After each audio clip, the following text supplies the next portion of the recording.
was Nate's password? Because I'm tired of this like shitty forging. Jones Farm.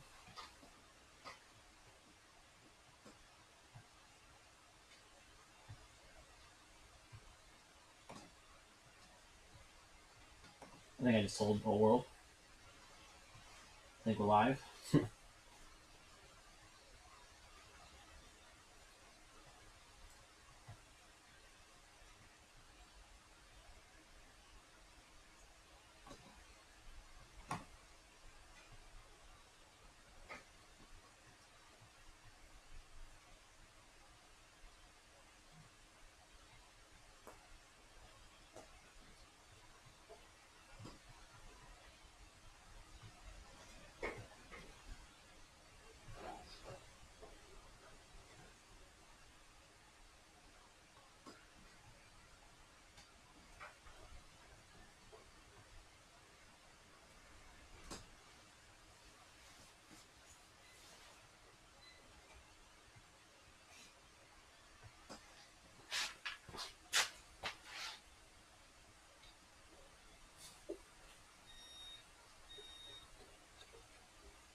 Oh, come on. Come on.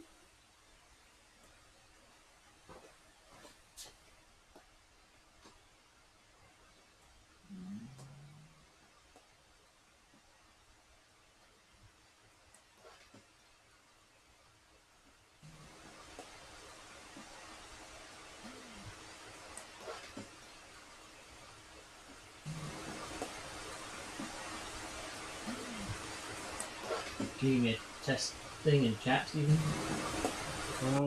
Yeah, give me a second. If someone doesn't get to it before I do. We have one person in chat. Is that you? Well, there's two people, so one's me. Someone should be somebody else. Welcome back to Sam Ministries. Once again, in a strange new world, new location. As always. Recently. Stephen Bloomfield said, test. What an interesting comment. Alright, cool. IMEX said, Right before him. hey. Hey, hello. Alright, so, here's the deal. As always, we're going to talk about what we're doing right now, once, kind of general quickly, and then I'm going to do it again in a few minutes when there's more people in here. But first, I'm going to move this camera a bit, somewhere that feels more secure than the bar I had it on. That kind of felt like butts. The bolt's too long. What about this? How's that feel?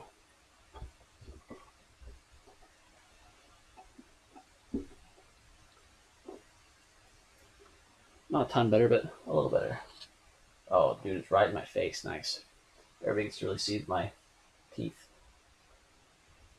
You can look this gift horse right in the mouth. There we go. Some of this. Some of this, maybe. All right. Welcome back to Sam Industries. Let's poke Steve right in the head. Sorry. I got a good wingspan here. We are in Virginia. We're in Nate's garage.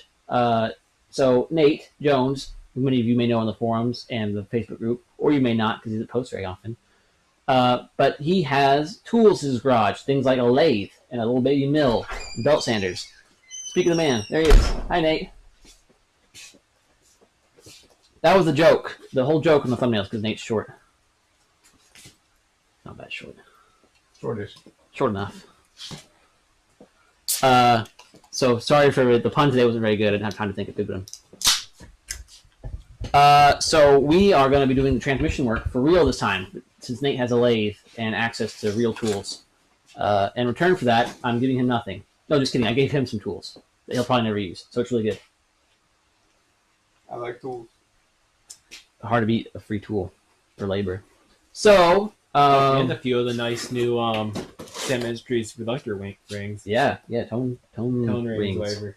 Don't call them trigger on Facebook. So today we're gonna start the lathing process to kind of see what we need to do. Lathing. Yeah. Okay, we'll be turning and we'll be facing and we'll be possibly stepping down a little bit, maybe. We'll be. I guess we won't be doing much cutting. So, I guess we're gonna start by taking more transmissions apart. I've got to get the mobile camera ready real quick, but that's a general idea for what we're doing today. We're gonna actually do the transmission. So the goal today is to get at least one or maybe two of them done. Learn what we're doing because it's the first time any of us have done this. And once we have the process kind of figured out, tomorrow and Sunday we will do it again, but we'll actually film it for real. Like I'll actually get my real camera out and my real microphone out, and I'll make a guide video that kind of explains the basics. We'll go over gear ratios, we'll go over differentials, we'll go over a little bit of how the transmission works, and then a bit more why we're doing this for those who haven't heard it like 6 times already. Like Nate. Like me. I don't watch videos. You just do it. Yeah. Today you're gonna just do it. I don't know what I'm doing, but here I am. Yeah, probably should have had you one. Yeah. Steven's a big fan of the Chinese batteries. I'm cutting. Sorry. All right, watch your ears.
Do you have a short A to C cable? No. Literally all my cables are C to C. I just remember this actually has output charging. And I think it'll pass through. So if I had a short cable, I could go short from here to here, and then just plug in one to like your brick or something. So you can I have a short C. A, C. Yeah, But sweet. I was using it to charge this, but it's probably full. Because red means it's not full. Yeah, maybe green mine's full. All right, that's fine. I'll use this one, Nate. But if I had more than enough battery to do your I can test the thing again. It's been plugged in for more than an hour. Yeah, it should be. All right, so what are you using that for? Wires. Oh, didn't you have one off already? Yes, but I didn't have it here. Oh, It's at the now you got shop. two. Okay. I couldn't find the one that's here. So while we're doing stuff, we're gonna also be doing some flywheel resurfacing, DIY. I mean, it's funny to say DIY. It's exactly how a shop would do it. So Well, it's probably not, but close Is that your tool bag, Will? yeah, Perfect. perfect. So Nate went ahead and just cut it's not the snout, the butt off of a crank. So that way we can bolt the flywheel into the lathe and face it and turn it. We're gonna lay the hell out of that thing. We're gonna lay that flywheel so good. All right. Well, so now that I have to switch to this camera, you can see over here. There's our transmission pile. So every time you do a G6 swap into a Festiva, you basically have to sacrifice one entire 5-speed G series and then sacrifice one entire 6-speed G series to make one usable transmission. So today we're doing transmissions for 3 cars. We're doing one for my protege, which is KL swap. We're doing one for Steven's Festiva and one for my Festiva. Therefore, we need 6 transmissions, 3 G6s and those 3 G5s. So that's what this pile is. We got 3 G5s, 3 G6s.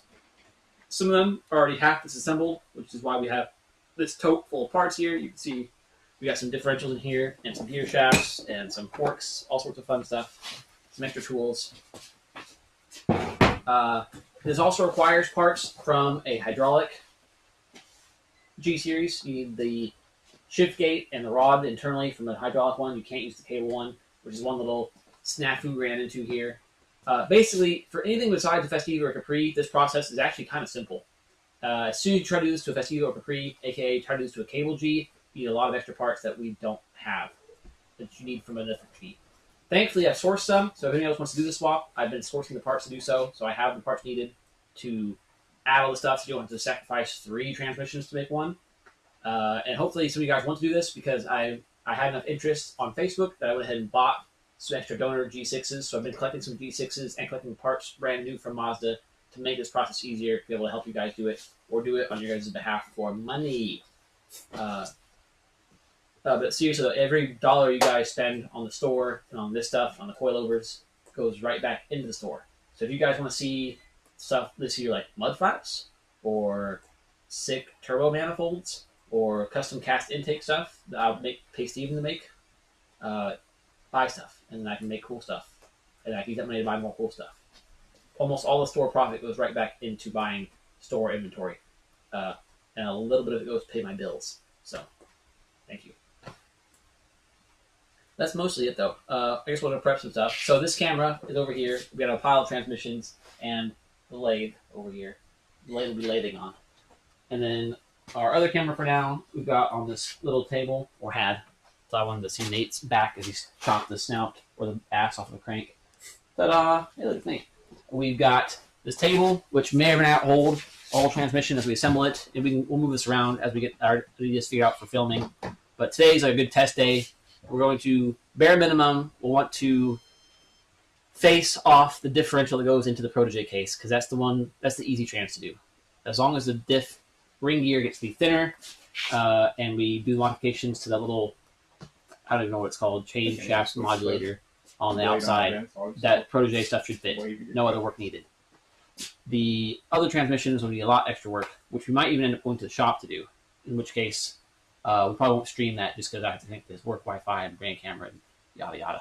But I'll record it and I'll show it on the guide video later, so you guys will get to see it at some point. I think that's mostly it, though. From there, we just need to do it. Oh, I need to connect this camera so I can freehand it when we're doing operations to look up closer at stuff at a whopping 10 frames per second. And I think we already said your Wi-Fi password on stream, so you're welcome. If you can get to my Wi-Fi network, you're welcome. I haven't told him your address yet, so you guys find his house based on his network address.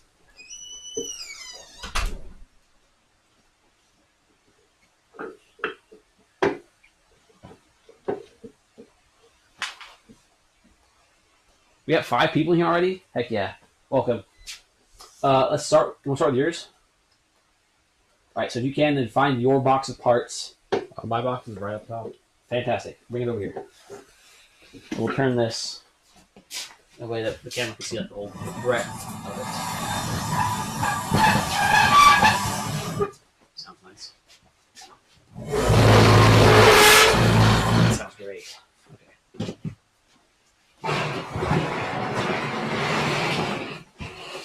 We don't need the whole table. We can just do that stuff to the end of it. Well, I'm going to take it off. When this table collapses, don't wreck a bunch of nice stuff. But I still don't trust this table. It'll earn my trust, maybe. Or I'll be proven right. 1, 2. Oh, this thing's solid. That don't matter. It's solid, he said, peeking at the internals through the crack. Oh no, there's metal bars that run across the inside. So it's gonna take a lot to actually have it collapse. Metal's a strong word for what bars made out of, Steven. A little bit of Chinesium, it'll be fine. Isn't lead also a metal? I mean, so titanium. Well, which one do you think the table's made out of? Well, certainly not either, I'd hope. See, I saw a thing the other day where they were finding lead paint in Chinese toys again, like up to 2022. It's going to get sued for using lead paint again. I thought we were well past lead paint. Yeah, I think we need to go to the shop to even do the ring gears in general to get the studs out. He said that before, but we don't need. We can turn them without taking the studs out. If you can chuck up the whole differential. Yeah, why not? This is a checkable surface. Kind of. It doesn't matter if we have to run out in this direction because we only face the face. If we go side and side, that means it's going to be pivoting. maybe. We'll ask Nate.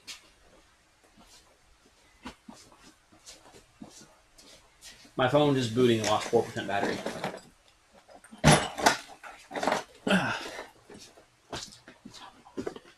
So that's what an unzipped transmission looks like. Dude, transmission is just a zip file. It really is. Let's move it closer to the tape, closer to the camera before we put more weight on it. I mean, that's the bulk of the weight. I guess we still have the G6 parts. I need to put it up here. That's good. I guess it's still kind of. Did you bring your 12-inch calipers? No. Okay. Well, hopefully, I hopefully Nate has something big I enough. figured if we need to really measure stuff, instead of the Chinese 12-inch ones, we'll just go grab it again at the shop to do real. Like, Well, we're gonna have to work on. measure the secondary shaft compared Right. to the G5 stuff. Right, I figured, but I thought instead of bringing my Chinese one, Nate thought I had something better than I have, because they build some pretty big stuff at the shop. Okay, what else do we have here? Actually, let me do a picture on this. There we go. So there's one M5 G6. The one we took I'll apart. do one of these. C3 is my webcam. Wow! Look at that. That is. Nothing but JPEG, baby. That's below JPEG. That's. Why is it not live? Are you connected to Wi-Fi? Yeah, it was. I mean, it tipped because it's Bobcat right there. It decided to say, no thanks, I'm done.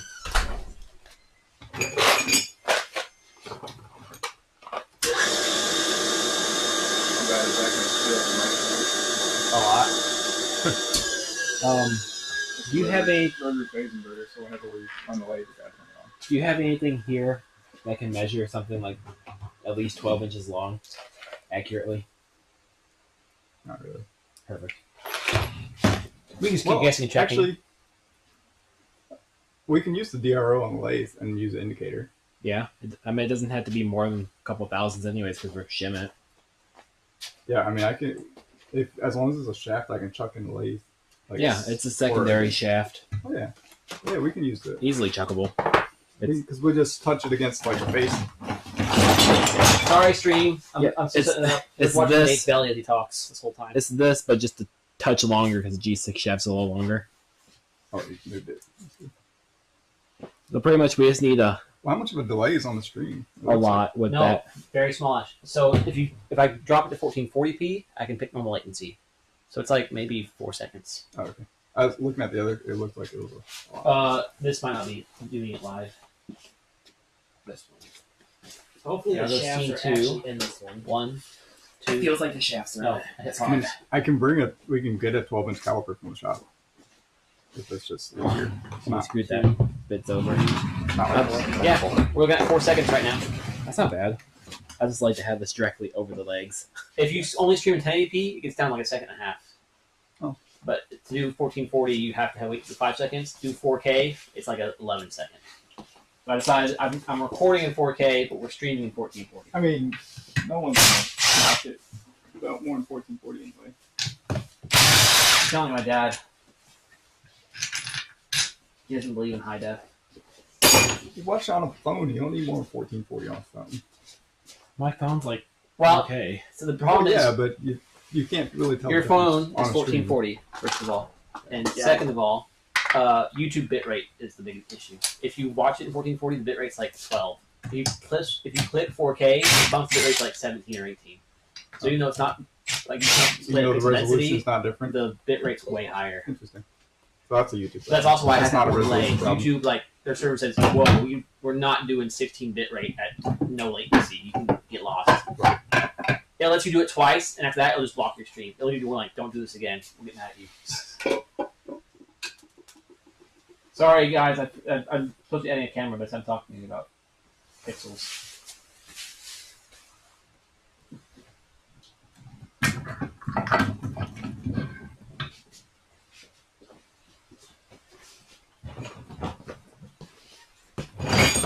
I'm trying to get a view with both cameras so that we're all standing around. You can see all of us still. There we go. Okay, so pretty much it's just the end gear is wider.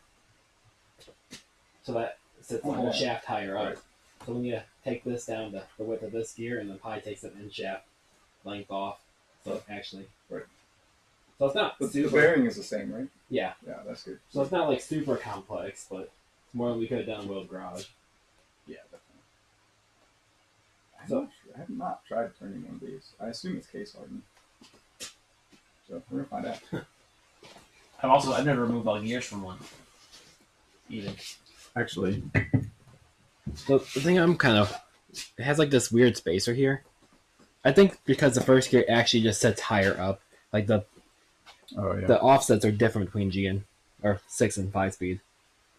So the other problem is, did you know you can't actually put this set of gears from a big G into a small G? Yeah, that's why we have to do this. We've always been told, like, you just use a gear set from a G if you break your gears. It has the same issue with the big G and a small G case. That's why this is easy on the Protege. You don't have to thin the shaft. The shaft length, this It's the deeper same. pocket, exists on all Gs except the cable. Always extend the pocket in the case. There's not much case. Well, you don't need that much. Plus, we still have to take the width of the. That, to me, feels like a harder operation than putting that in the lathe. Well, yeah, we'll find out how the gear turns. If it's case hardened or what happens. Start burning through bits, baby. I'm worried about that. I got carbide inserts, but I'm worried about the cracking on the case. Hmm. Like case hardened is only hardened at the surface, and if you get fractures, I don't think it'll be a problem. But I figured at the end of the day, this is going to ride on the bearing surface anyway.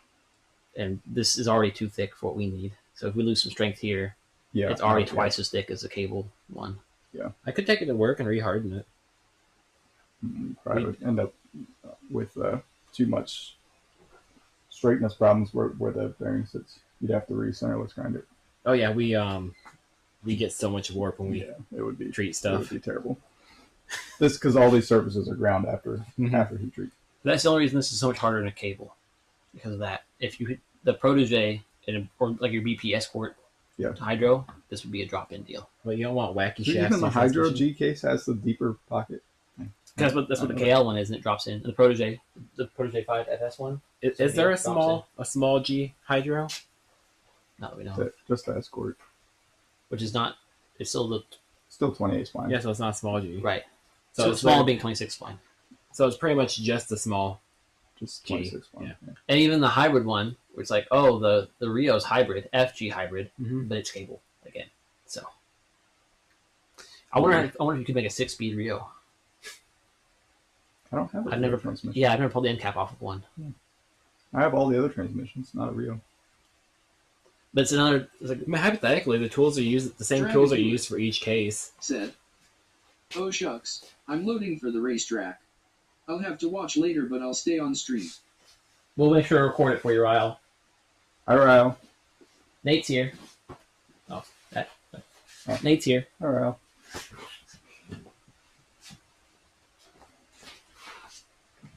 Yeah, Ryle's got time to watch me. I'm like, Nate. Sorry. Nate doesn't watch videos. Actually, it's not true. Nate doesn't watch Sam Industries videos. Wow. Wow. Disrespect. Terrible. Terrible. I've watched one, I think. There are actually some good ones. I'm sure there are. It's, That's another thing. I'm not sure most of I'm my not trying to content, do a 6-speed swap, so. that and most of my content doesn't really apply to you. Anything that I think right. I'd write a guide on, Nate would just do. Right. Same for Steven, really. Steven's one helping me make videos, not watching them. That's why this is better for Nate. It's better for you to be on stream than watching stream. I don't like to be on videos either. You're doing fine so far. Well, I hated it when I first started. Like, just when I started the YouTube channel, like, hearing your, especially when you're editing, I have a lisp anyway, and some microphones pick it up like crazy. You hear your own voice. I do hate hearing my own voice. Yeah, then when you're editing, you hear yourself the same thing like 10 times over and you're trying to edit. I'll I just pay almost someone quit. to edit. Yeah. I wouldn't even do it myself. You can But like the- sub that out to some Indian guy for like 50 cents. So they have to know what you're talking about. Like, they have to know what parts are worth cutting, what parts are worth keeping on the guide video. So I decided it's not worth it. So here's our fancy bearings for G6. Those are the fancy end cap ones. Those are fancy. Yeah, $60 for Mazda for the big one and $34 for the small one. The heck? They did this just so they could offset it into the. No, because the offset's in all of them. This is just to help it get stronger. So same deal with the oil pan being like reinforced since it's cast. So now that the cap's cast, it's reinforcing the whole case Right. strength-wise. Plus, these are the bearings. So you have 3 bearings per shaft instead of 2. So now Will that end cap fit on a cable G case? yeah, With the stronger bearing? because the shaft's longer to hit the bearing on it. Okay. Yeah, the bearing only sits in that tiny little flat. Yeah. That's why they're all fancy like that. Fancy. So now your shaft's got 3, so your shaft flex should be spread between this middle point now instead of just all here. No, I mean, so the third gear should be a lot stronger now, should be. in theory. And they're carbon synchros from the factory, which is sick. So Really. more gears, stronger diff because it's just thicker, the extra speed, and the case is more rigid with that. Plus, it supports the bearings. It's only like And- a quarter inch longer. Yeah, that end cap. Actually, you can see it. Literally, Like the extra think- step they added. it might be just the bearing step. Yeah, I believe this step is basically the only extra width. Where this step is the same as the steel cap. Okay, so it's probably a little more than a quarter, but not I think Not by much. Yeah. by much. So yeah, I think it's gonna be a sweet option. And the other piece that really needs modified, the piece that needs modified no matter what you do is this. that one needs to be very accurately modified since that's a ball socket. Yeah. So you need to widen out. Ball's bigger here, so this needs widened out because you can't use the G6 one. And then to make it go far enough down to get in reverse, you have to shave off like 5 or 6 mil off the bottom half of this, and that's it. That's what you gotta do. Oh, this yeah. Well, that's not gonna be good. That might be the one I already messed up though. Where is our? I know that's the one from my. This is my stuff. Yeah, I need one. See if that fits on that ball. This is a press fit like bushing. Yeah, you just take off half the bushing. So you're taking off. Well, here we can put it. Which this you take this diff out real quick. That's actually the M5 diff. This is one we cut up. Oh no, this is stock one. Okay, so that goes here. Like that. The ball, that ball is bigger. That's why I can widen this one. And then this is how far it normally goes. And obviously we're already almost touching right there. Reverse is even a slot below that. So Things. we have to. Yeah, this has to. Well, clear. not too Finish much that. because the plate we're actually using shifted further this And that's way. why we need the other plate. So this plate, the new plate, actually sits higher, which allows this to actually go low enough. You cut this. We did that on one of them. Yeah. Cut it here, go down. It smacks the case before it lets you go over. And this ball, actually no, it doesn't smack here. It smacks here. This ball physically hits this wall, and you can't move it. I was like, what the heck? And so we're thinking maybe the case molding's different for all the bigger Gs. I said, well, it can't be that because all of them share this bolt pattern. Yeah. This mid case is always the same, so it can't be that. It must be this. I checked, and sure enough, it's up 2.5 mil or something. But Yes. it's still, even with that shifted up, that still interferes. Yeah, so you need to trim the bottom of it off. Yeah.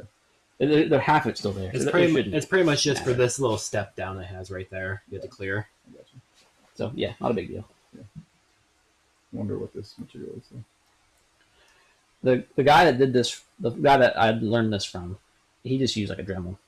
He used a cutoff wheel and Dremel and just sanding drum to clean up the edges and called it good. I want to do it my horizontal. Maybe I should try to. Yeah, that'd be cool. I'm down to try that. That'd be fun. 8 people. Hi everybody. Whoa, 8 people. Oh my gosh. Exciting stuff. Dude, actually 8's a ton for, what is it, 11 a.m. on a On Friday? Yeah. I won't tell anybody. I won't tell your boss.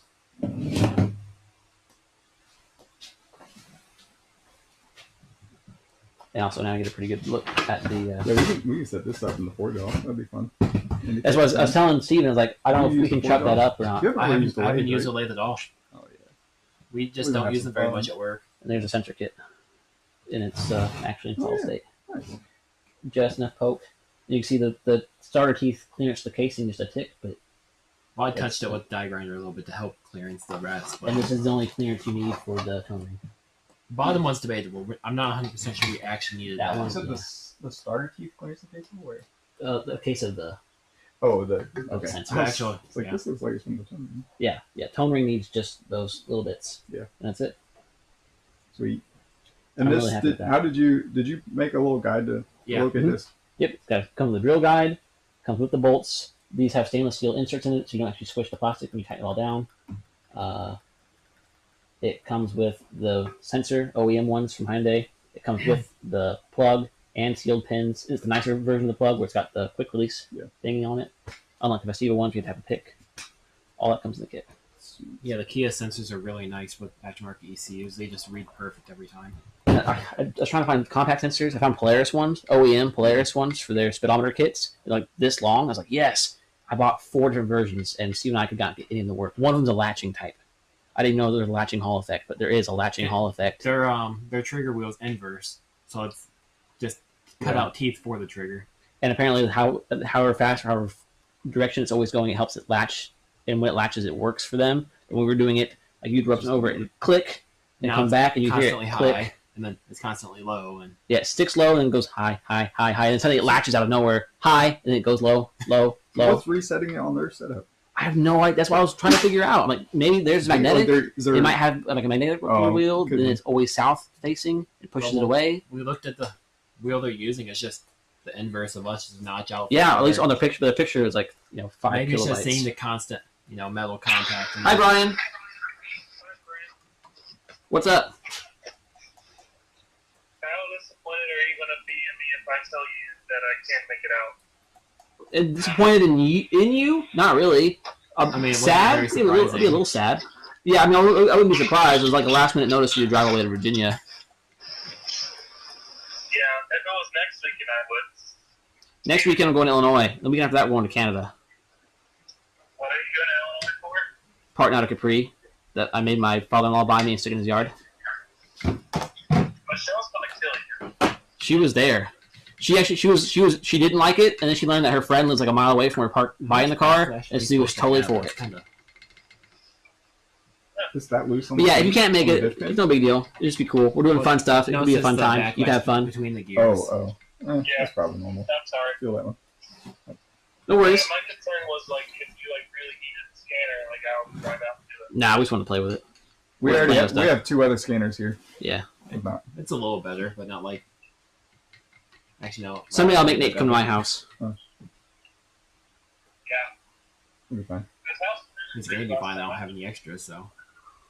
Yeah, Nate's got more real This- tools than I do, to a degree. The All right, yeah, no worries, brother. Shim, you might be able to Okay. switch out this Okay. shim. I wonder if the big G See ya. shims are the same. We did this last time. No, we didn't. Did we? Yeah. No. We found out it's like it is physically like a lot wider spacing internally. But yeah, but the shims themselves, that's something that they would make sense to keep the same. Oh, I think they are. I had it pulled up on parts diagram the other day. So let's see if that actually helped my backlash. I'm sure there's a spec for it. That's not centered at all, but let me move it 1 tooth up. I did that with when I rebuilt Michelle's transmission. I repainted it. Yes, Yeah, Ohio I remember Steve. we've done that. Yeah, we had to fix it like Actually, that is a little better. With the split I quick. wonder what the thickness difference is. Oh, mic. Wait. Is there a flat edge you can get a mic on? You might be able to catch the inside lip. The inside's what's gonna matter anyways. Might be able to just kind of catch in there a little bit. Rygar the Destroyer said, "Did you guys ever get the shim selection tool figured out?" Yes, we did actually. We just bought the right tool. Turns out we needed a different tool, or an extra tool set. So our stream numbers are cut in half. I guess I got too boring.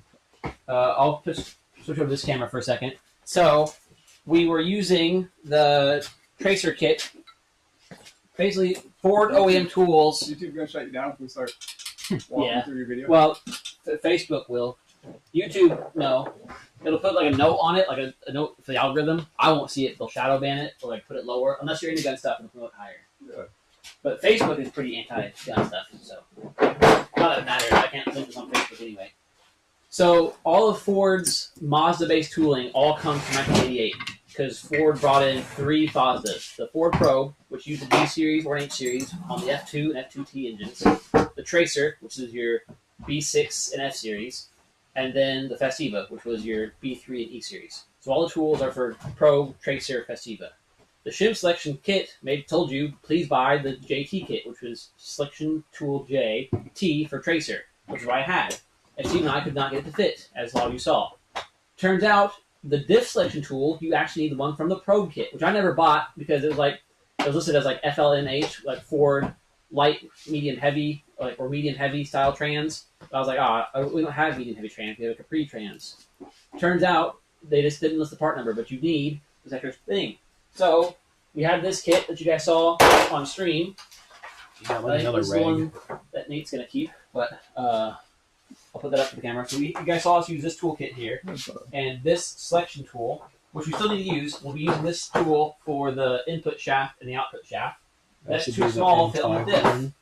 We need the bigger ones. So you come over here to the Pro kit in my shim selection sheet. Here's the Pro kit. You'll see it has 3 more of them. One of these is for the H series, this massive one. This one, I don't even know what it's for yet. We haven't seen that yet. But this one on the edge here, this is what we need this whole time. This is a G series differential shim selector tool. So it's the same height, but it's a lot fatter, and this is the same size as the differential bearing race. So this will fit right into a G series. So now we have the tools we need. And we also found out, after all that talking about the other day, so you can reach there's one other inside. tool. You guys might have saw us Like, struggle you know, with all of like our a bearing drivers. Hub on your car and Turns make out it the Pro Kit it's easy to C reach inside has bearing drivers sometimes in it's it. extremely useful. It's got a ton of stuff in here, Don't use like it a a ton lot, of stuff we definitely don't need. Was that like a ring lock But instead of it a does lever lock have for the torque just to tube. keep it slim? So this little thing that holds the input shaft But on the some of them- transmission. And I feel like I have a regular mic that has a ring. it has lock too, these but thick boy never bearing lock it drivers. too. These actually put the big bearings in for the The only thing with differential. this, it's not. Because the universal kit, like from It's not Auto or graduated from defense. Harbor Freight, does not have the right size. All right, this Now is we do. just a tick over Turns out I had it the whole time, I just forgot that I owned 35,000. And another funny little thing, and I showed this Nate We'll because just call he it printed some too. 35. We were 3D printing I little doubt they caps have to that. hold the differential in. Yeah, Because and if it's you it's still Move kind a of Festiva trans around or Mazda it's on the transmission, on an arc and you don't have an axle in, your spider the wheel will same drop shape. out, which is a huge pain in the ass. You have to hold them in. Ford actually makes a tool to do that. It comes in the kit. This little plastic thing. It goes right in where your axle goes. It holds your spider gears in place and seals it from dust. That's spot on. So it's cool. We were printing these because we thought So we yeah, should invent that. same. Turns out So they Mazda probably don't invented even this have back in different ones to 1987. use. It Probably existed not. the I'll whole probably time. just use the ones from the. This Wild, one's got some wild times. pretty heavy grooving in it. So those are my actual. Actually, that one's not that. Maybe it was the other one. Yeah. You can, Hanging out on that. so I'll probably just use the ones from this just because they're cleaner. Put them on my crusty old gears. Well, can you use the? These are the same, right? No. That's 28 Oh. versus 26. Yeah, you're right. No. Stupid 28 splendors. Oh, yeah, look at that. Yeah, Steve and I were trying to look into Right this there. last night on the way over here. I'm pretty sure there is no other cable G series at all. This is the only one that's cable, and I believe it is the only one that's 26 spline. Which is insane. It's this unique. It's just it's unfortunate. Need too many one Right tire guard the fires destroyer. tore up my. Said. Only 3 toolkits needed. LOL grinning squinting face. Yeah, and that's just for this transmission part. You should see what when you write through anything else. Although it's once you have 3, you should really just buy all 5 because there's 5 basic toolkits that do almost everything on Festiva. Yeah, they kind of purposely separate the tools so you have to buy them all. Which is they are Ford tools. So as a dealership, you'd get them. buy them all anyway. anyways. They weren't really intended for home people to have. These were never like you don't go to a store and buy a Rotunda box set. These were all sent to dealers. Yeah, look how nice They might have actually those ones are. Been though. just sent to. I wonder if you have to pay for Rotunda Maybe I should tools. take some emery cloth or something on with chucked up on a lathe or something just Yeah, to we clean can it try up. to polish it. Just, hold it. Might have to put like a shaft in the lathe. This is an axle stub. Or just ignore it. Either way, I mean, I've had this transmission forever and it's been it's fine. not blown up yet. Doesn't look like it. I mean, I've seen worse. That also, if you ever need to change it later, it won't affect our shims. and Also, stuff. there's really not much actual load on this because it rotates on the shaft itself, so it's not like it's constantly rubbing against the side of the case. Right. It's only. It's kind of just Start sitting stop, on the yeah. shaft. It's only side loads whenever. Well, I guess because it is spline, it would. It is pushing out, but it should. Well. Yeah. As long as you're not spinning tires or turning, this actually stays stationary with relative it. to the diff. Yeah, so that's probably fine. Yeah, just never turn. I'll just make sure I get some synchronization there all the time or something. Yep. Yeah, 'cause Actually, this is really like a bushing surface. I probably won't use the M5 ones because they have some weird. Got some hot spots. Yeah, Somebody's doing it right. we need some factory G series like. It'll be fun. That's thick. Yeah. At worst, it won't be. I've also found all the differences between like each generation of the G. That's another thing that's stronger on the G6 design. If you look over at these real quick, I'll go back to the camera. I'll see you messing with that thing so people elsewhere can learn. The 4 pixels you guys can see.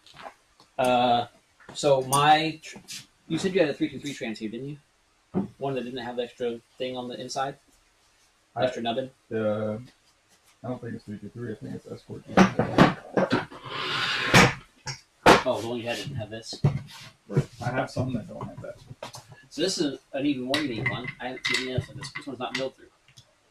So the early transmission that are from the 323 don't have this at all. All the pre-ones I have, it has it is drilled through. This one, it's here and not drilled through.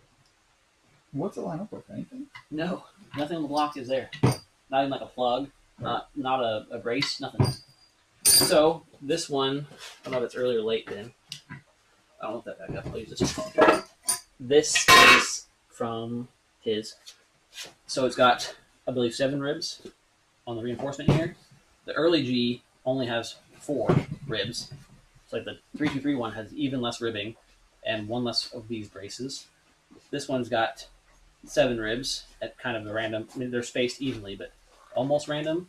If you look at a G6, and I think Right some of the later Gs, all the later ones, yeah, all the later ones and the big ones, 8 ribs, but each rib actually lines up with a bolt hole. So all of your bolts are directly ribbed instead of being offset almost at random. Okay. So that should add a little more case strength on top of the other improvements they made. And then the other thing that's different is they added the extra bump here for 1 more stud. One of But other than that, they're basically identical. One of your viewers was making a stream going in my pocket. Oh, that's fine. I won't say nothing if you don't. I already shut it off. But since we can mix and match, we can use the mid case from trans. So if you have access to a bunch of these, it's probably best to get the most late mid case you can find. That's still not cable shifted, because the cable shift mids is all funky. Let's go look at my pile of transmissions out of curiosity. Yeah, bring the mobile cam. I'll switch over to it. You guys won't be able to hear us. We're going to look at some more transmissions real quick, just for funsies. They're kind of.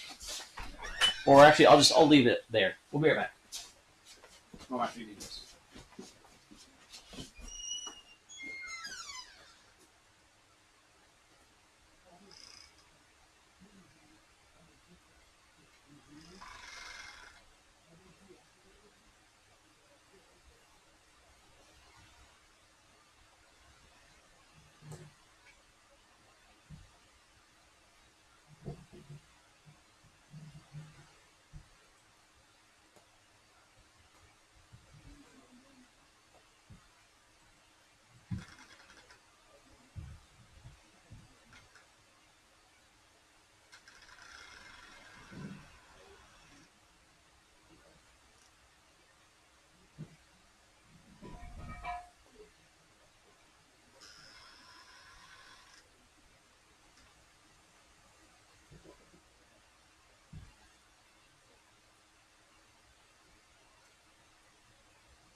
Tony Kart Racer said, "Y'all actin' like y'all be portin' and polishin' and knife edge crankin' or something."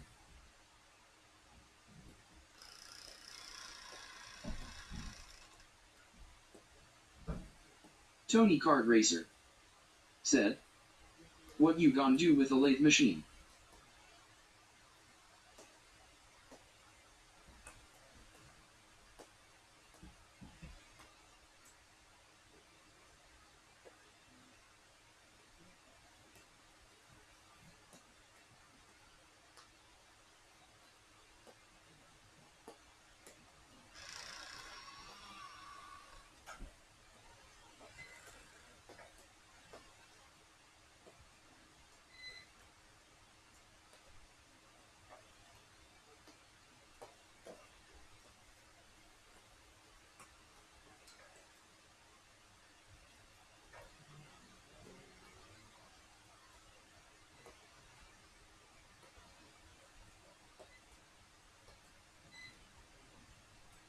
Tony Kart Racer said, perhaps some of that triangle valving.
Learning is fun. We're back. We've learned things.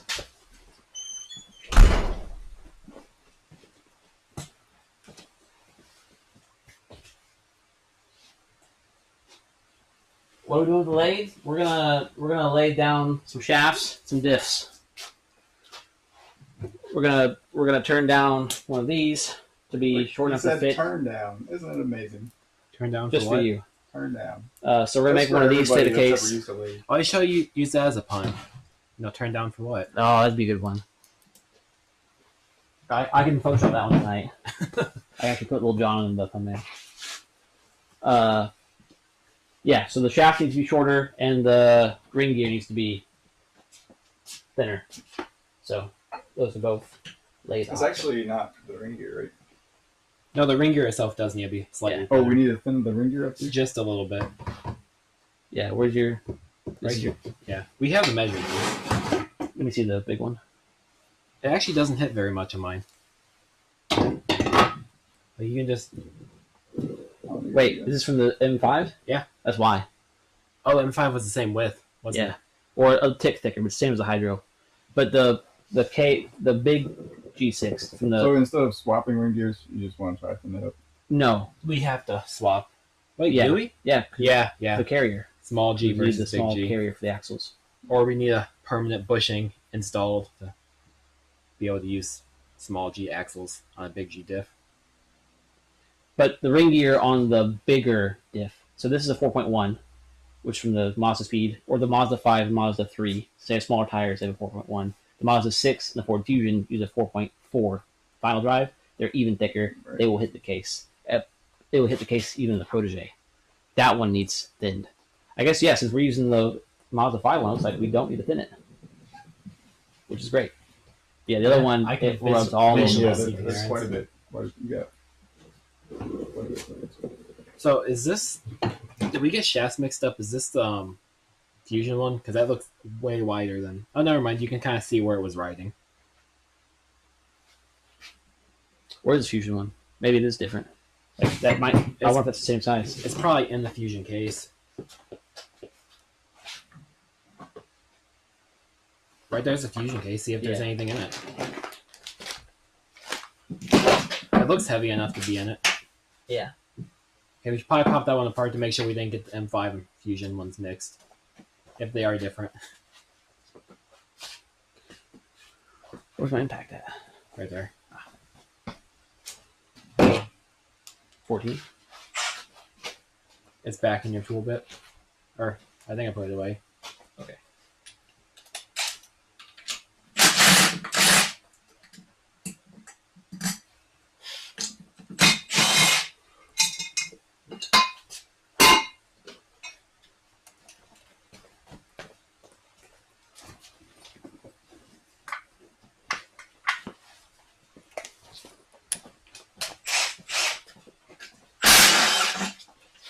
All right, I'm gonna make some noise for a little bit.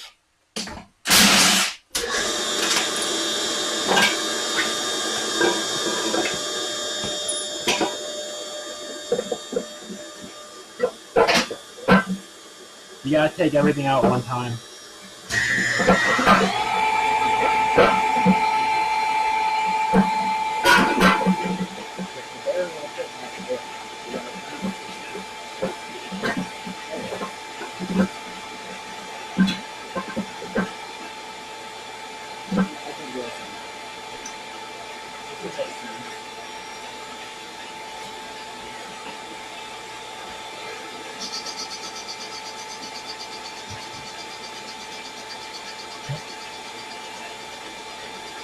It's usually my yeah. So this one definitely is double inside here.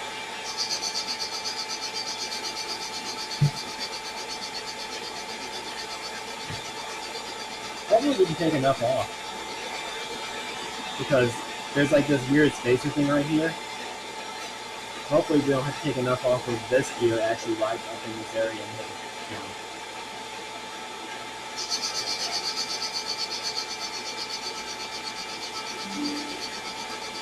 I think it'll be fine. I need a bearing half to shove in here though. Oh, and by definition, can't, right? Because the diff does not sit any lower. But we're lowering this relative to the diff. Because we had to machine this up so this shaft is being lowered. So if the shaft gets lowered and this stays in the same position, then this slide's going to slowly creep up.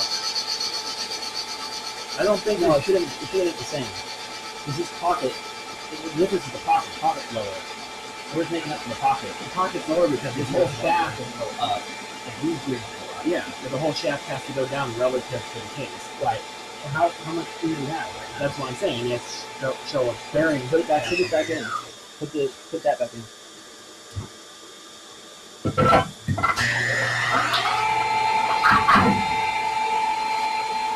So we have about 5 mil. No, we can always, still take some off of it. Yeah.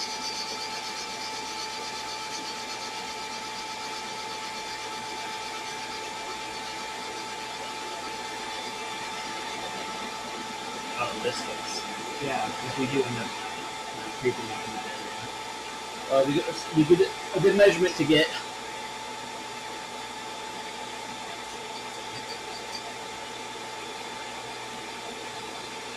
This is good.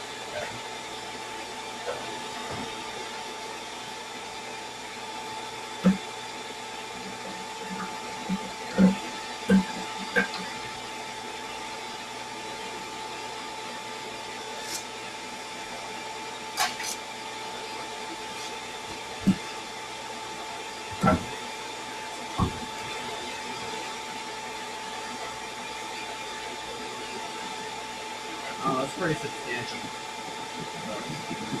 How you get to the bearings.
Tony Kart Racer said, perhaps chamfer some piston tops. No engine stuff today. Hopefully, we gotta focus. Perhaps what? What do you say? Chamfering some piston tops. I don't know why you'd want to.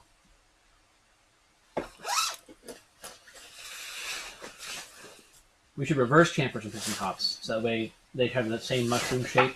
That way you can do a B6D head swap and match your mushroom exhaust chamber or combustion chamber. Great idea. Can't believe nobody else thought of that.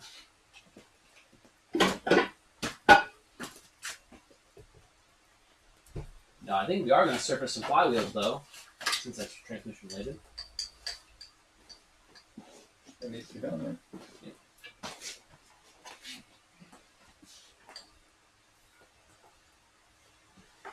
I wonder how it look on the thing. It's just like it only broadcasts 15 FPS or so. It was a little choppy. Was it a cool freeze frame effect or is it just awful? It was pretty bad. Okay. That was gonna be fun. Then yeah, we went over Wi-Fi. And like we can AP on the Wi-Fi with the free webcam app. It's nice when you be able to take it anywhere. You guys only hit 15 FPS. Tony Kart Racer said, carve out some individual throttle body setup with that lathe. Like that.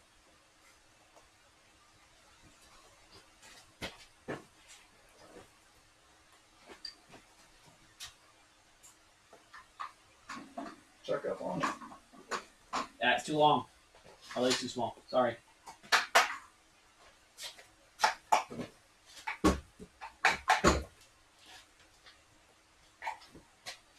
Alright.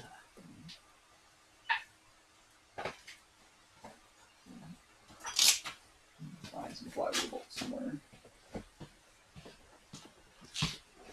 thought about bringing some, and I was like, I'm sure Nate has some. I do, I just have to find it.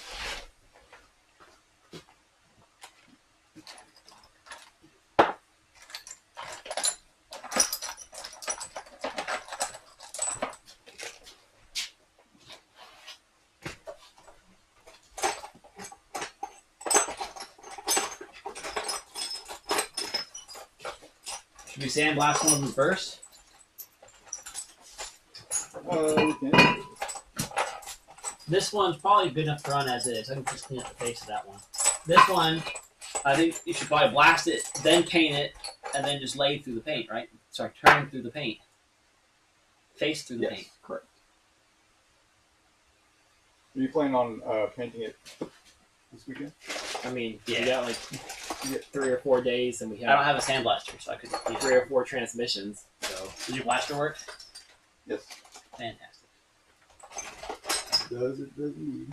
Makes a dusty mess, but it is.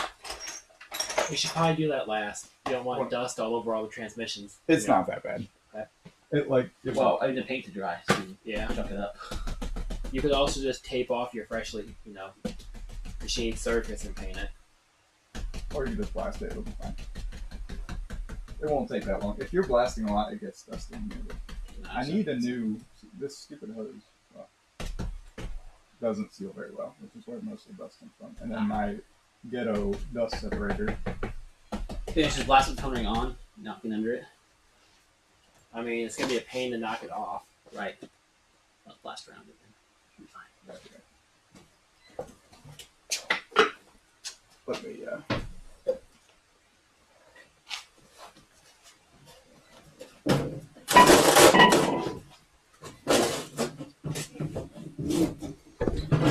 We'll have to do a little experiment and see how bad sandblast dust is for your throwout bearing. In case there's ever any question about how bad that is.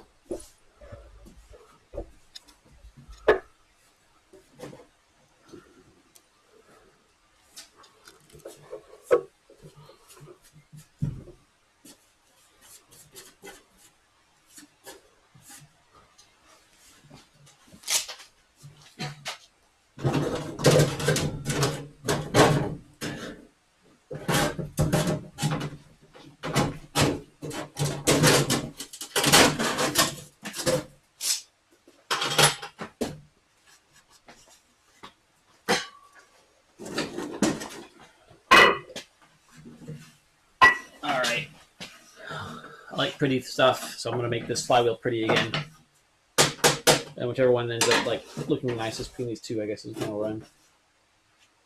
Because I already did this once, literally at Nate's house, literally years ago. I decided I wasn't going to sold it.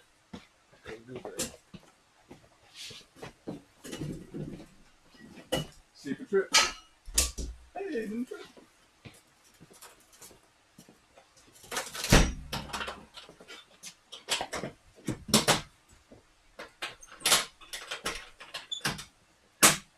Yeah.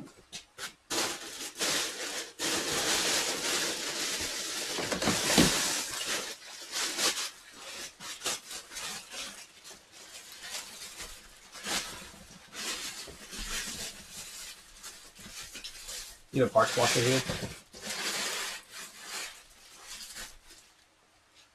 Can't hurt, right? What do you say? You have a parts washer here, or is that the shop? Doesn't really work very well. Oh, okay. Because there's nothing in it. So I think all of these are dirty just from my garage, and it's going to be dirty just for just sitting open. We'll probably want to wash all these shafts off before we actually assemble it. Yeah, we should take them to the shop then. The ultrasonic hasn't been used in a while, so it's probably nasty, but we could use the ultrasonic. Exactly.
Okay.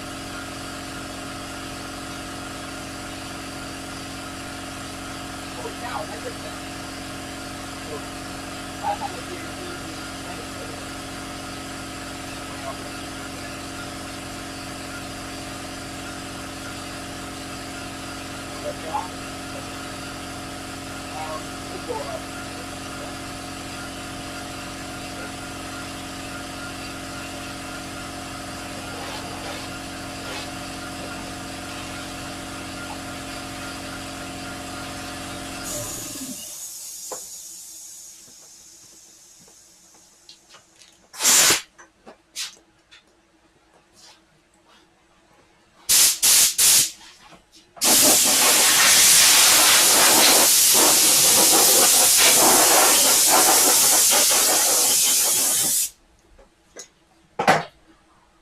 we should shave those teeth down.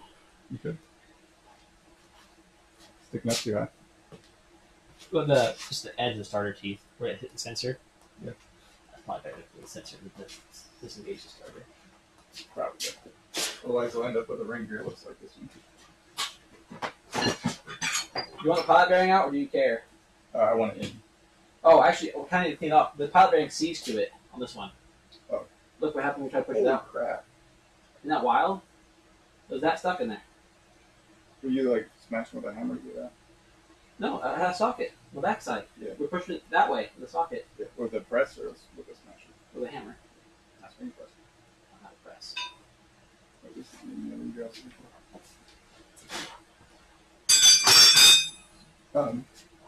Yeah, we might need to take that to the shop to press it open, or else it's going to blow the whole flywheel apart. So we got support around here and then put a key mouse even pressure on it. We could put an ice cube on it. We do that. Just one single ice cube. I don't think it's going to be much. All right. This one you're not blasting. Steven, can you give me camera 3? You're not blasting that one, right? No, I don't think. I was going to check that one. This one we're going to wait till we're paint. Yeah, good idea.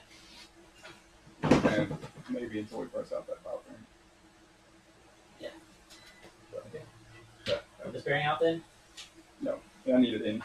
Oh. So I use it's good to have the bearing in just to make sure register is in the center. It doesn't really matter because you're registering on the outside too. Yeah, a wire brush so we can brush it off while it's spinning. Yes, sir. Cool. Yeah, this one doesn't have like real pitting on it. It's just got some surface rust. I think it'll come out nicely. Make sure it's clean on the back side. I'm trying to work it out. A little something right there. That's crazy how much a little speck of dust really throws stuff off. Yeah, I'm gonna do it here, not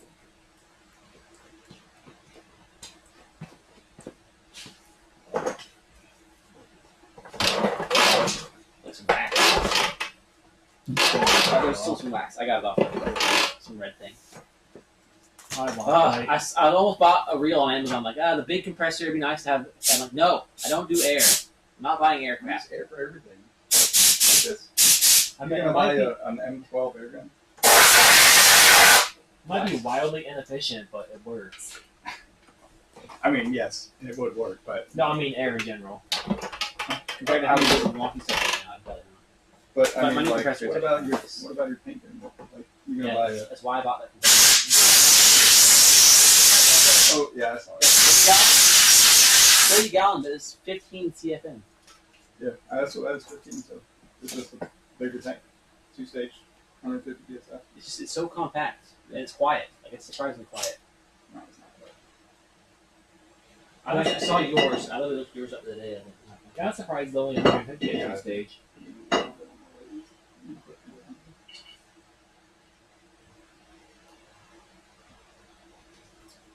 Yeah, I mean, I didn't. I'm not. It's like, I think now that things over $2,000. Ridiculous. Yeah, their base model is 18. Yeah, I paid 800. I didn't want to pay that. I wanted to pay $250 max. Like every big one I could find was only 11 CFM. Even the small 220-volt one only got like 6 or 7. I mean, running the blast cabinet, even with that thing, it's nonstop if you're blasting. And Really? same with painting. Even at 15 CFM. I got a pretty big nozzle blast Oh. cabinet. But, It was doing good work. I think last time we were out of stuff. So we keep doing it. yeah, no, I think 19 and a half. I think it's only 100 psi or 90, not the full 175. Yeah, mine's only rated at 45. I'm not sure what my rating is at the whole 175 psi. All I know is my compressor doesn't run all the time on glass, but my cabinet's a desktop one, so. Yeah, I think I have a 3/16 nozzle in there. It's pretty big. And it doesn't run nonstop usually, but if I use my pressure pot one, which has like a 1/4 inch Oh, yeah, nozzle, those ones need a lot of that grab. thing, there's a whole wall of it. That was it.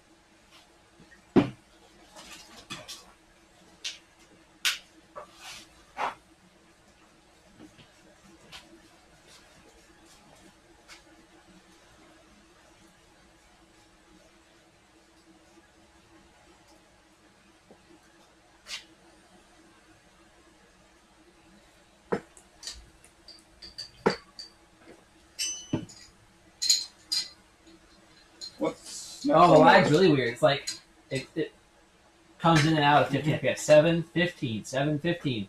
Watching you like put the socket on that wrench just now was very funky. Sorry, it's kind of choppy, guys. We have a lot of devices for the first time on its network. You think it's the network phone? It's a little better than this in my house, but I've got like the mesh set up for all the routers. Like the garage kind of has like a dedicated mesh router. I think that helps somewhat. Other than that, I don't know. It is weirdly choppy. I mean, where It's not like unwatchable though. the router is, it's in the house, but it's on this end of the house. It's not that. Yeah, far. the signal's fine. I got full strength signal wise. But some routers don't like 100 devices at once. Well, obviously, we're doing a very stable 100 down.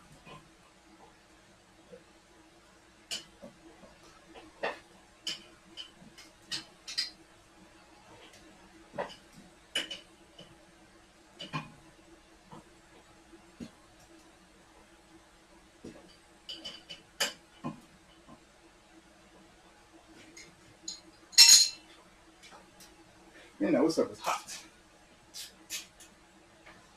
Hotter than we need. Mm-hmm. Alright, let's check.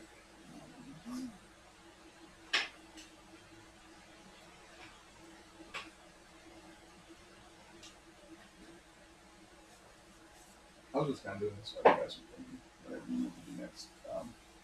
Is there anything more for you? Oh, I guess we can start taking the gears off the shaft, right? The bearing. Because we're not actually replacing any synchros. Are the bearings? They're press fit, aren't they? Yeah. Are you gonna cut them off, or are you gonna take them to the press? So I don't We know. just use a 3-jaw I brought my with a bearing. bearing about 3-jaw. attachment. Didn't I? That brings me? Yeah. Oh, no, it's behind the seat. It's not here. Yeah, I brought it with a breaker. I guess I have one of those too, but I'm spoiled. I like to use press. This press here at the shop. Press that shot. Okay, yeah, let's use the hard breaker. So you might hear it quick. Yeah, one of these days I will get a press, but I don't have one. Again, it's all about Milwaukee, baby. It does More everything. about Good Milwaukee M18 press? 40, 50 times? No, What are you talking about? the impact, the hard break kit. Oh. Who needs a press when you get an impact? It does it all. If I could use my impact as a lathe, I would. You could. If they sell like a little kit, you just put the thing on the end of it and spin this kind of stuff, and 3D print a little 3-jaw that goes on your impact, you'd be fine. I'd be funny. Funny. Tony Kart Racer said, "You trying to lighten that flywheel or what?" I'll do another picture here. Flywheel lightning? No, never. We don't do that around here. It's like super dangerous with the cast flywheel anyways. And it's not good for the stuff we do. It's not good for. It's not good for Mazdas. anybody. But some engines can handle it a bit better than other engines. Well, if your rev limit's like 6,500, you don't need a light flywheel. Did it just move twice? Did I look away and move again? I don't know. I heard it shift, so I trying to catch it, but it didn't move. Okay. That was moving around.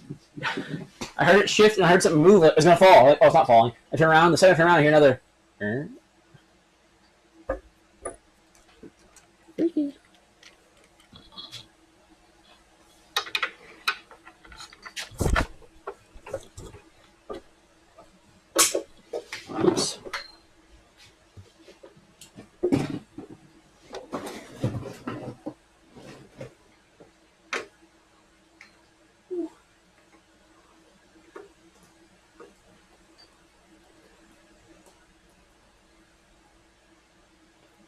We kind of need to measure this before we take the bearings off, because we need like bearing surface to bearing surface for the total length. That'd probably be the best way. It's not the same bearing. It's not. Look at the rollers. Oh, well, the thickness should be the same, I think, right? Well, if it is, then it shouldn't matter. We should need to measure the bearing. I guess you can measure the, where it the seats up riding against. surface. Yeah. You know, G6 has slightly beefier bearings. You'd probably be better off measuring against the surface than the bearing. Against the shaft The surface. shaft surface. Yeah. 'Cause I figured it should be the same. Well, as long as it actually had like a nice big flat surface you can measure off of, not just like a tiny little lip, That's true. rest against. Do the jaws that your big calipers have deeper jaws? Yes. Then it should be fine. But Should be if able to go across we the can front. measure here on the lathe. Oh, right. So The what small I flat was should be fine. we'll zero against the face of the chuck, put it in so that sits against the face, and then pull it back and measure it, and then touch off, and probably be within a thou. The lathe the DRO is pretty accurate. What's 1,000 mil? I don't do commas. I don't know what Like- you're talking about. 0.0. 0.00 0.039 0.0393 0.04. Okay, yeah, my shims are in tenths of mil, so that your accuracy Yeah. length the shims we're One, using, yeah, and the range is actually pretty wide. It's just like the wheel bearings. The range is yeah, like it's 4 pretty to fat. 8 or Yeah. 4 to 9 inch pounds. Actually, I wish I could find a more accurate beam torque wrench. Since everything I do is always less than 10, finding an inch pound beam Is that the wrench that same one only you goes have? to 10. Which one is Is this this? the same one? This one. It's cheap. Yeah, the first mark's 10, right? Yep. Yeah, so I'm trying to find 4 on that. It's like, Yeah. all right. Yeah, it is annoying. You need a digital one. Oh, and you have to use beam. Well, you could use digital, just have it set max. It'll hold max torque. I feel like Because like how fast you yank it, it's going to change everything. Well, don't yank it fast. I like watching the beam because you can really see how it flexes and then break away. Dynamic. Okay, so get a digital one that blocks it then. The output, the graph on the Yeah, screen. yeah. Except you got delay, and now you have to calibrate your sensor every time you use it. The beam is simple and works. So yeah, we just need a zoomed in beam one. I Just need need a a zero, a 0 to 20 inch. Yeah, beam. 0 to 20 beam would be nice. I bet it's out there. But you can make one. It's just a beam. You can just calculate the bending force. Have a calibrated thing to measure against. Without it, in theory. But not worth it. No, I don't know, maybe Paul would want one. He does this often enough. I don't think Paul is too worried about that Fine. level of accuracy. You know, he's trying to hit the 5 to 10 or whatever the factory spec. Yeah. You can do that with the beam. Just gotta make the right, set. These are like the longest ones, aren't they? Those are extenders. See how- Yeah. So I need these ones with these extenders. That should get me right where I need to be. It's just because I need to fit that in between there. Right. Which this would, if it didn't have this, big galling over it, it would fit Check right it down out. in there. I'm not gonna put it on a lathe. I'm gonna put it on that bench I'll grinder go right grind it real there. quick. Belt sander. If we just make it the cone, be fine. Right? Well, if you just get rid of that ridge, that'll fit right down in there.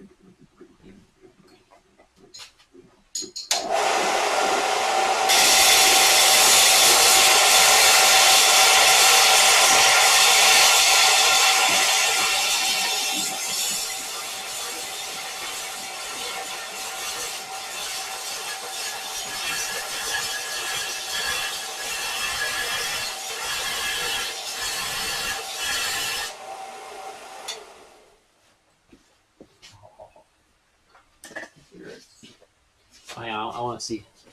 I don't think the camera picks it up. I think the light is bright on our. Oh, you already measured it. We're running out. Kind of watch that. Oh yeah, Right around there. fantastic. It's like watching our Kansas thing. I said to him the cam sensor that Steve and I were testing today on getting the machine. Yeah. I was gonna have you machine, and I'm trying to do it. Did you actually see our clearance we have on that thing? Because Facebook is voice. New Simon Industries cam sensor. This is for all.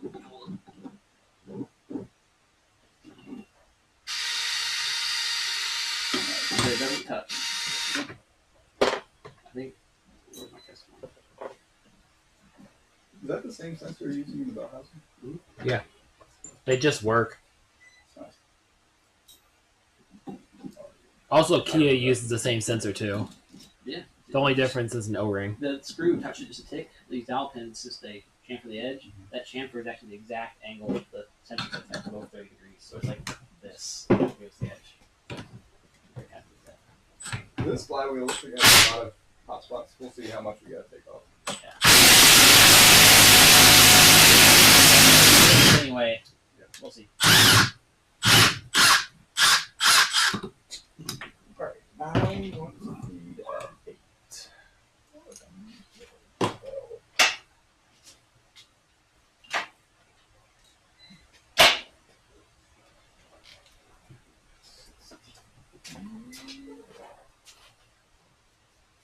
Okay, it sits against a pressed down gear. So that should be more than stable enough to read against.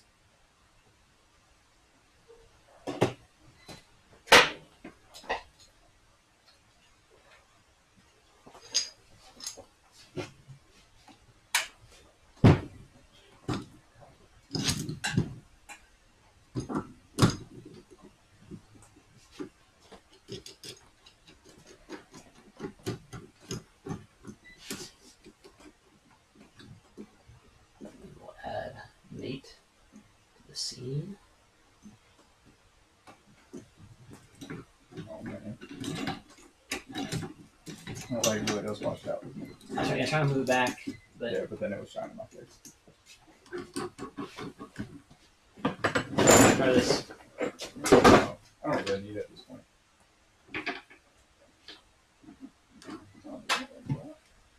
Where'd you turn off? Alright, Oh, we turned it off. It was blowing out like crazy. I just was thinking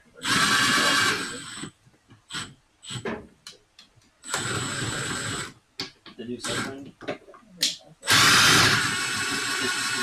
So the dial. The only thing I don't like is now this is infinite. It's only high, medium, low, and turbo. Turbo, I think on this one is 4,000 off of XP70 high, and then the side one is variable, but also variable between 6,000 and 3,000.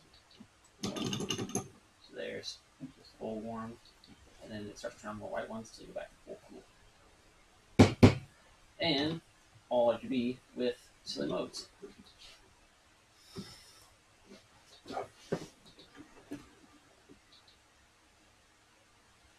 Why not?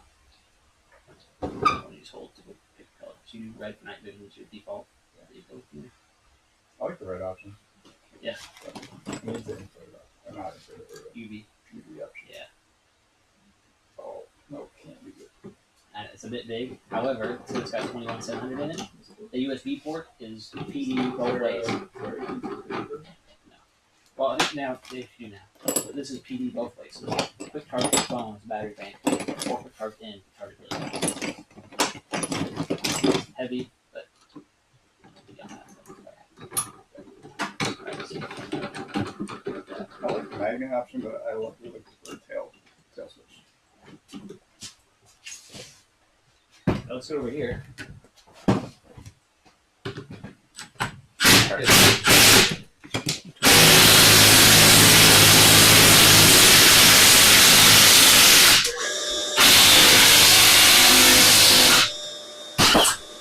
Holy crap.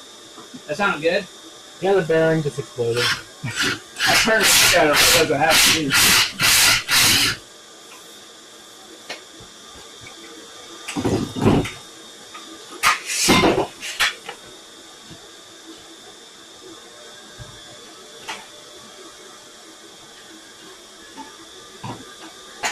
Tony Card I need said, it, like, I need the light in here, though. Dave, Tony just sent me a through.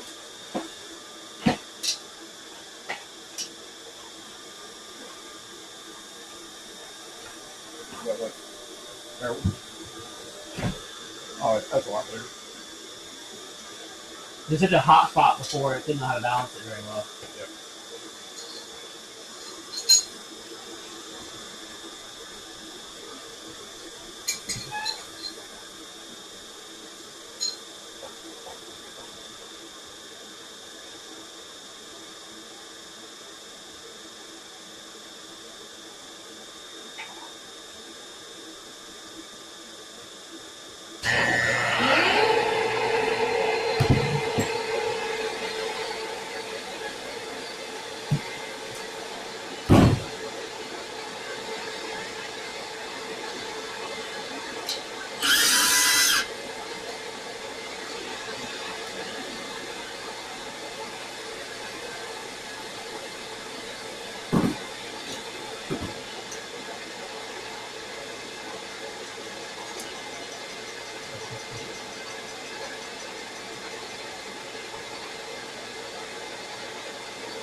Hey, free pins. Actually, those probably aren't too far off from my 4mm pins. Those are like at least 8 now. Standard? Yeah. There's a lot that's behind the cage. 86. I think you have printed them though. Okay. Which ones are the different ones? Yeah, those. Okay, those.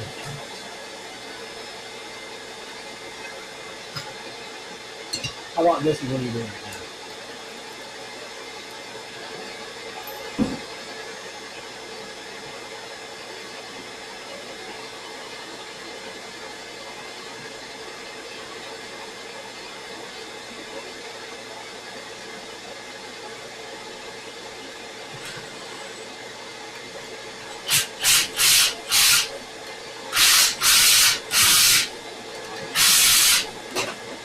What got on this? Cable. Oh. Nice.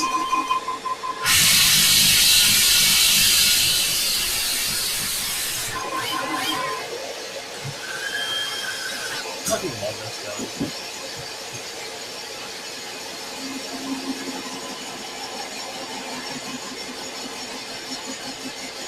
Nachi.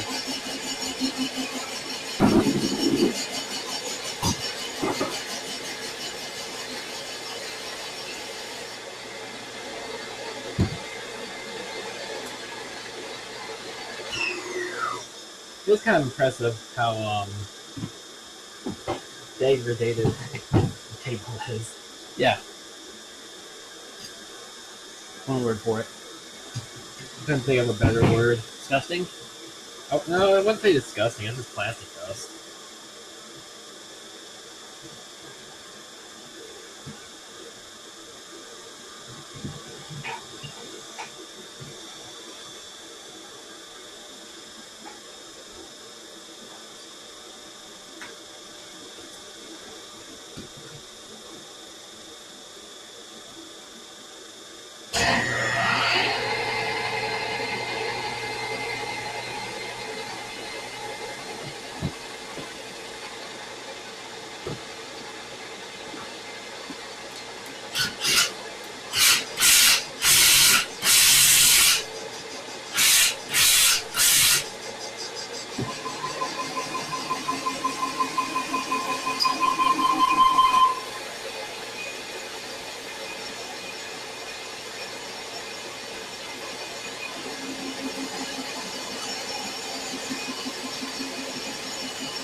That was 12.5 valves.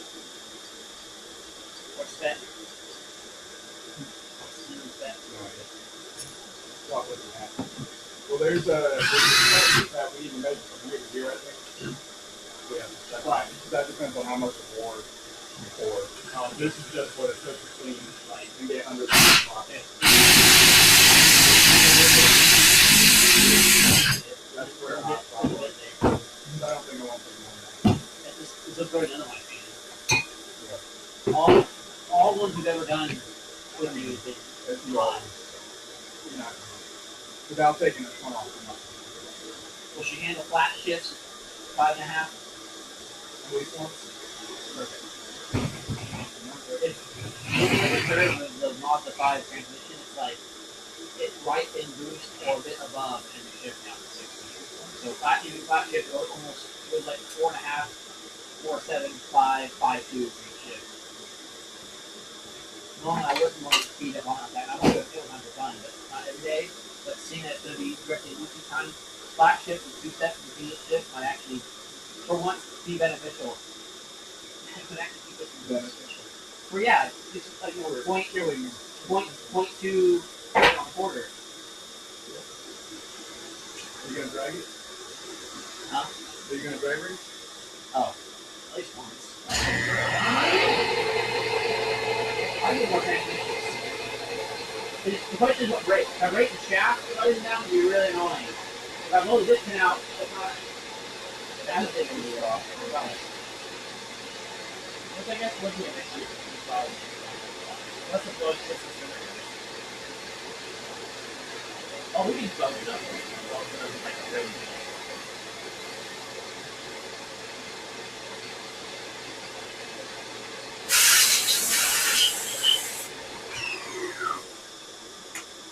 I think this one's good to go.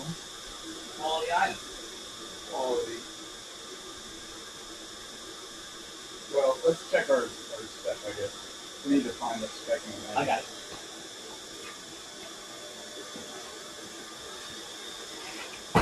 I don't like the Ford book. We're using the Ford tool. So. Where's your I explained it earlier. This one has a release, so you can open it. The master one? I think it's the master one. I don't even know which one that is. I need your big measuring device. Oh wait, you said lathe. We're going to lathe as soon as this comes out. Transaxle. Manual. No, it's not going to be in there. Where would it be? Is there actually a section called clutch? Steering, suspension, half shaft. Service tools. That bearing's still reusable, right? Yeah, I use it in Will's transmission. Doesn't matter if your car doesn't Oh, move. clutch, 1602. If you're never going to drive the car, it doesn't matter what the bearing looks like. I mean, it still This spins one I'm pretty going to good. drive. It just needs to get done first to drive it. I mean, That's Specification, that's pretty good. 160215. It'll roll around the garage on that. Why don't you Still go, not help cheap. me build it? I am. Oh. Right now. Did you You not should notice? come over and help me That's a long do drive. fun stuff. I ain't doing all that. You got a spare bedroom. That's a lot. You got to take quite a bit off there. well, these top surfaces have to be level. So if it's at bottom, yeah, there's quite a bit. What's eyeball level for these top plats? It's not that much. It's probably 316. I think we're gonna take a little bit off the dip, anyways, because I think it's gonna start riding up here in the spacer area. If not, That space is weird that it has that. Because I guess it just offsets the whole gear it stack. offsets first gear. But like it's like an open. It's not There's just like ring. there's like a bushing There's a key or something in there, That's like a dogging. like a backlash, something or another. It just lets it move like 16 per minute. Well, it might be because reverse gear is completely different. Like the synchronizer is on the shaft itself. No, it's a synchronized reverse. Yeah, look at that tiny little carbon synchro Cable in G is there. not synchro reverse. It is. It is. Oh, yeah. But it's got that. That's why the last There we gear on go. the 5-speed Yeah, is look that at tiny little silly. carbon synchro in there. That's pretty slick. That's another reason Yeah, the 6-speed it works uses- because we're replacing that silly extra synchro reverse bit from the 5-speed with the 6th gear. Because 5-speed's got that dumb, just for synchronization, basically. But yeah, they use 2 different gears now for reverse. That's why the stack is slightly different. Also, they use all steel shift ports. Okay, They're not aluminum. Awesome. I hate this. Did you bring another one? I didn't bring it, but I have it scanned. I have it. It's just a little bit of this. Yellow. This is a print. Oh, hold on. It's a bit of a mess. And it's got other stuff in the back. A home print. It came with the Capri when I bought the Capri. They printed the 323 one. Yeah, they printed That's funny. the whole freaking thing. Man, I wish this guy had more bench space. I have it physically on my phone as well. It's on. If you want to look at it on the TV, it's on the computer.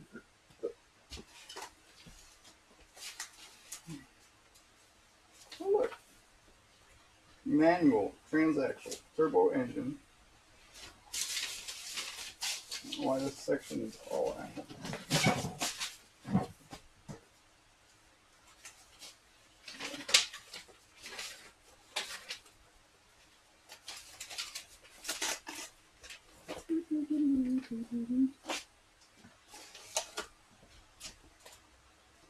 No section is.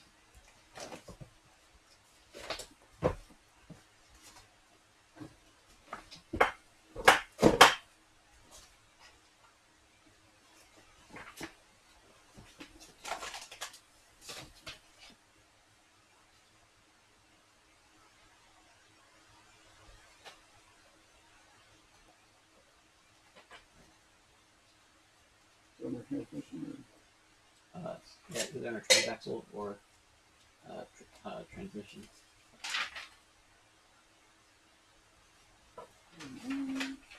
This looks like free stuff. That's what I just had. So it sucked. I didn't even see it in there. The Mazda one's written better. Yeah, no, this is why I can't get it.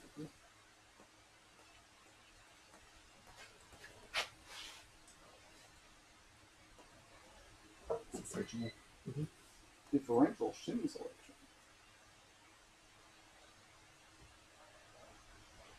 Okay, not this one. There it is. Whatever. Engine control, clutch, section 6. Some of the Subaru ones I have, you can just click on the index and they'll. Yep. The other Mazda one does, not this one. Okay. So,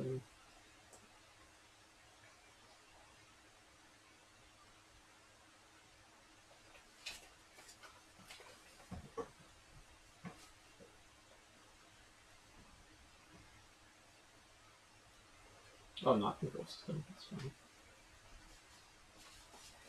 Does it have like a table in there that tells you how much it returns it? Yeah, maybe not in this one. Since that's not considered service. It's looking like a pretty good area right there. Yeah, well, this looks like a fixing section.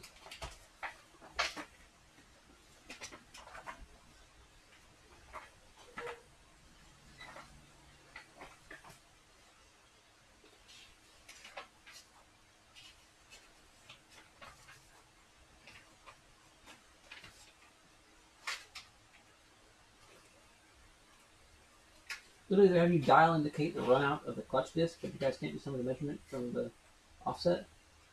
I bet you Haynes has it. Disgusting. Alright. Deflection limit 0.2 mil, grinding limit 0.5. Okay. I think we're past 0.5. Not exceed machine cut of 0.5. Well, 0.5 is about 20. So I've only taken 12. Don't not say both? It does say those. No. If I said it's 20. Oh, you just had it over your head. Oh, okay. Well, I mean, 1 millimeter is 40, so it's pretty easy to figure out 0.5. I'm looking for the actual dimension. Yeah, I didn't see it in here either. This looks like identical. It does.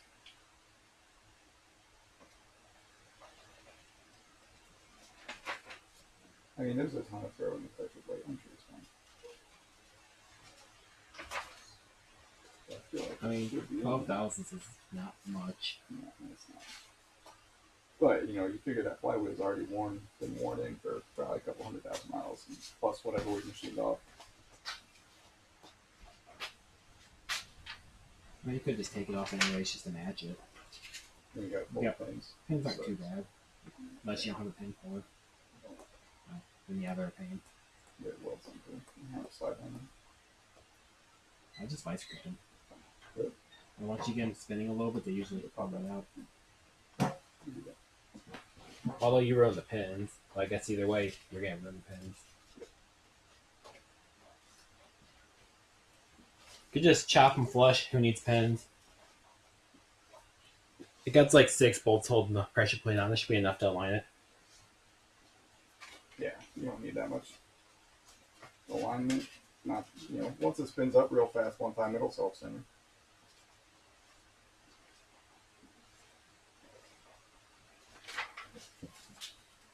I really thought I'd seen that dimension in here. Yeah, we did this last time. Did we? Yeah, we machined the other one. I would have sworn we did. We probably talked about it and didn't do it and said the same thing. It's 10,000, so it's not that good. I think the other one we actually did the face. Then we did the pressure plate face to match. Did you have the pins pulled on the other one? Yeah, we pulled them. I can't remember. You know, Yeah, okay. This one has here's technical data. It's just not there. Here, you can text that. Flywheel, run out limit, grinding limit. That's it. also don't know. 0.2. We got way more than that. Or way better than that. Clutch disc, though, we have a ton of run out limit, wear limit, outer diameter, inner thickness, outer thickness. The disc, which is the part you would just replace. Yeah. Meanwhile, like flywheel, replace that. If it looks worn at all, just buy another one. If I tried, Japan's working on it for $300 a piece. I paid it to, if they actually have it, I don't know if I'm actually going to pay for it though. My phone, thanks for finding it. Just cancel that. Use a Terraton or asbestos gloves to place when you're on flight. I don't have any asbestos gloves.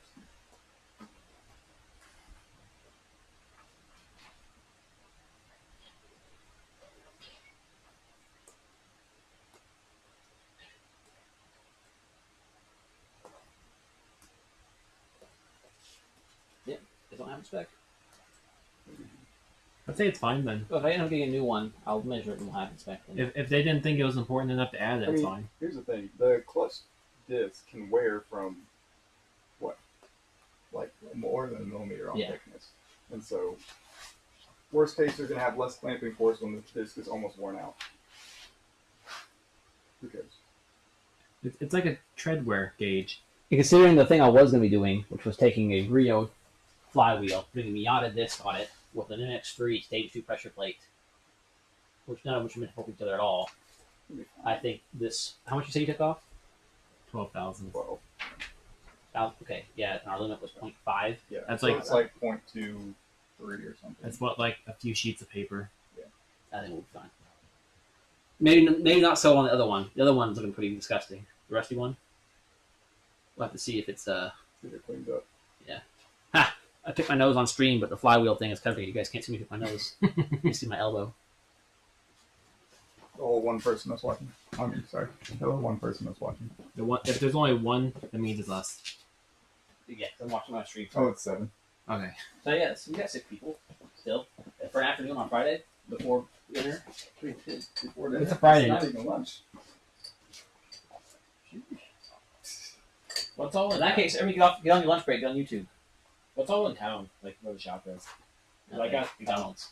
Oh, rare. I got a Taco Bell. I had Taco Bell sounding amazing. I've had it forever. You gotta go all the way. Nice bit. I'll screw that. Down to the big city. All right. Okay. I will pull this out and You then have like carb cleaner, brick cleaner. we can Wash off the measure. pan real quick.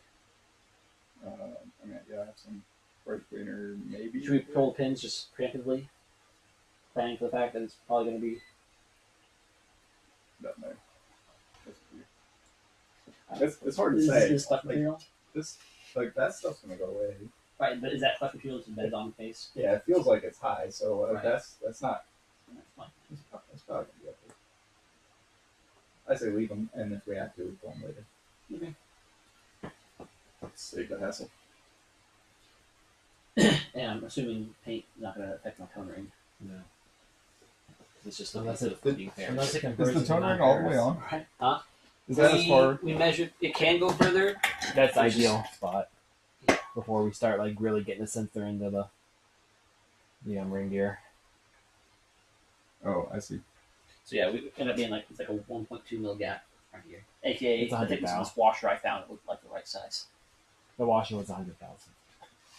It worked out pretty nice. Yeah. So the kit I'll probably put like You're two gonna- 3 printed. Put a couple tacks on it.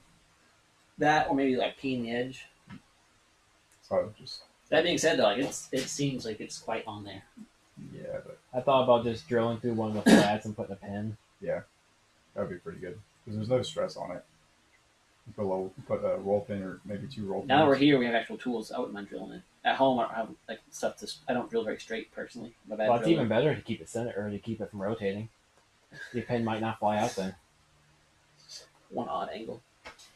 So, like, while it's on the lathe, we just right. Or we just do it in the middle. Okay. At the shop. Sound good with you? I mean, we could do it in drill press. The table turns 90. But generally, probably for Yeah, like just clamp people it doing it at over. home, I'll probably just a couple tacks. That way it's removable if you want to, but otherwise it'll be fine. And also, they come off the laser with a bit of an edge. There's an edge, like right here, a little bit. If you leave those on, it'll really hammer in and stay. We took it off. Do you have to take them off for this? I recommend leaving them on if you run the Miata BP flywheel. This fits the Miata one. It's just a hair looser. So if you leave those on, it should fit the Kind of Miata one. self-centered. I mean, this surface isn't turned very precise. I don't think so. It's probably variable within a few thousandths. The sensor probably doesn't care. Our No, the testing. sensor won't care. I'm just saying your fit might vary from flywheel to flywheel. Sure. This is a Escort flywheel. It's right there. You know, I've got a couple wheels What the everywhere. hell? I think that's Escort flywheel.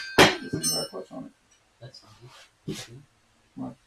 Is it? Maybe it's not from Escort. That might be. I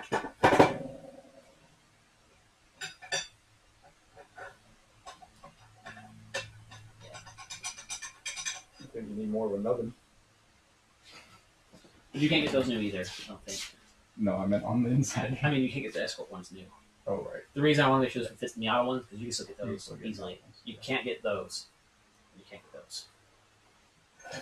Annoyingly. Alright, what was I again? Oh, yeah. Here's my shop. Shop back. Okay, so our flywheel surface looks fantastic, as I'm sure you guys can see right there in all its glory. We only had to take off, what did you say? 12 thou? Fantastic. So it should be fine. We're just going to run it as is. I've got a second flywheel here that we're also going to clean up. I guess we should probably put the tone ring on the clean one. But we can do that. Too many. I guess I'll steal one of your tone rings. I'll ship you a replacement when I ship you the sensors. I got mine with me. Oh, okay. I'll just get another one. However we want to do it. We got enough flywheels and tone rings here. We can do them all. You're saying before you paint. You want to put it on before you paint. Well, yeah, because if you hammer it on, it's going to just wreck all the paint up to where you put it. Truth. Right. Easy. So that's where we're sitting right now.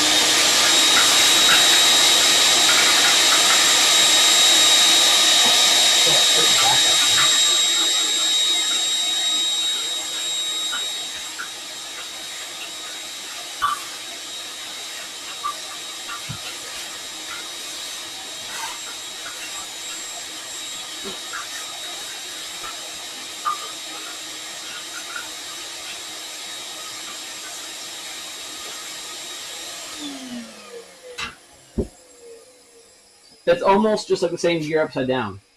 Kind of, yeah. Is this first or reverse down here? Both. Reverse is first. It just has a counter gear to make it go reverse. Yeah, they're both offset, just in opposite directions. Everything else basically lines up. Every other gear besides that one. So how are we going to do that? Chuck it up in the lathe, use the readout, and just touch off to the edge, and then swap sets, and then go to the other one to see if it's... No, so what we'll do is Oh, hang on. Let me switch the camera so you guys can tell the camera what we're going to do. here, let me get this and we'll just do it. So, next we're going to do our turning, our lathe operation, to shorten the shaft. Look, So part of the 6-speed swap, who says Will can't learn something new? I already knew that. It's not incorrect though. Anyway, You're right. It's not incorrect. it's technically correct. The best kind of correct. So here's our two shafts. I don't know if the camera's going to see it from here, especially with my black shirt background. Point is, one of the shafts is longer. The G6 shaft, and every big G shaft actually, is like 5 or 6 millimeters deeper than the 5-speed cable trans. So to make it fit, you have to physically shorten the shaft where the bearing sits. But it has to be pretty precise, because it's kind of a critical fitment thing. There's shims and the gears all rely on that distance. The bearing relies on that distance. All precision work. So we can't just do that at home with a plasma torch. So it's a lathe. So that's why we're here at Nate's. We're going to lay this down. Me and Steven probably could have handled shortening the diff gear at home with a grinder and like spinning it on a drill. It would have been fine for the purposes of what we need to do, but this is a little more. I mean, it's important. basically a surface grinder at that point, right? I mean, it would have been fine. Minus the precision part, yes. The ring gear doesn't need precision to make it shorter. It needs to not touch the case. This, though, needs precision. So we actually don't know the exact amount needs shortened. So we're actually... I'll let Nate explain what we're going to do for that. I don't know what I'm doing. I'll let Nate explain what he thinks he's going to do for that. I don't even I'm gonna put a mic on Nate and let Nate explain. Oh no. Not on your person, just closer to the. You have no mic in that zone. You're facing the wall. Nobody hear a thing you're saying. That's good. No, Nate's smart. I want to hear what Nate has to say. Makes sense. You got a good live center for that. Yeah. Well, my tailstock is not the best aligned tailstock in the world, but I don't think it's going to matter for this. Oh, I'm covered in oil. My poor microphone.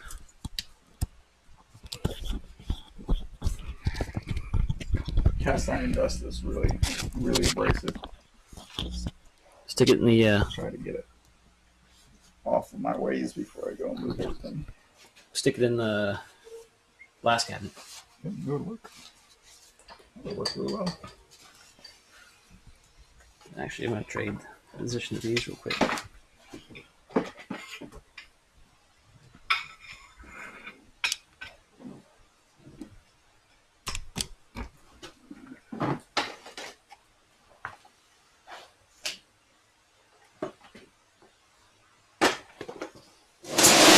I've managed to already make it hard to walk and make massive space of good for us. It's incredible. The AD mind just loves to see stuff spread out. If you don't see it, don't exist. Exactly. So if you're doing a project, it's all gonna be out at once. That happens to this day still often. If I'm trying to find a thing I need, you open a drawer like, oh my god, a brand new old stock something that's worth a lot of money that has been in this drawer that I didn't know I owned because it's in a drawer. Couldn't see it's gone. Slow charging. What have I done to upset you? Phone.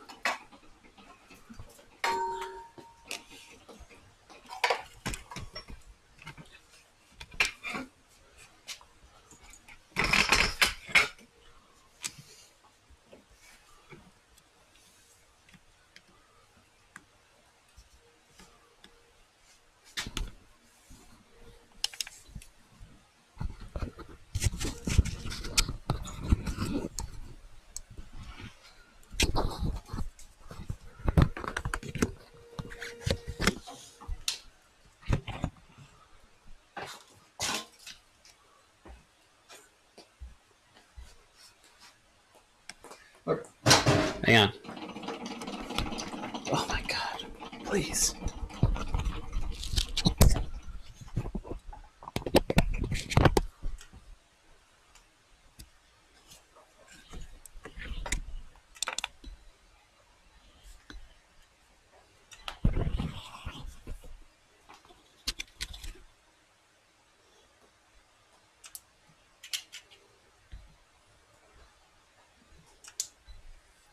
Oh, no.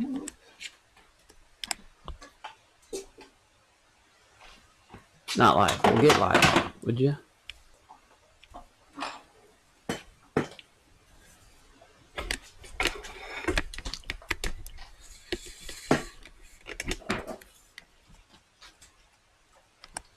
Wow, Nate's actually too tall. It would be better if you were the same height as your machine. Ah, there we go. Thank you. Oh, dude, now I can see the screen of the lathe. That's nice. All right, now we can talk to Nate, see what Nate's doing on his machine.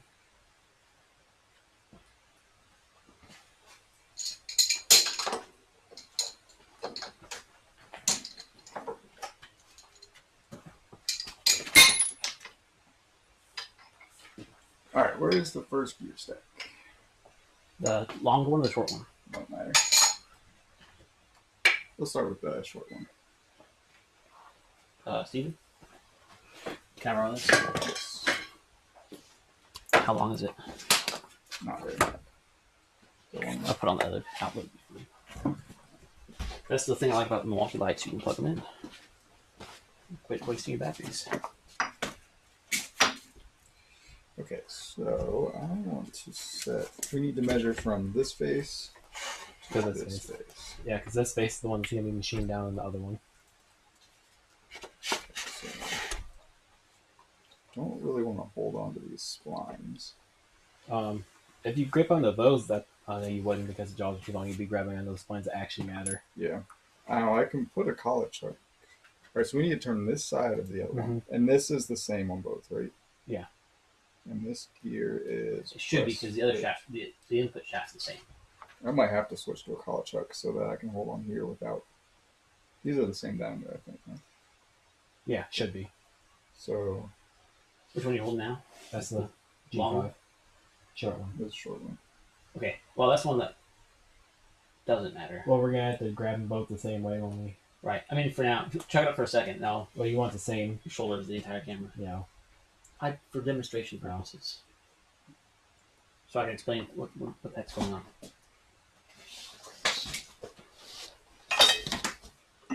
Or naked.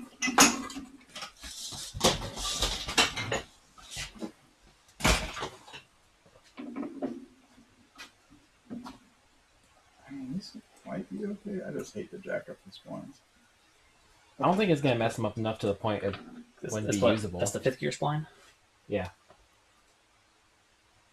Yeah, I mean, but I do have collet chuck, so well, we'll see in a minute. We're All going right, to so what we're gonna do is put indicator on here.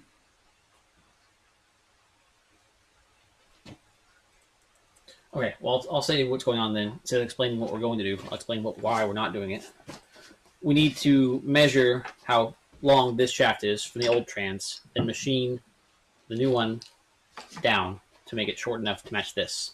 We don't know the exact measurement though, and to get calipers that actually fit this and measure this little tiny flat surface and make it as precise as we want it to be, they're a little iffy. So instead, I think we're going to use the lathe as a measurement device because Nate has this Digital Or readout. DRO. Okay, DRO, digital readout.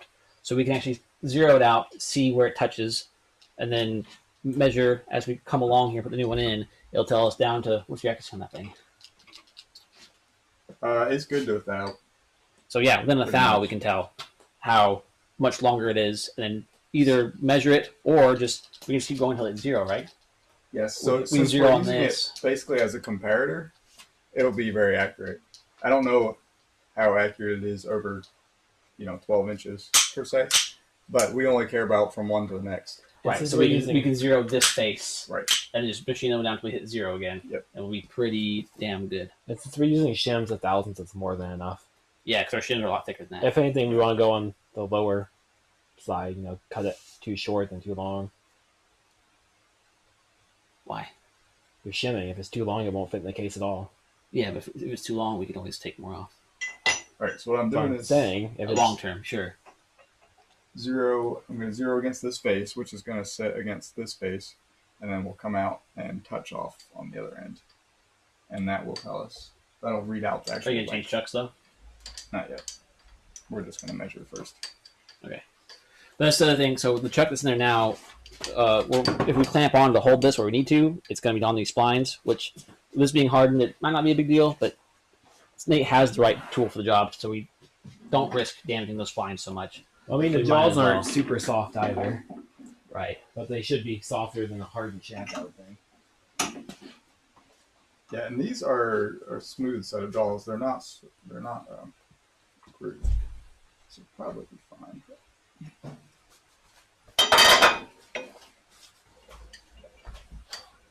Oh, it's not working. Hi. We're waiting for you. Lunch is ready, What's ready? Lunch. Wow. Awesome. so no rush, but lunch is ready. No rush, but lunch is ready. I feel That, rushed. that sounds like a rush.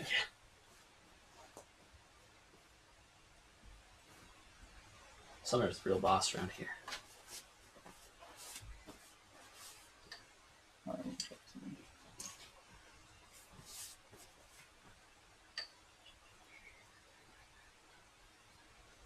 All right.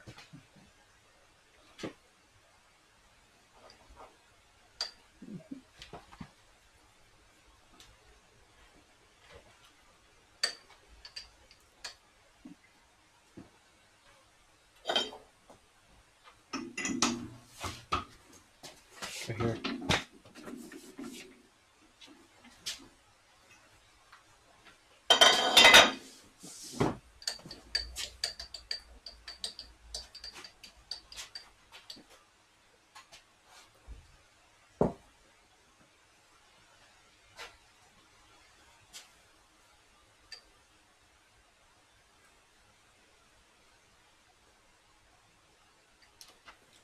.931. Is that sanity check?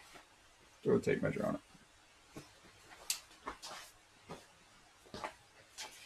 Wait, 6.93 inches? Yeah. My caliper's Of 8 course. caliper, isn't it? Yeah, but it only Standard goes to calipers 6. are 6 inches. Yeah. It's You know, I don't think you have 8 inch. Right? Okay. My Minitelios are 8 then. I have. I mean, looks like a 6.931, almost 7 inches. Alright, well, do you have tape measures laying around? Yep.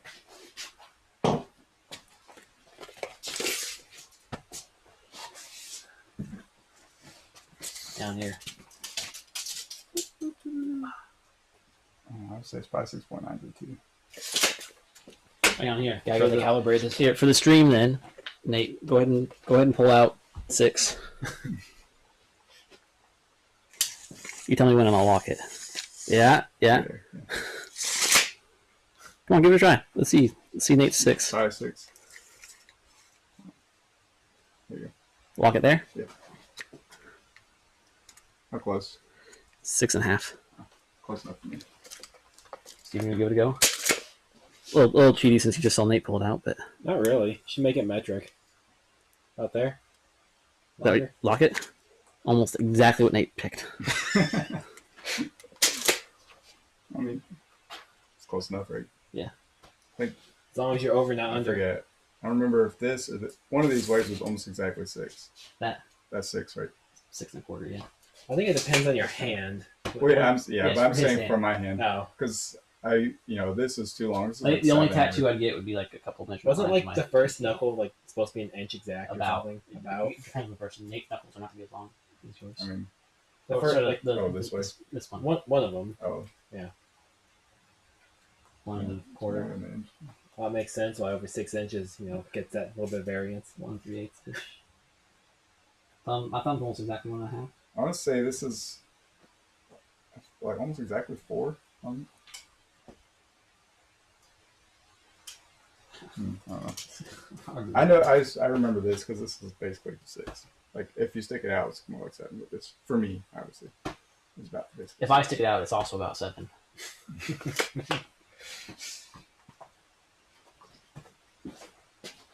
All right, 6.9. All right, where's the other shaft? All right, I'm gonna zero this one here. Do it backwards.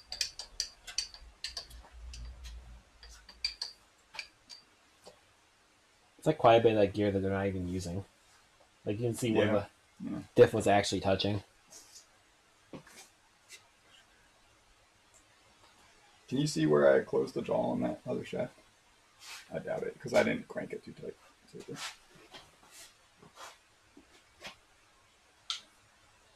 Yeah. I mean, I feel like it would be fine, but the other thing I need to check is the run out with it in this boat.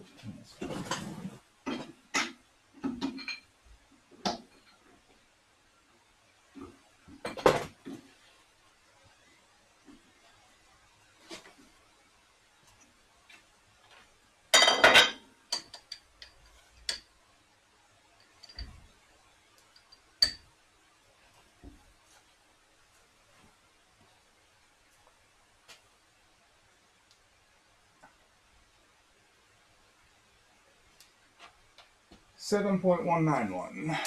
What, like 200 thousandths? Right now. The Stanley checks, right? 260 thousandths. Quarter inch. Yeah, that looks about right visually. Right. No, that'd be 100 and. 170. Let's say That's why metric's better. You pretty much just drop 1 decimal point. 260. I was right the first time. Shouldn't second guess myself.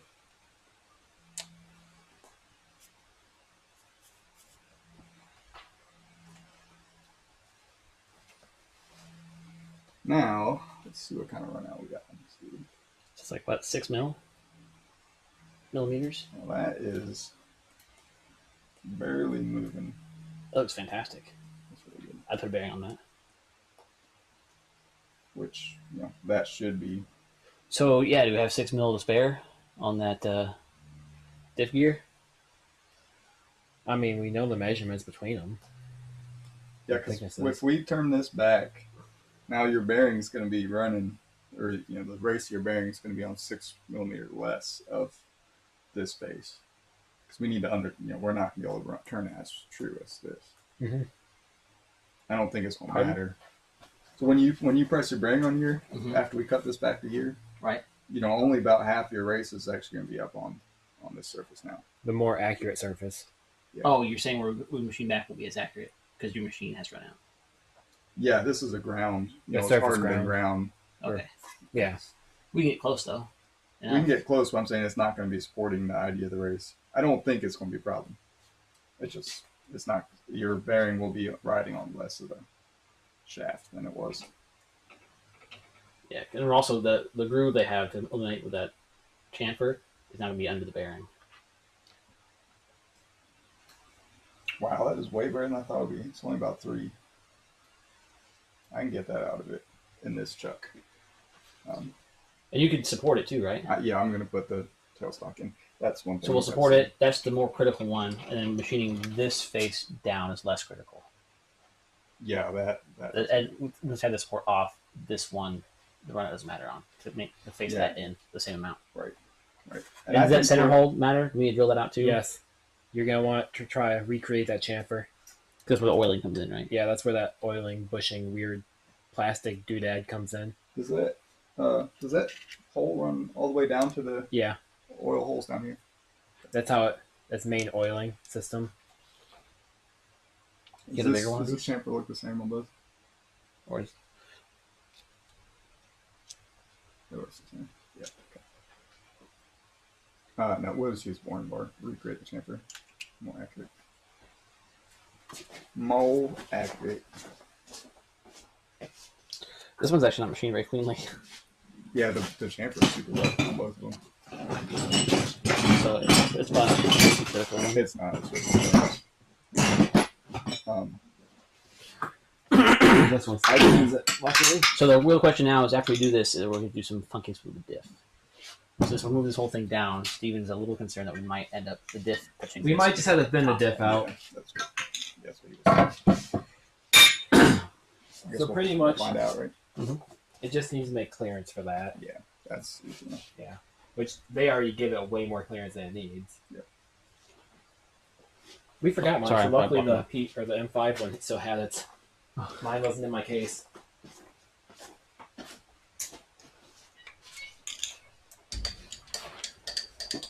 So the question is, when we support it with the tailstock, how big up is our run out going to get?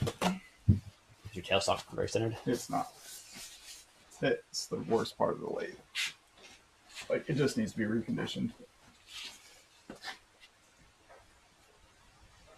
It is adjustable.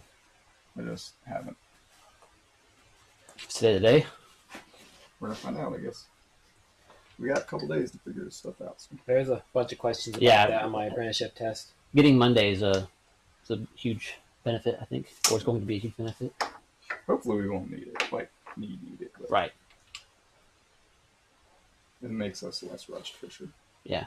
This is why I don't want to film this part yet. Well, we only have to figure this out once. Right. The second time we're just doing it. Indeed. I like your optimism. Man, it's been a while since I've seen some flies. It's been freezing. in Lexington for so many days straight. Flies. No, they're flying. Yeah, I just had one hit me just now, but there's like 3 or 4 There's some that's shimmy crazy. on that Sounds like- shaft. You might want. It's only like it's less than 2,000 some run out just from chucking on this end, and I know my chuck isn't that. I mean, like it's pretty good, but it's not 2,000s at 8 inches. All right, so now Things get better when they get longer, I guess.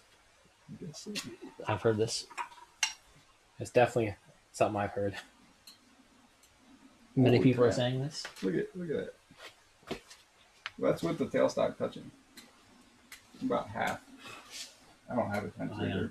Wait a- Oh, yeah, I think You want me to spin it around? I can't see nothing. Well, sorry you guys can't see this chat, but it's very cool. It looks fantastic. We're getting the best numbers.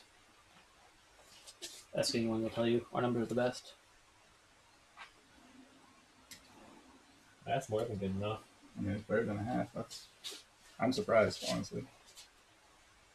Because the way that chamfer was cut is pretty rough. You gotta think this, thing was made in the 80s, early 90s at the best. And this lathe was made in the 50s, so. No.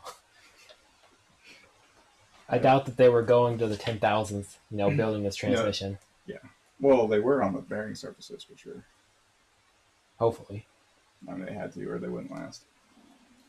Yeah, I mean, my tailstock's running out within about 2 to 3 minutes. That is surprising. I don't need to adjust it. Fantastic. I just wish I had more for you to do then. Maybe we should Maybe it's my drill chuck that's always running out so bad. do the Fusion one too, and just wait for the Protege one after the other one's up in Canada.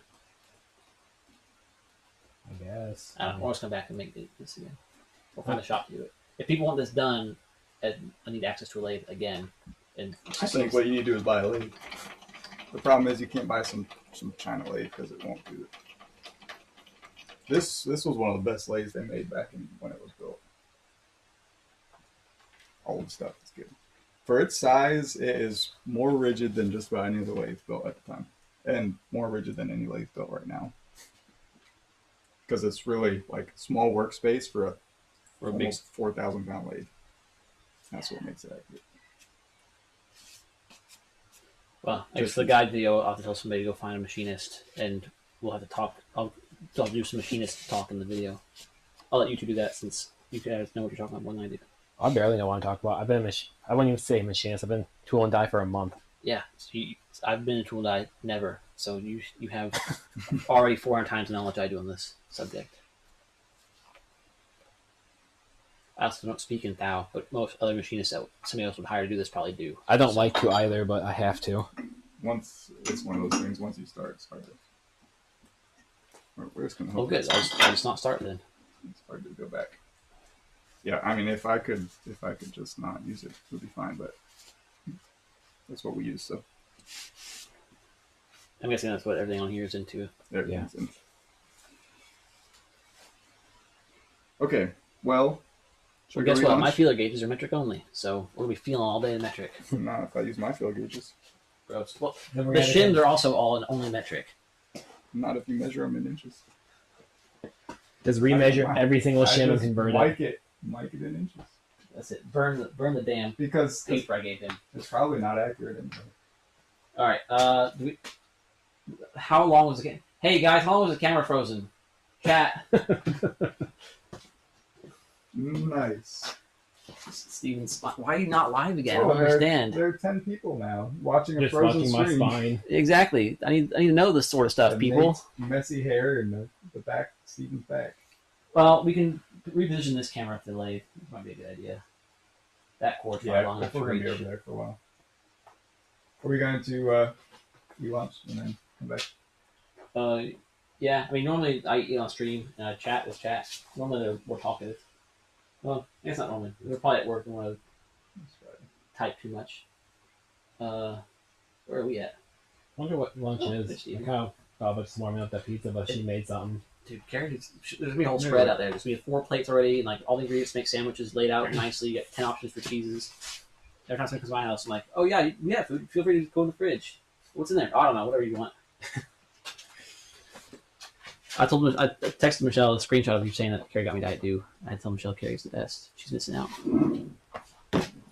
I wouldn't stop, so you got one. know. You want that idea, you can stop yourself. That's what I was saying. It sounds perfect. Nate's so mean. Yeah, I mean, I'm a grumpy old man. Arr. The grumpy dwarf.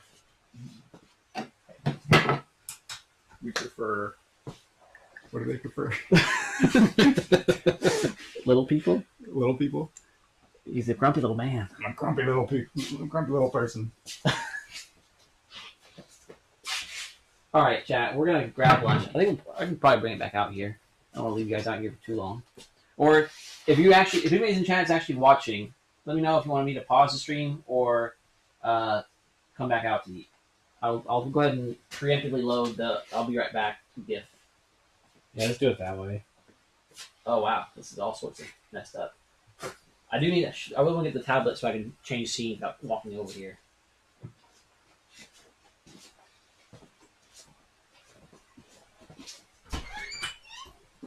Yeah, sunshine.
Fabio said, Nate has the coolest garage I've ever seen.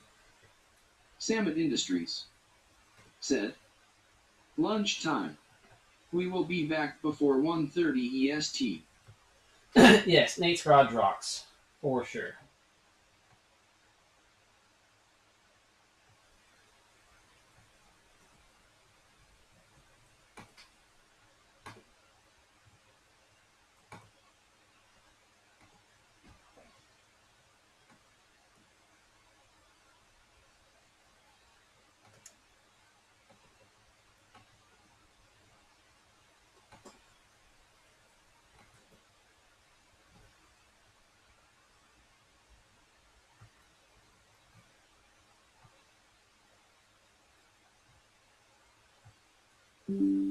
So actually, I'll do that real quick. Let me pan around a bit here for Nate's Garage. But so we've been working on the lathe, which you guys saw. But what's nice about Nate's Garage, why I come here often, besides the tooling, is the fact that he has a lift. So over there's just a bunch of stuff kind of piled up, a little sim rig dealio. But then we got the big door, and the ceilings in here are really tall. It's like 18-foot ceiling or something. It's quite nice. So he's got these max jacks, which are perfect for a Festiva. You can see there's the feet on both sides. So you get this Festiva working space, then some more space in there to do your engine work or whatever else you're doing. workbenches all over here with all the tools and stuff. We've got all the transmissions lined up on the floor already. All the stuff stored over there on the workbench on that side. No workbench here. We've got heat with this wood oil heater. What? Done? Yeah. Okay. Is Carrie missing me already? So yeah, it's set up quite nice. The only reason I don't come here more often is because it's like a 7-hour drive.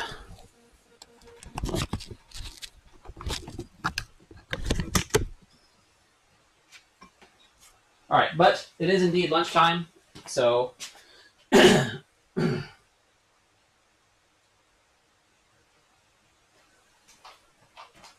right, so it's off to lunch. We'll be right back. Should be back before 1:30, so I'll see you all then. Stick around, it's gonna get fun.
a little cold with the wind.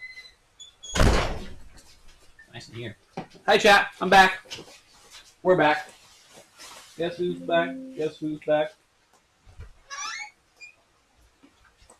Now, this looks like a good job of me, so I'm going to get copyright protected. Well, copyright struck because I'm such a good singer.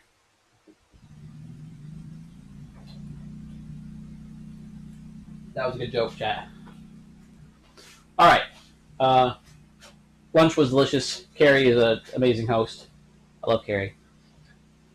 So we are possibly going to have to run to the shop to grab a measuring tool or a different chuck. Maybe we're ready to chuck up right now and just lay this thing down. I don't know. Nate's not here to tell me no, so I can say lay it all I want.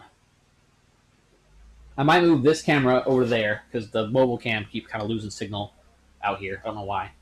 But this cable is long enough to stretch over there. So since that's what's important right now, I think we'll move the camera over there so you guys can watch the process while Nate's messing around on the dirt bike. Man, my posture's so bad. My neck. Huh.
Let's give that a look.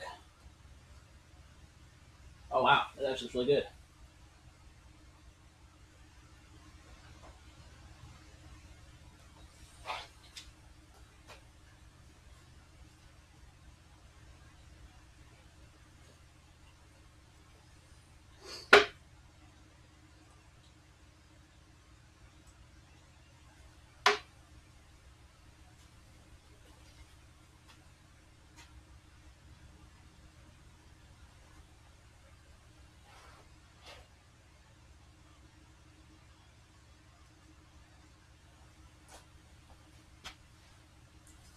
That might just be good enough.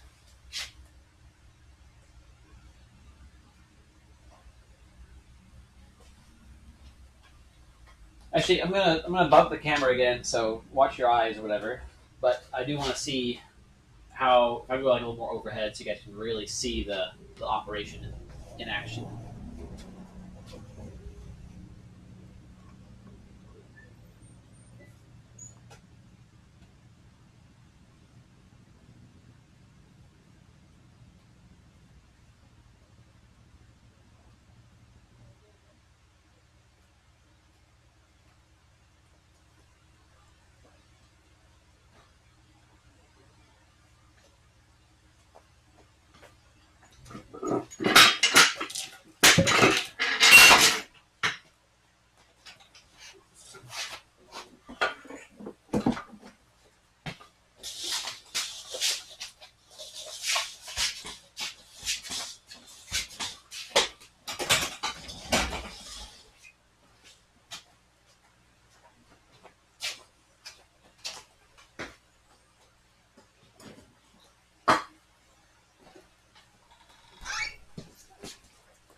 It's 74 degrees in here. It feels hot.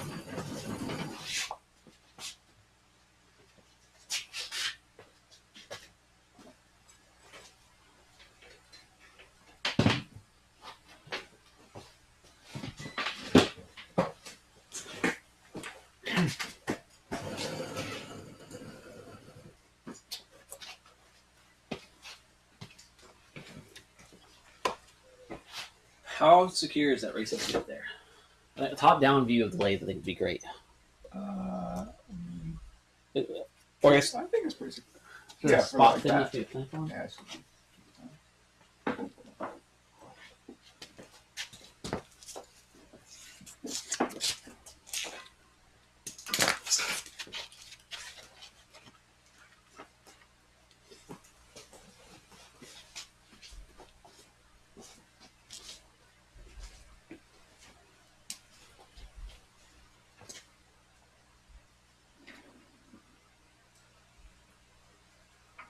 I think I'm just going to go over holding this chuck because it's fine.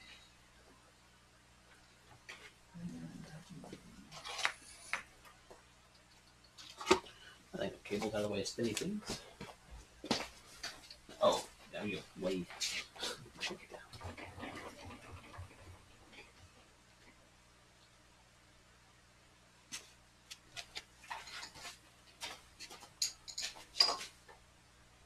Well, limited on actual movie on it, yeah. Yeah.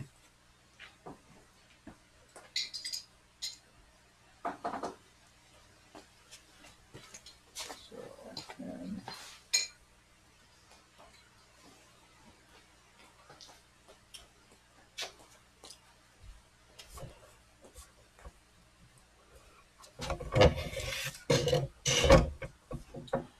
Steve, you want to move left for a second?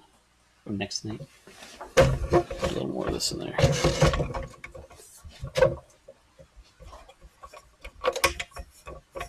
That's right.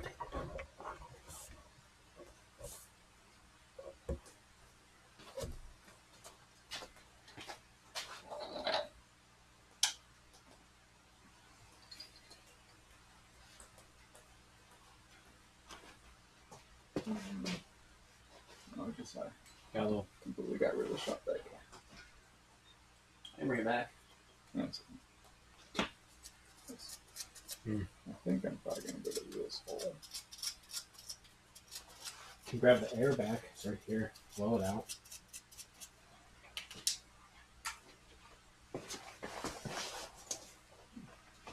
I can just, I have another airline. I should plug it in over there.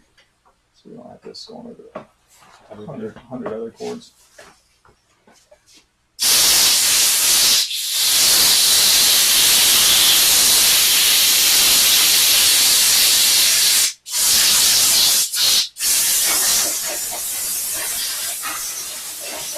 We have to make sure we clean these gears really well.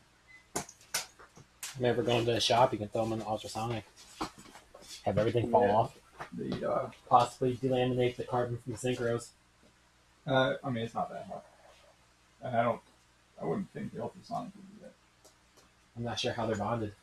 Yeah, I'm not sure either. I'm sure just some special glue.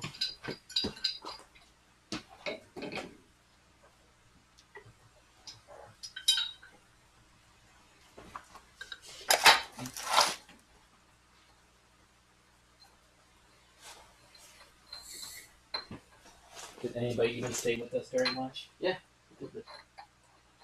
What is the camera just like it's running 15 FPS? I don't know why.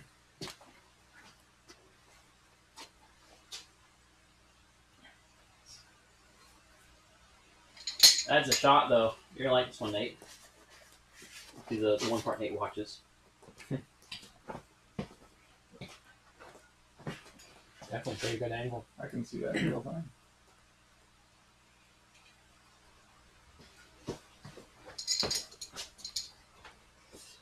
Well, if you grew another 1.5 feet, maybe. That's true.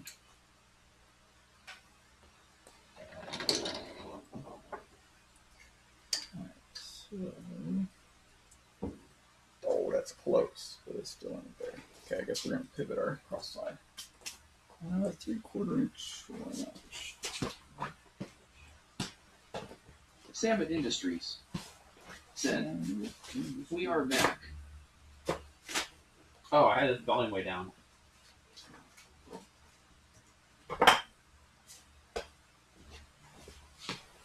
Now I should be able to hear chat. Samet Industries That's too Said. noisy. max volume. Why are we looking at the ceiling now? This one, the cord was not long enough to reach.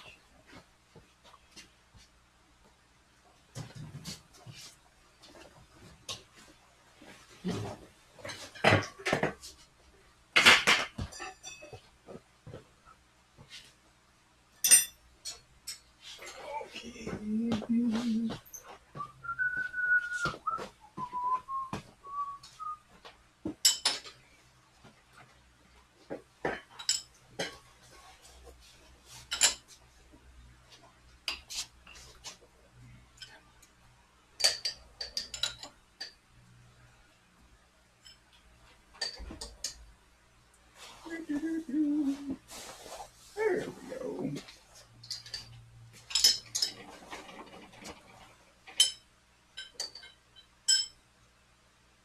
I think it might be your cable, Steven. You think? For once. It's limiting us to 15. I thought maybe it was overloading the USB, but the other camera's still at 30.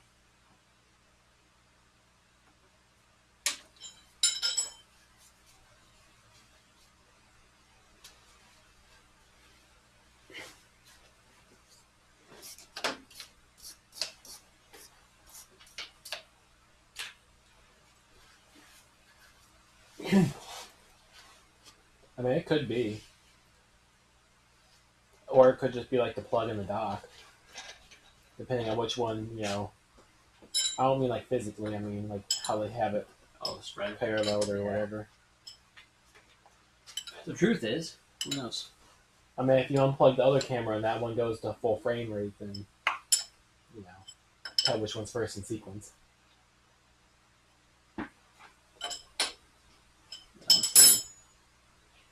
That's 15. This is a stable 15, unlike the other ones. It's back between 7.5 and 15. Making it like we doing weird stuff in slow motion. Alright, and this guy's just not stable enough, sadly. The tripod? Or the gimbal? The phone, You the really- Wi-Fi connection. Oh. It keeps just telling me offline out of nowhere.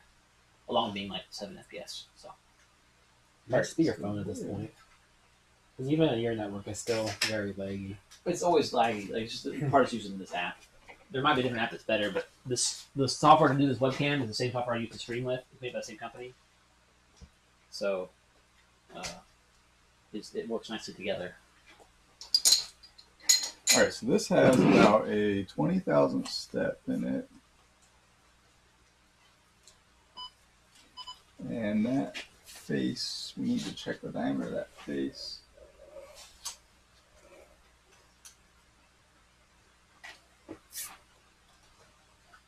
Oh, is that what the low step is for the where the bearing actually sits? Yeah.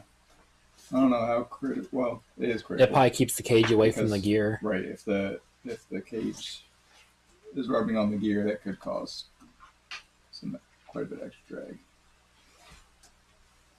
So yeah. All right. we'll Before you duplicate start, or before you turn the machine on, if you could remind our viewers what's going on, the people that are just now joining, or if I just decide to cut this part only. Just start joining me. If anything, we lost people. Explain the entire process over again. It's kind of a pain. You guys are babies. Like, they could just rewind the stream. This makes it easy for me to edit. If I can just Oh. piece together one section of talking, it's much smoother. Inch and a half. First of all, and second of all, you guys use like Reddit, where when somebody asks a question, you don't want to answer, like, I won't answer that. Then you see somebody else give the wrong answer, you're like, you will type 4 paragraphs about, no, you're wrong, here's why, here's the right answer, here's a detailed explanation. If you just did that the first time around, it would be great. Well, I don't have that spike built up yet. Nate does. But Nate's too far over the edge. He's I gone so far past this fight, he's also like, I don't care anymore. just You'd rather don't, just I don't let answer people be wrong. Let people be wrong. That's their problem. See, to explain it the right way, you have to like almost tell the entire project again. Do you have a limit of words Yes. a day? I do. 100%. 150 characters. 150 characters. Okay, 150 hieroglyphs. Is the average word is like 5.5 characters long. So I'm reaching my limit. you're doing. I think you're fast. Better go take a nap. Maybe we need to go ride more dirt bikes since Will didn't come with us. I told Okay. Streamer back. 20. I don't care about your stream. Yeah, well, so I didn't See go. the spike. All right, 20,000 step, 1.5 diameter, and This is why I know this idea is not the worst idea I've ever had. If it was the worst idea I've ever had, Nate would just say, no thanks, I'm not interested. that's true. Some Mazda engineers turning over in their grave because we're using standard measurements on their definitely metric shaft. Yeah, that's okay. That's right. That's it. I'm buying a Japanese lathe that I can't understand a word of. Actually, we don't even know if they're dead yet. I mean, they should, right? They could be, They could be. but they It'd could be still be unlikely. alive. They could be alive. They just be old. I mean, how young were they when they? Was it like their? I mean, if it was a Festiva, I'd say it was a really young guy because they probably, offload the lowest class car on the I don't know. newbies. Japanese culture. Does not, They could also just offload it to them anyways, and then they do not give important jobs to young people, like ever. That's what I'm saying. Festiva's not good. They'd consider the main design important. They'd have somebody else design it and tell the interns to finish it. So at that point, wasn't the intern like the main designer then? If they did most of the work, Maybe. Depends on who you give credit to. just because you don't have like the final say doesn't Just- mean you didn't design it. Whoever's name is on the drawing is the last one. Okay, so That's we why I don't got... put my name on drawing. This is our 6-speed shaft, currently chucked up. Chuck them on it. We need to shorten this by 260 thousandths. perfect. And we've got that by using the DRO itself to measure our offset. So instead of getting calipers and measuring the edges and stuff, we can literally chuck them up at the same point because they both have to sit, bearings sit the same spot at the beginning here. I don't know why we keep looking at the light. There's like a camera here. I did that too. So there's a bearing surface here. No, you just have to know. There's a bearing surface here that has to match on both transmissions. And then we need to shorten this section so that this bearing face matches on the shorter shaft from the G5. So we're going to turn down the G6 shaft to be the same distance. We're gonna so now end that up- we know how much that is because we took the other shaft in here, we measured it. We know that it's 0.26 longer, like almost exactly because we're using a very precise instrument on the lathe to measure it. Very. Now we can take it down from here. Then once we're done taking this face down, we're going to come back in and try to face the edge, or all we want up. We're going to face this part, the different bit, or we're just going to keep it in. I'm going to start with the gear, and then we'll do this after that. Okay. We'll do the end after. And then when we're done with those, then we can move our tailstock out of the way and finish machining the tip down. And when the tip's down to the same amount, 0.26, we can come back in and we have to redo. There's a bit of a bevel in here for the oil squirter to go into. Once we get that bevel done, the shaft should all be fine. Then we can put it back in the trans, and we'll make sure that since this gear will be sitting a bit closer to the shaft than it was, our diff doesn't move, the shaft does. So our diff might end up hitting here on this gear. There's a chance. We just don't know. Well, So, I don't think it would hit there. I think it would just kind of be off slightly. on the bevel here, Yeah, maybe? on that little spacer. Right. And the spacer is thicker than the gear. So it'll be the tooth interfering. would hit. So if that's the case, we'll have to trim down some of the gear, the ring gear. Which is fine because the M5 ring gear is thicker than the stock gear anyways. Right. But we don't know yet. We'll have to do this first. But I'll explain it now because once we turn the lathe on and the phase thing on, it's going to be hard to hear. Not too loud. Not too bad, but the mic, it's got the gate on it, so everything's going to drop by 10 decibels immediately. For the sake of the viewer's ears. The viewer doesn't need ears. It's true. They only need seeds.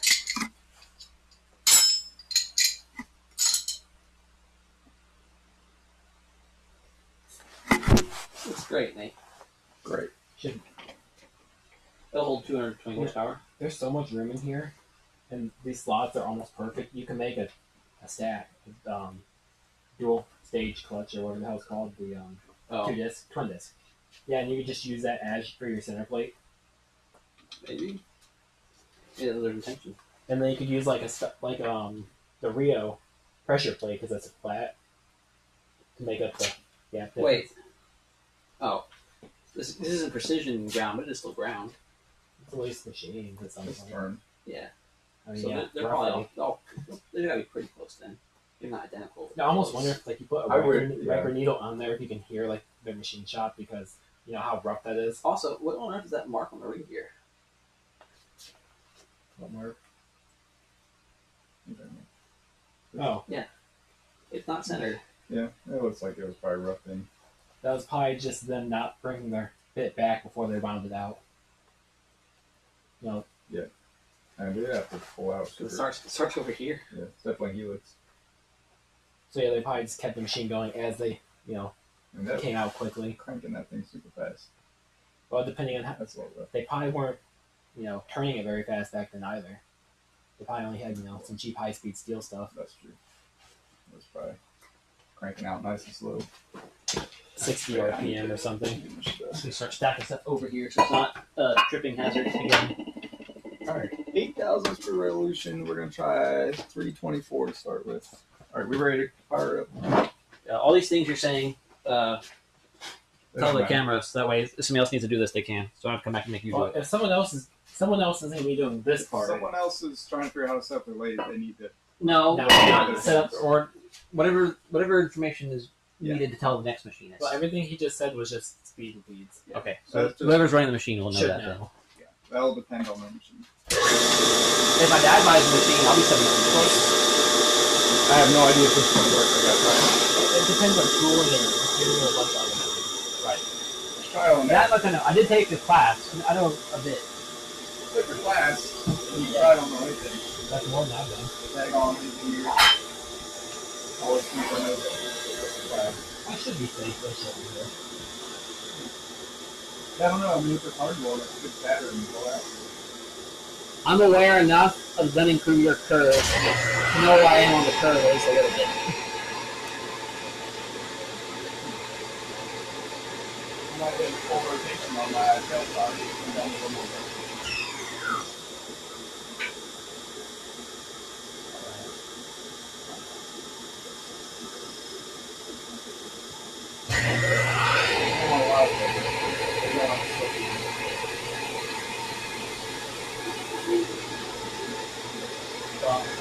Read the crowd or watch the camera.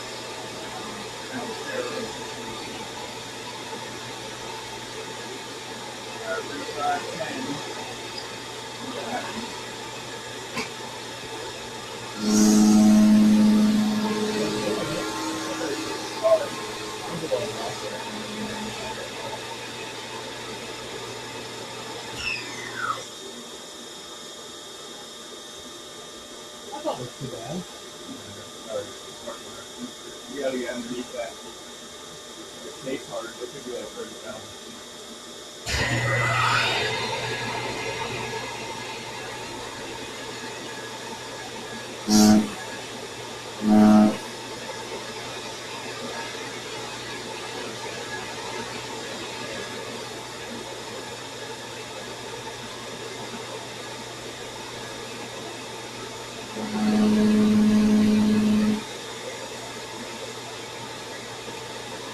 That's just drag it down.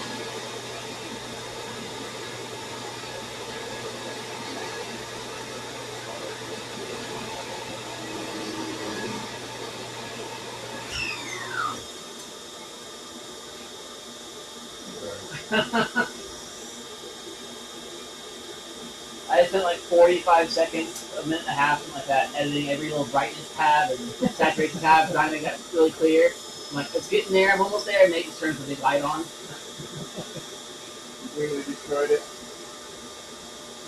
Yeah, it's If you start turning it back on, it might be helpful to see what's going on.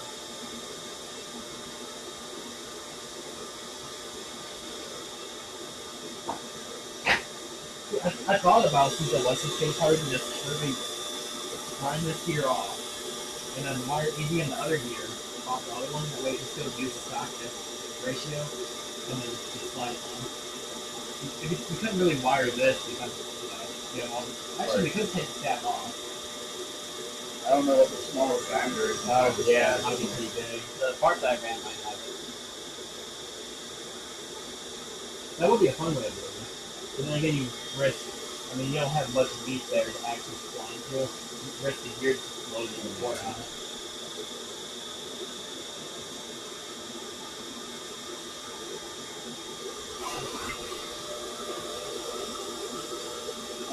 mean, it's not completely gone. I'm going to try to keep it going a little bit. I just kicked it down to 2.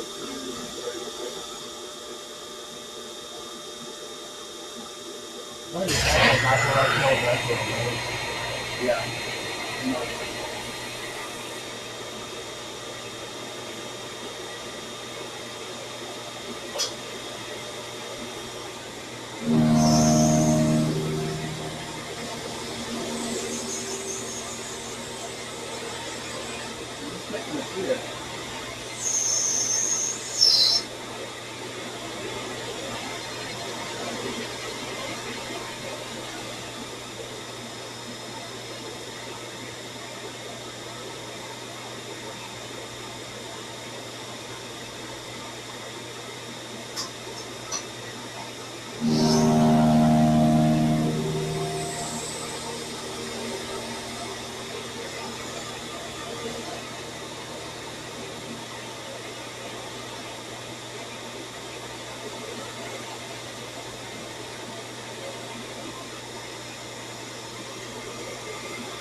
Try doing 25 instead of 15. I don't think that's going to be anywhere.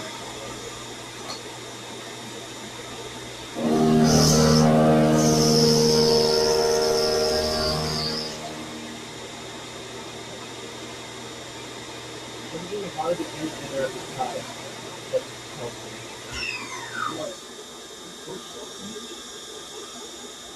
No, it's not. See the Oh, yeah. Almost.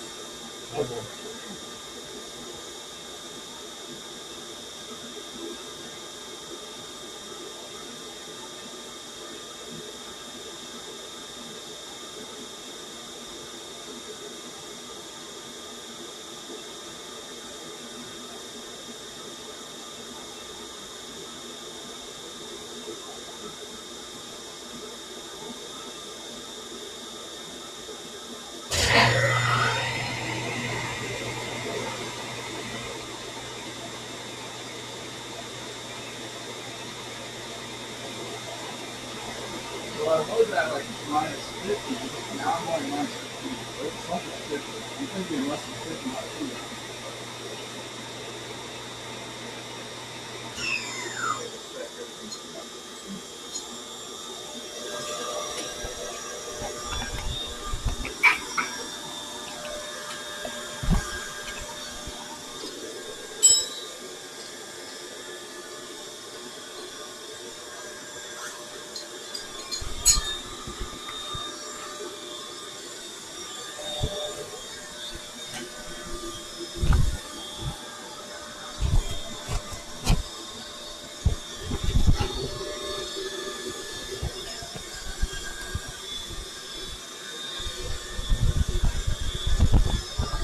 Yeah. If you got the cameras on over here, that's the viewers for sure right there. Now we can hear your viewers for the machine 24/7. You think so? Think it'll come over the machine? We have a compressor on.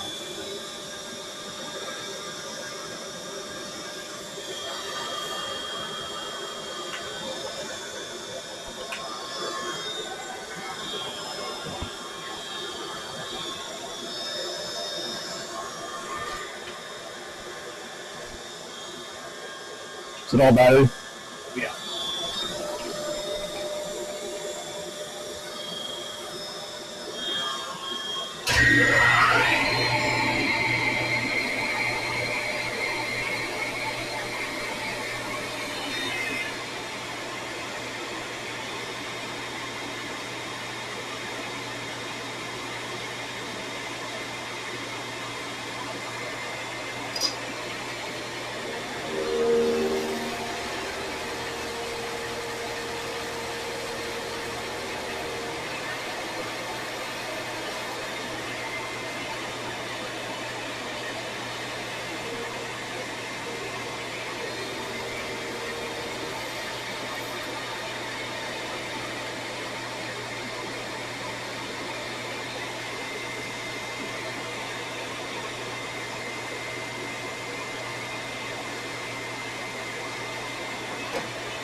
So it is pushing the whole carriage back. If you watch the DRO while I was cutting, it's pushing the tool carriage back. Oh wow. So I need to try to lock it down, I think. I don't really want to.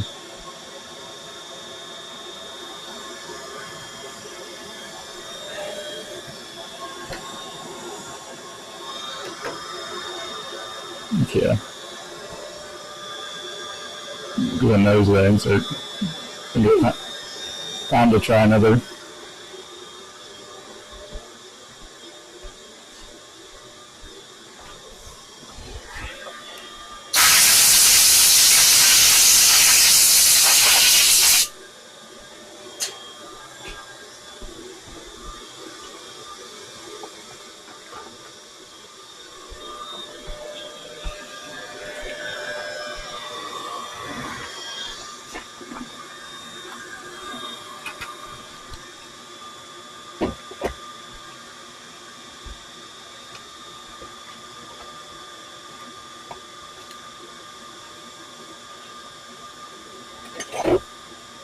You can tell them what you're doing, Nate. Why you're doing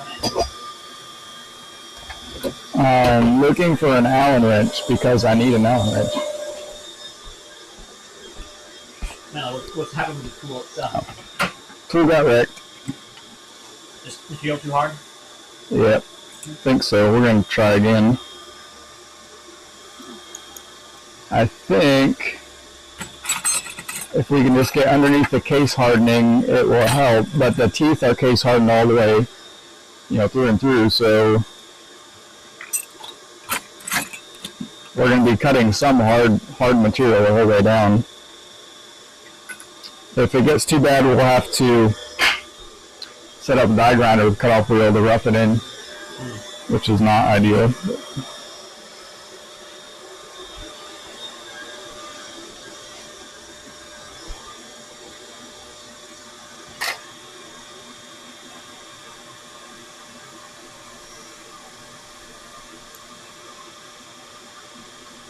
You could find, fit that size blade in your garage somehow. I mean, it did, but it was just not a little bit of contact with it. It's really just boards and stuff. I'd rather do it with that. Get him something like that. Or get him making live something like this. And I already have one. It has something. Yeah, as long as you know what you're doing to use it, we need to use it. We'll probably need that things like now. Hopefully higher speed. I wonder if he got that wire button on it. Let's think of EDM. No, he didn't. He didn't. It's still on there though? The guy didn't mean it when he said today only? I have no clue. I just check. He wanted to, but that day only hadn't worked.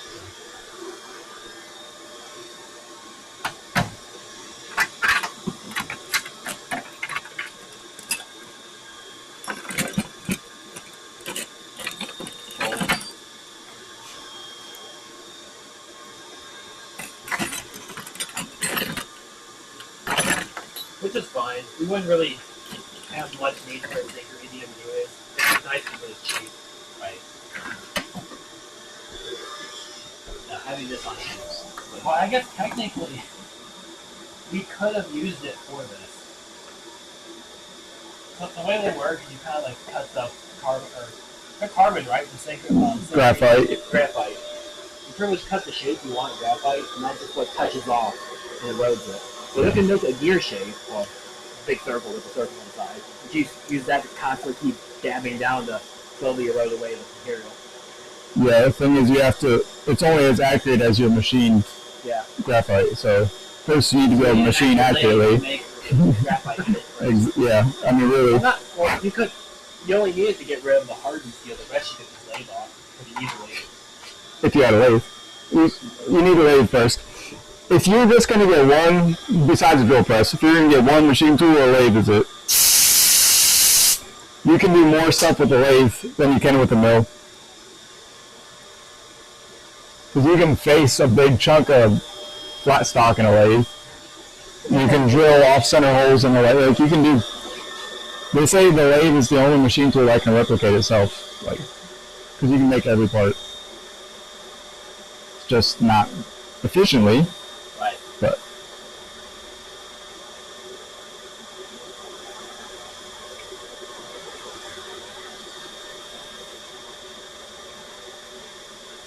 I mean, I use my lathe all the time.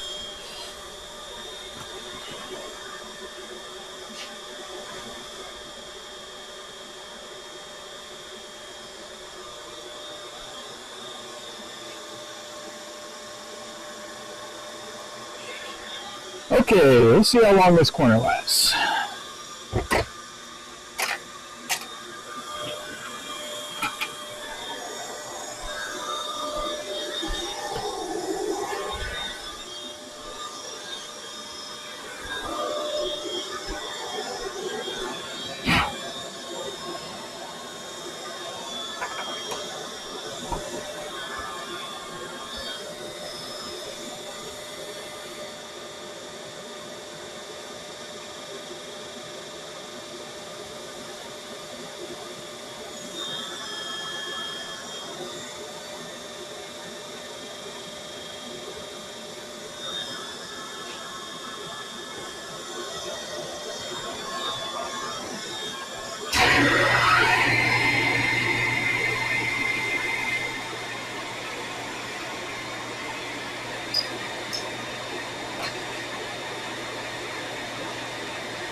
So when it actually starts to make the chip, that's when you start getting the soft material.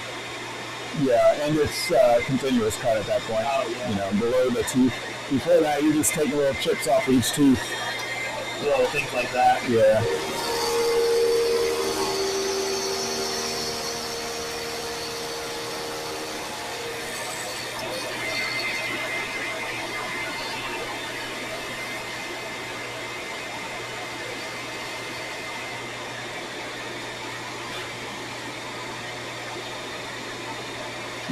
So are you purposely stopping before the center? That way you can start putting the entrance when you go to do the final. Yeah. Yep. Because I don't know what else is going to happen at this point. I don't want to call the range where I don't have a 0 point anymore until I get this done. And Like when they just pushed your tooling back and kind of but messed up all your zeros. So this, and I'm just kind of holding some pressure on the wheel now. If you watch the DRO, it's like pushing it away.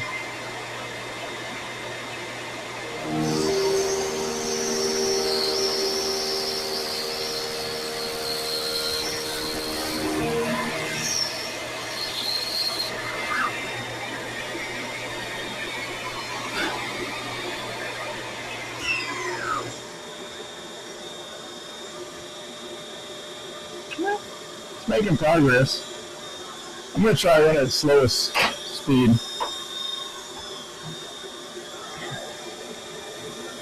It's already shipping that insert.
I mean, it's slow, but it's good, man. It's about 60. You only have 200 to go. Man.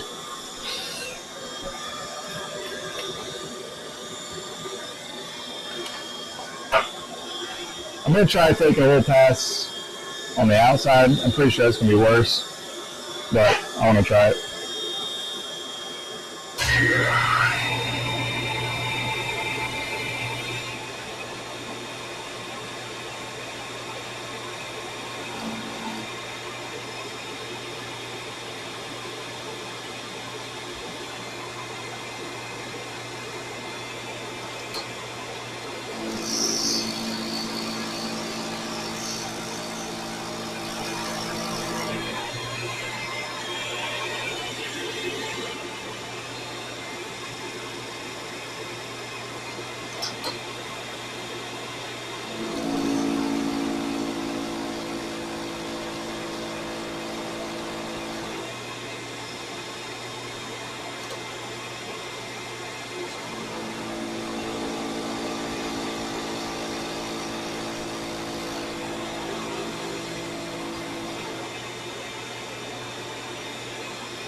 Man, that insert is wrecked already.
I got some brand new Chinese carbide bits of Or are you trying to use? I'm gonna put this with a cutoff wheel into this thing, and I have a lathe tool holder that will hold this. I haven't actually used this yet. I bought it and never even opened the bag.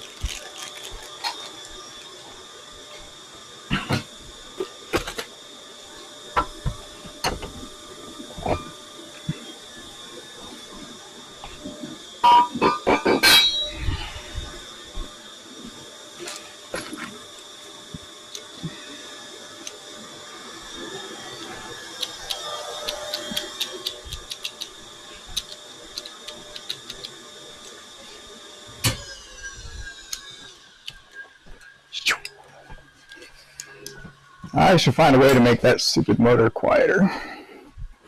Not that bad. I mean, it's not great, but way worse. Yeah. I mean, it's not bad if you're by yourself and you put on a headset, but when you're trying to talk, it's annoying.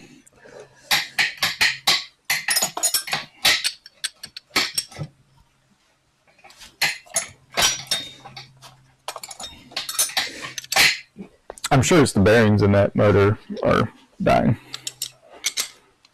You know, it was a free 3-phase motor. Sounds great for free. It's true. Brian Carroll 2 said, "Let's go." Let's go. Let's go.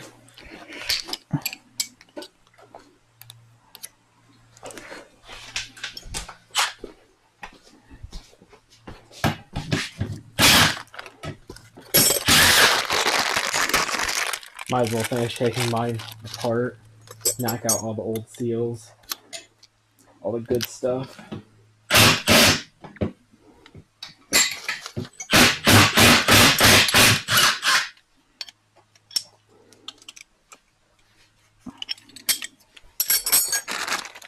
Actually, looks like Loctite. That's the end shaft, the ball at the end of the shaft, the bolt for that. Should probably put Loctite back on it. Now since I have or possibly gonna have a 60, I'm gonna be banging gears all the time, so I'll make sure the bolts stay in.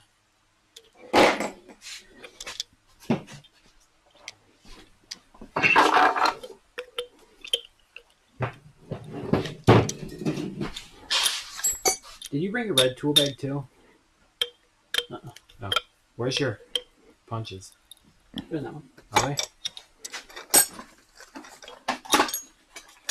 Okay. Shoot, I can't do that, can I? Yeah, I brought this. It's one of my metal work easy thing. Trying to do the same thing. It's got a blank weld it in, but obviously warped it like crazy. So yeah, and this wasn't very straight to begin with. I picked this one because it wasn't straight. No, I wonder if they swapped to that one because they're tired of fixing the die on this one. That's a lot of weird shapes. And the other one's just a solid, like, it wouldn't even be progressive probably. They could probably just do the other one punch. That one's at least 3 stages. Whack. It was weird. Well, it curves on like every axis. Yeah. The only same axis is the bolt holes. And they're not on the same plane. Are they not? No, I think they're on the same plane. These aren't. They use the spacer to compensate. But I think on the plate they are. Oh, yeah, they are.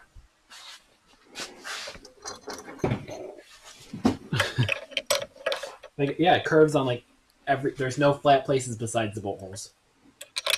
Did you bring a hammer? I don't think so. I think I had a hammer. Have a hammer. Your finest There's, ball. is there a Do you want, bottom you grinders? want a big one or you want a ball peen? No, I'm just taking out a roll pen. I don't need nothing too aggressive. Oh yeah, ball peen is good. Oh, I could take it out with one swing with a, 5 pound or something. This 3-pound cross peen's a good hammer. I think it's 3 pounds. Yeah, this is a good one. 3 pound. Really testing the limits of this table here. Driving out a punch on it. Guess we'll find out. I'll remind you. So you get the thing done. Those. Oh shit. So we're on a die grinder on the lathe. Yeah, that's the idea. All right, chat. This is the sound of Nate's back hair.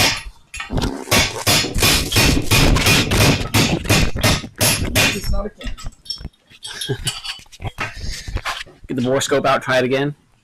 All right. I'll still mic up by the lathe though. Did our new kits come with shift shaft bearings or bearing seals? I thought so. Because it would feel wrong to have this shaft out and not replace it. Right. I would imagine it is. So we don't need any of this stuff then. I'll just yeet this somewhere. Yeah. Or I just put it back with your gears we're also not using. Kind of encourage that people break that all the time somehow. I mean, I can't see how they wouldn't. It wouldn't take much.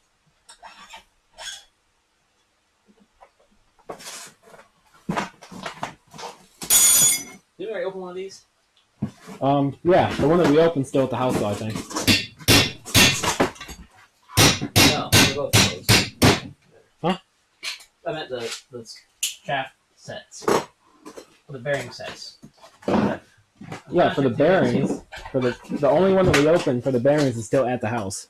Yeah, that's one we used on Brad's transmission. Yeah, well, we're trying those. Yep, you got a new one, Steven. Perfect.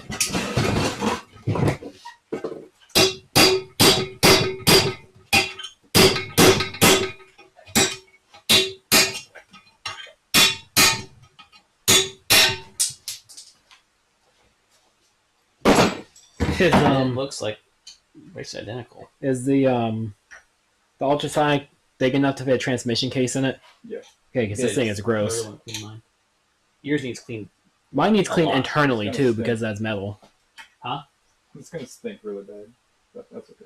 Why? Because we haven't used it in months, and it's probably full of. I'd rather have stink than metal flake in a Yeah. freshly rebuilt transmission. You got your giant grinder, right? Yeah. Oh, the right angle one? Because I saw you didn't bring the other one. I meant to. Yeah, okay. I should go ahead and just clearance my trans now then. That way my metal flaking days are done. Also, you have to drill your holes in too. I guess we'll do both operations at the thing. Do you have a kit for your alignment bracket? I mean, not that we couldn't just print one in like 5 or probably 10 minutes. Yeah. Might have to. Oh, look at that fancy thing. I like that. Wow. That's pretty neat. You should make one to fit a Milwaukee die grinder so you don't have all the noise of air. I don't have a problem with air tools besides the noise. That's the only thing I don't like. I don't like having run hoses. I don't mind that. Like, I have a 100-foot hose, so it'll reach anywhere, even up to the front of the house. It's not a coil. You just coil it back up. Pull on it, and it goes back into the wall. Well, he got the fancy one that does it itself. I have a crank. It's actually probably more reliable. Oh, it's a Harbor Freight one. It's pretty ghetto. I think this was a Northern Pool Wheels. Everything kind of flexes. You gotta make sure you pull it into perfectly straight. Yeah. Bolts. Big sockets. Well, I'll knock all the seals out. But I'll wait to put seals in until after it's clean. Here, I found at least one shaft seal. The shifter, like rod shaft. Oh, two. Yeah, see them. I got both. We're in luck. One was sold ATF, but they're here. Nice.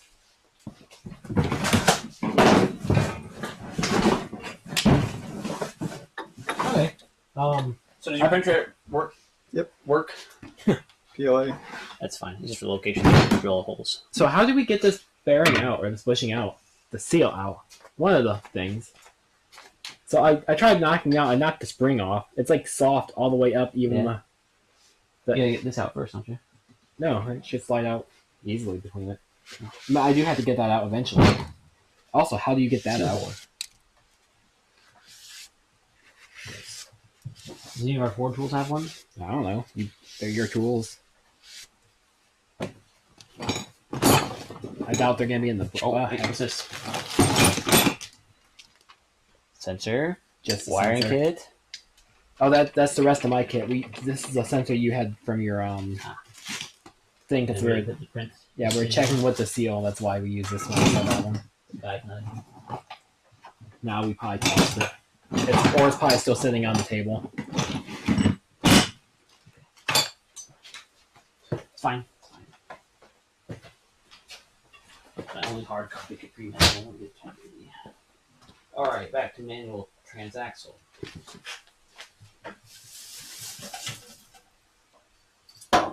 Fast speed turbo.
Another funny thing, Nate, the manual shows 3 gears of bolt on.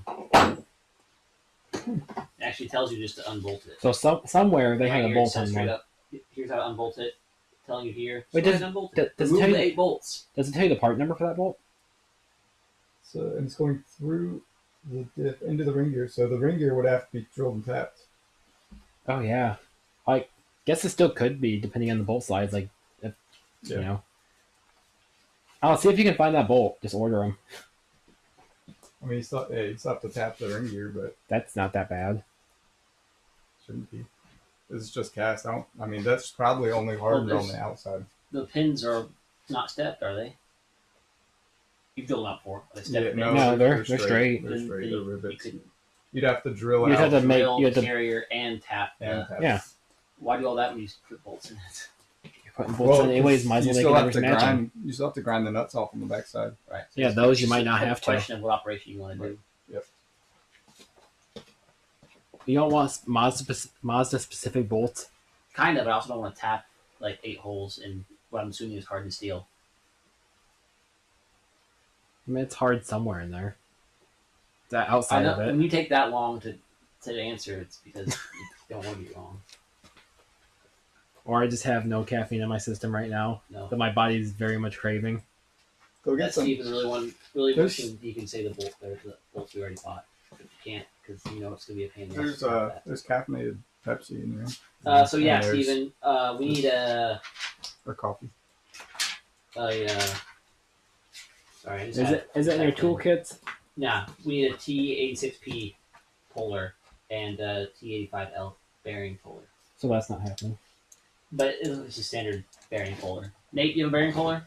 Yep. Like an inner, like a pilot bearing puller, inner race puller. No.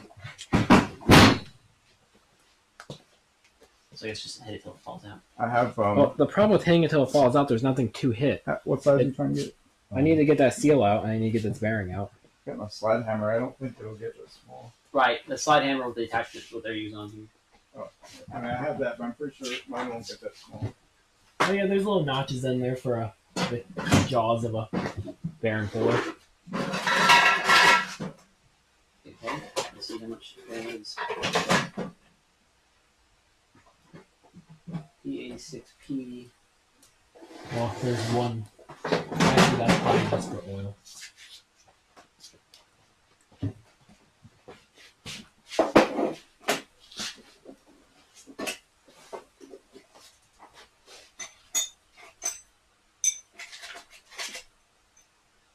See if you think that'll fit me. It might. Rotunda Stator Case Bearing Installer and Remover Kit. That's what the tool's from. they expect you to have that around since you've been This rebuilding Vader? it. Yeah. Because everybody's got the 4 tool rebuild alternators, right? Yeah. I mean, I Yeah, that's where we're missing to pull it out. The ends are just too fat. Oh, you can see how skinny those are. we make them.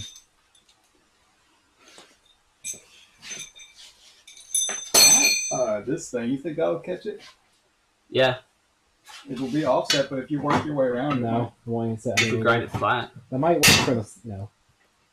The problem is for this, even for this. Wait, is this seal? Yeah, but the actual steel that's in the seal of the face, it's like behind the blind surface. awesome. $50. I'm not paying $50 for that tool. Are you insane? Just make one. So if you grind this down a bit, will it fit? Those are 145 new. Well, dude, this bearing shouldn't even be pressed in anyways. It should just be a loose fit, like all the other ones. Just weld around it. So it's Actually, yeah, that might work. I mean, it will. Just like any other internal bearing race. You just gotta be careful because you weld inside the aluminum case, so make sure everything's cleaned up. But if you run a bead around there, it should drop out. The seal might still be hard though, because I get soft all the way up to the blind shoulder. I might be able to I might be able to just grab it with like some needle nose and pull it out. It can't be that tight of a press fit, right? It's a seal. If not, I'll rip it down. I mean, you can get like a little punch or screwdriver in here and pull it away, and then you can. I'll just do it that way. Actually, once. Yeah.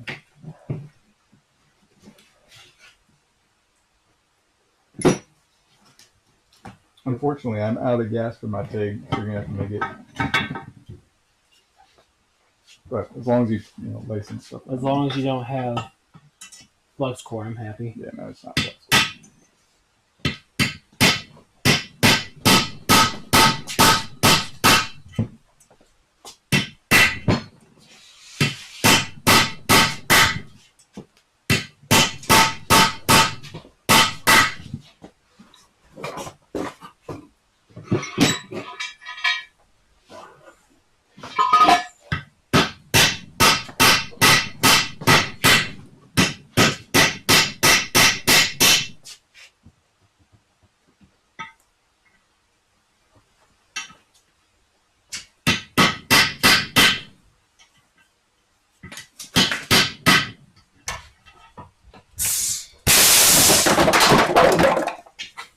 But that was loud.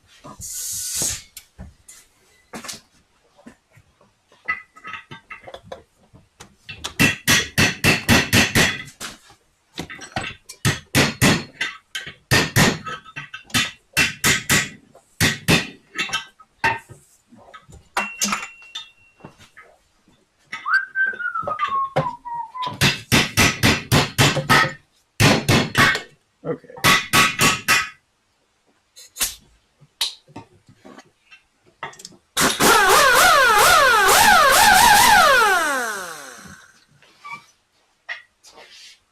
Alright, tell the people what your wacky thing is. I'll go put the camera back on you. Apparently it needs bearings. Golly. Alright, since this hardened teeth are, where's the camera? Oh, there it is. Ripping the inserts to shreds, I put up my little die grinder that I made a while ago, and I'm going to use the cutoff wheel to cut through the hardened teeth roughly where we need to be, and then I think the insert will last just to clean it up. We're going to find out. Oh, I got that out. Nice. The seal for the race. Oh, sweet. So we're switching this. Yeah, I mean, you don't really need it because you can just buy a generic blind hole bearing color. What is this? It's a generic one. Somebody had a Ford kit for this one's 42. But it doesn't have the third piece that actually screwed onto the thing. Right. eBay's cheaper than there's a place like sell like tools online from dealerships actually though. 542. See, there's 2 arms. I guess you still need the attachment thing. Yeah. One of those actually have a piece that threads on. Colin bushing shit. Do you got like a little baby pry bar? Like 6 inches or so? Or even a long one, I could probably make it work. We got screwdrivers. Screwdriver works. As long as it's kind of like a beefy-ish one. I just don't want to bend it. That should work. I feel like that'll do it. If not, I think I have one that's a little bigger than that. That's really in there.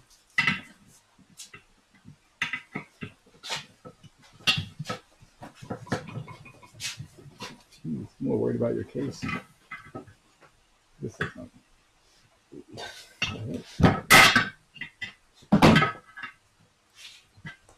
Well, we kind of need to get it out now. Yeah, there's no going back.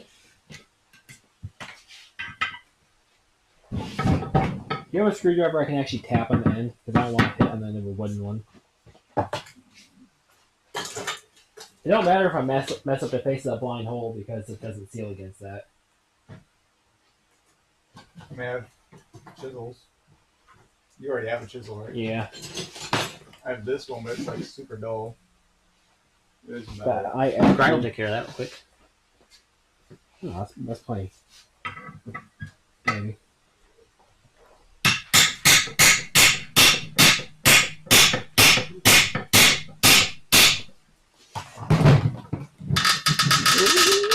Yes.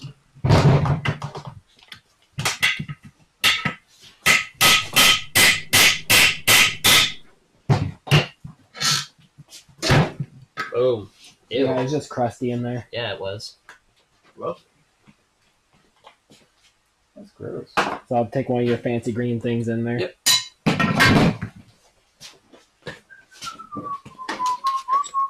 I do need like a pair of pliers though, because I did not grab. Oh wait, you're getting German.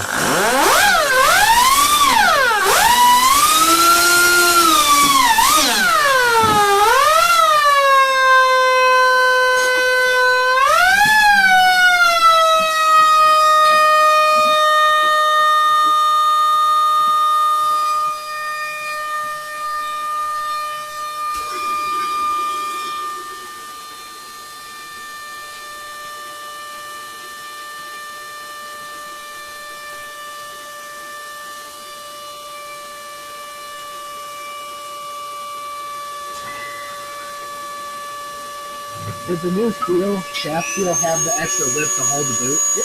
That's what I was looking at. It's actually an OEM one. Not the regular.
this might come out a little easier than I did.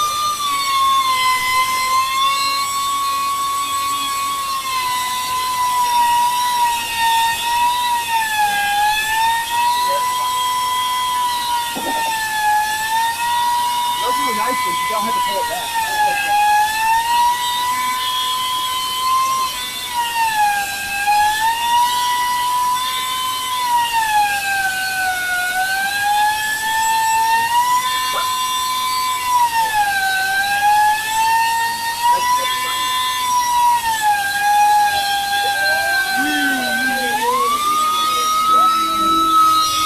That feels so wrong.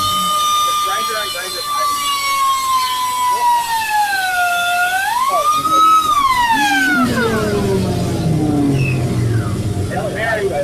Very imbalanced.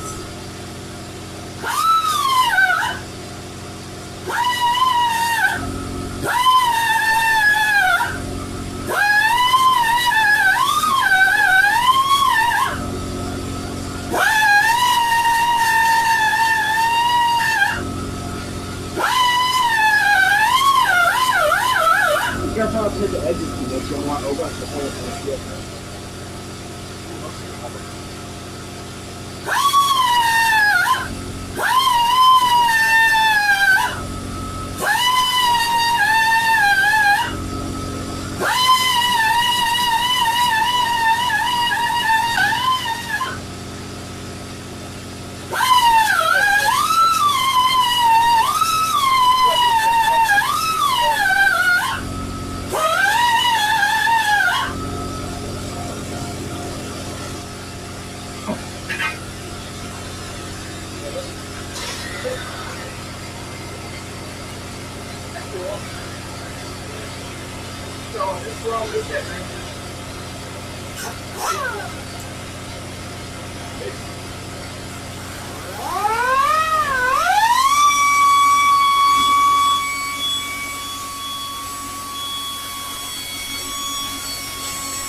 That was like no fun.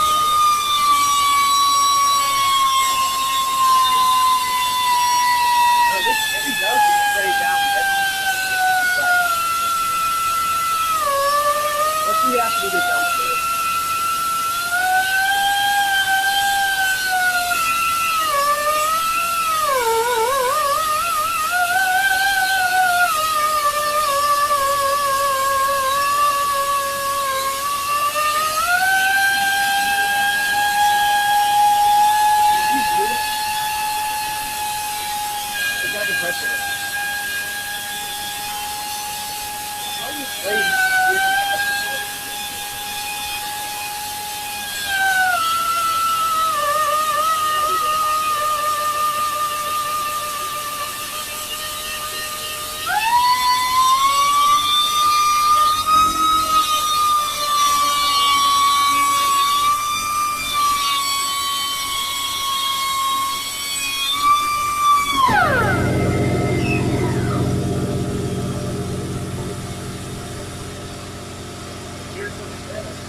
Yeah, that should be about the finished test. It's close to it.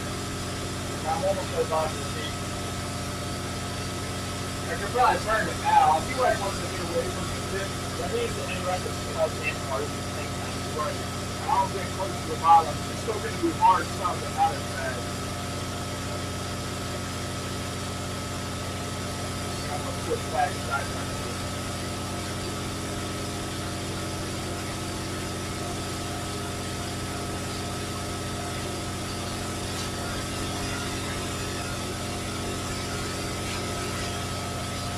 Steven!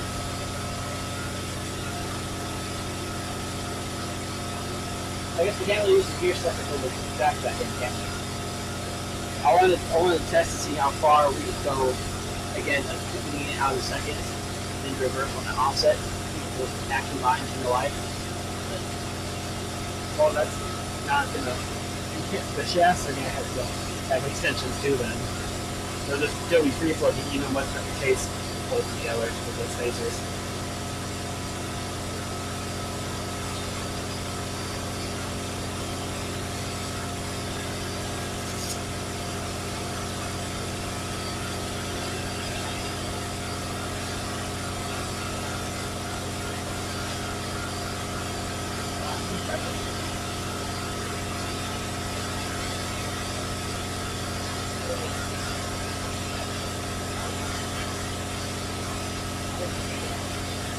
Right inside of the place of our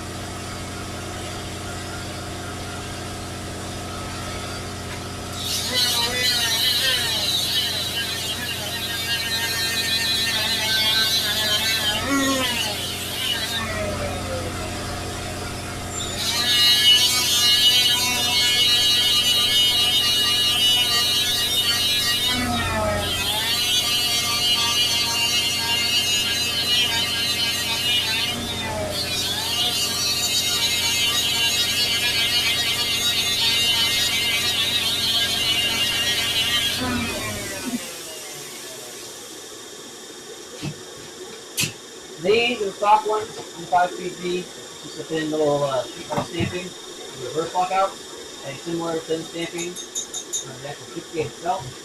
But we need to offset it upright. The one that comes with the big G's, which is this nice embossed unit, but machined out at the end cast. No, it's just stamp. The whole thing is stamped? Yeah. It's like maybe 2 process things. It was crazy to think that that's probably an easier process than this was. Oh yeah. But it's a bit of tighter gate, so It has rigidity you have in the back of that. Instead of being fully stamped out, having that just embossed. Oh, Has a lot of rigidity. yeah. It's quite crazy that people say the clothing has brake speed all the time. Like, how hard you should be to brake? But they have to be breaking the peg that goes in and not the actual gate itself. But we need to grind this out for the reverse gate through it. I'll talk about it more on the guide later. So I want to look at that now.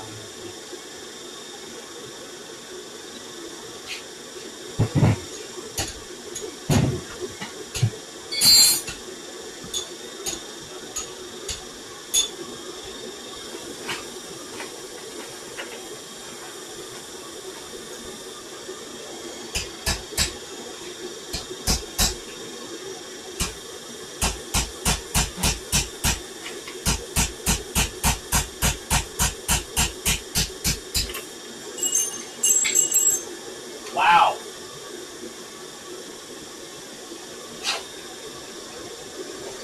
That's quite an improvement.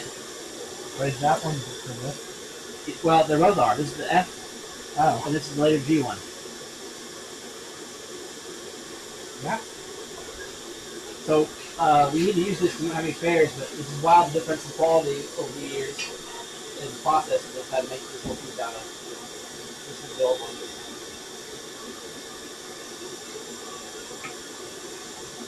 we have to swap the shift gate out, like I mentioned. Yeah. That also has to shift this out. Yeah. The part number for the gate is the same on the F series. We went ahead and pulled it from the F series I had laying around. We did two. Look at the difference in these. F from the G, S from the F. That's a gasket. Or possibly forge. It's forward because you can see the split line super wide, but still, So wow is the process. this is simple. I don't know, yeah. And then this is the forging. I wonder if that was just cheaper, that's why he I'll did say, it. even though this looks a lot, cleaner, this is probably stronger. And they also they chamfer the tip on later on, so it's easier. No, It would only be in one direction, right? Yeah, It but would, unless that chamfer's just the reverse. well, that's only going to hit on this side, right? Right. You guys shift them up and do it shift together. In one direction. Yeah. You could probably grind them and take it off because it's a little easier. Choose drop it. You get air right out of it. So I'm hoping, since we don't have that's the other thing about the swap, there's no reverse lockout. It's not a huge deal. In this case, reverse, the dog leg first reverse. So if you do it wrong, you only do going into first, my accident reverse. I might try to reverse my accident reverse.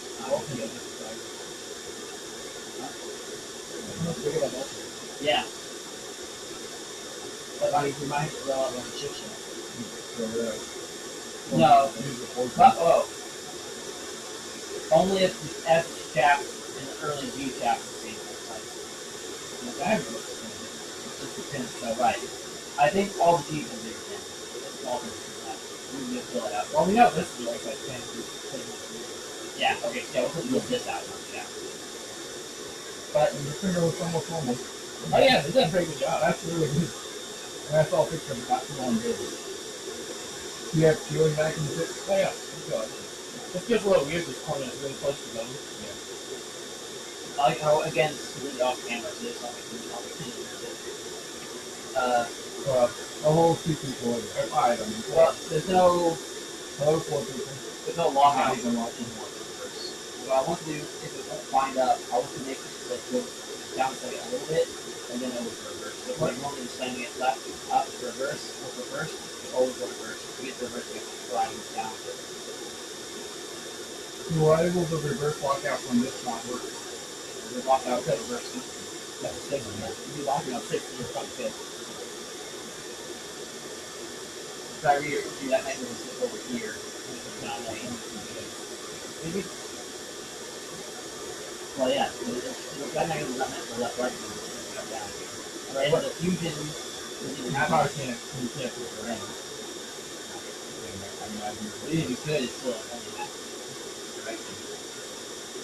It would, so it would be maximum on the reverse. First and the first one thing. And the B6 is not having at all. It's on shifter. And if it's in the car, it's taking the push shifter down. No, we can make some like that. You can pull it match. But it's out here. At the end of the day, it's not. Well, probably not not. or Switch for single switch. I thought about doing that at first. I didn't know how to do it. I thought that's how I did it. Yeah. So the gate is wider. Between first and reverse, not wider than the first and second. It could be a feel like extra. But the more I can do to make it, the reverse is better. I mean, you're not supposed to downshift the first anyways. So, It's up on this. Stop. And then it doesn't matter. You got a stoplight, back to neutral, kind of rogating. I'm sure someone's going to beat the good Yeah. So Steve and I also And thinking, after you hit them, yeah. we thought about also doing a switch, a wire to reverse light from LED in the cabin, so you know when you reverse light is on. I think there's 3 people are going to do swap. So I don't know. I don't think I bet I get a spot. it's like the not having a clutch plate. I'll start it. You should get one. Yeah, it's pretty away.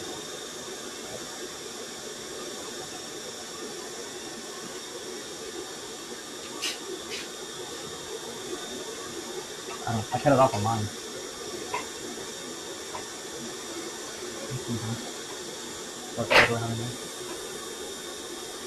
Keep that with this one. Make sure they're getting. The tips look the same way. I don't know which one's which. I didn't keep track of them. Oh, right. Because we have a G and an F in there. It's the same part number though, so it doesn't matter. This part number is F5. Regardless of what fans. Oh yeah, this That one's F series. Yeah. That's that. Yes. Not that matters. Alright, drill that one out real quick. Now I was gonna take this one since I kind of plasma cut into it. Which should matter. I don't think it's gonna break it. Maybe it is. Maybe it's keeping the weakest spot. It's a little bit of a gouge. It's not terrible. You also don't have like a half-pound shifter. Oh, that's a little different. This extra spring up here, it's double sprung for the F. Oh, yeah. The extra spring wasn't up there for that one because I can't really get in there. I'm gonna have to grind this one off first. Had it on. I could also just do this side. Or drill it. How many parts like setting up the drill first? What doesn't drill my hand? It's already centered. That's why you gotta center part.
What you do right now. Oh, that's Yeah. Let me go back and go get some parts.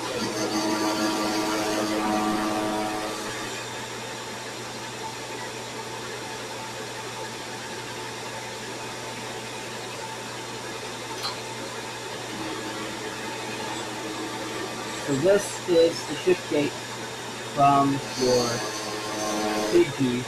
I can order some of these meat from Mazda. I have them available. I'll probably end up modifying those to the order. But you have to remove this reverse lockout mechanism. To do that, you can drop these pins and run those down. You can pop this whole mechanism out, use any of this stuff. Later on, we'll come through and modify the edge and reverse this one. And then this little extra gear over here, you can actually set that right up. I kind of use this. This is two recommendations.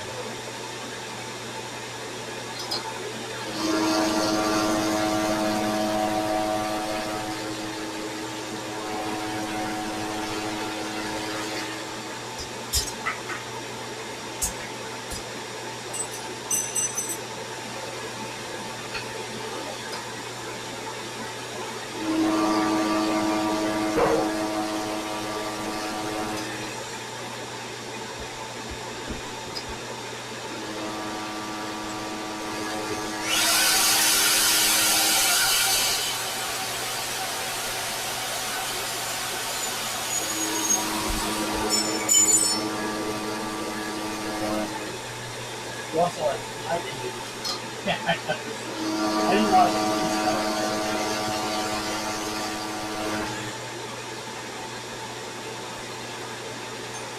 you have a little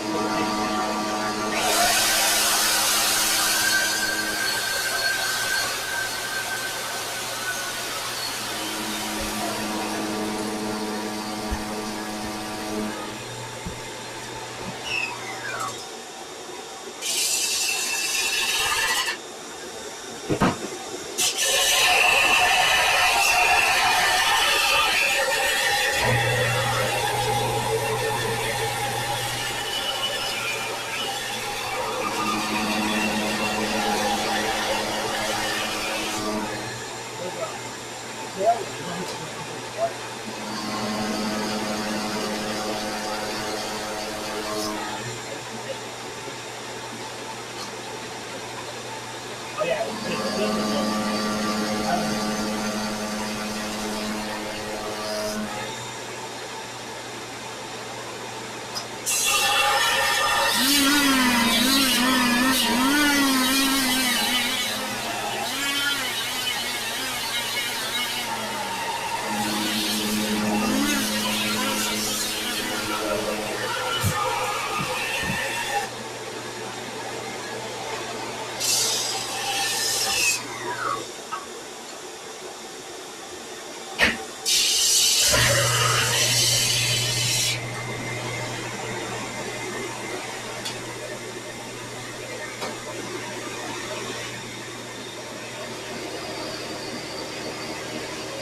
where the phrase, if all you have is a hammer, everything looks like a nail.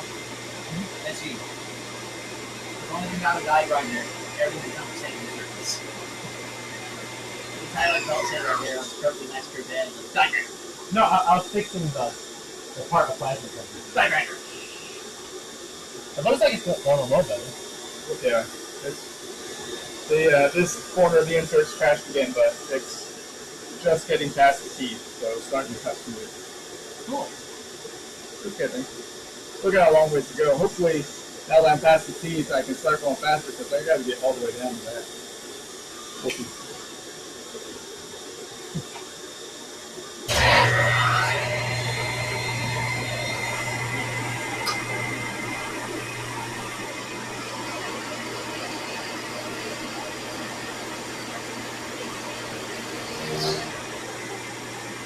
Where is that?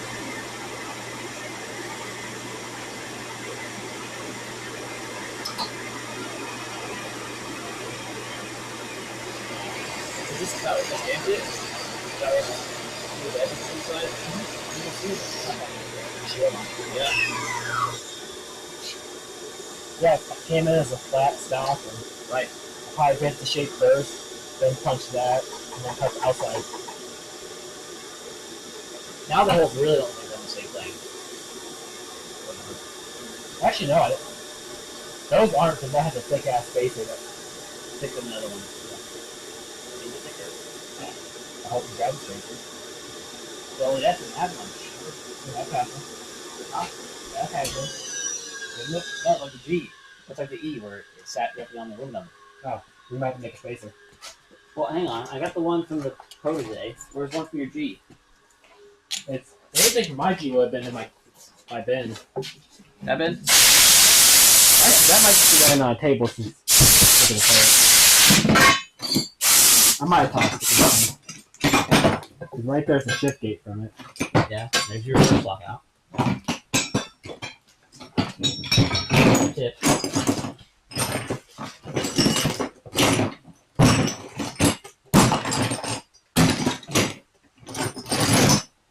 Check on the table. Like below the transmission, because I did tip it upside down. I could have tossed it in there since those other bits going in there.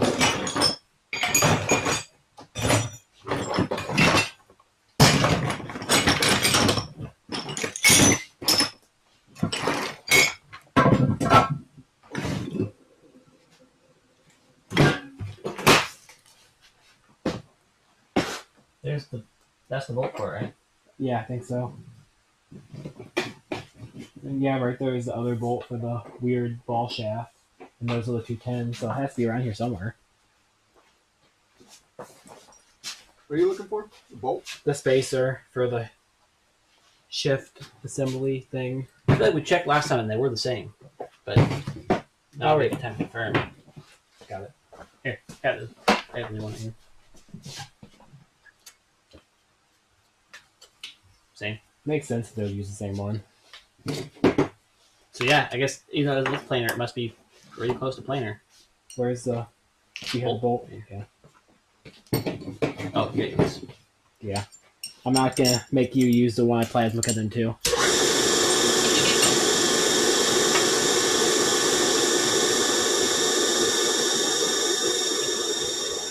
It does look hella angled. The stock one was too, wasn't it? Yeah. The stock one has a lot of weird angles to it. Oh, I think, yeah, because the rod's not actually parallel. It goes up slightly. Yeah. Yeah, because the stock one has that same weird upward angle. There's almost enough room here. You might be able to just weld a strap along this outside so you can't go too far over. Actually, no, that wouldn't matter if this thing's going to go so far anyways. That would stop you from going. Although, it might want to run like a washer here or something. Or something that way you can't go backwards and good something like this. What's it did? I don't know. That's the thing. Just find out. Find out a part. Yeah. That's probably stuff. I don't. Between one of us will remember to do that. I don't think you can. I mean, you can on this. But I don't think you can with the way these are. You can on Miatas. Can you? It'll break the transmission. Sounds like we should put something else. Probably not instead of the stuff. No, Miatas good. This is straight chip on top. The rod for reverse rides on. I feel like if you're not driving, like you have it in neutral and off, and like tucked in, spin around, do really fast, reverse 5. The momentum from going 5 down to neutral can actually cause the rod to keep going, and it gets stuck on the reverse sensor, and you get locked in reverse, and you can't get out. There's nothing. You have to go into trans, unscrew your reverse sensor, put a screwdriver in there, and manually tug the rod back forward while somebody moves the stick around. If you can totally lock the either or not in reverse by going in and really tracking the board 5 down, 5 down, 5 down, it locks in reverse and up straight. If you ever run the really cranky Miata reverse. And if you know what a reverse sensor is, you can fix it in the parking lot with your jack. Yeah. That's cool. I think it's a little bit past the prank. I parked in front of Andrew's Beamer once in the S10, and he was back against the wall in the other cars, and I boxed him the S10, locked it, they took all the keys, and I was like, ha, fucker. And I came back out, and you can't put it neutral with the keys out. It's 4-wheel drive, you put the transfer box in neutral. I thought I had it. So I had 2-wheel drive.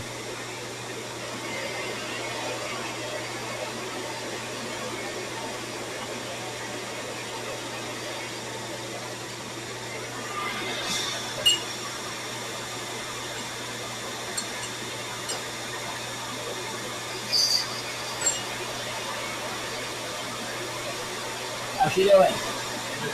Looks good. Nice smooth surface now. Right as it cuts into this space now, you can tell it's hard. But as soon as it gets past that, we're passing it. So we'll see how it goes. I'm able to take 20 at a pass.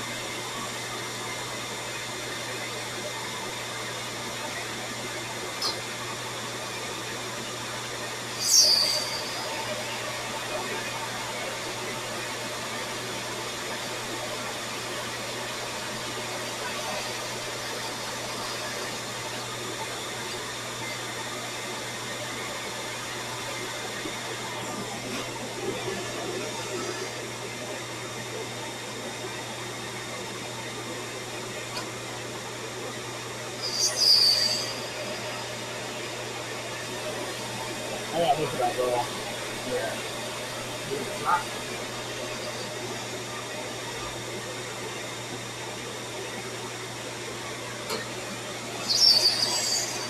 Hopefully we don't like just break the shaft in half and torque since we got rid of the hard bits. Yeah.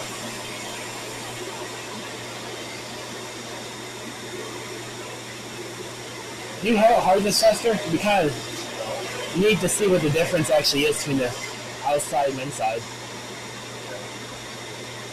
lot. Is it? Yeah, just from the way it cuts, it's a lot. Just re-case harden it with a torch. I'm sure it'll get a little bit harder. Close enough. Who cares about all the science they actually put behind case hardening? You hear the difference? Oh yeah. It's probably like, I don't know, 30 or 40,000 feet.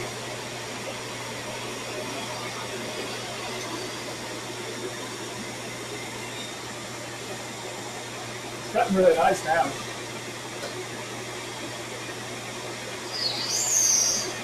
You know, if people in Pakistan can weld back together transmissions and stuff, I'm sure we're fine.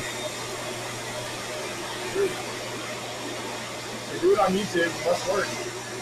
Yeah, we're waiting for safety right now. We're doing this in flip-flops on the third floor. Yep. I mean, we even use an indicator. They just use one of those little metal rods. You know, go by eyesight. Hey, Daddy.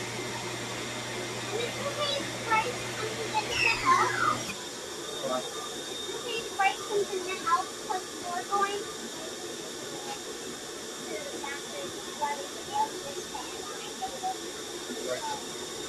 No, it's the thing. That's one. That kind. I guess it's gotta be a little kind of precise.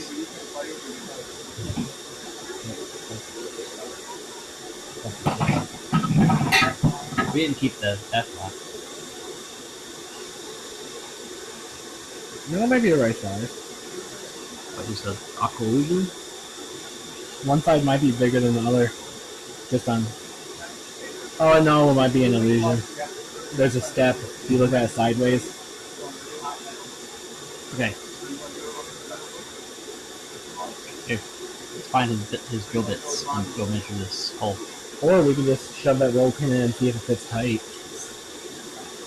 But we can't. That's a smaller hole. So we found a roll pin that fits that. Once we hit here, it's going to be loose right there. Put a rock in that hole. I don't even know where the rod for this one is. I'd rather just find the stop roll pin.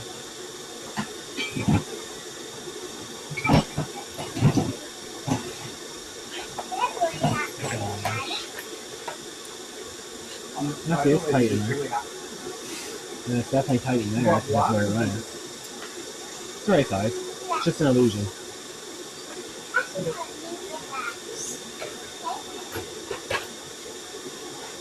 Yeah, see, it even fits tight on the big side. So our eyes just failed us. Where's that punch you have? There's a good, it should be over there somewhere. Before you go inside, you gotta finish up, okay? It's exact size. It's really hard. I don't think it's enough Wow. of a difference I to think matter. it's almost tighter on this one actually. Just a little. Yeah. Take that egg out for a second. I think it's fine. Yeah, I think it's fine.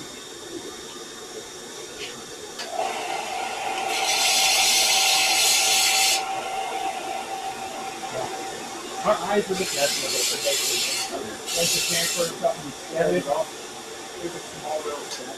Yeah. You look at that side.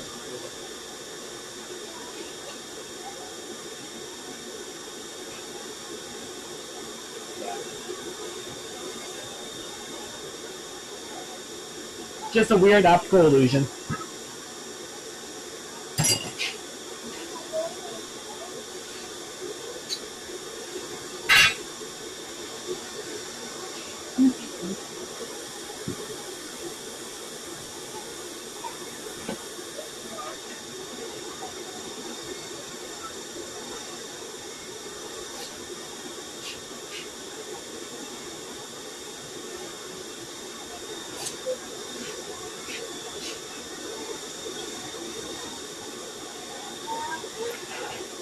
What the hell is Zach talking about? Give me a prior setup. We still use VW stuff. Yeah, so as long as we do that. I said that this is wrong.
one authentic deep six shaft. It's like rare.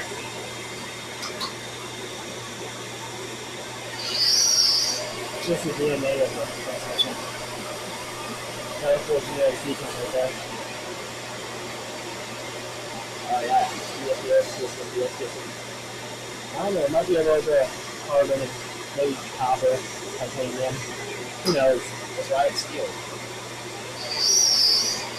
No, it's rated. Oh yeah, iron, copper, zinc. That's a good one. Got the stuff to heal this some of these right there.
I should have seen that get those boots new.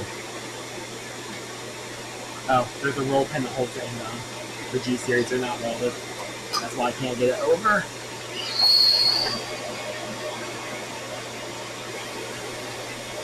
Oh, yeah. Yeah. Well, I picked one for you. Better hold up.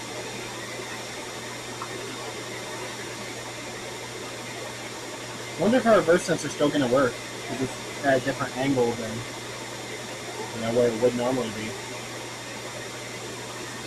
It might activate in 6. Probably will. Because we're in the complete opposite direction. We'd have to weld that and drill it or cut it on flat.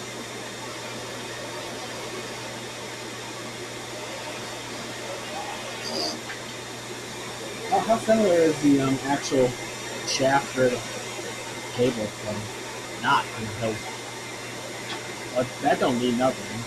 They could have just rotated this 90. There's a version that does that. I don't think the Q6 does. Where is this right here, right? Still in the mid phase. There goes mid phase. It's still open, so we could drive this on.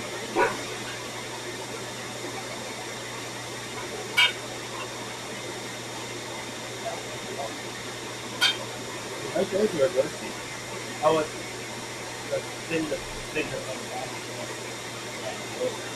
There's a version of trans that uses the logic. I want to take a picture of the hybrid. I wonder if this actually bolts up to our case. I think I'd still want to use our steel one, and just put an extra notch in pipe.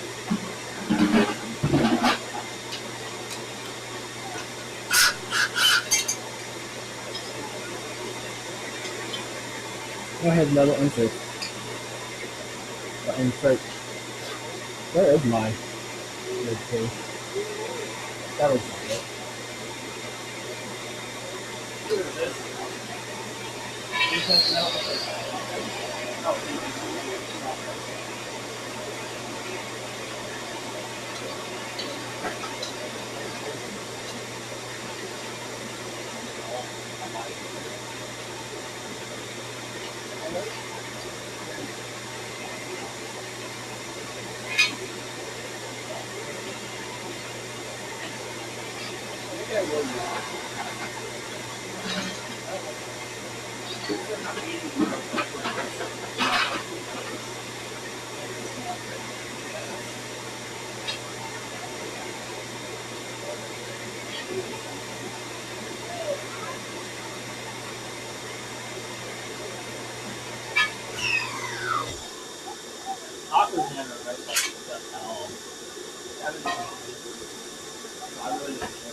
That's something I hadn't thought of though.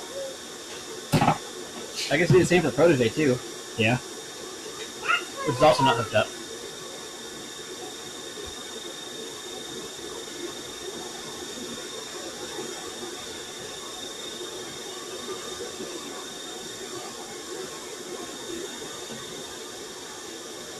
Where is your reverse sensor? Grab the new one. Reverse sensor. It's in there somewhere. So the Kia one. It's in a bag. Yeah. Still have a ring on it. That means ring. You found a crush washer from another one? I don't care if it's yours or the. Yeah, actually, I wonder because this is shifted further this way.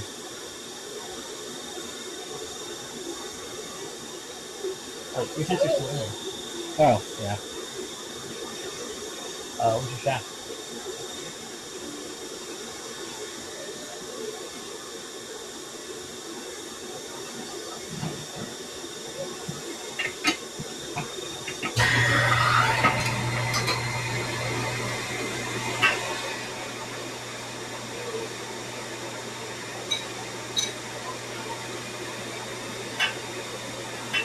Oh, that's a neutral. Yeah. Reverse up here, so it only activates when you actually hit reverse, so that'd be fine. The neutral switch would be a little funny. But our reverse keys are different now, aren't they? It still comes up and hits the same thing.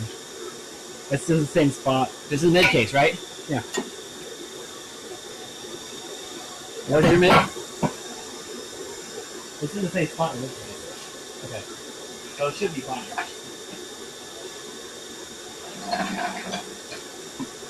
So this must be the neutral switch now, so. Yeah, because the neutral's one by the diff.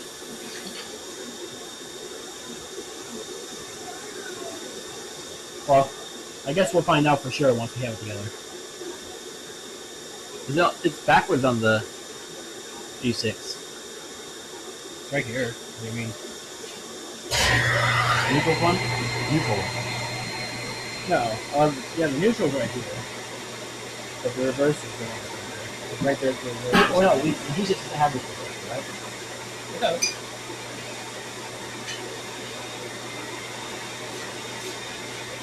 Oh, I guess it doesn't. It's a reverse. It's just a ball beacon. On the other side. Oh, yeah, there's one back there. Yeah, it's way up. Oh no, that works. I don't care.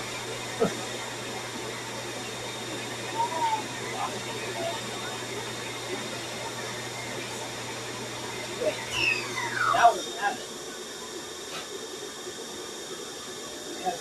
No, this is missing out. It goes below the shaft. Oh, I see the hole. Yeah. I wonder if our shaft's deep enough for that.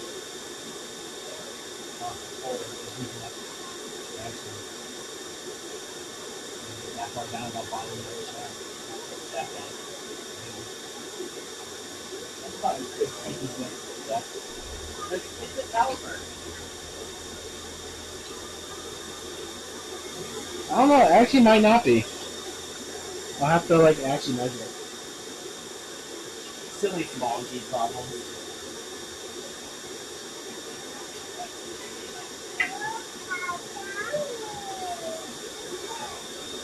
Well, that's the same on the Protege, isn't it? Yeah, the Protege is small G style. It'll be 6. Probably more than that. I don't know the worst case is like 2 bucks. Things that angle grind it.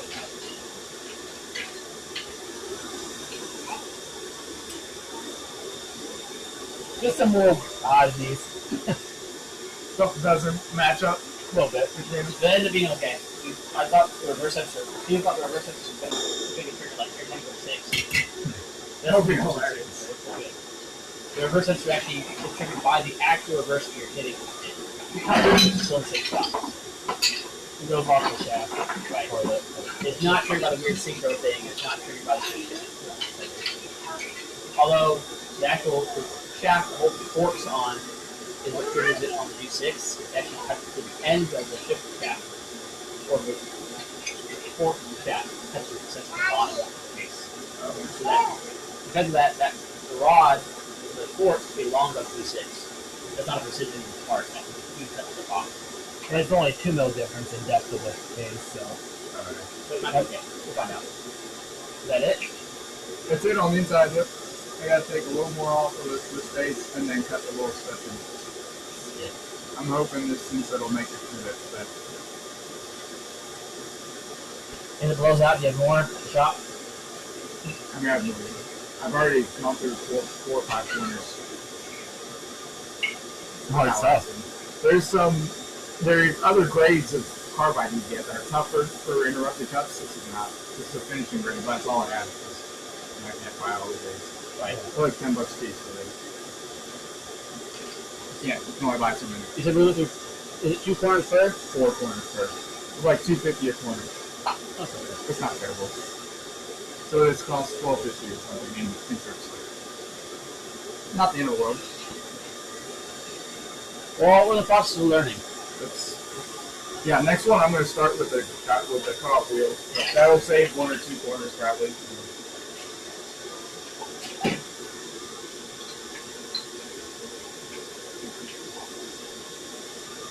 It almost looks aluminum in the color of it. Yeah, you can see it. I mean, that's exactly how deep the hardness is, where it's really shiny. Yeah. And then that's how deep the case hardness. It's probably right at 30.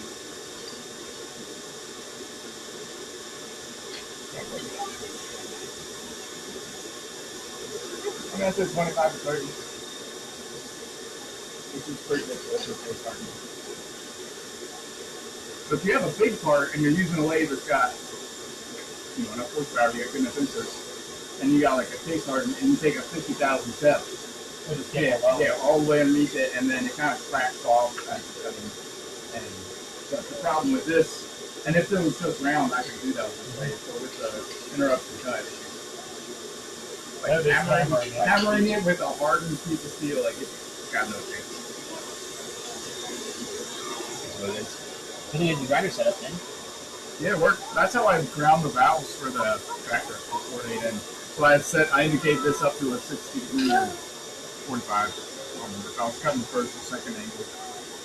And then trued up with stone in there and used that because there's no way to adjust valve lash except by grinding the valves. Really? How you set it. Normally you just pull it out and do it in a valve. I don't have a valve grinder. Yeah. So that's how they set valve lash. That's so stupid. You can buy adjustable, like aftermarket, Gaskets or something. So if they're too long, you grind the tip. If they're too short, you grind the seat. Wow. I guess it worked back then. Not ideal. It worked fine for me too, but It sounds like you just ignore the valve lash. pretty much. It's like 13,000 anyway. Yeah, you like just never, once it's set, when you put the engine together. Because to pull the valve, you have to pull the head. Yeah. So you can check the lash from the side, but I mean, for the most part, nobody says lash. But I put in all new valves and springs, and so I had it. It would have been way too tight if you would have just left it. Some of them, yeah, some of them would have been like interference, like open. Because they came kind of long from the factory. So that's a tractor 2-step tune. Right.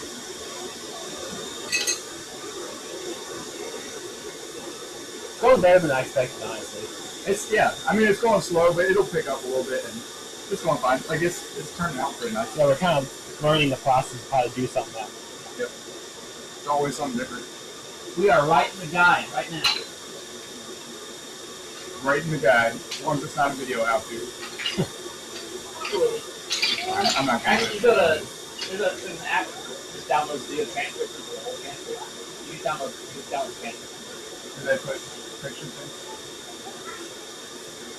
I wanted to write a real guide, a forum guide. I want pictures and descriptions. This is why I switched to YouTube. I hate typing. I don't love editing, but I hate typing more. I hate reading forum posts, so. I like reading posts more, but it's also, for me personally, more work to write than just do it. And so many people do things. Anybody our age or older is probably on anybody over the Steven is not going to get a forum post. Anybody younger than that probably doesn't know what a forum is. me making them, I'm not gonna do I don't need to go on the forum either, so it's not like. Even though I don't like video how-tos, I still don't use the forum. So. Can I go by year between each login? Stuff that's like really important or much better than doing a table I used to write. But a real dire guide, if you really wanted to say all that, it's like good start. Well, it's so much faster to reference the start than try to find out. And same with the gear ratio thing, so it's talking about gear ratio. I made a spreadsheet to do that. Getting to be complete though, I've got like what market car came in, what years it was, all the ratios, final drives, the math, 80 miles an hour, R-size tire. Then when I have data, I'm doing clutch diameter, clutch bit size, flying out the clutch, and all that stuff. A lot of info, man. Yep.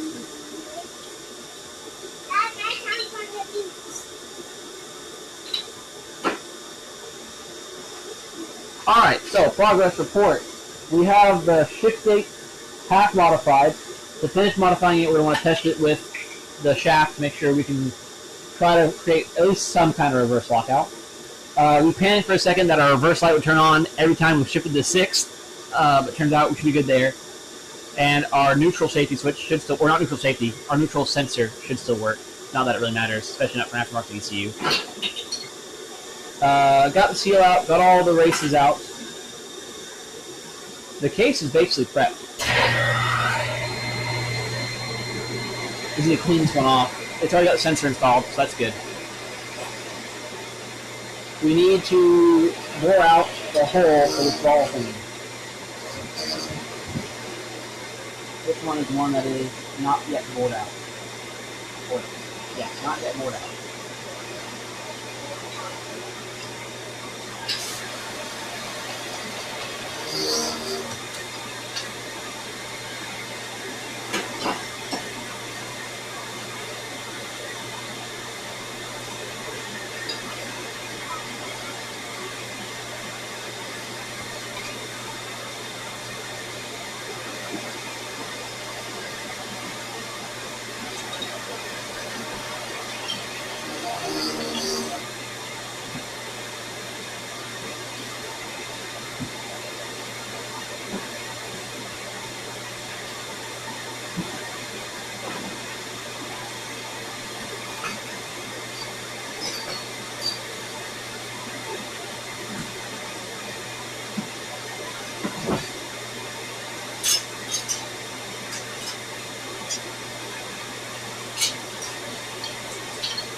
This one I gotta fix.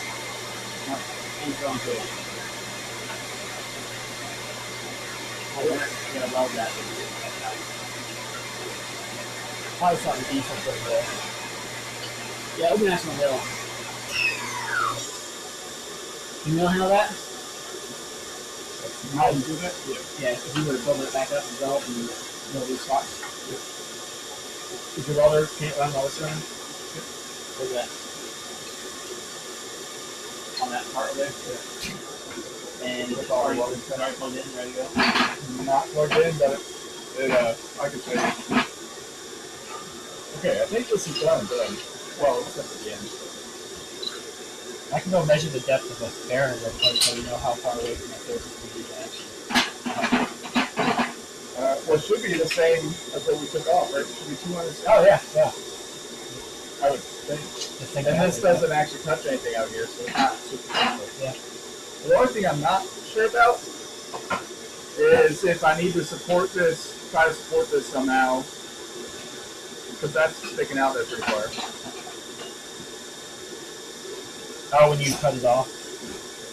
Yeah, because I can't really get in here. I can get in there some. I mean, if you can get past the hardness, won't just a parting tool be enough to...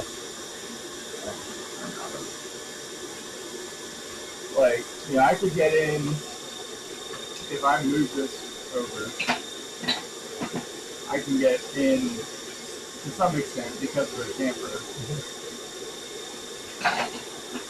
Once I'm past the hardness, I could probably knock it off with the bandsaw and then just clean it up. A couple light passes should be fine for you. The other thing we could do is I have to get the steady wrench. I mean, you could also just chuck up your side grinder and then just... That's pretty easy. That's not going to put too much force on it. Right. Not as that here, so it would get me close and then just take this thing cut. Putting the steady rest in would be the right thing to do. I guess you could steady against the gear because it's less nervy. I thought about that. And that should be very... It wouldn't even, like, it could just spin, the gear can spin on the shaft and just hold it. We're getting close to closing.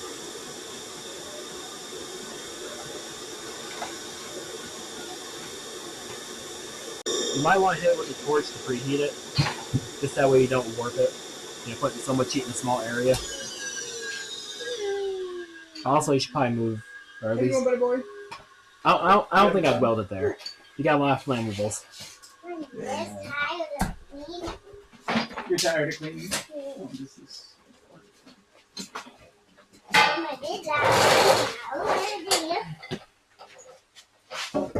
do you know I already saw this one up? Dad, You need a nail. saw the back stick thing?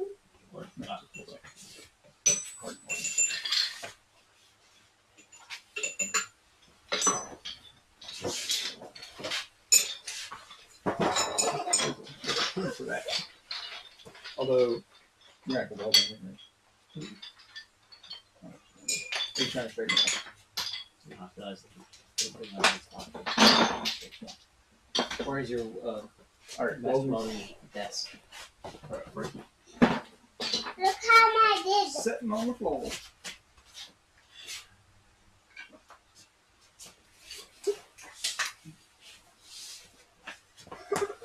And look, That's you, buddy. Probably not. With that sitting right next to it. Miss needs to get past. Dad, You trying to clean up fast. Did Mommy and Summer get back yet? nope. I need some more in it. Mine. After this, my go back in some shoe, and then do on my top box. And then I'm Perfect.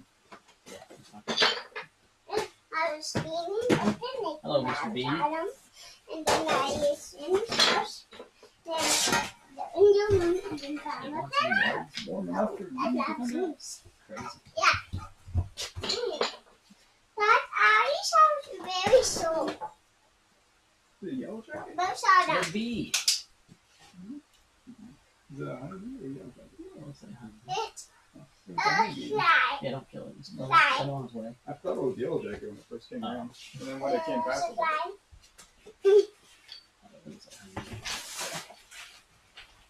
Oh, well. Look at this naked dog. Pet one. Nice. There's lots of silly naked dogs. And on the bottom of the basket even. And the blanket basket. I'm not privy to your language, but I'm really happy for you.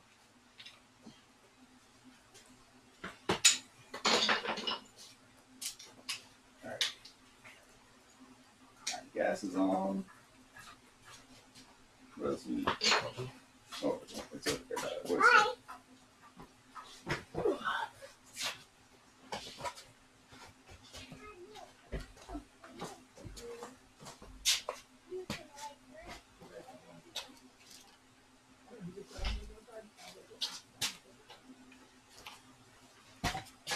You cleaned up? I told you I can't.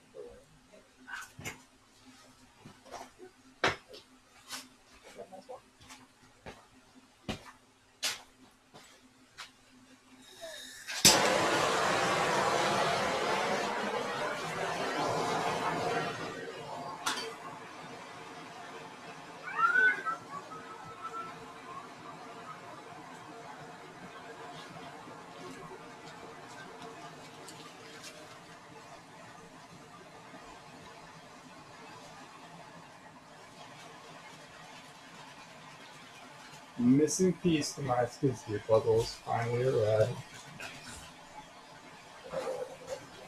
Is that fuel time revolve or something? Yeah. So the one that was in it was for 1/4 inch line, and whoever put it in just cranked down on this 5/6 explosive, and it was leaking. I took it apart. I keep finding little things like that. With this wire, has been professionally modified and then just absolutely melted. Crazy. Just all kinds of stuff like that. It's gotta be fixed.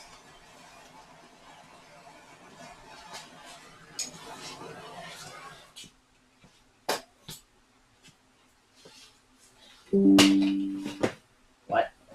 This is that oil pressure relief valve from the skid steer. And that's where like it was supposed to be a cylinder. And Oh, yeah. that step wore into it, and finally it got so wore it, so it got jammed in the bore. That's why I had low oil pressure. That thing had to be kicking sideways for a long time to do that. Yeah.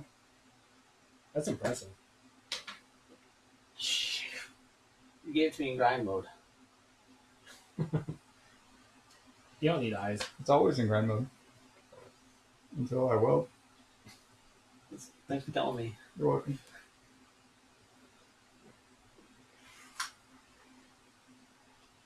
Yeah, so I made a new one out of tool steel. Now if it does it again, the housing's gonna be a thing it's wrecked. Actually, how was the housing? If that was that bad. It seemed fine. Like I took some gauge pins and touched it and everything. I was surprised because it's cast housing. Yeah. It's really weird that it wore like that. It shouldn't even be It's cycling not that supposed to be much. like that. Nope. I found some pictures of the OEM one. I couldn't find an OEM replacement. Found some pictures of the OEM one. The way it functions is it just opens up and there's a slot for it to release. So I don't know if it was a bad part, like at a really soft spot, or it's like a sintered metal part, and so I don't know. But I don't know. We'll find out when I fire it up. I think it'll be fixed. Should have just plugged it, had max oil pressure all the time. Yeah, could be worse, I guess. Better than no oil pressure. Like I have. Well, it would get up to 20 psi when you revved it up, but you know, basically just dumping everything right back in the pan. Get rid of it. You have 300 psi idle. Probably not good. Oh, that was bright. This helmet has like a refresh rate. Very strange. Come again? Your helmet has like a refresh rate. Interesting. As the puddle starts to like bubble from it being flux core. Like it looks like it's doing it in slow motion because it seems like really hyper fast, like PWM. The batteries So are you see dead. it says say low battery. That means you're just it's only kicking on because of the low solar panels in it. Yeah. It's not flux core. If it looks like flux core, then your metal must be pretty dirty. It's Or you it keeps forgot- forming little, hollow, like perfect volcano. Did you turn the gas on? I did. Okay. Is there gas in there? Yeah, it's full. Okay. Yeah, your metal's just gross. Oh, it's very because it's making these perfect volcanoes every time. I've got 4. Even preheating with the propane didn't cook all the junk out of it. And I heat it till I got some good color shift on it. Yeah. Whole thing turned purple. It's fine. It's just a shit thing. And I went and built some extra up, Steven, so now when we machine it, we probably put a stop gate so it doesn't go backwards. Should probably do that to this one too. If it's worth it. If it needs to be done. I think Test it first. I just don't want to accidentally put in R2 and then kill the transmission. Right. We'll see if it actually does anything at all. It might physically just not. Plus, you could angle that towards your slot. That way, it slips back in whenever you're trying to go back over a little bit easier. Right. How like the soft ones are.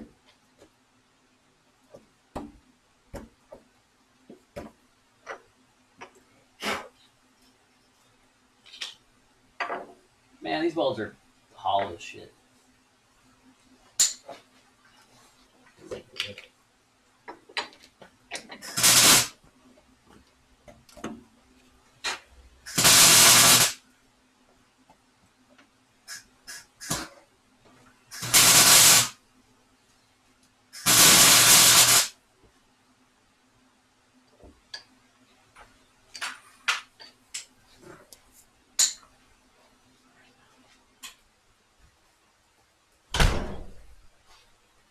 Alright, fixed. Fixed is fixed.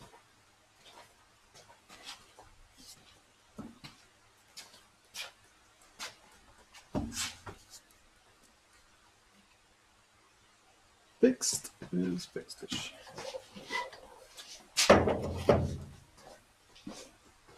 So as far as we need to do, or are you re-zeroing it? No, that's all done. Now I gotta do the end. Cut it down to size. Yep, I did the little 20,000 step. We're gonna have to file all these corners where it's got burrs, but now we need to take 260 off. Did you need to do the same? You don't need to do the same separately if I did. The bearing to sit flat. I did. It's got 20,000 step right here. Right here. What are you talking about? No. So this relief here, the bearing to sit flat, so there's no chamfer. Oh, Don't you cut I that? shouldn't in? have to. Where's your bearing? I'm pretty sure there's a fat radius on that. Oh, is there? They just did it because I felt like it. I'd rather not remove extra material. Yeah, there. there's a pretty Possible. decent radius. That's not the bearing though. That's the. It's one of those. Oh wait, duh. I don't know if it's these ones or these ones. Either way, there is a very good radius on those ones. Yeah. Usually on that side of a roller taper, there's like a pretty fat. Well, this one there's not. So this one's pretty square looking. What is it? Where's the one that you just took off? That's the one here. That one's open, Steven. That one? Oh, that's got pretty good radius. Okay, I guess it does. It's just them putting a seal in there makes it look like it doesn't. Are these? Yeah, these are bearings.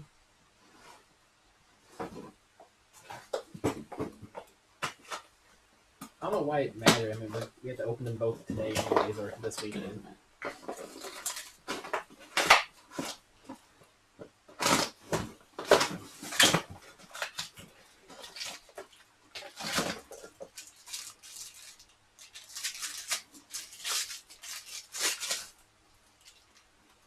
It has one. It's not super.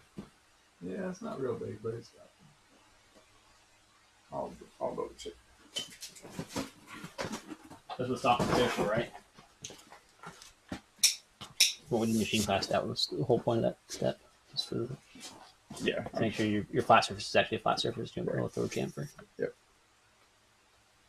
Yeah. I mean, I don't think it will. I can take it a little deeper. I'm just a little worried with this now being soft all the way through. This is going to be a weak spot, Right. which, another 10, 20 isn't going to make a big difference, but. radius actually might help it because It'll be spread out stronger. the forces. Right. Yeah. Yeah, so I was trying to leave as much as I can. It might be fine. I mean, it's not that bearing's fairly tapered. When we put it on, we'll be able to see if there's a gap, right? Yeah. Well, But if there is, then we gotta get it off, and it will we're probably gonna destroy the bearing. it. Yeah. I'd say if it's not a huge pain, just put it in. Just undercut it a little bit. Just a little bit. Yeah. Okay, I'll do it. It won't take much. And I'm gonna clean this surface up with that fresh corner on the insert too. So this surface isn't very good. It doesn't really matter. Surface finish is not a big deal. Okay. I'm gonna try to get. We're probably gonna throw the shafts in the cleaner too. Just Oh, for sure. They're gonna be full of shavings from this operation. almost might want to just take the shafts apart. Make sure nothing gets in between them. Yeah. Can't do that now since we're kind of using the end of it as a Probably reference. should get some like aluminum foil and wrap it around them. Yeah. Good idea. I mean, if we just spray it with enough brake cleaner, it'll probably be fine. I mean, even just like running through the parts washer should get most of it, but and then blow it out with some air. Yeah, wrapping it in. I'll get some aluminum foil from inside and wrap it. We'll do that one for yours. That way it's less cleaning. All right. I need. The corner doesn't look too bad actually. Just not leaving a real good finish.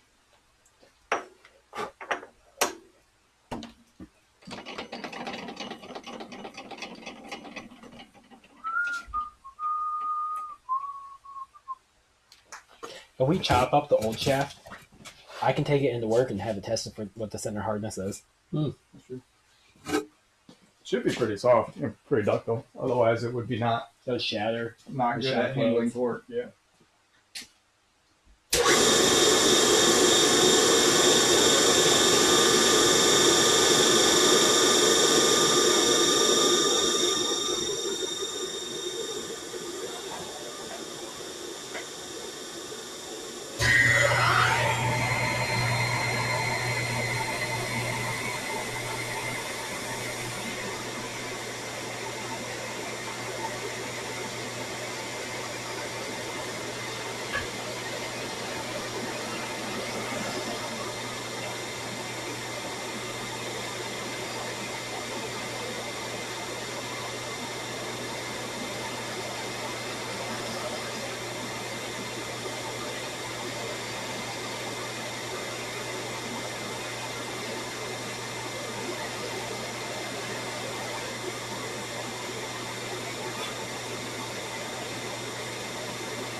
Slinging some oil out.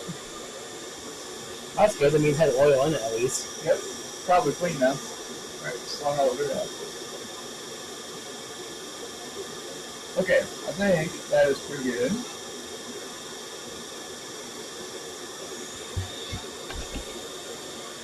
Now we need our scissors.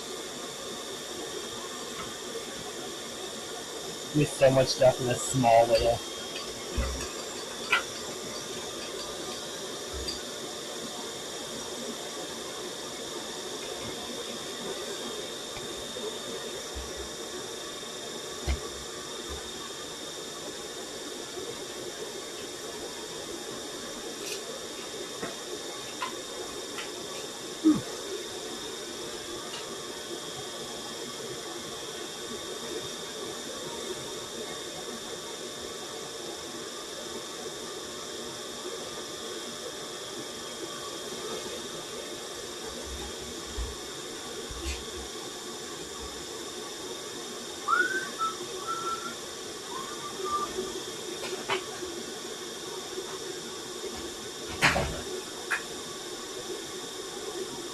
Lego big enough for first gear? First gear's pretty big. I don't know on that.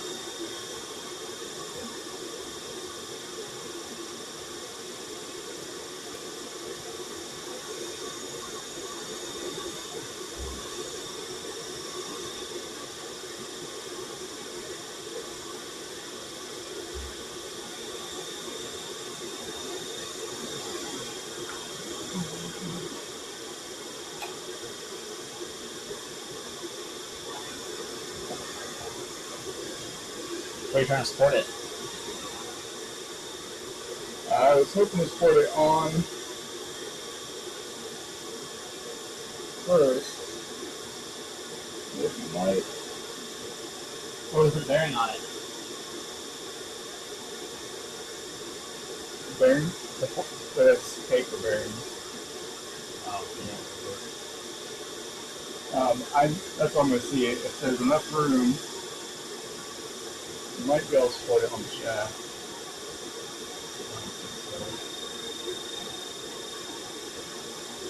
So,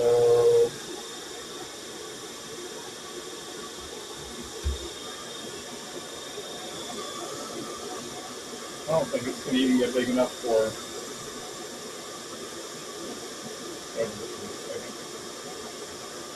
This is fixed. It's not even big enough for that.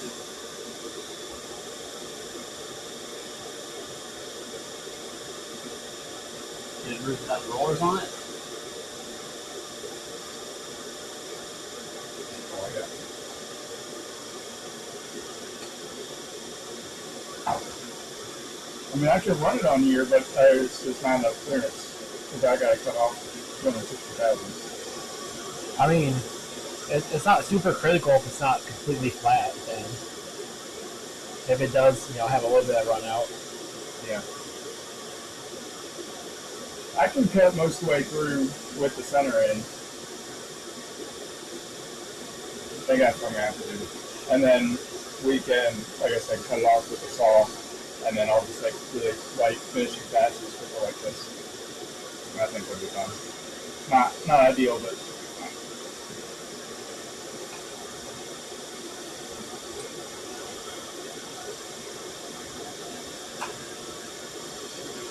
You don't have to have a double roller bearing on that side, do you?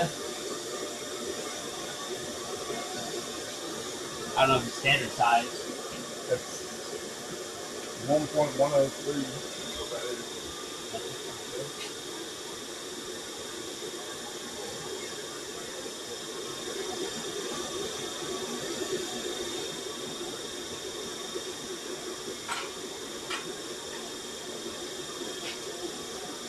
Too small. I mean, I could turn a bushing. Yeah, but I don't think it's worth it. Let me try first using the center. I think it'll be fine. I can do it too. The only thing I'm a little worried about is getting through the hard layer. I can use the cutoff wheel if I have to.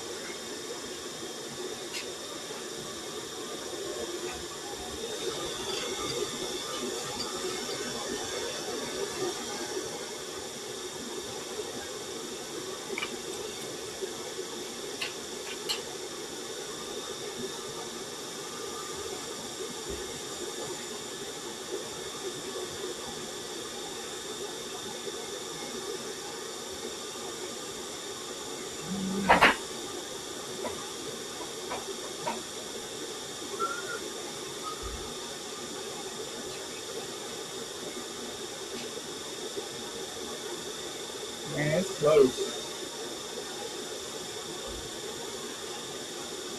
Okay, close.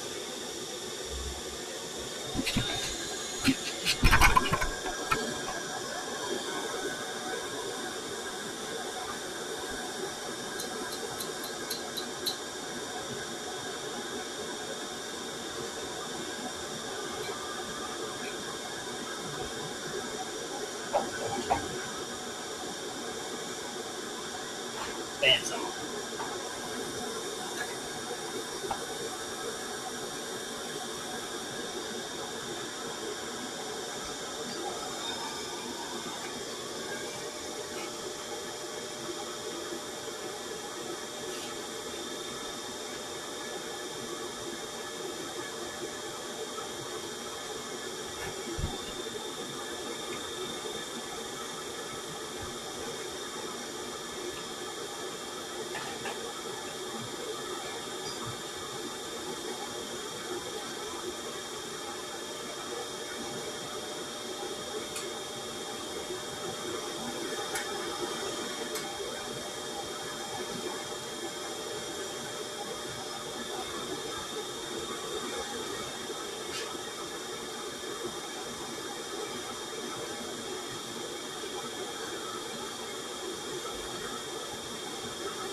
Hey, girl.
Is that your new one?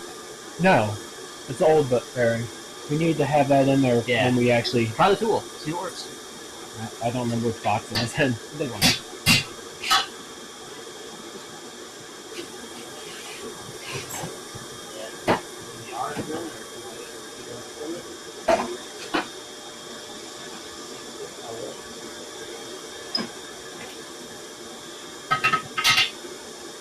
That's fit pretty good. Oh, is it one? Does it have a shaft to hit it?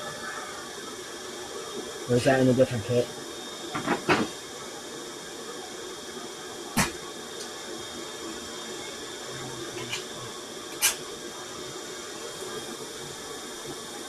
It's probably Yeah, it's a different kit. Oh, is it really? It's probably like a big ball. Probably just universal or socket.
You didn't see my ear pro.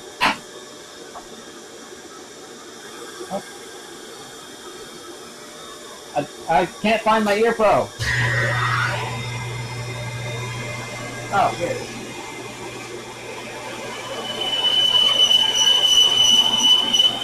That sounds good. A little hot. Look at that shit. Yeah, at first it wouldn't even touch it. At least now it's touching it.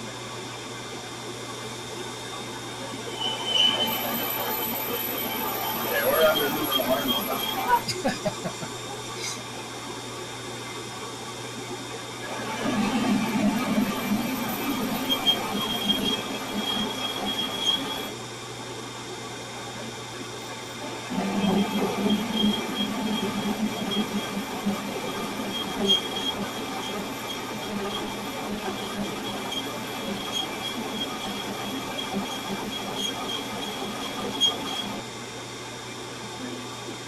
I'm kind of surprised it's doing that well.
Oh, yeah. Good.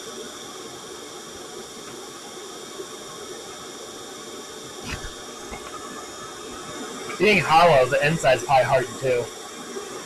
So you might be hitting a. Right.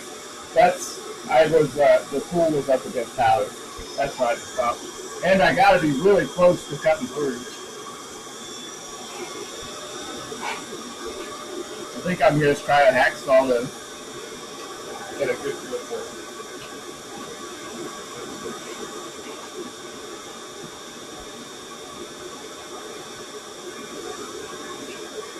Is that face already right there? Nice. That can be a bit shorter or longer inside.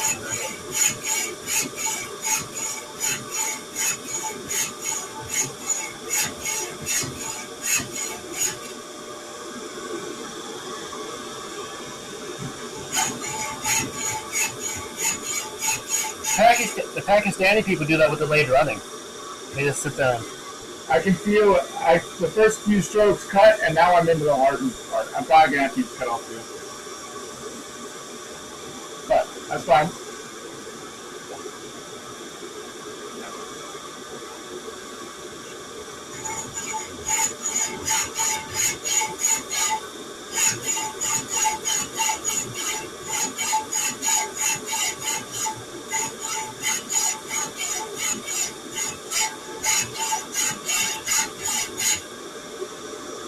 What I should do, I should chamfer that before I cut it off.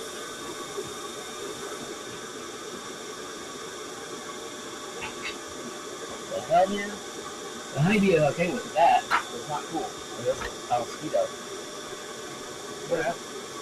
Mosquito already. What the heck? It's February, right? Go away. The honeybee I was okay with this. Does that mean winter's over? Yeah. Here, must be. Well, he thought so. He's dead, so. His whole life's over. And that whole career.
You want a new wheel?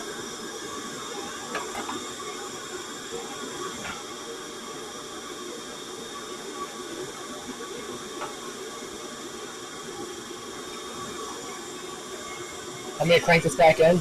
Wipe it off.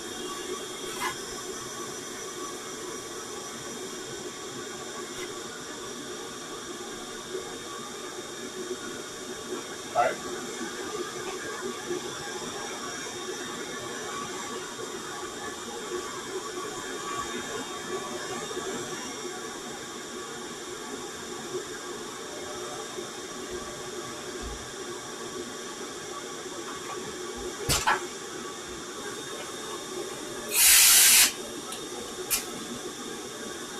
You have a 90-degree fitting. I do, apparently. Okay, I think it'll work.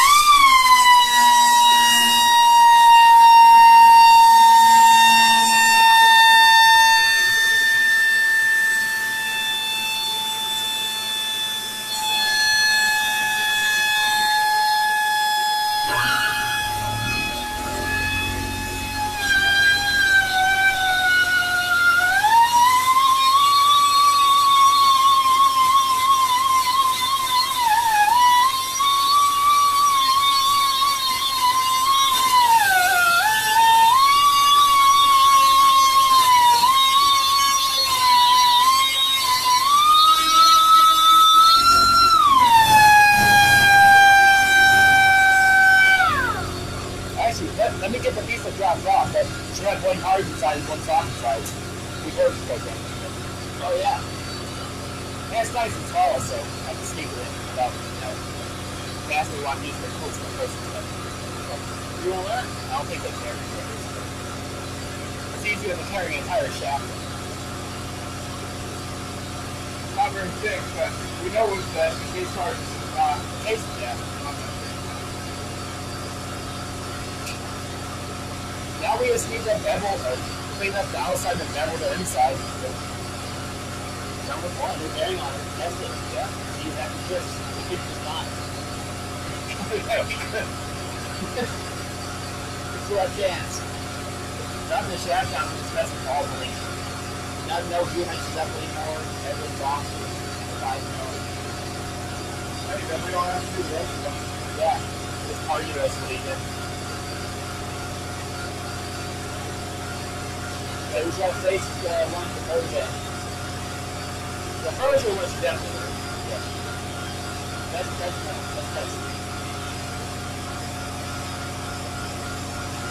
And obviously, it's an idiot that if it's that G, if it's any G.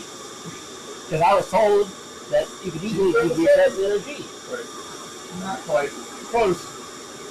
Alright, let's see what happens here. Yeah, it just takes 4 hours on a lathe. Honestly, 4 hours isn't that bad. Oh. I think Joe's got a lot longer than that in designing his adapter plates. Then after that, you still have to figure out your.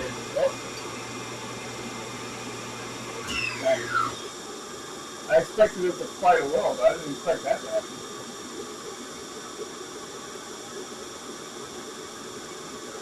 I guess we're already into the case hardening part. Well, you don't have to face that, right? No, I don't have to, but Since we're boring it out, we'd be ready to bevel it.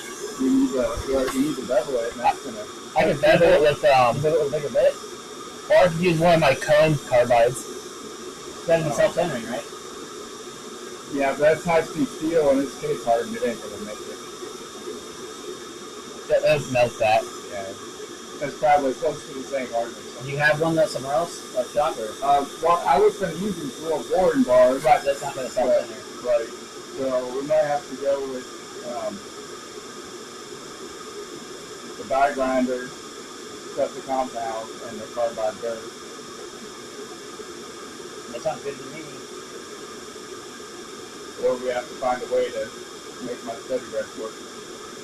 I could turn a brass pushing or something that pushes up on here, Right. screw it up, and then run on that. I think the carbide board would be fine.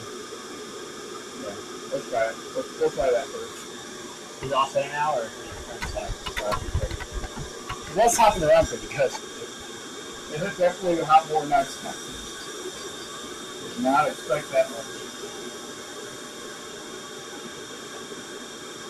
Now we'll see if our feet are good on the blind side. It didn't spin in the chuck, I don't think so. I think No, it was just bounced around. it didn't crack, so I thought I don't think it cracked. Maybe it did.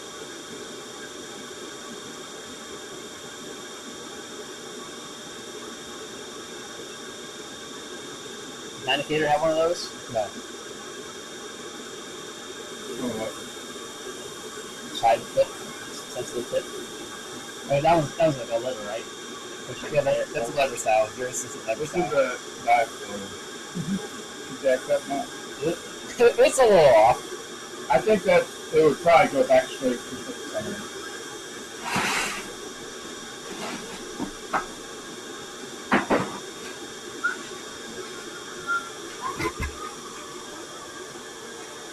I wonder if I need offset this. Or then replace it. We'll probably do it differently. Yours wasn't a lever style. So, well, yeah.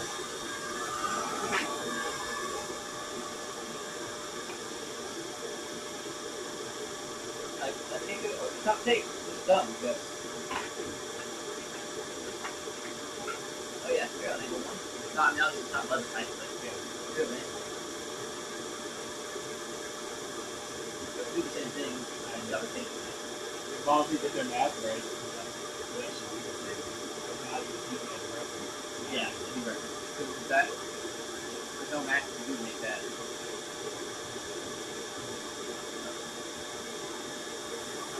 Yeah, no.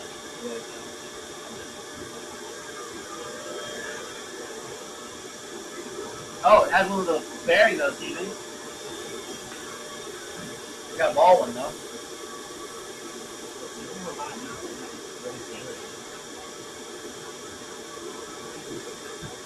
Oh, ball type like Steven and got a lot of not balls.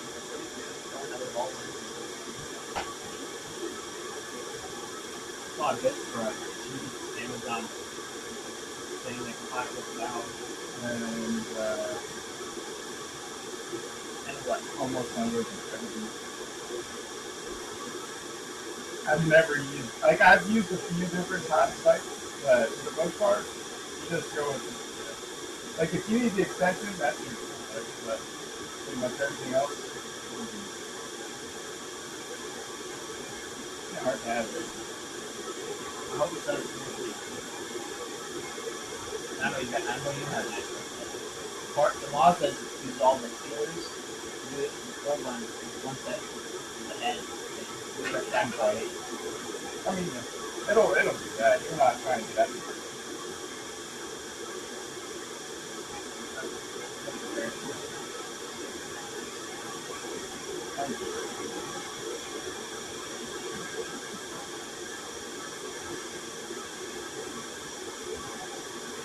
Yeah, I mean, that's all typically hard to do.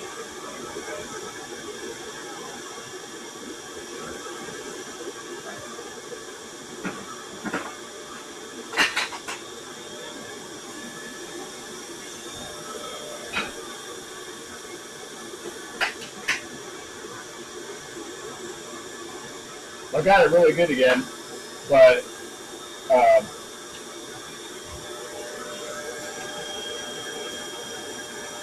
don't know if it's going to stay while we start cutting off. I mean, this bevel doesn't have to be precise at all. Alright, so let's see what that equals. Size of 45 or something. Sounds about right. So we'll set this at 45. Are your birds quarter-inch? Yeah. I think. But I think I only have the big bird.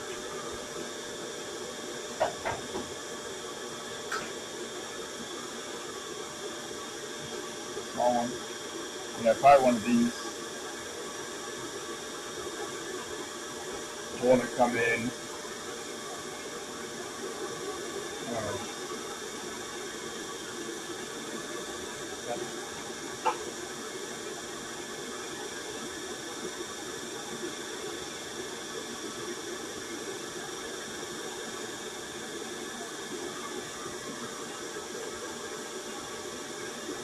Try that.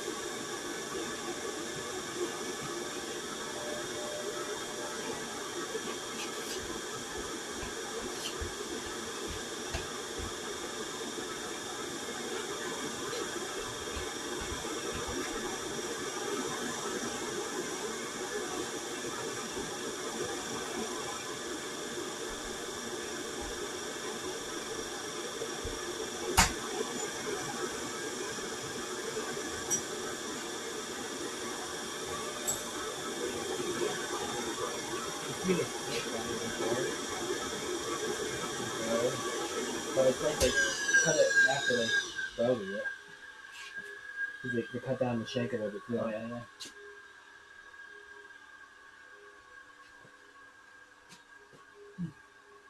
Like all the other ones, you can clearly see the brazing. This one, you just can't. Or that one started off thicker than. I wonder if this one's just a high-speed steel one and not carbide. That'd be funny. Because he You put one high-speed steel one in the kit? Yeah. Like all the carbide ones, you can clearly see the brazing when they braze the carbide on. I don't see anything there. You can kind of see like at the very end a split line, but it looks like they cut into the holder a little bit too. Yeah. I think the whole thing's high-speed steel. Because it's not all carbide. Yeah, yeah. It's not heavy enough. That'd be funny. I mean, I could go toss it up against something hard and see if teeth just disappear. Go grind the carbide bit from the Dremel. Carbide See against which one wins. carbide. Huh? So even carbide against carbide, you're just going to lose. But even if it was carbide, one of them's going to lose. Oh yeah. But if that one's speed, if that I one's need, steel, I need something softer than carbide but harder than high-speed steel to test this against. well, that Or would just be use an it for easy test. aluminum. If you take that to the Yeah. Dremel one, and that one loses, then it's guaranteed to be high-speed steel. Oh, yeah. That was my thought. But either way, you're going to destroy one. The Dremel ones are like $1 from Oh, AliExpress. okay. They might not even be. I was just saying, like, that'll still cut soft steel Oh, and aluminum. aluminum Yeah. just fine. So even if it is high-speed steel, it's not complete junk.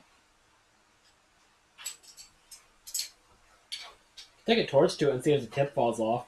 You Or know. just discolors. This Yeah. one's also kind of hard to see the. Well, that one, you can definitely see a yellow one there. Oh, the bottom, the very bottom edge. Yeah. Not nearly as much as the other ones. The other ones you can, there's on the bottom. Because it's tips they put on the steel shanks. Right. Gotta save that Colors carbide. get more yellow, but maybe just how they machined it afterwards. Make it all one size. It's like a 6mm shank or something.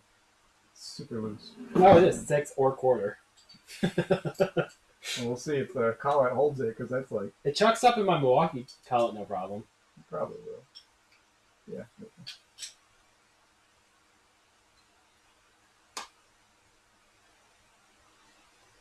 I guess they figured it was close enough.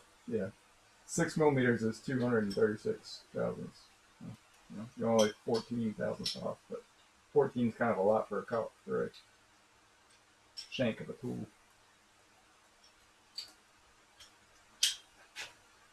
Damn spine, man. I slouch too much. My head's like this all the time. It's because you're too tall. Sucks to be that tall. Oh yeah, that's it. Paul Alaska said, "Brother, we need more Festival videos. The teeter down video was fantastic. And need more of that speaking head, double exclamation mark. I'm getting there. So the reason we've been doing so many live streams. Did that grind down or no? No. Okay. That's very low sparks. Okay, it's definitely different material than the shank. Yeah. It's different than the shank. You got better loose. You just can't see any bracing in there. Yeah, they had to braze it and then did that last bit of sharpening with it on the shank, compared to all the other ones that's separate. Yeah. Anyway, the reason I've been live streaming instead of doing more actual edited videos is because all the stuff we're doing right now is for JDM Siva V2, which there's so much stuff that's custom or like one-off or very hard to replicate. I'm not really making those into guides. It's more like if you watch the stream, if you kind of understand what I'm doing, then you can copy it. If you don't understand, that's fine because it's kind of high-level stuff. What he means to say is we barely know what we're doing, so it's Yeah. hard to teach other people. Even right now, we are learning how to do this thing we're doing right now. This is actually going to be a guide video. Tomorrow, I'm going to film this as a guide. It'll be like probably the most high-level guide we've ever done on this channel. But generally, though, I do have more guide videos coming. The timing belt guide video is filmed. I just need to finish editing it. My whole video from Yada at the Gap is coming soon. Again, just got to edit it. But I've been so busy trying to get V2 done and then with store stuff, like running the Festiva store and stuff for that and doing design work, so I haven't had enough time to edit. But they are coming, I promise. But until then, enjoy these live streams. And, now you have a chance to interact. Like just now, you say hey in chat and we get to hear it. We get to talk back and forth. It's neat. I don't have the opportunity when we do edited videos. And this takes a lot less work on my end. You guys get content. I don't have to spend 10 hours editing it. I spent 2 hours setting up the cameras, so you're welcome. Which you usually don't have to do. Right. All Alaska said, are the fuel pump assemblies back on the Festiva store? Yes, they are. They are in stock. Both versions, I believe. I know the one for sure. I think you need me to make you a few more. 89s, yeah. I have at least one 89 in stock right now because we returned it yesterday. Yeah, they ordered the wrong one. Oh. Like, hey, this doesn't plug in. I was like, well, it should. And like, well, it doesn't. I was like, well, let me check your order. Like, oh, you ordered it for 89 auto. Did they was it like different price or still the same price? Same price. They just didn't. I thought to try and The get other it one, cheaper. maybe the other one was out of stock. And they're like, oh, this one's in stock, and just bought it. But it's okay. I sent a return label. Shopify has a return function. It actually printed a label automatically, put his replacement on hold until the tracking number that I sent him showed it's delivered to me. Nice. Very handy. All right, you gonna work? Let's see how good Amazon Carbide is. Yay!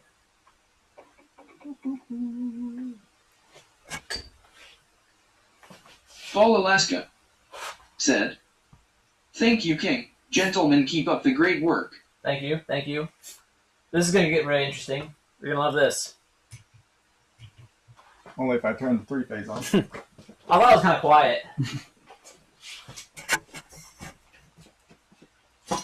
There's that pile of stuff, yeah? Yeah, I I might go grab those tasteless roads. What? Oh, tasteless, yes. Yes, very tasty. Yeah, everywhere else had to chew on the silicone vacuum hose. We've got some in the truck. It's great. It's sweet tart roast, like candy. It's with the cherry flavored, but like there's just no flavor. So it just feels like you're chewing on a silicone vacuum hose. Or we both had COVID and just lost our taste.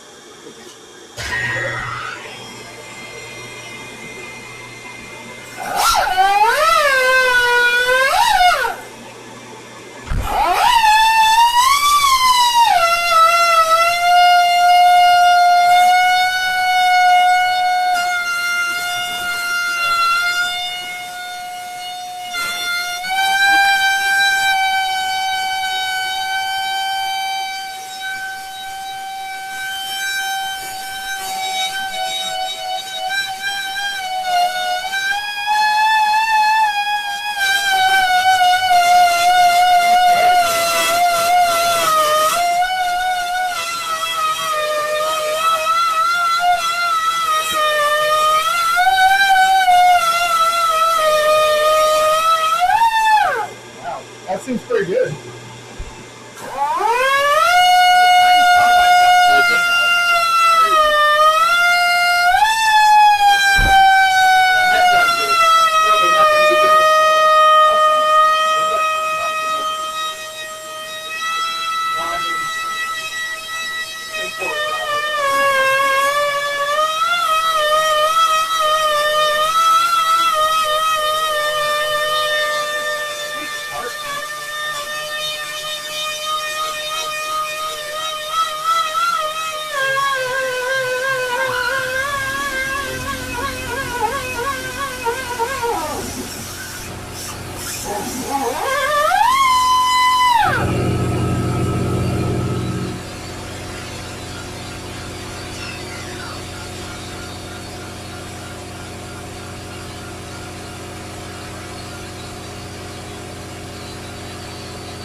right?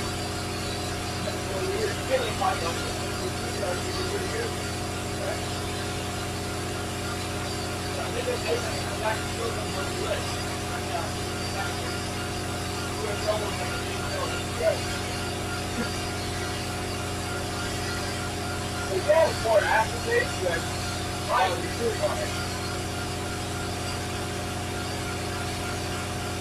Maybe it's like this cutting over and chips and that's what you get the flavor. You put clean up the molds and get the wrong stuff.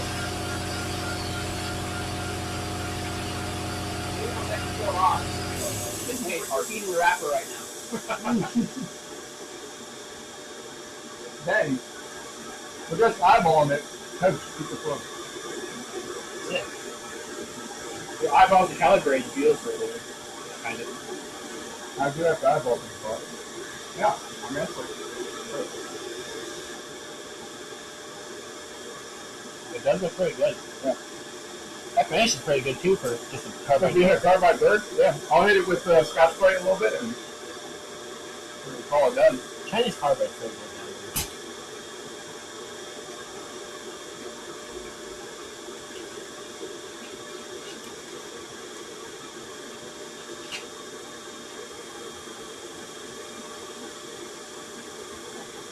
Alright, we should move the whole table. I mean, it does peel.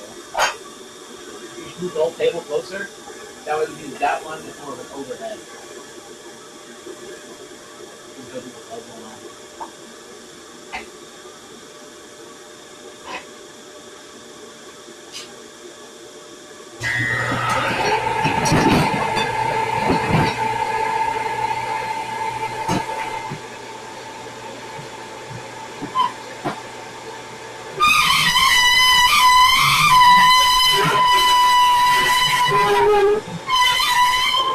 That's as far as I want to do.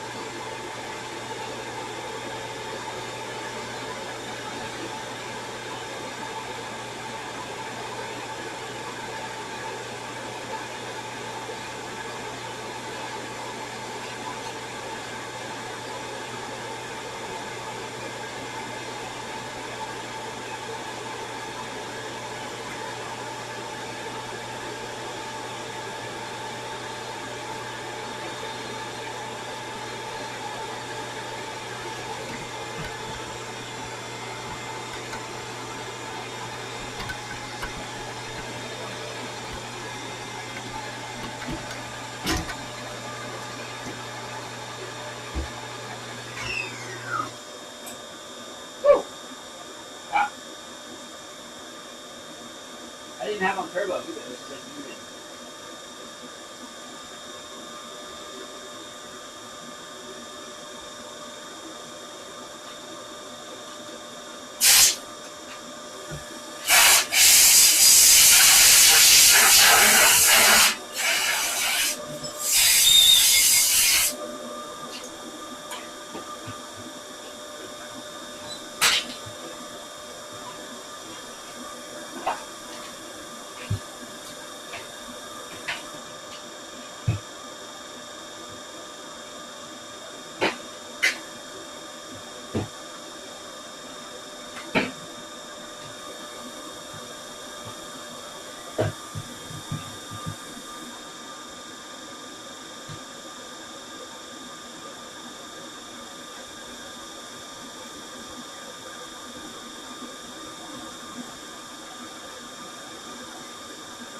Wow. Surprising. Okay.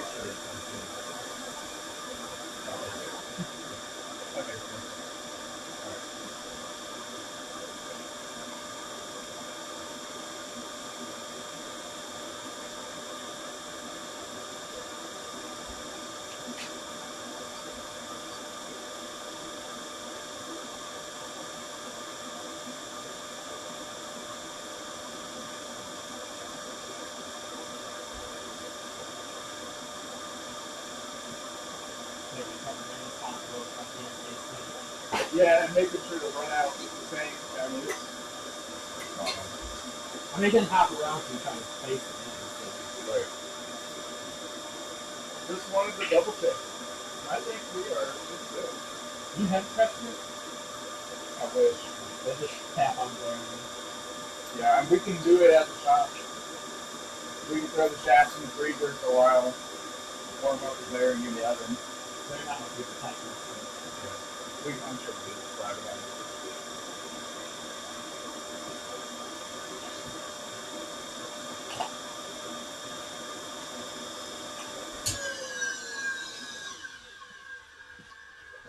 Now we can put the bearing on and see if we have to actually take anything off the differential now too. The ring gear. Right. Yeah. I'm hoping we don't. If we do, Whoa, Steven, you're upside down. got my bad side, all the missing hair. So basically, anything above face. Pretty much, yeah. Anything above the forehead.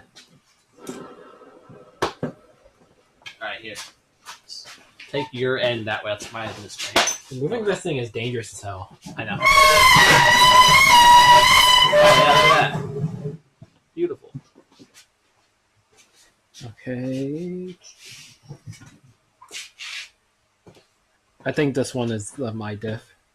I think that one. Well, yeah, color-wise, that one's dirty. That one's still. I'm fine. Now, as long as we do all the work on this side, they'll be able to see everything we're doing quite well. I need to. Don't need this anymore. This is basically just. Actually, will unless you want to keep them, I'll take all the old G6 housings and melt them down with manifolds. Okay. Unless you think they're sellable somehow. Doubtful. I don't think the cases really ever break. And even if they did, nobody that owns the Mazda 5 is rebuilding cases. Well, it'd also be every other, 2-3 Mazda.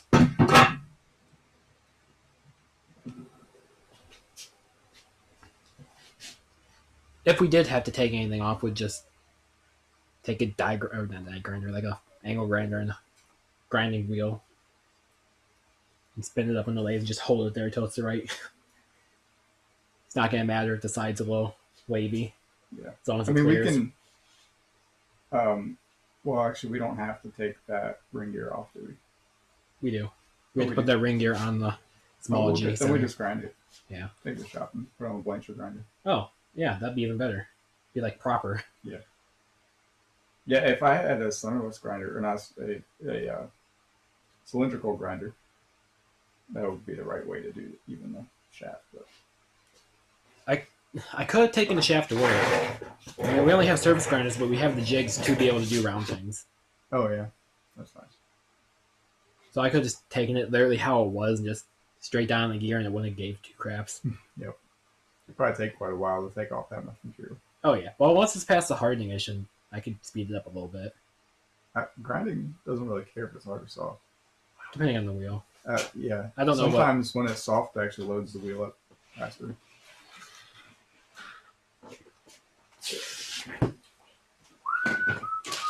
Well, if that's done, we can de-chuck that and put a bearing on it. Yeah, I'm cool with that.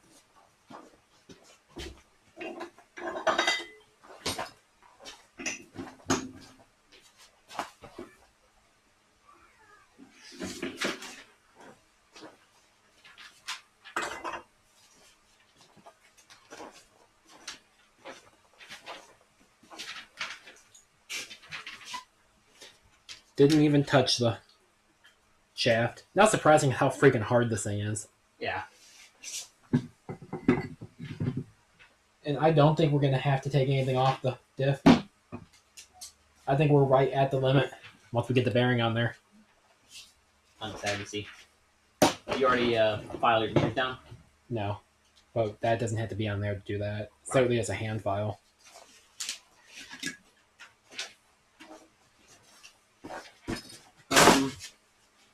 However, I do not know which pairings I actually need for that side of the shaft. Kind of see if we have a tool for the installation of that. Oh, this is going to be a press. Oh, while we had it up there, we could have measured the run out. We're supposed to run measure it. What do you mean? The shaft. They show after you take all the gears off where you're supposed to measure the run out on it. It'll be fine. I don't care about run out. Okay. I doubt there's gonna be that much anyways. There's 3 bearings. I mean, it'll hold it true. Maybe.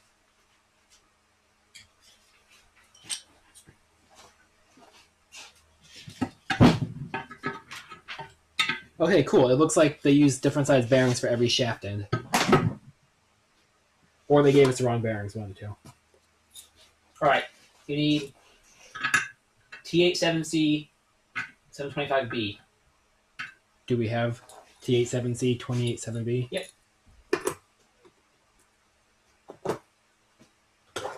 In there. Is this also the same size? Okay.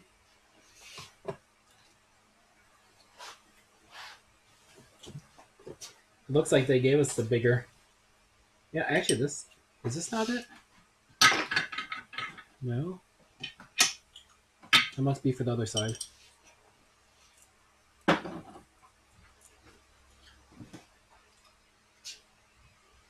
That's a T88C or T87C? Hell if I can remember. 87C, that's why in the tracer for.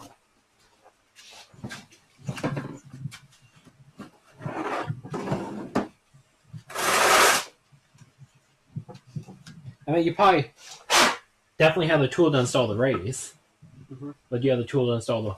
I'm looking for a cone installation tool. Really? I have this one, but it might be the size up. That's for the part that goes in here, not for the actual roller part of the bearing. I need one to install this. Oh, maybe you do. Indeed. That's nice. So I was saying, right tools. I guess that's the other side then? That might be the side for this. Does appear to be. Now, if it fits in here, that's the next thing. It's almost like they thought of this. Here's this one. That might fit in there even better. No. This bearing half has to come back. Okay, yeah, it's a loose fit. Because we're going to take it back out when we actually do shim selection because they go on this. Right, and the cone. But this doesn't have to come back off. Oh, I hope not. We should probably clean those teeth up if he didn't. That's what I was saying. I don't think he did. I don't know where his files are. I know it doesn't have to be done up there, but he's done. Yeah, there's a little bit of burr on the back side. The front Actually, not side's much. pretty It clean. wasn't worse. Maybe he did kind of touch it up already. Yeah, you can picture that. Looks great. You know how 3D prints have ghosting? Mhm. Look at that angles. The ghosting Oh, yeah, is the there is. hardness. That's awesome. So you can literally see the case hardness if you shift it. You hold still for a second. Actually, I can hit it with the camera. No? Gotta get that. Wait, Right. Hang on. You can probably just edit the contrast a little bit.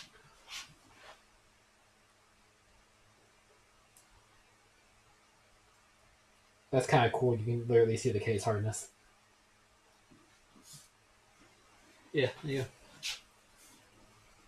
It literally looks like a 3D print too. Yeah, it completely looks like a ghosted print.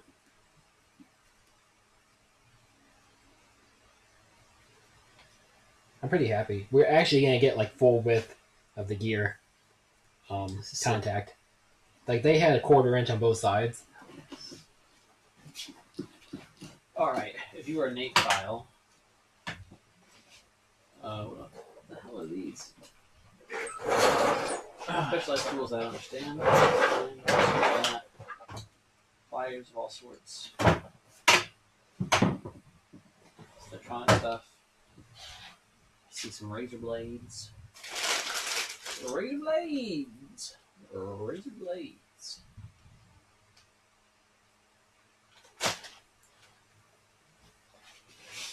Call it. Hey, what was that?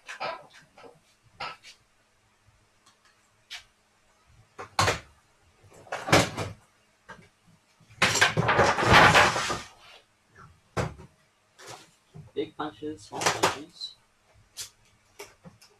Not a wood rasp. How aggressive you want? Ah, here we go. Little bit files. One of those should be sharp enough to get down to the edges. I feel like we should wait till it comes back out to make sure I'm using the right thing. It should be. Like this one right here looks like I can get right down in there. You can't really get it wrong, right? It's A, it's case hardened, and B, it's just with a gears mesh on the very edge.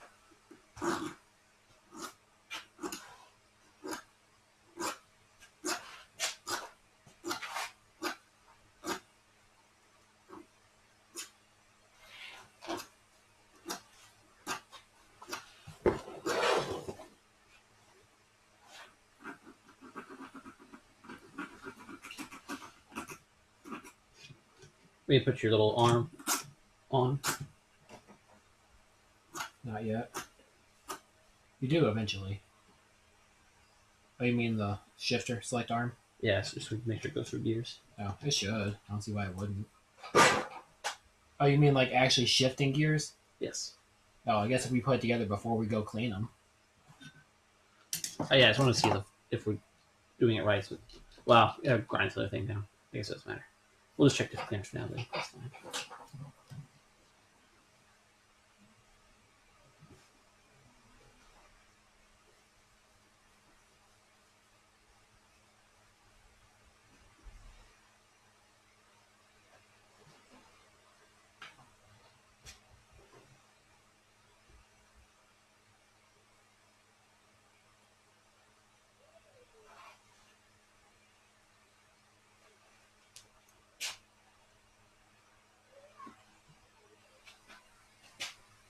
You have to go on, or like you? I only Oh, need like yeah. 2. Yeah. Yeah, and it's the cutting edge.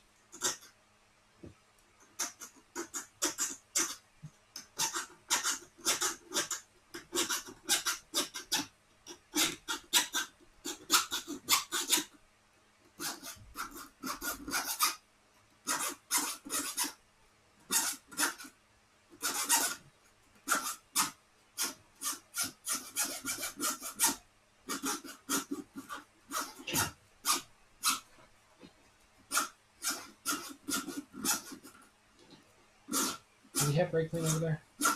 I didn't see any. No. I'm sure he does somewhere.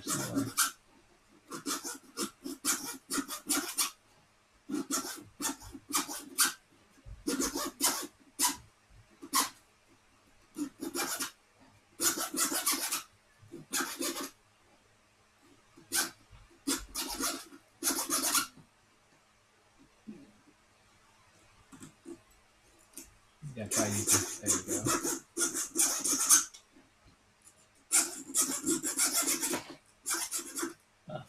I can get the color done now.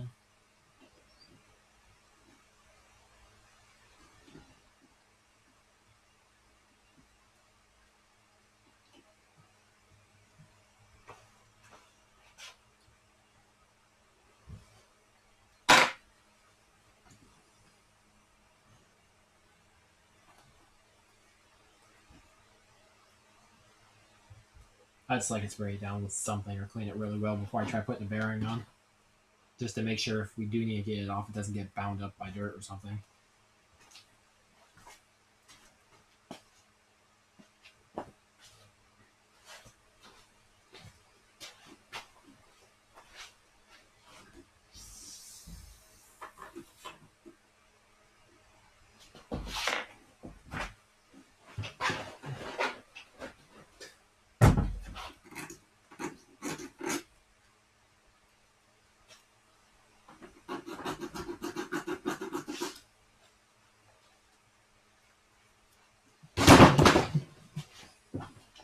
Shit already evaporated.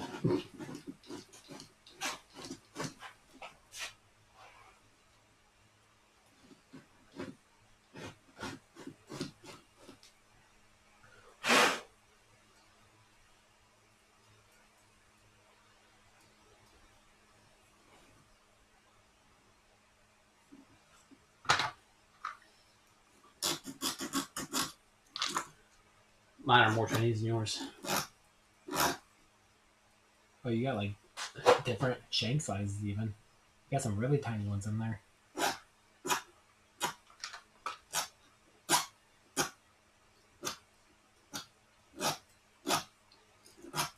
Optical illusion. Really? Looks like it's less than 1/8, right? The dark ones. Yeah. Huh.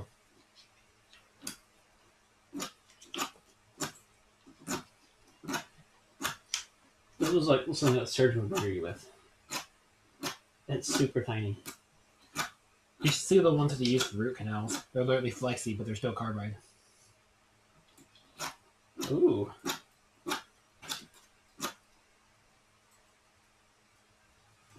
Like a not quite ball.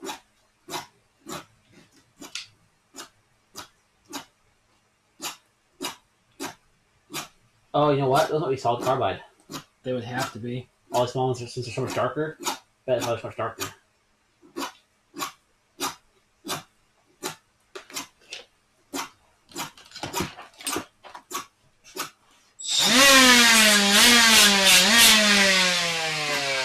They're at least not high carbon steel.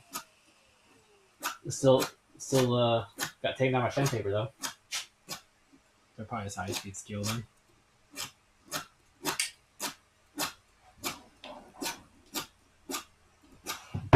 It could be some cheap blend of carbide. I figure you're not probably digging into something really hardened with them, seeing how small they are.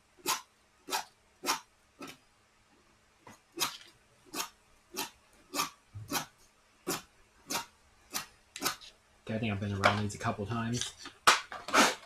I just don't want to leave any sharp edges because that's gonna, crack propagation, all that good stuff.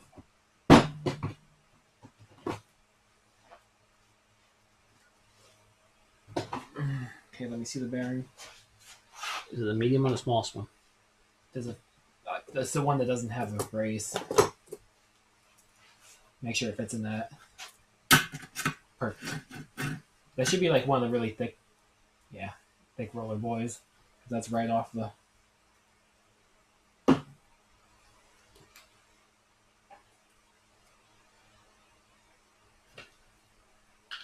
That almost fits in the hole.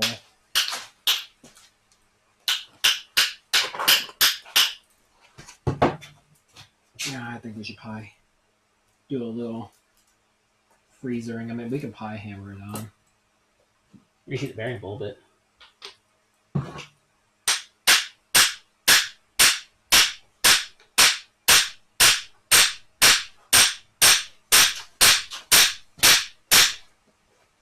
What's going on with relative ease? I need something to put this against that's not my crotch. That way I can get a little bit of shock on it. But I don't want some cardboard, some wood. I just don't want it to hit metal. Right. That's looking great.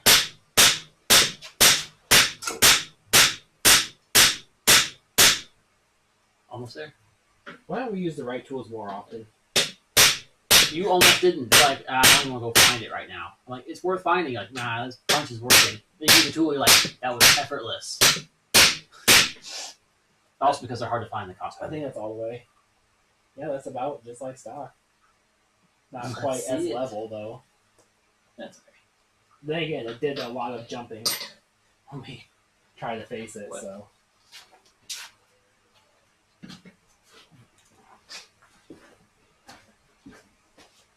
is the other shaft over here? Yeah. No. It's over here. Oh, the G5 shaft.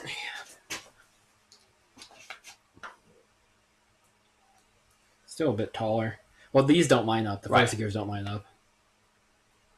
Width looks about the same though. If you find two holes for a piece of wood, you just shove it through the holes. Dirty diff. I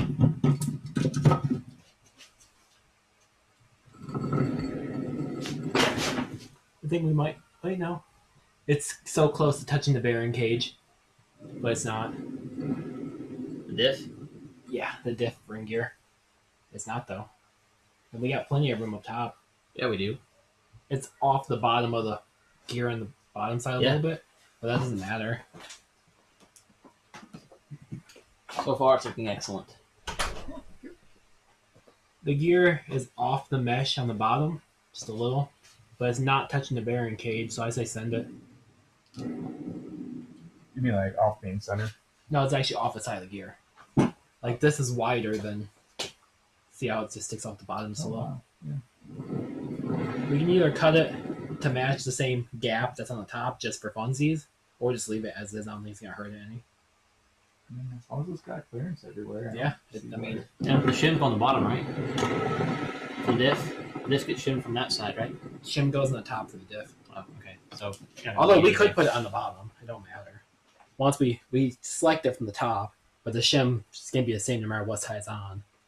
We just measure the top, put the shims on the bottom to raise it up a little bit. Does the shim go underneath the bearing cup? Yeah. So you have to pull the cup out. The cups are barely press fit in these things. Plus, you can actually get to the back of the Diff one. Diff Yeah. ones pretty easily. Oh, right. I'd say that's. We'll ignore that. Software. It was just that moving. That looks pretty good to me. Now, something I'm worried about, or was worried about, is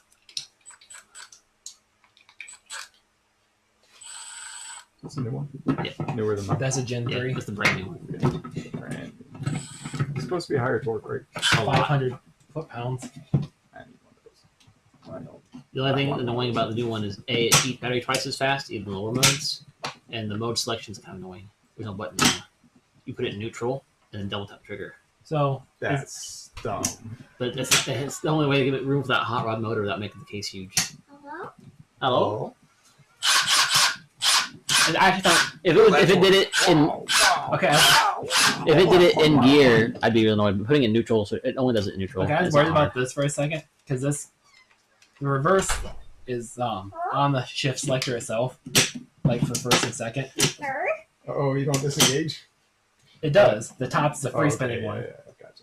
Yeah, the bottom's the one that actually Engages. it had me worried for a second. Also, first must be this. Hopefully, first ain't the bottom one because you barely have any teeth touching.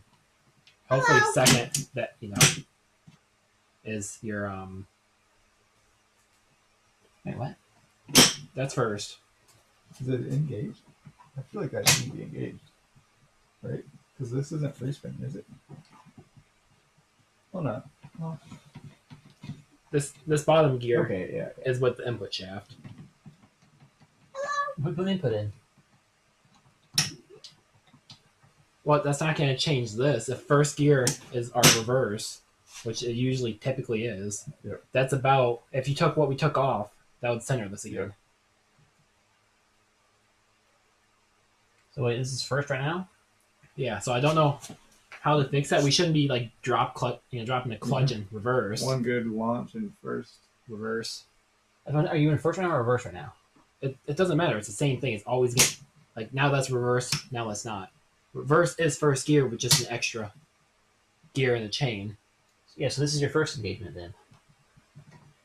Unless, okay, I think I see what you're saying. Yeah, it's this first right now. This is neutral. Okay. So maybe that stays in neutral for reverse and it just flops that one down. It's got to. You can't engage both at the same time. It is off center slightly, but not enough to worry about. I'm okay with that. Yeah, it's fully engaged. But It's this center. goes all the way down to engage first. Yeah. It never fully unmeshes, so I guess it's not a problem. So that's what I'm saying. Is this fully up first or it's fully down? Fully down first, fully up second. I guess as long as it constantly stays meshed and it only uses reverse to, Yeah, whatever. So is this how you'd be in first right now? No. that would be That first was gear. This is what worried me. But first is on this shaft over But- here. Oh, this is only reverse shaft, right? Right. So first, So this is just. This yeah, is just put idling your on input the in and make side. sure we have first engagement. Yeah, that's because if it's just idling over here, that's Yeah. fine. Also, I don't have the cage. Yeah. Where'd it go? it's a tiny one. Right. I'm in the 50 room. Oh, I was like, what are you doing?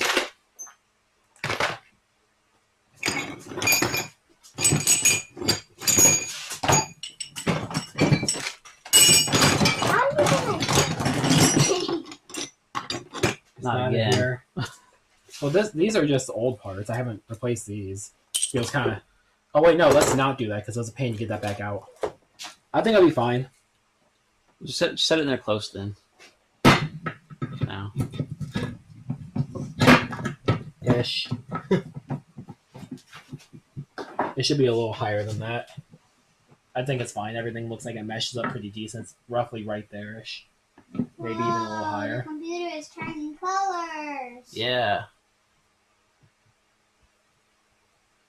Actually, no. I can put the seal and race in. The solution, whatever we use to clean, it's not going to harm either of them. Yeah. I don't think. Ultrasonic's pretty... Well, it only affects hard stuff, and seals aren't hard. And erase is too hard.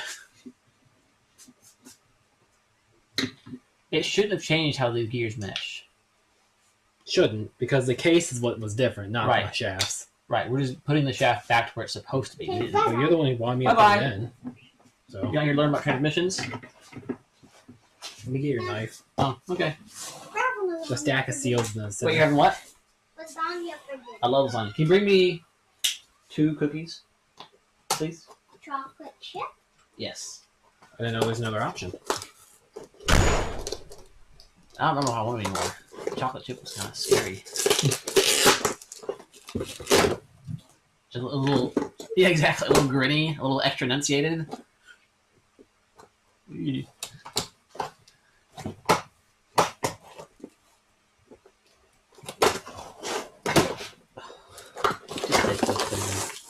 Is this sealed in the box? Oh, you Oh, mean, no, no, it's the rest of it. I thought you meant that box. Yeah. Stuff pretty good.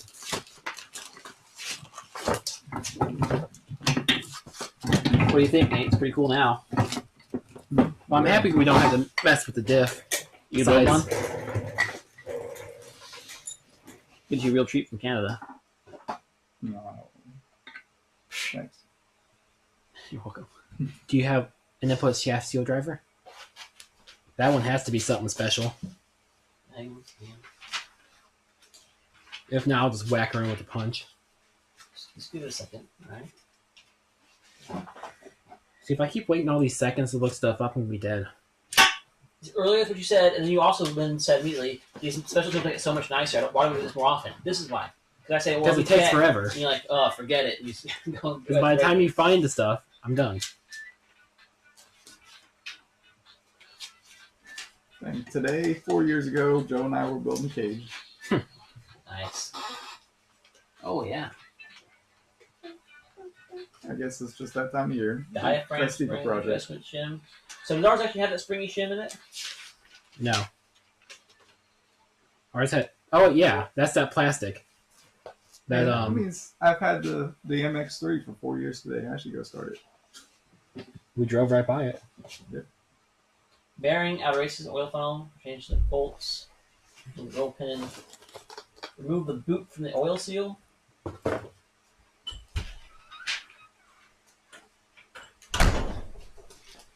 Welcome back. Thank you so much. You're my hero. Bye-bye. Bye bye.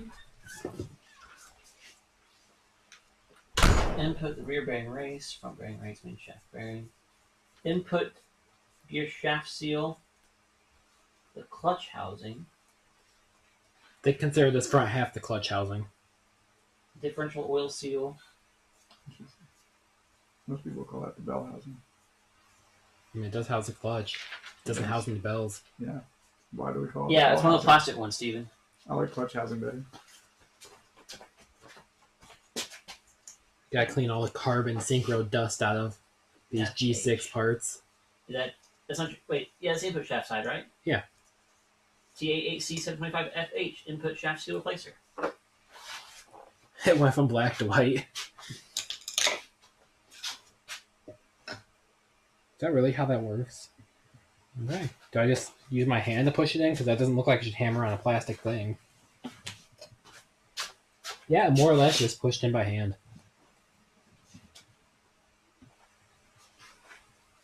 I'm guessing it was meant to be used for a mallet, but yeah. Well, I'll whack her with a ball peen real quick. You'll whack it with the peen? That's the best way.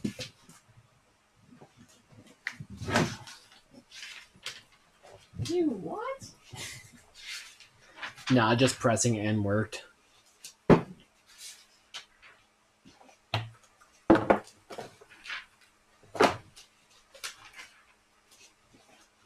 Oh, it's got grease in it.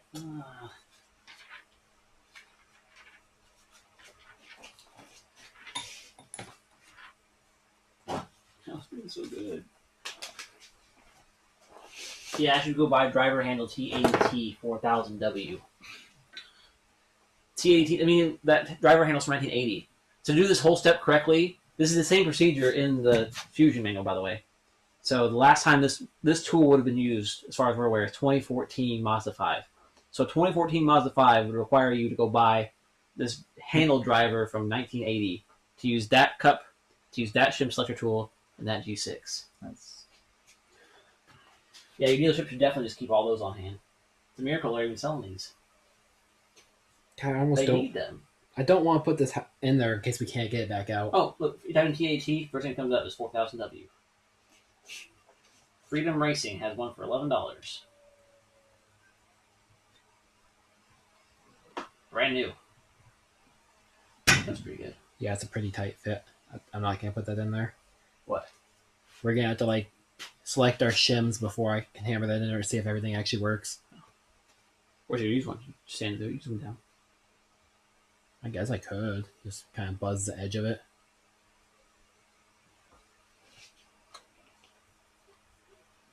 All right, chat. I don't know if you guys caught that, but the point is, it works. We just learned it actually works. As long as it doesn't break because we just took off the case hardening ahead. Oh yeah. Damn it, you can't see it. Show them the picture. You can see the case hardening, like in the side of it, from the deflection of the tip. It left like ghosting. yeah. It's like a 3D printer ghosting.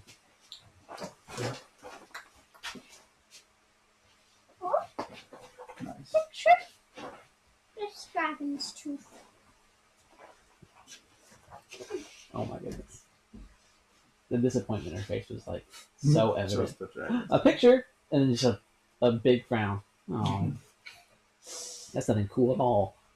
It isn't. What? I'm sorry. What is cool Oh, about that? Besides shoving this in What's there cool to about that verify picture? the stuff It's got fits. science. Which I'm sure all the stuff fits, so I don't think we need to actually verify it. It shows how the tool bounces in a pattern that shows off the case hardening. Here, do you want to see another picture of my dog? We might.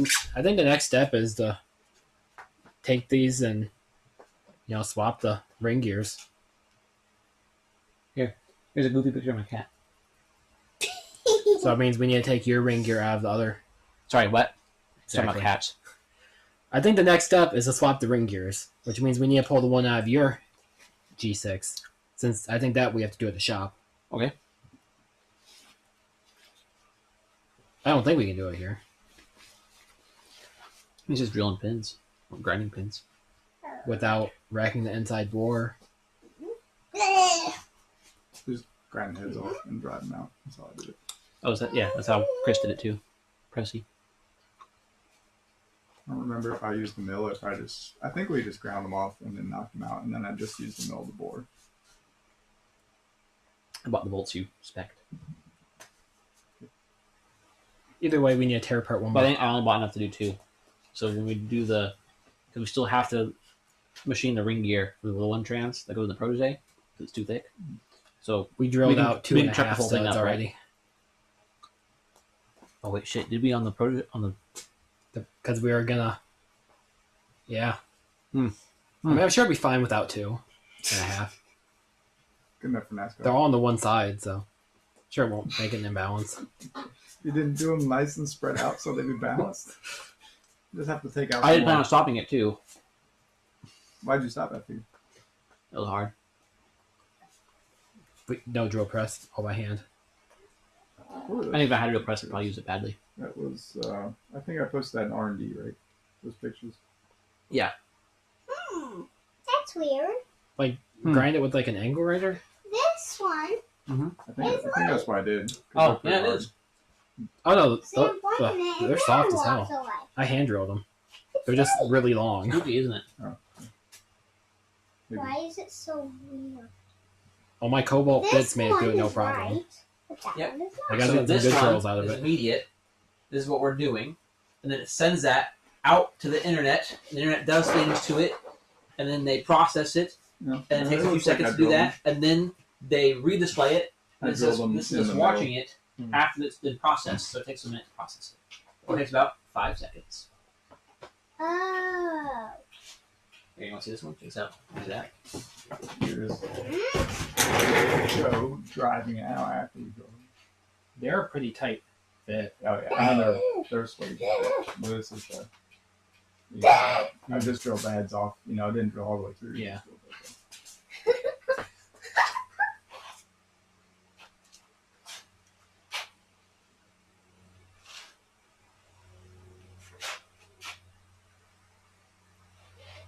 So that was the 9-3.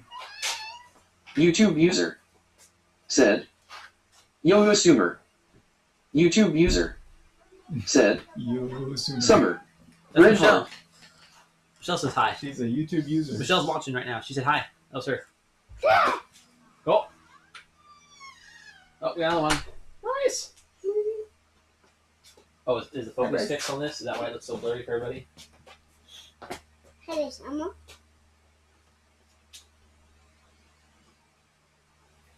Um, Want to say hi to Michelle? 9-1-2-7-1. That's not a person, it's a camera. Yeah, but Michelle can see the camera. I'm not. 'Cause she's watching the stream. She said hi. YouTube user said, Nice glasses, Summer.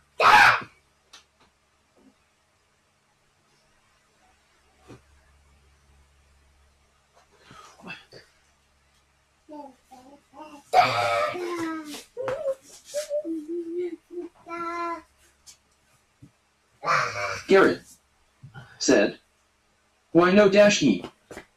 You're probably doing it wrong. You tried turning the knob again? You tried turning it off and back off again. Who said that? Garrett. Okay, so, oh yeah, look at that selfie cam. Now you can see how compressed my hair is wearing a beanie all day. How not compressed my beard is. I can look real funny. Anyway. Oh, is this zoomed in? Let's say this thing's so wide lens. I shouldn't have to hold it like this to see my head. Because we were using it in the lathe. Yes, we are way zoomed in. Oh, there we go. You know what that means? It means now there's nowhere Summer can hide. The camera sees all. Okay, so we just got done Huh? lathing Hey, the Dad, shaft. this just fell. Nate Winston Payne just did. So, There's something on the table. Might have. Steven, how'd it go? Pretty good. It went fantastic. What are you talking about? Pretty good, like Pretty on good. high Just level. took forever. That's Steven's how excited he is. It did take a while. That's fine. Yeah, do something today. It didn't take that long. Can you grab that It, cup? it wasn't too bad. Crush it. Crush this. Where the So this is a G5 case. That is a G6 diff. This is a freshly machined G6 shaft. Look at that shiny end. how'd the bearing fit? The bearing went on with the proper tool, like butter. And we used a file, a random file I found in a drawer, to Little needle files. Got it right in there. You struggling there, I buddy? am. Right, you guys, hang on. No, it's not bright for some reason. I lost all the brightness control, and I also lost my flashlight. Thank you, everybody. That's so for blue. backlighting this really harshly. I really do. What the heck is my Oh, is mine flashlight? at? flashing all? Yeah, it kind of flickered. Oh, along with fly. All right, great. We got 3 different color tones going on. Trying to All right. spray it full. There we go. Now it's nice and overblown. So there it is. It's all in there. Summer, you want to come over here and give that a spin for me? My hands are full. Yeah, Spin the differential. just that big thing right there. Just give it a spin for me. Yep. Wow. Look how smooth YouTube that user. is. Said, LOL good backlight. YouTube user. Said, it's lit. It's No, lit. that's so linky. So Mickey. Yeah. But yeah, as you guys probably just saw right then, Linky. it's fantastic. Yeah, mine's so linky. Yeah. I like it linky. Our clearances are great. You can see we have a, or maybe you can see. I don't know. I'm trying to, I can't really see the camera. The top is perfect. Yeah, the top is The fantastic. bottom, extra. The bottom, we're a little close to the bearing cage. Right down there, you can probably see it. But it's honestly not too bad. I think it's going to be just fine. It's off the side of the gear a little bit, but it's not really going to hurt it any. Maybe. Sounds good to me. It looks like it spins pretty true. I mean, So check this out, Summer. We see some cool science again. I told you we could learn something today. Put this somewhere real quick. Or let me switch over to the camera. So before I get everybody watching this sick. Motion sick. Alright, so you see this little dot right here? Mhm. Right, so that dot is on the side. So we spin it one whole rotation. Dot comes right back to that same spot. So that means we just move this once. Over here, if we look at like this dot right here, Mhm. since this one's so much bigger than that one, every time this one moves once, it's going to spin this one multiple times. And we can actually watch that. So there's a ratio. The number of spins it does here compared to the number of spins it does there is a ratio. It's a number compared to another number. I don't know what this ratio is. Actually, I do. This should spin 3 or 4.105 times, or this should spin once, and that should spin 4.1 times. So let's see. Right out that one. did she We're know gonna that start. yet? Here, let's start somewhere more easy to tell. What's a good spot to start with? Here, maybe? Alright, so we're about lined up that hole right now. So there's our dot. So let's see. The white dot's going to move. 1, 2, 3, 4. Try to get back to there. 4.1-ish. How cool is that? Now we know the ratio. Every time this moves 4.1 times, every time that moves 4.1 times, we move this once. And vice versa. So if I move this once, it's going to make that go 4.1 times. If I spin this by hand 4.1 times, we look at this little mark right there. 1, 2, 3, 4. There's our little line. And about 4.1. Isn't that cool? These are so tall. And there's actually like 5 of these in here. 5 of these different ratio type things. So there's this one, then this, all of these little gears here. Then talk to all of these little gears here. Each one of these, since they're different sizes, there's all sorts of different ratios. A bunch of math involved. And we're doing all of this for the glory of that mathematic. This looks so dirty on here. It is very dirty on here. Is And this it's- one broken? It's actually, there's a special piece that slides into that piece. Oh. Yeah, it's neat. And then there's this whole thing, this very complicated thing that I don't understand in the least. I know it gets stuck easily. I don't know how to fix it when it gets stuck. But this thing spins and these spin. YouTube and user. move. Said, It's all fantastic. I love math. Yeah, ratios, brother. They're right here. You're looking at them. Michelle loves math. Do you know Michelle's a math teacher? Oh, this time not. I didn't know that. Yeah. That's good information. Oh, look. So she's a big math fan. Don't eat that. It sounded like he's choking on it for a second. So dirty on here. Mm-hmm. Anything like dirty. It's oily. Yeah. I can Don't get you there. Summer, have you ever had a desire to eat a piece of rubber hose? Yeah. No? Okay. Then you get Well, water if in you're your ever mouth. craving rubber hose, this is actually basically eating a piece of rubber. As close as you can get. Yeah, close as you can get without getting ill. There you go. It's supposed to be cherry flavored. Huh? Here, you pull on it. I cut it in half for you. Huh? It's candy. Too bad doesn't want to want it. Here, you try it, a little piece of it. It's supposed to be cherry punch sweet tart. Yeah. Black. The flavor is a little weak, I have to admit. Can I add it? Some? Yeah.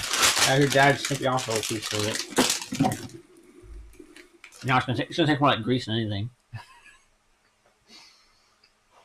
You're a madman. Straight for the vertical. Damn. If that had been a chip, you'd be in trouble. What do you think? How's it taste? Good? Oh, yeah. My taste Summer buds just doesn't- ain't sensitive Summer anymore. doesn't like sweet things.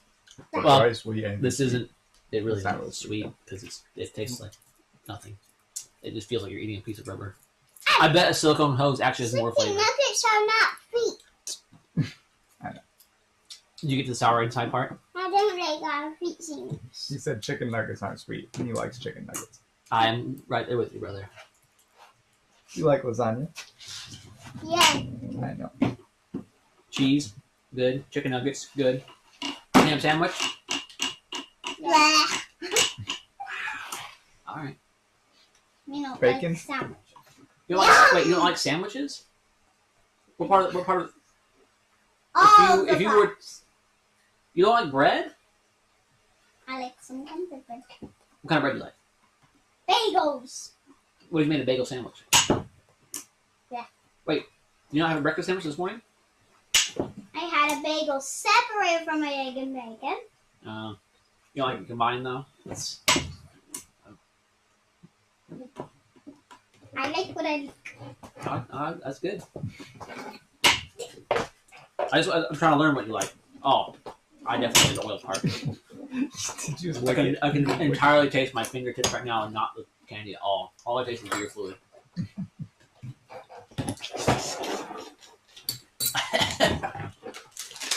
It's even worse because there's no flavor in the I candy to can't cover replace it it. up. Now I'm just eating rubber and gear oil. This is exactly what a vacuum line tastes like. Oh, look, I'm just making the Dude, pie. those carbon synchros are grabbing so much tighter than the brass ones. Oh, I'm excited. Like I just barely move it and it's just locked. Hey, wait, you found which one is not carbon yet? One of them's not carbon. It's 6th gear. Oh, look, Is it right Daddy, there's size? a pink one. Oh, wait, did I bring the other ones? That's the one for the speedometer. I bought brand new ones from Mazda. It said set, so I was all of them. There's By a set, it black means one synchro and a little like metal ring on the outside edge Make of sure it it. doesn't fall off the table. So I was like, oh, a whole synchro set for $60? Wrong. One synchro is $60. A whole set is $54. Dude, we might But aftermarket carbon synchros for Honda transmissions are $500. So to get OEM carbon synchros for a Mazda trans for $350 is pretty good. we might be able to Carbon actually quick synchros are a shift big second deal. gear. That's insane. We might be able to actually quick shift second in the G series. Whoa. It's closer to ratio too, right? So you want Close ratio, carbon synchro, less shaft flex, reinforced case, but we got it all. Got it all. I can't believe you don't want to do this after spending 4 hours doing with one third of it, one quarter of it. with this, Joe might not have sheared 5th gear. Bye, guys. Bye, Got all thanks for the coming extra, out. jitty right at the end. Yeah. I mean, 5th and 6th are super rigid. They have a bearing right here and right here. Yeah, dude, now we need power for fifth. We go to Texas 2K, baby. Whoa. At 7,200 RPM with this diff and this gear set, we top out at 165 or 669. Can't mean aero dependent, obviously. Right. But I heard tweak went 150. with Now this just keep cranking other up the G. boost until you get up there. You eventually get up there. Yes. I still do. I hope somebody makes a really cool turbo for it. I've actually shown Steven the graph. Garrett's got a nice graph that shows you like displacement over total power. Like, they're all box. Here's what each turbo can kind of be in that range. The G25 is like Charlie said, probably a little bit too big for us. But as soon as you step down from that, it's just their club line, which are mostly journal bearing turbos, and they're like the boxes of efficiency are way smaller. They have a G25 and a G30, and I think now a G35, which have all their new tech. They did not bring it down any smaller. I don't think they plan to. I don't think they're going to make an actual G20. Go ahead and rotate that. But if they did, it'd be sick. Yes, go ahead and keep spinning that, and I'll Yep. just barely put any pressure on the synchro. Yep. Like, wow. Like, actually grip it and try to turn it. That's nice. Do it with the brass one. And it's funny because we at first we thought the trans was just Side. disgusting because we drained the fluid and there's like a ton of black, speckiness in So it. go ahead and try it with this one. Yeah, but with the same amount of pressure.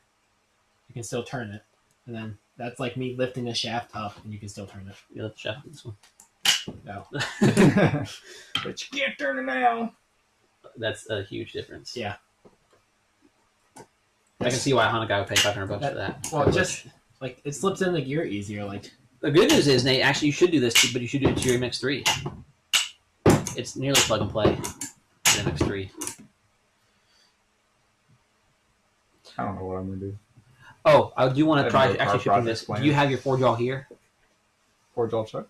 Can we try to check the thing up? Chuck up on that. oh Oh, that's the. right. This is why we can't use this because this is the one for the cable. Although right there's your measurement Oh. for the ball size. Yeah, so I need that hole to match. Where is it? Does anybody know? We want to do this before. Yeah, I guess we probably do. Before we start doing the shaft. The next shaft? Yeah, the next shaft we have to record. Oh yeah. So actually, I should set up my camera for real. We still don't know if this is going to work yet. There's a chance we do all this work and we go to shift it and it gets bound up because something's wrong. Right. So one step at a time. Not the best for production, obviously, since the thing's set up to do the. I mean, it is not much setup. It just means Okay. switching the chuck, which is 5 minutes.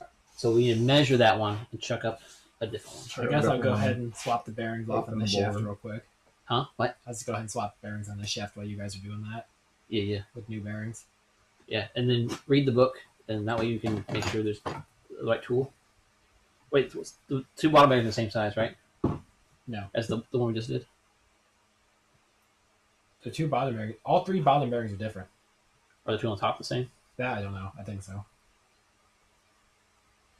I'm pretty sure. It's got to be, yeah, because these 2 are the same, and these 2 are the same. No. Yes. I used one of the ones in the box already, though. And you're going to have to reuse these. Did these feel good? Probably they're sealed. They're expensive bearings. They better last. I'm not putting new ones in mine since they get here in time. But those are at least easy to change them to take Yeah. out our transmission, and they're not shimmed, right? It'd be fine. It's weird that they're sealed in their internal. Not a ton of fluid goes down there. That's another thing. We have to make sure your plastic thing fits, or we should just double check, make sure it's fully cross compatible. The oiling channel, it's got an extra notch in it to oil those bearings, The 6 gear. but they're plastic. Only the first Gen G series is the metal one. Right. We already snapped So I'm one. not sure if we want to just snip an extra little cutout on the metal one so it can oil 6 gear, or just try to use the plastic one. Which one did I break? My G series one? Where's the Did I, metal one? did I break the Protege one, or did I break the G6 one? I don't know. I definitely broke one. 'Cause, when you have to end cap out, this whole thing I'm sticks get- out, I'm getting- and it's already notched. So I'm going to use my metal one if I can. Okay. So you'll have that one. Yeah. yeah, and then the Protege one ends up being like needing something else. We have the whole trans on the Protege KL right now at home. We gotta find that though. I know it's here because I just. Mine should be in there. That's the my G5. I thought it was already out though. In this case, Put it back. there's the one on the other end. It's the shaft one. Nah, it's gotta be out somewhere.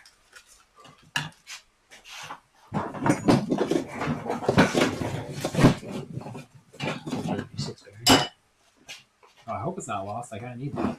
It's not. It's in here somewhere. I mean, depending on the brow.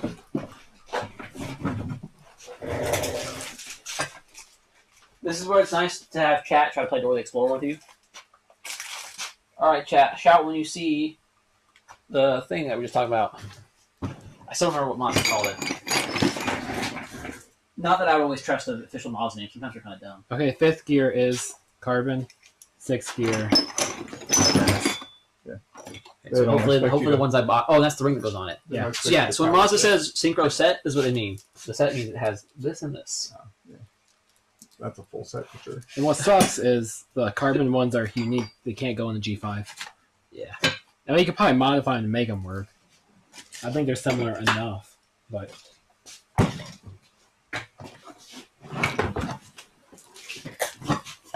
And actually, there are 2 for the G5 that are almost identical to each other. The only difference is one's notched.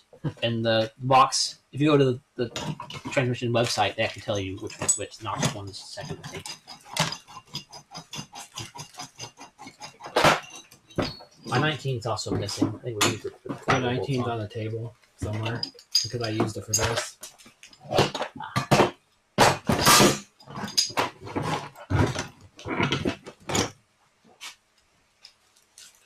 Is it under the case? Hey, I tried looking at the second. It was kind of like heavy. Oh, it was heavy. Oh, no, it was heavy. It's there. Yeah.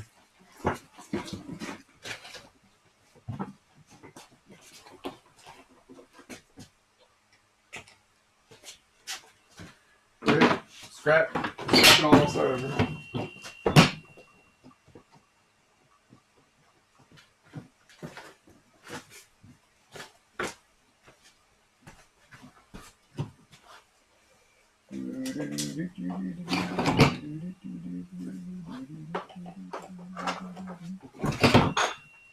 This is a box of G6. Sound good to us.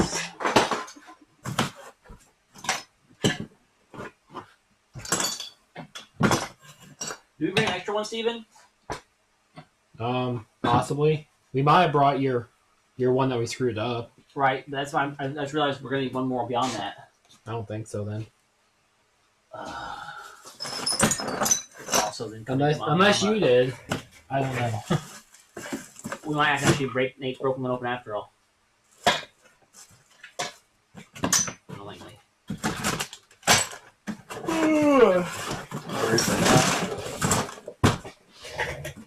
Nah, you just need dinner and you get an extra boost. Yeah, Carrie said Can 6:15 to 6:30, then it'll be ready. About 30 minutes. we fill this with weld and then grind it out? That's when I went Is it? too big on. Oh, Doing it by hand.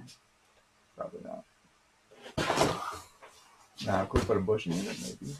I'll be down with that. There's so little room though. No. Bore it out more. We put bush in there.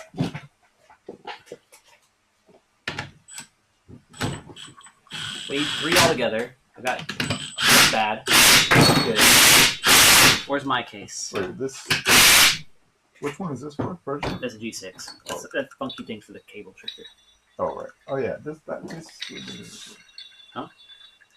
I was thinking about how to hold this one in the lathe. I don't need to hold this one in the lathe. I need to hold this in the lathe. But we should find all 3x 4.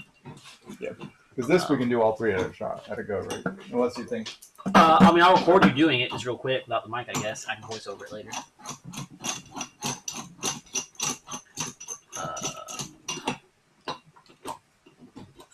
What the heck?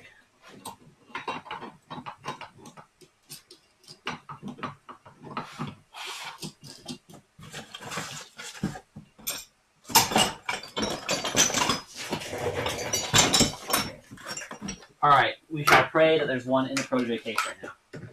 If there's one in the protege case,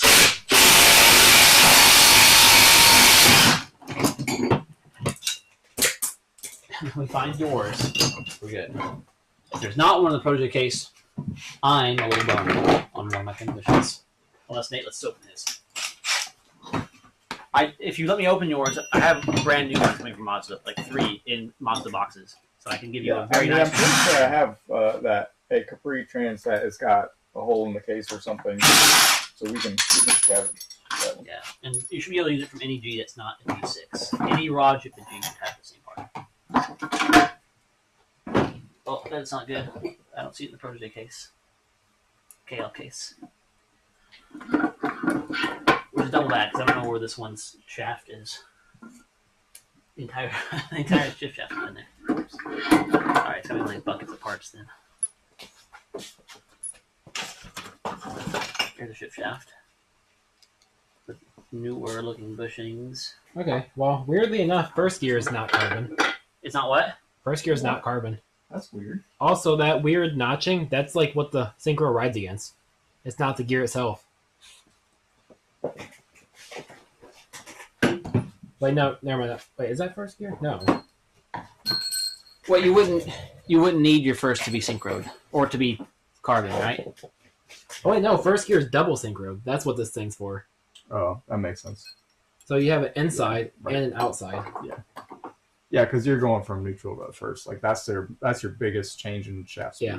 So Right, but it doesn't need to be carbon Doesn't for need- quick yeah. shifting because you're gonna go in first Hopefully you're and then not drop the jamming it clutch. into first. I don't know, between reverse and first. Why are you looking gear. at him? You know who does that.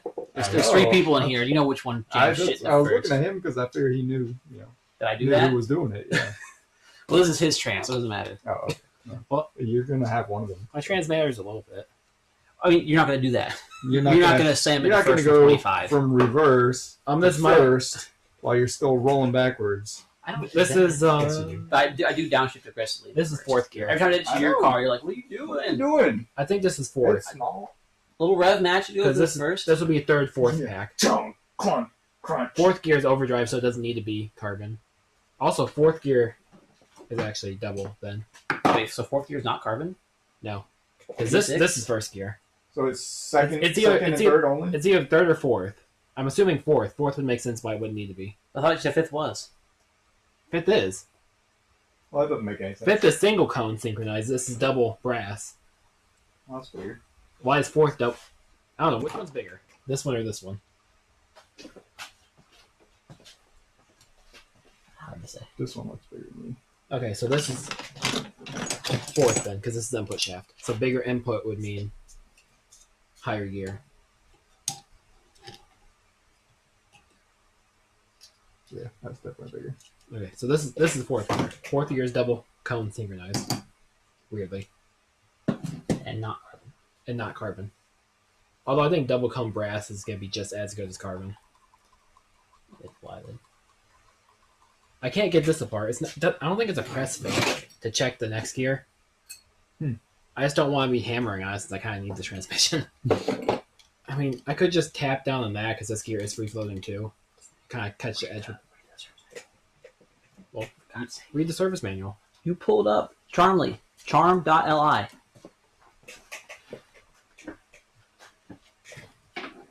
I'm still missing the shift shaft, so I'm out of service for a second. Third gear is double cone too. I can see the intermediate thing. Double cone brass. So is it only second? There's no way it's second and fifth. That would be ridiculous. Well, I didn't check first. First is still right there. Oh. Well, still, first wouldn't make sense. I mean, all this carbon in a case wouldn't make sense for one or two synchros. It's carbon. There's a lot of carbon dust in that case. Either way, I don't think the G5 stuff is double. No, G5 stuff is definitely just single, regular, old school synchronizer.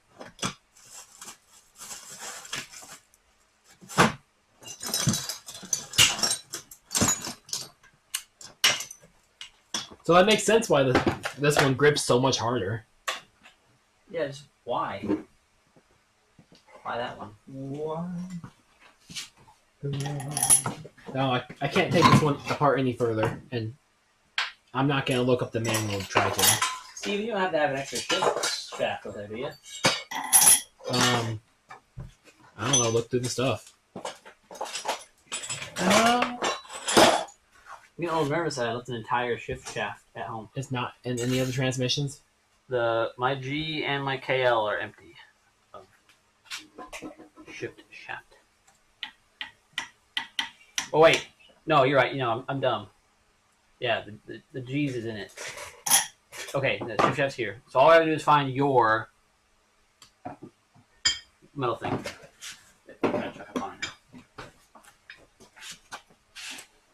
Which is probably my fault because I was looking at it earlier.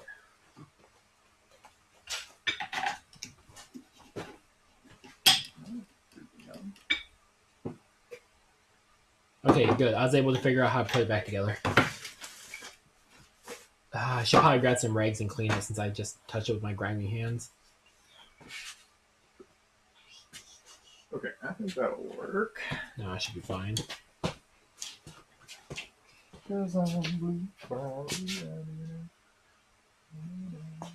Maybe there's a ball detent in there because there's a ball right here.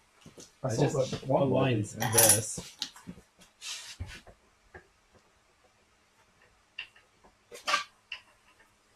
Where'd that roll of paper towels go? Back to the lathe. No. Where'd this metal thing go?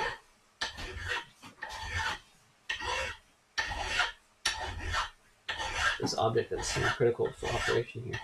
I think it's above semi-critical. I think it's like Well, we got enough to do 2 transmissions at least.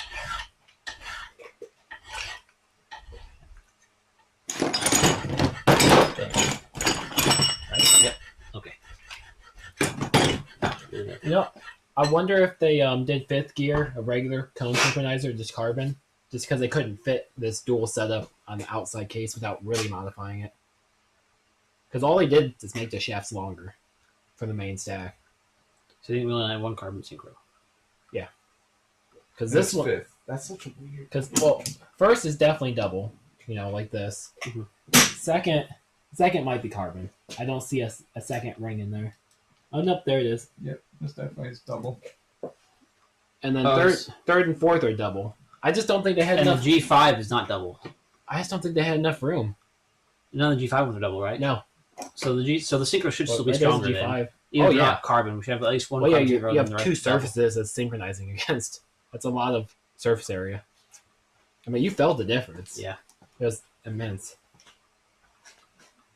Although That's I also wonder- why it's so hard to find these. I hope I bought all the cones in, because a lot of the things I bought were called synchro set, and the other ones were called cone double. yeah, because you have this. That's probably what this is, a cone double. So did I buy just the steel It's, part? it's probably just that, I'll lose my mind. because that's the double cone. How many did I give you for these? One. Well, no, 2. But one of them was the jacked up one. So these were 2 I had. Alright, there's number 3. So we have 1 dead one. But maybe we can slip. Yeah, well, How bad was it? Is that a question? This is the G6 one? Yeah. That's another thing. I don't know if you noticed, the G6, all steel forks. No aluminum forks. yeah, Steven said that.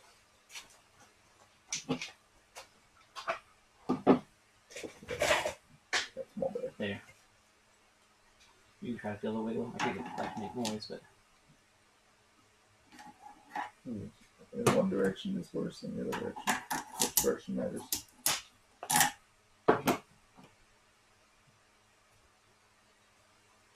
well, so that's it. How did you try to open it up? Dremel. That's how he did things. Yeah. And it was I mean, working really sure. well until the rifle went too hard in the last little bit. I'm sure, I mean, it would probably work. So that's nice.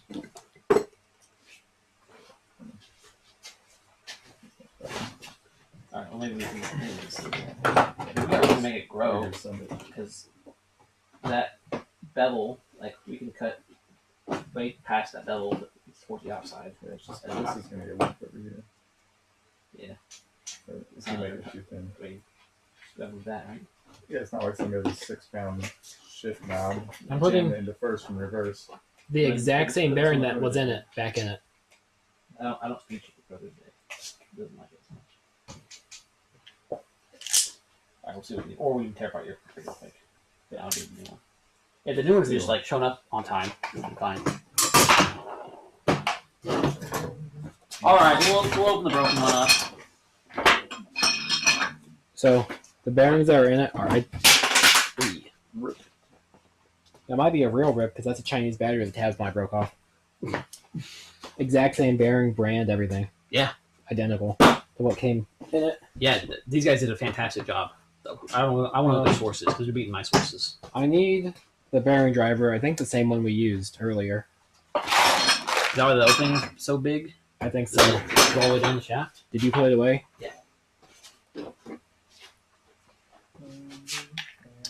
Dude, that's so cool. The right tool for the job. The right tool?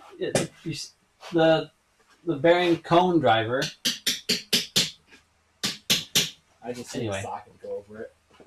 So not only do I have a race driver, there's a cone driver that fits both sides of the bearing. Just put it on the cone. And the reason the big hole's so big is that you can do in the shaft. Wonder if that's deep enough. Nothing like having the right tool. Well, hang on. Can you use the tool from the automatic? Maybe. Is there a tool I can whale on? I'm not even going to replace an auto. Good enough.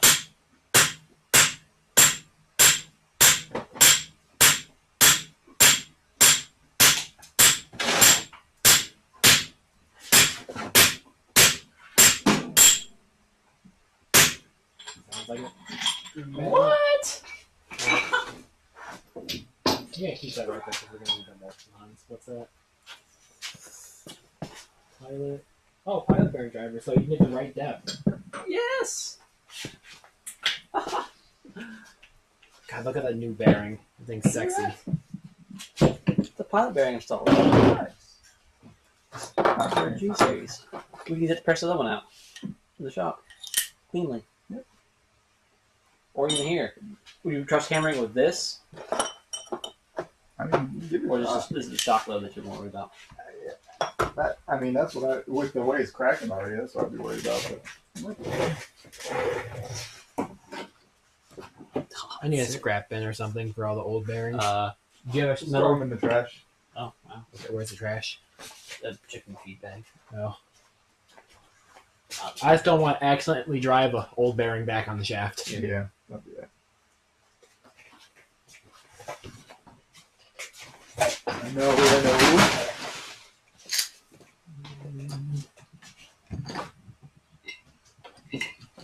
Wow. That's so neat.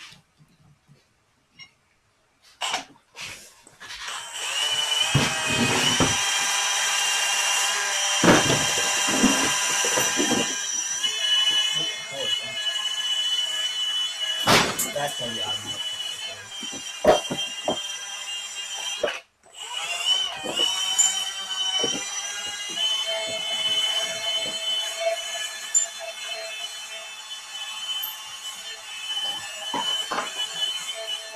We tested out this the automatic double O-ring, this system, knurl. I love the knurl. Too bad this isn't like a lethal tool. It's just nice little knurl knob. That's one thing I never used before. Doug knurling is nice.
Bearing driver? Yeah, the cone. Look, it's recessed. Dude, Chinese batteries got so good, they didn't even break. Hell yeah. It's recessed to fit around that section. Where was that when you did it? It was really in the garage at the time of that. It's the most useless things ever got. Oh yeah, Nate, you need to buy this kit for sure. What is that? The big one for the Pro. Oh, the big one?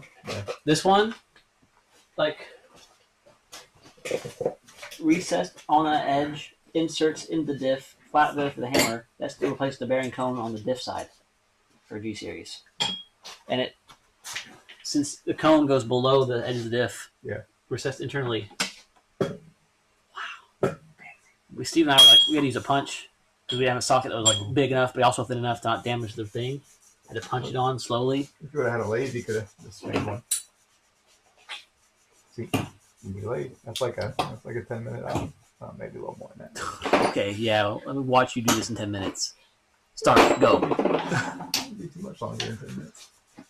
I bet it. Do you have a piece of stock this size? Well, I can try.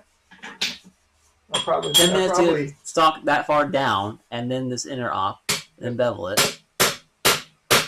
I mean, pretty close. I mean, I feel like it'd be pretty close. and bore it. I mean, better if it's not hardened. Well, this is a hardened tool though, or just tool steel. Is that? I don't know if it would be hardened or not. What I have obviously would not be hardened. Huh? what I have wouldn't be hard. Right. I don't know if that's hard or not. It might be. That probably is. It's all very dark. Not that much. That's just black oxide coating. Well, you say all that, but that kit cost me like, well, actually, that kit cost me $5. But you can buy this kit right now on eBay for $42. It's not worth it if you can buy it for that cheap. But Okay, this is. But now that I see how many if things you are were in this stuck kit- there trying to do it with a punch, and you didn't want to wait for eBay, then you had a lathe. It's definitely it's doable other ways, but the more I actually start using these kits, the more I'm like, this is sick. The only thing I don't know if Ford ever made a large nose crank seal installer. Because these are all 88 models. I don't have a crank installer for large nose engines. I 3D printed my own. I designed a whole kit of them based on the Ford one. And the Ford one was nice. You just put the cam bolt or the crank bolt in and then bolt it on, and your seal's perfectly done every time. This I must didn't bring be that one. the, That's part of the other kit. this must be the other upper. Fancy. I've never done that. Yeah.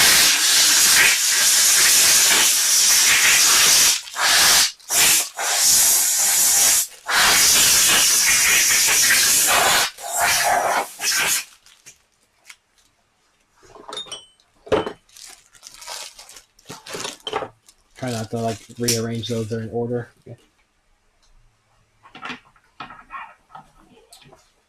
I'm still mad about those bearings I bought for the wheels. I bought like 50 new old stock Timken bearings for the wheel bearings. Like in the old like boxes with the wax papers covering the bearings and stuff. Yeah. It wasn't crazy cheap, but it was like cheap enough. Like, oh, this is totally worth buying in bulk and doing this for myself. And I finally like got around to opening them. It's just the pens, What? no races. That sucks. Yeah. Now I have like 50 of them. Man. Yeah. How would they even sell them like that? I don't know.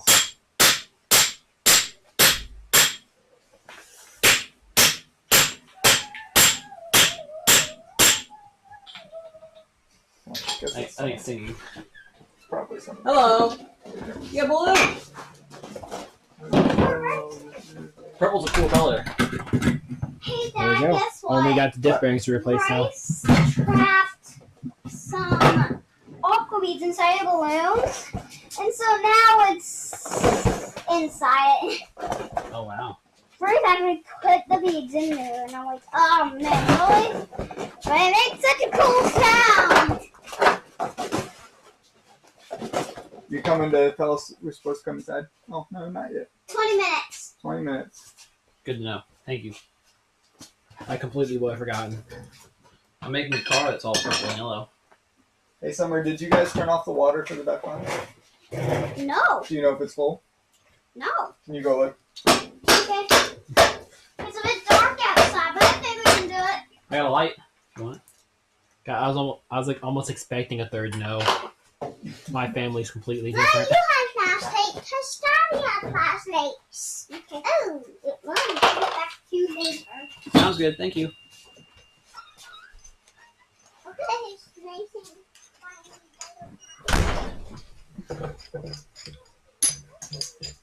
We should cut this off. Make this a pretty cool. Cut that up, right? No, I mean, try this instead. Ooh. Dangerous. Well, then I have to be used for. It wasn't used for earlier. What were you doing with it earlier? Shafts. Oh, well, the tip just fits in those. It doesn't fit in this one very well. Not ideally, at least. When she came When that bearing was inside, stuck, it could have split the so- shaft. Okay. Here's your flashlight back. Is it full? Or full enough? I think so. Okay. Hey, Good what work. are you guys doing in here now? We're building this transmission, placing the bearings on it. Still? Yeah, it's gonna be a while. We're learning a lot of new stuff. Oh, so you don't know how to build it yet? Yeah, we have an idea though. We're figuring it out. Thankfully, he's pretty smart, and your dad's pretty smart, so Are you kind of smart? I hope so. At least a little. Some people would say so. I don't know. For the most part, I think in the areas I'm lacking, I find Steven knows pretty well. We make a pretty good team. You said yeah. Alright, next thing. We work out pretty well together. I said this, she'll review for confirmation. She'll be like, whatever he says, bud. Can you not hear us? Oh, it's not on their ears. No, I can hear. I just have a one-track mind sometimes. He's just focused, is all. One could say hyper-focus. You know how dogs is and all. Can I see that? These feel more like silicone than the Philippine ones. They are legitimately shiny. Well, they're OEM quality. They probably last longer. Are they though? Are these better than Toucans? Probably. NAK. I've never heard of NAK. No, NOK. NOK is OEM. No. Oh, NAK? Never heard of them. What are they made? Who owns them? I mean, A is higher in the grade score than O. Who even has an O? That's how bad they are.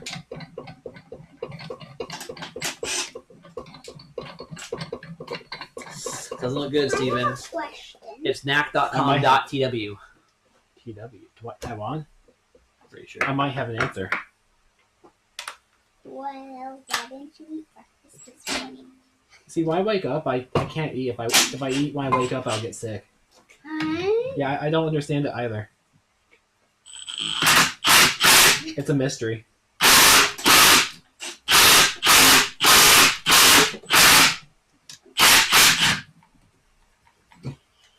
Loud. Oh, I put it in neutral. I thought I broke my brand new gun already. Are you familiar with knack seals, Nate? Doesn't look very Yeah, brand me new. neither. It's the first thing in this kit I've seen that's not a brand I know, or a really good brand. The outfit is a knack. They're a Taiwanese company, but they say they're an OE supplier on the website. Look fine. Yeah. Oh yeah, they're rubber. And it actually does say dual direction. They are dual directional seals. It has the air cap. Here you go. It says Thank you. both directions. So So they gotta be good. That's mine. at least they went to the, Ah! Those can just stay on the ground. We'll pick them up in a minute. I hope that was the old baby. Yeah. It's Dude, fine, this one's putting gonna it be hard to together. pull. It's pretty much flush. I it think is I very think I fun. have to use like an actual 3-jaw puller. There's 2 slots right here to grab it on. I guess 2-jaw puller. I can now since the bearings are gone. I might be able to grab this top rope. Where's that? Duck from the cover. Where's the two Nate had earlier? I think I can grab this top lip now. Is this Oh. the two I didn't hit it with? Pardon me? What you just said. I said, where's the two Nate had earlier? Your dad. He had 2 little jaws. Oh, there was slide hammer. So they're down there with the slide hammer. Look at this. Watch out, that might roll off the table. It's kind of heavy. I'm not sure if you can lift it. I was thinking you probably just put a bolt between these two and.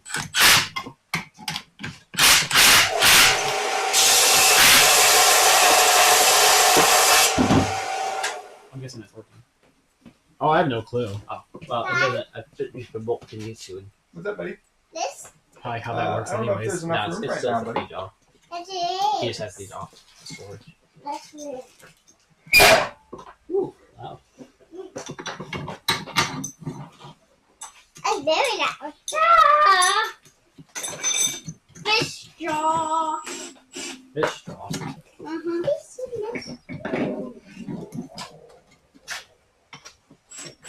Not magnetic.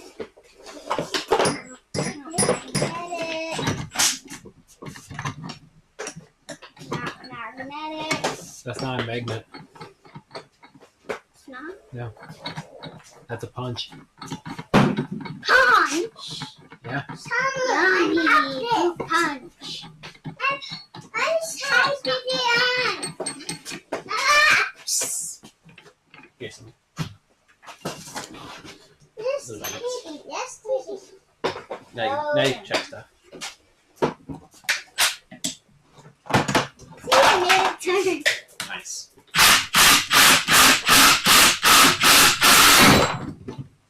Yes, no? Broke something. Now just the bearing exploded even more. Chip off. Yeah. Nate, you have a 2-jaw puller. Whoa, look! Hey guys. I think part of the problem is Nice. actually having something sit up here on top to pull against. Put it back where it was, right? It was Probably right need here. to make. Okay. I would probably turn a plug with this one.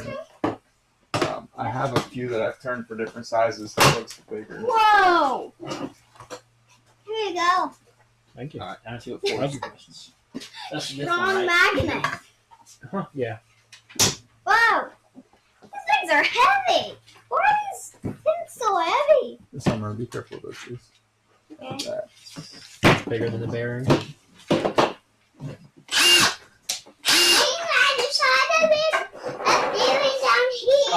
Yeah, Steven, you don't have T77F4QTB1. But do we have T77FO something? No. What are you guys doing in here? You're building. Yes. We're trying to, at least. That's a 2-jaw puller. Let me look over here, my bearing puller. I think my kids. What do they use? What do they use in the center though to keep it? Step plate adapter D80L 630-3. I don't think you have that, unfortunately. No, D80L not something I have. Now I'm not buying all this stuff. The bearing puller definitely looks just like the Harbor Freight one.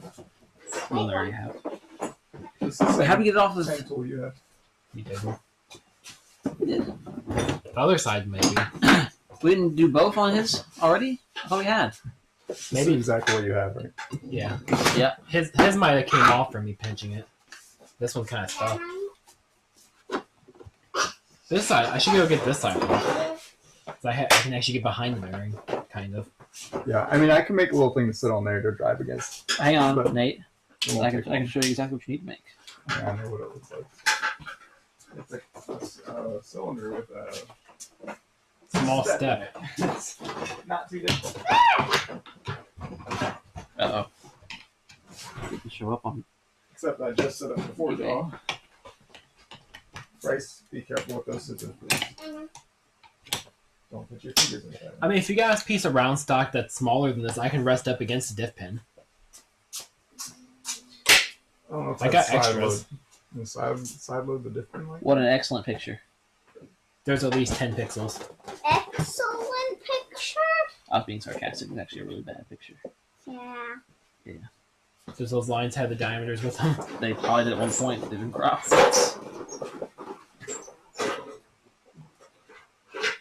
What are these? Oh, those are bearings. Oh, I can't find it because it's been superseded by D80L 63-4. Of course. That would probably work. It doesn't have to, fit the diameter perfectly. Unless you. Look unless out! You're gonna... What happened? Oh, really? Aw. No surprise. Do you have one of those jaw pullers that converts from 3 to 2? Like that? Ooh, that might actually work really well. What is But on the Oh, it floor? just drilled all the way through. How did it pop? Well, Wouldn't the it- levers can might be pushed on the tiny center. little thingies. As long as it doesn't find that hole. Steering wheel puller. You have a steering wheel puller? There's mine. How do you pull your steering wheel, Snake? Well, let's pick up all Icon those. Master Puller Because set. the guys Oh, don't it's even slip got some of on the adapters in it. Unless Yeah, they thanks. somehow make it perfectly centered. How about the- to the side? I mean, I can put Do you have a divot in the bearing race driver set, the aluminum one, Yeah. freight set? I do. If I have one that fits in there. It would have to fit in there and not overlap the Yeah, bearing they at all. look tiny on those things. Well, they do have some small ones. But I didn't it's bring also mine. aluminum and it might jack it up Where's your nearest AutoZone? 100 hours away. Okay, fantastic. You can post my union inside. Okay. How often do you use the 22? Me? On Gmail stuff. You So can. never. I have an Actually, no, S10. you can't work on that. Whoa! Look at those colorful things. There's even a pink one and a Pretty close. purple one. Close, it looks fantastic. You don't think that's... Flip it around. Green one. Wait, I have the bearing. Where's the bearing?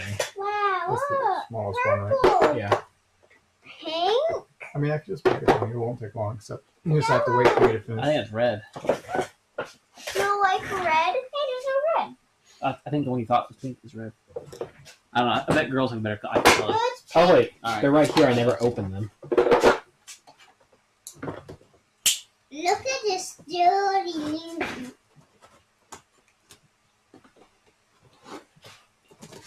I'll hold the ball. Thank you.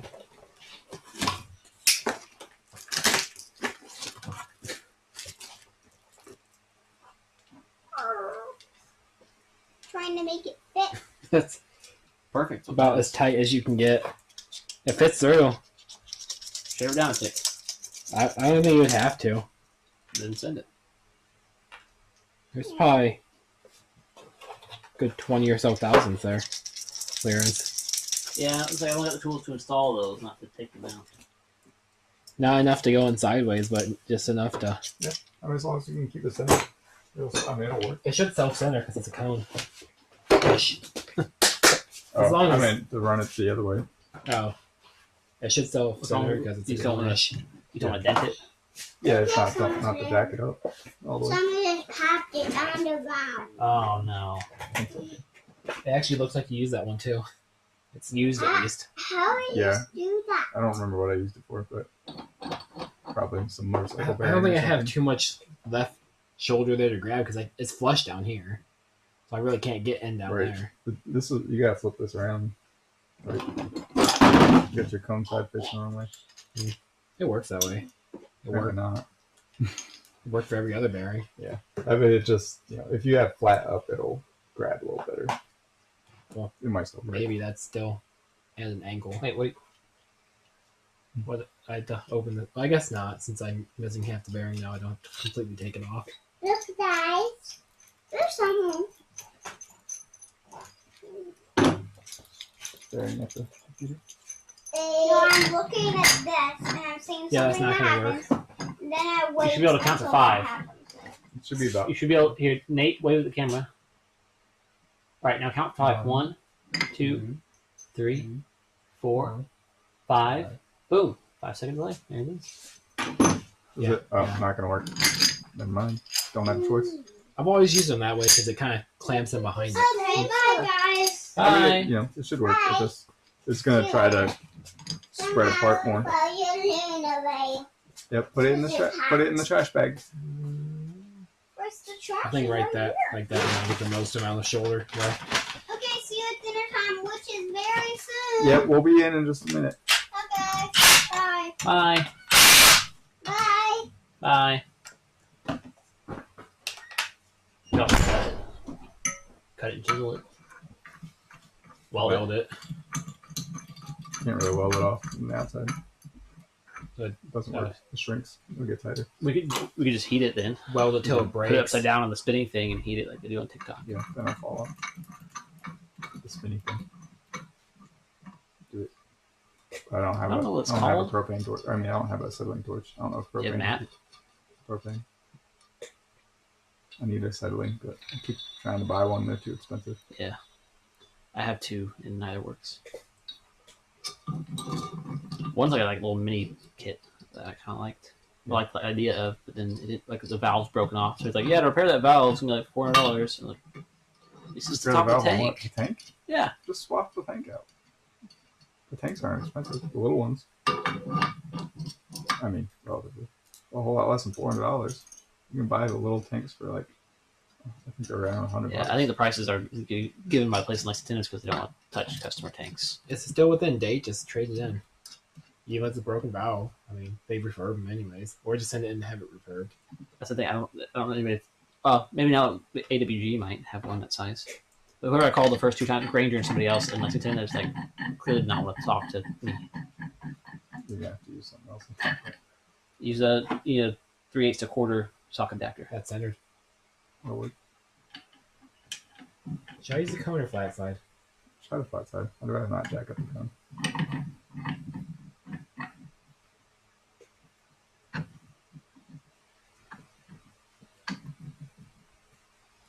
D8630-4 is looking real nice now, isn't it?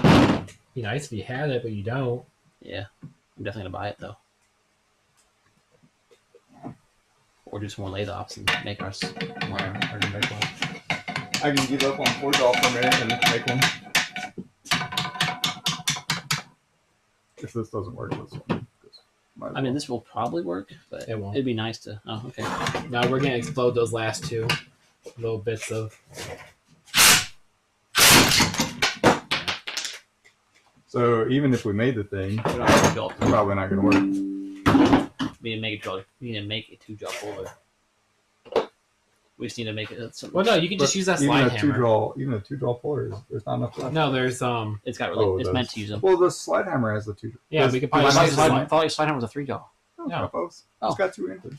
Oh, then yeah, let's just I'll just slide do hammer that it now off. then, and not even use the thing in the middle. Is that the same thread pitch as my thing? No. It No?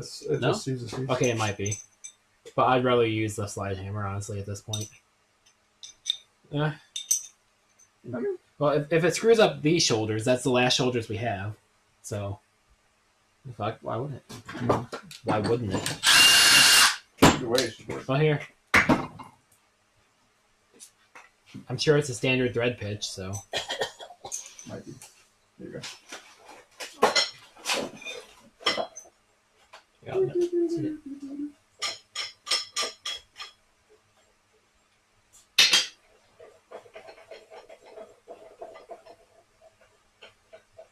You can have so much of Nate's table inside my transmission. Just turn to dust. No, This table is. That's not going to work. slide hammer it is. That's so bright. They are nice. The triples are so nice.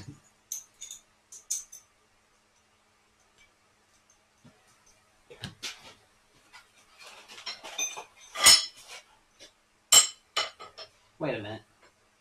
We should run this. Oh, Run that. Wait a minute. What? Oh, No, just use this. Run that. Oh, what's this going to? That looks like mine exactly. there's another Is it this one? Yeah, this? No. Is it just so you can use those other pullers? Maybe. They had to make this one fancy, and I've never used that. I'm pretty sure that's what this is. That's way No. smaller. Yeah, so that's not small yet. It's not for this, is it? Still no idea. Cool.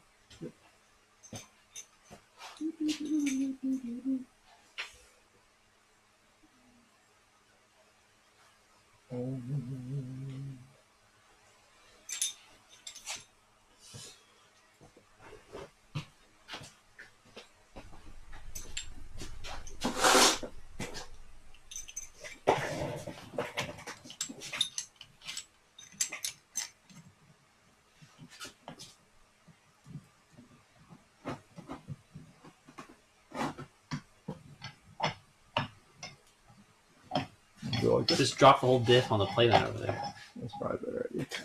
before you smash his table. Steven trying to resist it.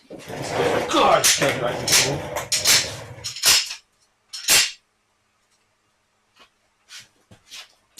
It looks like it's working though. I don't know. I feel like I might just be seeing the wrong edge.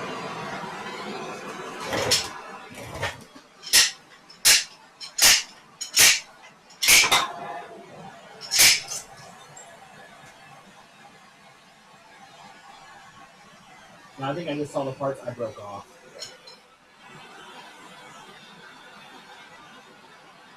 Does this smell like stink bug with nothing? Or did I smell wrong? You want me to hold the diff down so you can actually use it? yeah, that would probably be better.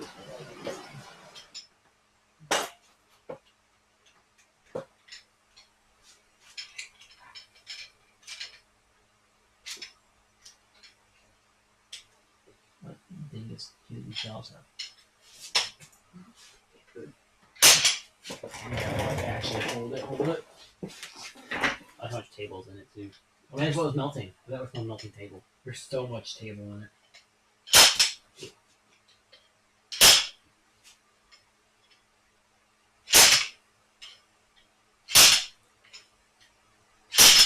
Wow. I think it's stuck. though. I don't think so either. Golly. Time to slice it. Cut it most of the way and then break it with a chisel. I will go eat dinner. Sounds like a post-dinner problem. Alright, so anything on? Anything off? Sounds like I've seen it in Factory Diff. All right, for the 2 people in chat, we're gonna go eat dinner. I'm gonna run like 17 ads if I can. 17 ads. Maybe 16. Don't be that Every mean. like 5 seconds, I can click the insert ad button, but I'm sure the ad's more than 3 seconds long, so I don't. Maybe just stacks them. I have no idea. No idea.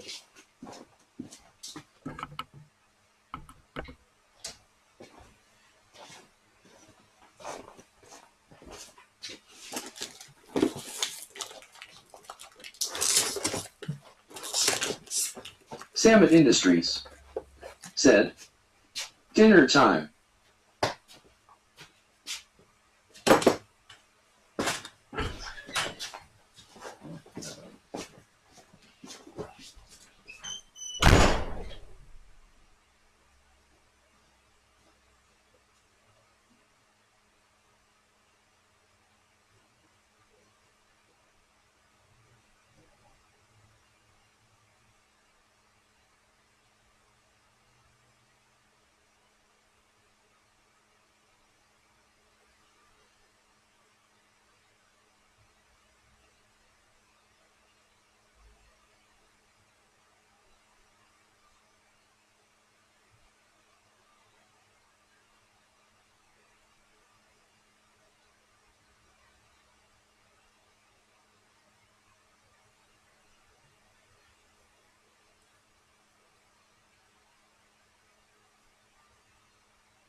That's been so good. It really does. It's really nice. Those new bearings are gonna be amazing. So 3 people watching are definitely bots. Or just someone who left their thing play in the background. Got a little chilly in here. Guess who's back? Guess who's back? Salmon Industries said, "We're back." Oh, this looks like a job for me. Don't everybody just follow me.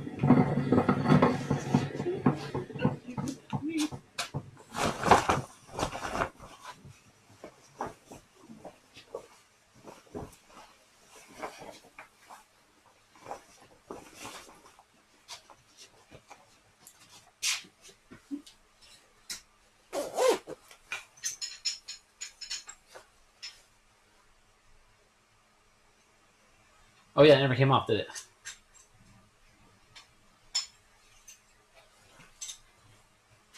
Give her some heat first. You know, it's just propane. I didn't get a chance to really hit it earlier. I'm gonna hold this up tight in that cup.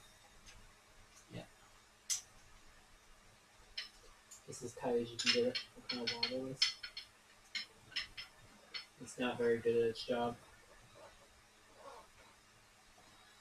Yeah, I guess go ahead and put it.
Come off? I wish. Oh, it did move though. It definitely moved. I didn't hear that. If it moves, you might be able to get the puller I need underneath. just a little bit more before I can get that behind it. But there is for sure a gap.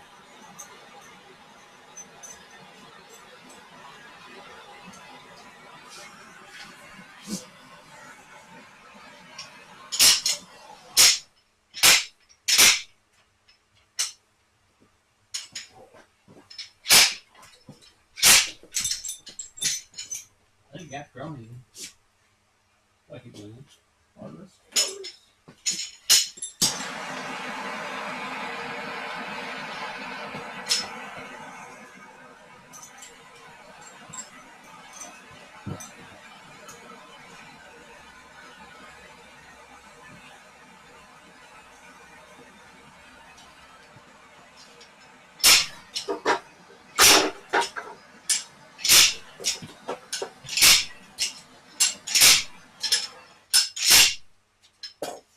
Is the outside spot? No.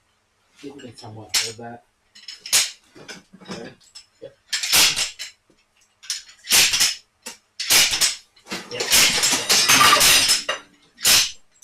That's enough to get the puller at least. What are we chipping? Maybe. A lot of flakes came off. Oh, probably the bearing. We have almost no top bracelet. Ugh. That was a pretty I said we're back. We lost a viewer, so pretty good interference. Oh, I have to take this off. I should probably just end the stream. Unless John Allen's watching. Can you tell who's watching? Only if they say something.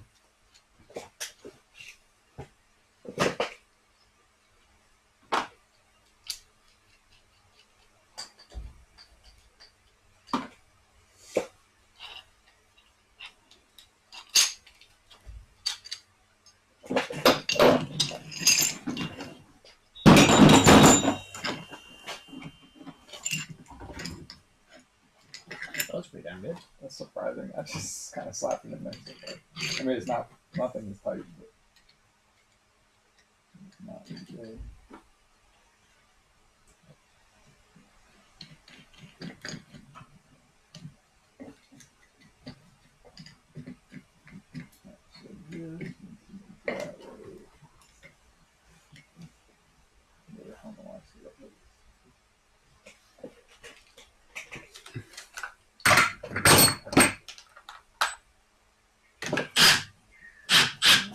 Close enough. Adjustment.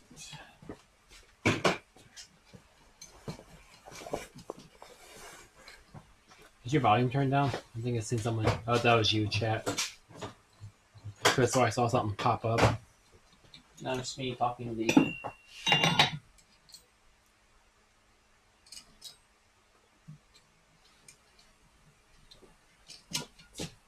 It's funny, there's more viewers and people should be working. Everybody's Yeah. eating dinner now. Well, I think a lot of people probably tuned in and just saw it. It was like nothing going on. Nothing happening.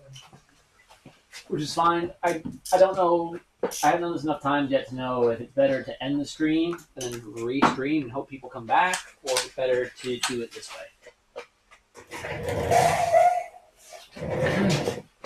I would almost say start a new stream just because people might get notifications. I don't know if they get notifications for streams. It's not like they're supposed to, and sometimes they do, and then sometimes they don't. It's weird.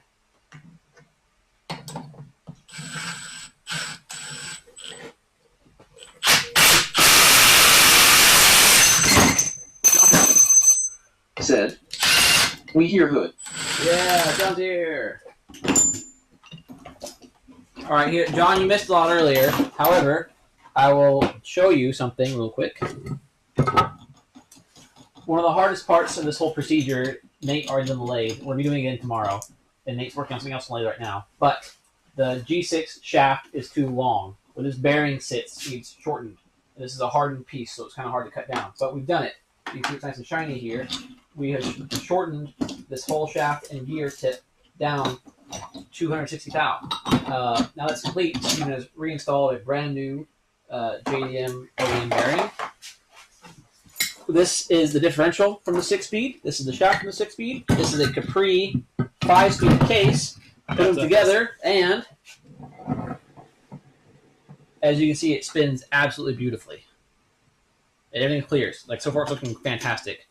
So another modification that Nate's making on the lathe right now to another smaller piece. Some other shaft work to make sure it shifts correctly. We should be in business.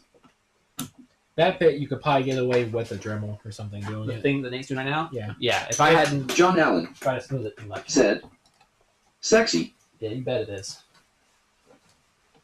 And now our tools should work. We haven't done that part either, but tonight, by the time, we should have that part done. I think we'll have Steven's transmission done tonight. You know, just by no, unless we're gonna drill and swap ring gears tonight. That's possible. Right.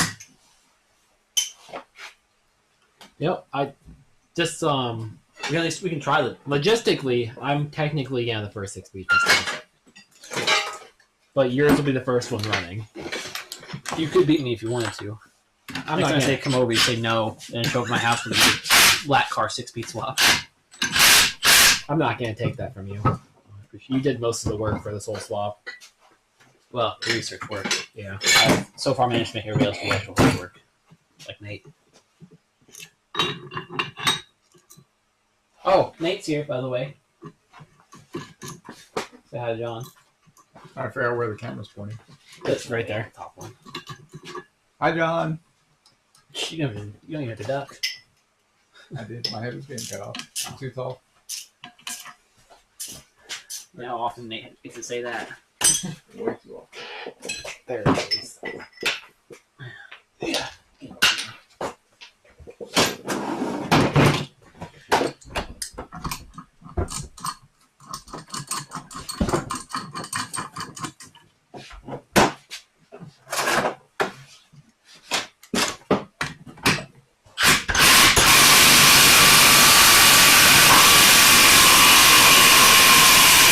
Another one that was just super tight. Yeah, hi Nate, haven't seen since severing. How long ago was that? 2020, I think. 2019, 2020.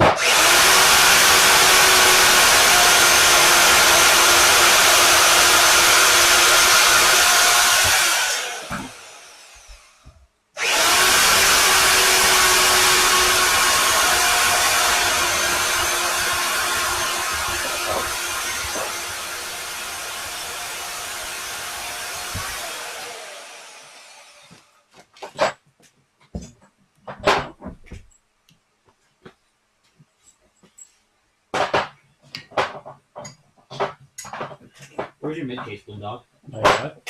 Mid case. Oh, good question. I think it's right there. Oh no, that looks like the G5 one. It's over, or G6 one. It's over there somewhere. It's definitely with the other transmissions. Okay. Oh yeah, once we get that part done, that means I can actually ram that None of bearing. these look painted to me. Oh, that one does. It's under the box.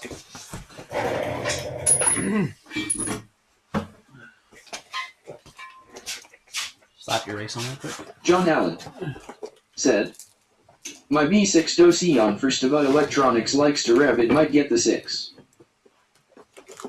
That sounded like Yeah. alien to me for a second. Because he put an R for Festiva and tried to announce it. So the bot just went, Festiva. See if that thing fits over there. It does. I tried that already. Oh, did you? Yeah. Actually, Well- I had one set up in the garage. I had Well, one it doesn't at matter. 5, We can't do that until I put the bearings in this. We have to use my center. I know. I just want to do it for the camera. Well, you could Throw do it it for back the on there. camera properly in like literally 2 minutes. I just need to ram the bearings on this. Oh, I guess you got to change the ring gear to change the shims, right? Yeah. Okay. Oh, one's a little discolored. Must have sat in the sun. The bearings with your fancy bearing tool could be a little easier. Actually, do you have one for this? Because I think this one Yes. It's the big side, right? maybe. No, The small side not good enough. no. I'm definitely. Oh Gonna, wait, no, yeah, we do. No, that's the one with recess, right? Yeah, it's the recessed one. The top one, the smaller one. Yes. Left box, left side of left box, smaller circle. Oh yeah, look at that. And that recess is because you know how it sticks proud of it. Yeah. So. Oh, that's so cool.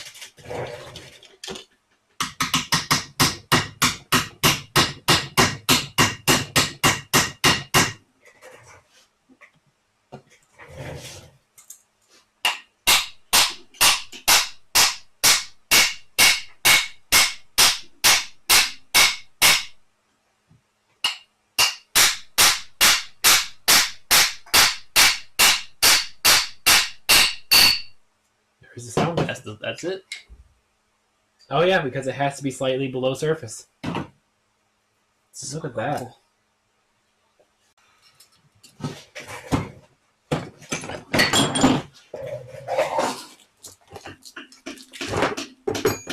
I'm not gonna say the proper tools are bad.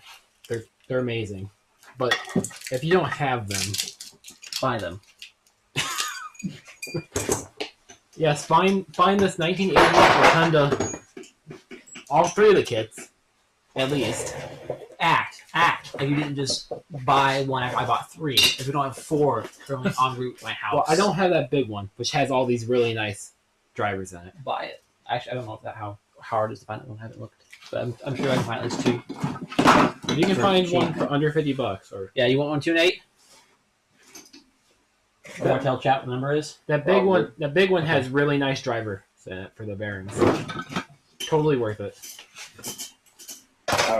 Hey, we're doing the same thing again, where the kid looks really proud of it.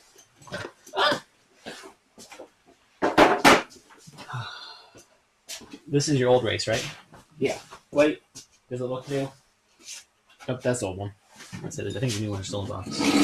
So the diff bearings, since they're slightly. I actually went over there and showed them already. The exact fits thing. in the center perfectly. I walked that tool over and just showed him that exact same thing. Did you? Well, Yeah. I showed him with an example. Because it's nice. Can I have the hammer? It's right there. Let's see.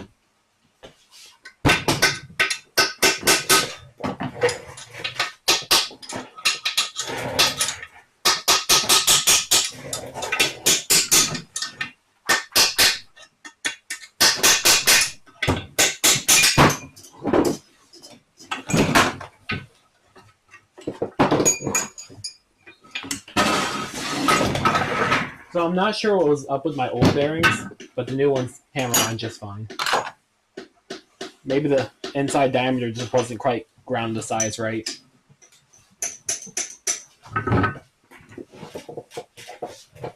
Alright, have a bearing cup installer tool. Actually, I think it's a bigger one. Oh, smaller one. Really? This is probably for the H. Wow, the H must use huge axes. Feels wrong using such a specialized tool as a hammer. I'm never gonna repair a probe auto.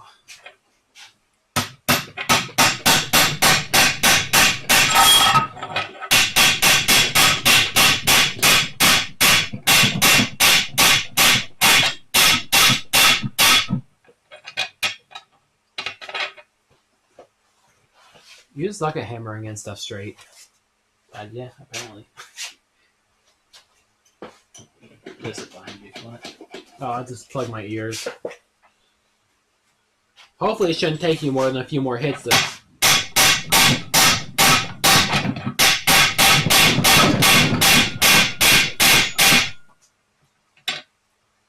Is that it? Don't hit directly in the bearing. Oh wait, okay, you're good. You don't need a hammer back out, just hit the high side with a punch. Not that punch. A flat punch.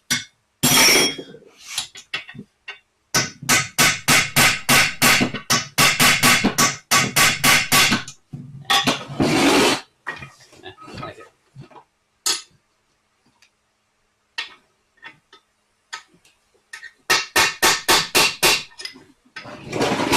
Oh, this is such a gross case. It's only on the inside, the outside. I know, I not just that full gross. fingered the inside spot.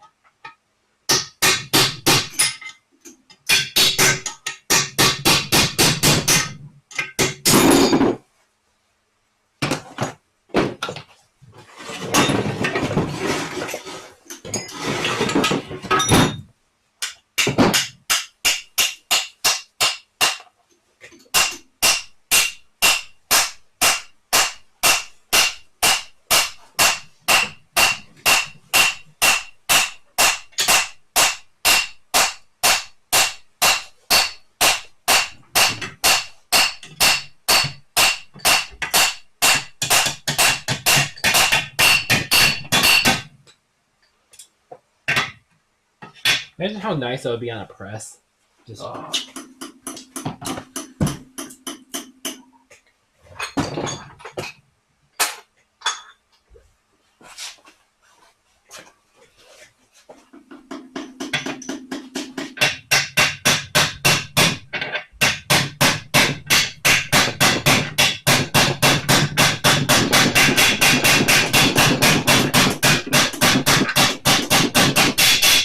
there we go. No? Nope. Oh.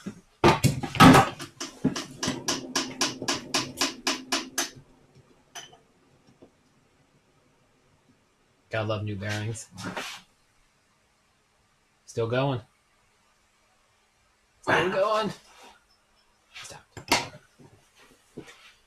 Can I hand you Race? another race? Is it sold box? This race looks new. What's that race from?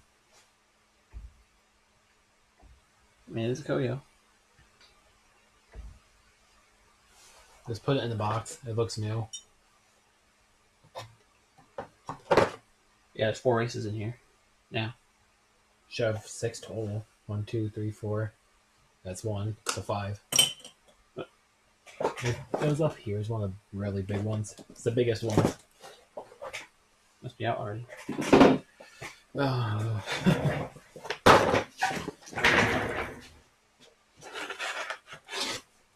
One of these. One of these is not the blue one. Alright, well, these two are in those then. Sit on the stiffs.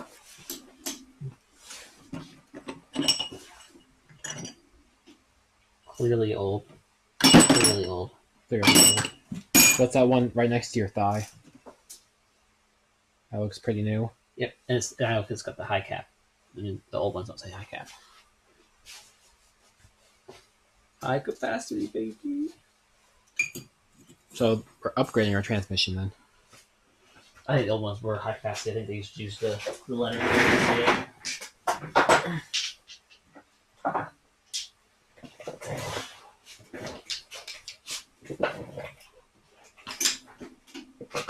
Make sure that one opens. Give me the sticks. Yep. You honestly probably want it to be kind of hard to turn. That way when you I think take it's because that one's been not used. possibly ever. Yeah. Oh wait, shit, I think I'm tightening it.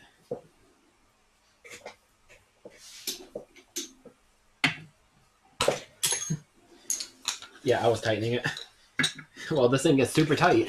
Good. Is that the right one? I mean, it'll probably work, but I think that's too big. Do you have a middle ground?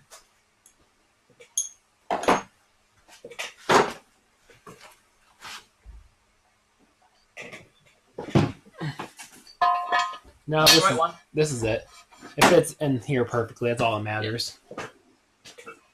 Yeah, that's the one.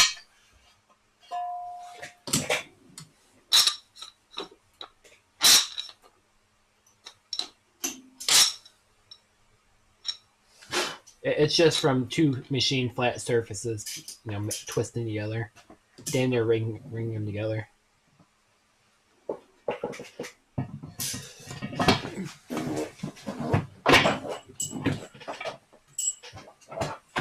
Look, it's got some spacer doohickey thingies. We should just keep it in here like this, and then wrap it around with like clear glass, not glass, PVC. What the fuck's plexiglass? There you go. Yeah. I got some. Do these not? Does this not fit over the? No, you're not supposed to actually be in this location. There's specific locations that tells you to use. No, that's not threaded. The picture's wrong. I wonder if the picture they use in the diagrams like of the Edge series. Yeah, you can't use that one either because it's not threaded.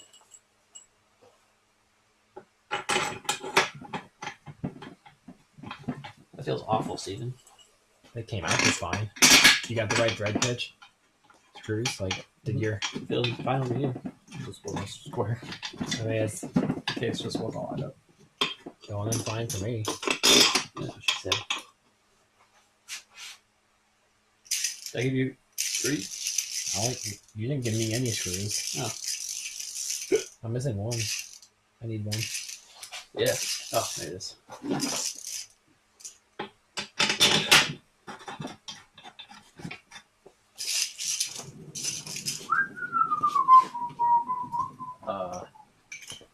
Okay, I finally got this stupid thing dialed in, so... Yeah? Yeah, took longer than I should have. Now you just need to measure that ball. Now, with how much of a weird shape that is, I think that took the right amount of time. Yeah, the biggest problem was I couldn't tighten this one down without hitting this boss. So I had to get a piece of aluminum. Is that 14 foot-pounds? Yep.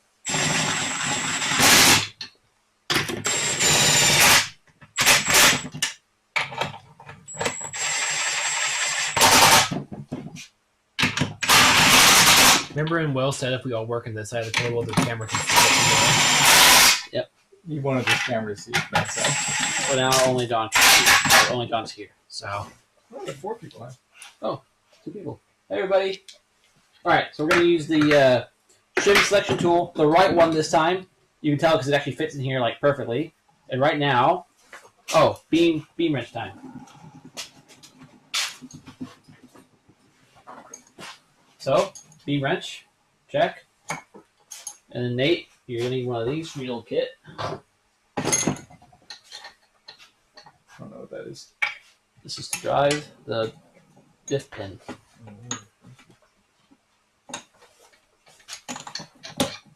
Tell you what, that clearance is gonna be next to zero. You need almost no shims with these new bearings. It takes a lot to get this to get to the 4. Since the Really? bearings really roll so nice, you actually have to crank down. And then I need somewhere over there in that box, the new tool, OEM tools brand one. I'm gonna say that I'm pretty close right now. I think just by feeling this rolling by hand. Not even. Not even Really? Maybe this thing moved. Also, where's my diff holder? Oh, spider gear's like Oh, in the way. The wrong way in the way.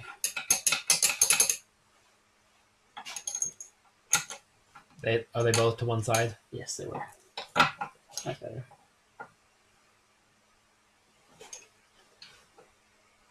Yeah, like 2. I wonder if this can be used to center that, so you're not flopping all over the place. I'm sure a diagonal reading can't be now not quite. There's a big one.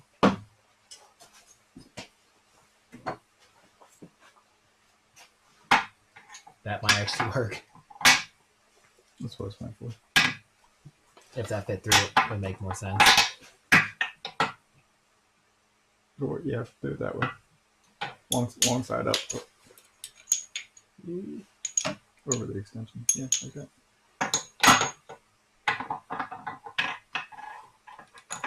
And now you're at least a little more straight. That must use a few degrees. I need that. The stick. Tighter, looser. Tighter. Much tighter. That's gotta be close-ish. 4. Really? Shoot for 5. I tighten it a little bit more. Do you want to go over spec? Spec is 4 is the bottom spec. Oh. Oh, it's not 4 anymore. Well, I think we need to give it some spins. Oh, yeah. I'll get drill up to it. Definitely, yeah. Definitely loosened up a little bit once it got some spins. Yeah, it's less than. 4.3 to 6.6 is your spec. That's why I shoot for 5. Let's try that. Let's spin a little bit. Still less than 5. I can give her another. Yeah.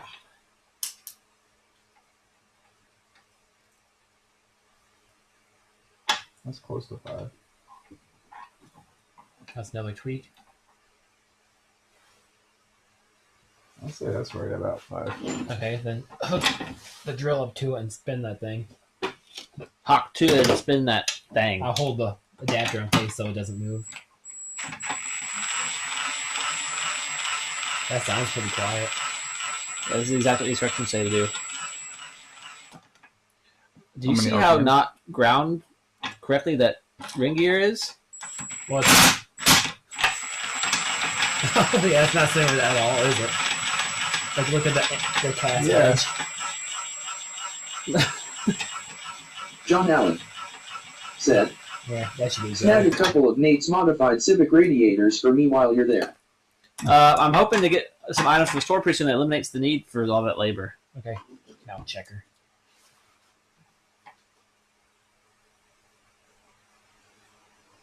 I mean, that's like spot on 5.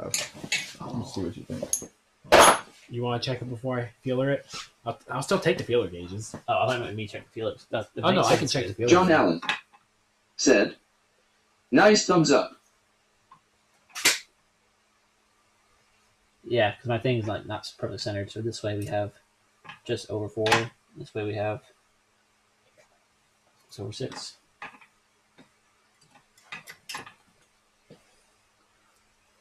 I'd say you could probably make it a tick looser than this if you wanted to.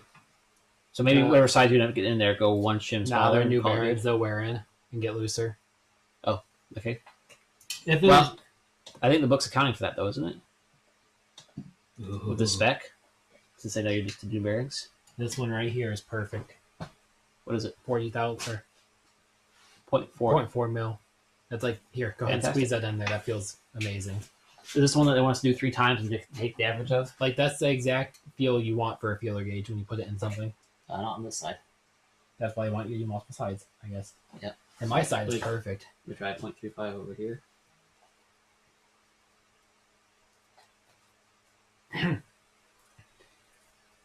It's probably gonna be like a 0.38 or something, average out.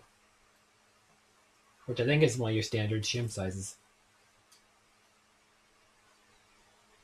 I don't know. 0.3, 0.35, 0.4, 0.45. Sounds like we're doing a 0.35.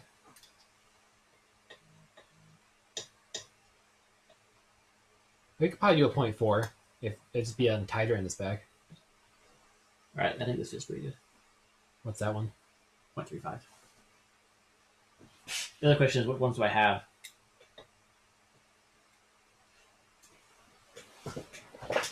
I stuck it in roughly around this area. Oh, yeah, definitely. Few holes on this side.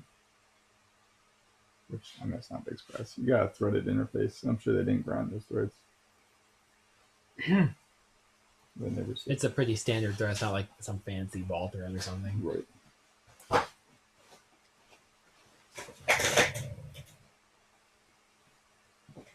Yeah, just to take the 90s and average 4.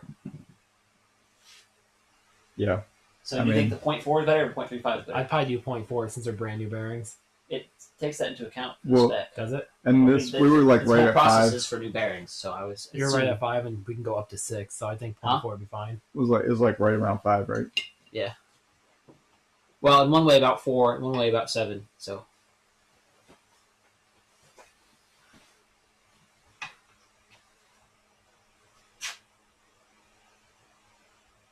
It's still getting a little smudgy in there. Like that's a little bit, yeah. We can do a 3.5. right, what's the part number? You put the shim in and then check it again. Is there a I don't way? think it tells you to, but you certainly can. Well, Like you once would you- check it by slamming it all together. Well, yeah, you have to put the case halves down and check it. But And yeah, your torque should be the same. We're very close to the same. What'd you say? 0.35? Yeah. It'd be the G01 and 422. Or sorry, 432.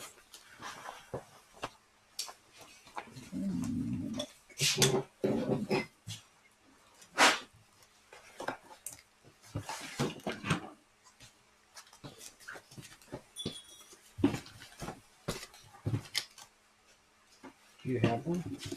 Quite possibly not. all right, where's the shifter linkage with the big ball? The one over here. I think I get it over there. It's not this 3.35. Those are small ones. Oh. The big bags with the big shims. I wonder what the stock used one is. Your one was 0.3, wasn't it? No, I don't have mics, and all the mics here are going to be standard. Where's your You got the calipers? Last time they seemed to be pretty accurate. Accurate enough to tell the difference. This. This is a 0.4. So maybe we're on 0.4. Well, not surprised too that we're It's using crazy the how stock, the stock size we used again, since we're using OEM, not Yeah. cheap, not cheap / NSK bearings. And given that it has a good hammer mark right there, this is probably the one from my case anyways. Which would make Yeah, these are sense. some of the small ones. Where's all the big ones? Where's all the ones from G6? The G6 one's still in its case. We don't have the races out yet. I'm not seeing very many races in there. Yeah, he's an asshole used ones. So let's check later. I think I'll keep used ones around and just kind of sort them through the back. considering- Oh, yeah, these are still in here. Considering a used one's about to go back in my case. It's on this side, right? No, it's on the top half. The shim goes in the top half. Or it's your G6 bid case. Right there.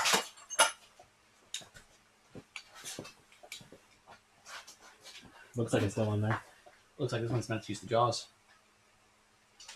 Oh no, that's just for oiling.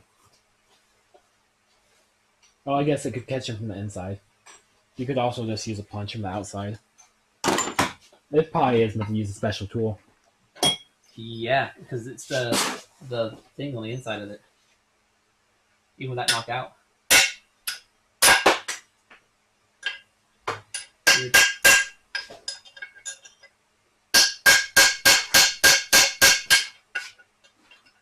Let me put that down before I smash the one that's definitely right.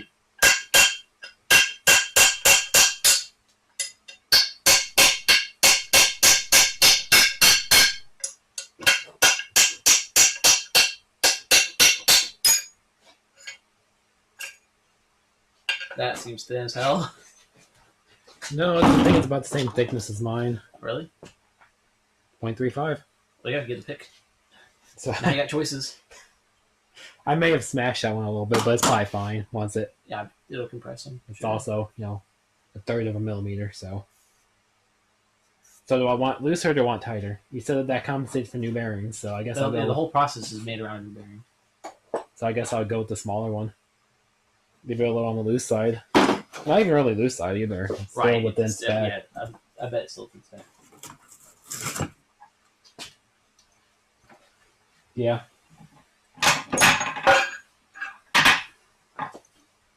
Nice. That means I can put this outer race in now. Yeah.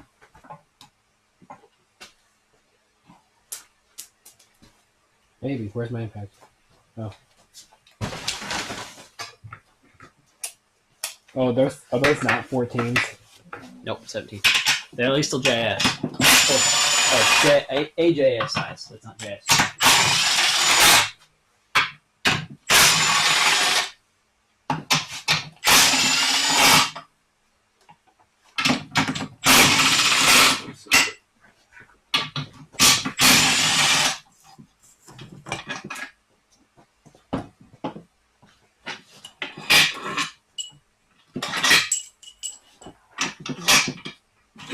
I guess we'll just keep with the theme and we'll do the other two shafts while we're at it.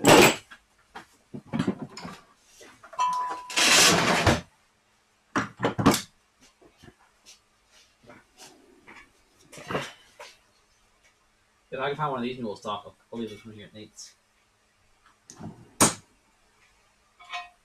Or did I already order one?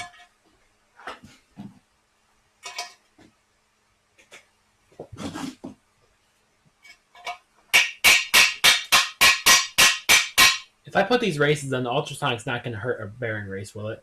Shouldn't. I mean, it is cavitation, but I don't think it's that strong. Yeah, I don't think it's that strong.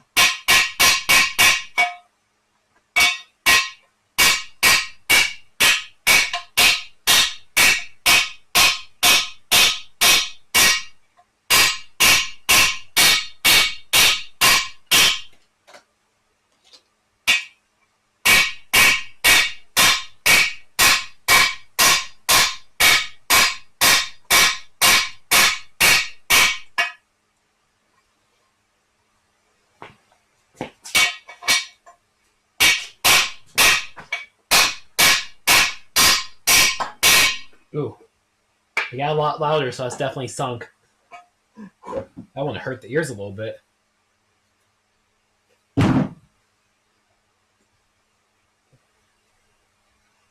Steven, can you recreate the sticker? Probably. I found one that's new, old stock. It's just missing the sticker. I mean, if my printer worked.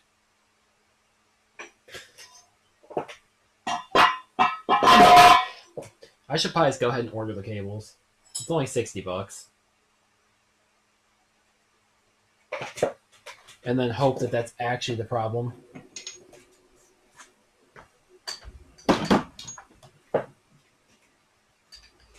Okay, what do you need? Okay, cool. I didn't hammer that in yet. I need one though.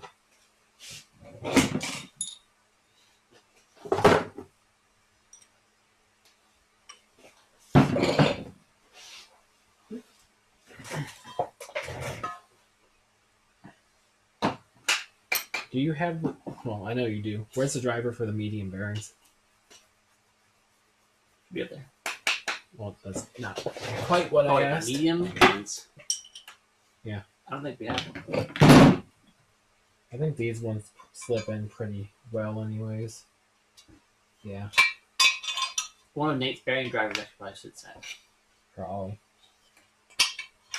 But these ones more or less slip in, so.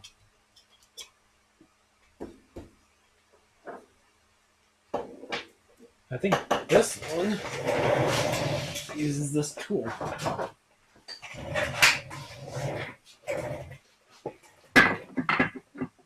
Yeah, this gets one of the more expensive ones. It's a great kit, though. Yeah, I'm buying the new one.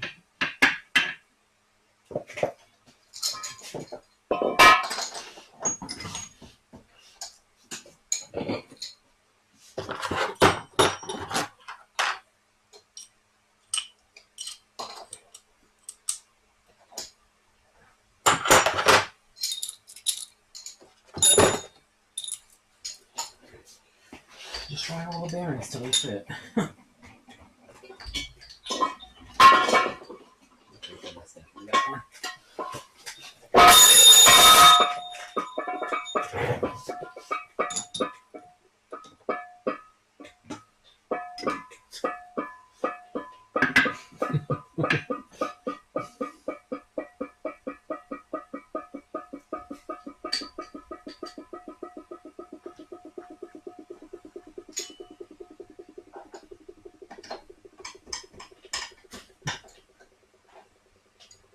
I want to stop it, but I don't.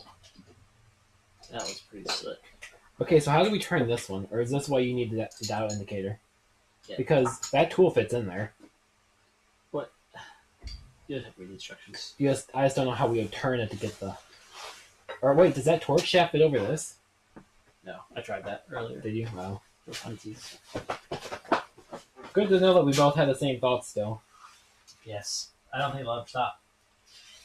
Because if we could find a way to turn that with the torque wrench, then actually we can. We can just put the nut back on. It's only 4 inch-pounds. Hang on. Gotta make sure it's the right selector.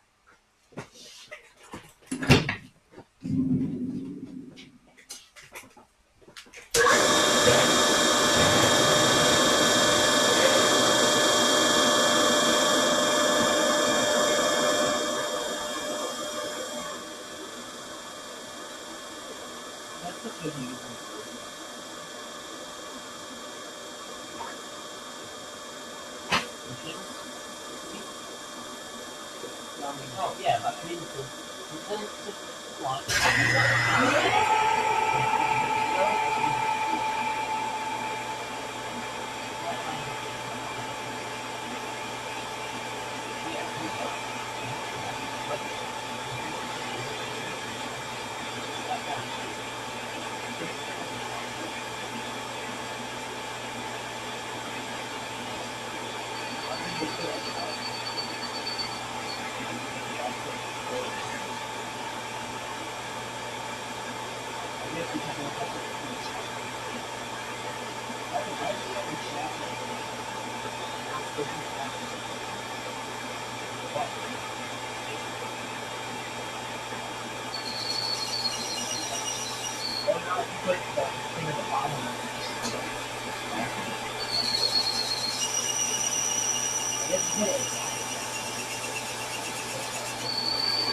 We'll be able to know what their spec is for sure. I imagine it would be the same as the other one.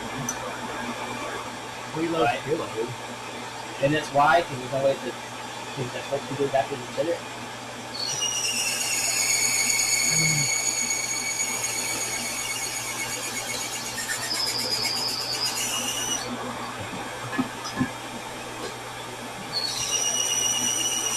It should work like that, right? Nope, right now. I don't know if my son is.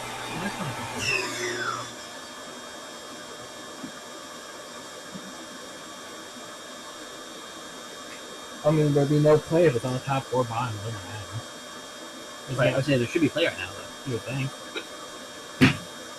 Maybe there is. I say we just button her down and then do the 4-inch rounds or 6-inch rounds with the other one. How? Put the nut at the end in the socket. I didn't bring the adapter. Left it now. Well, you don't Yeah, have I a got one. you don't have a chrome. What the fuck? Text me 16 times. I don't have a Chrome 3/8 to half on me. No, No, I mean you don't have a 3/8 chrome socket big enough. not here. I don't. Look nice. Not that one.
You just tighten a couple clicks till it hits that.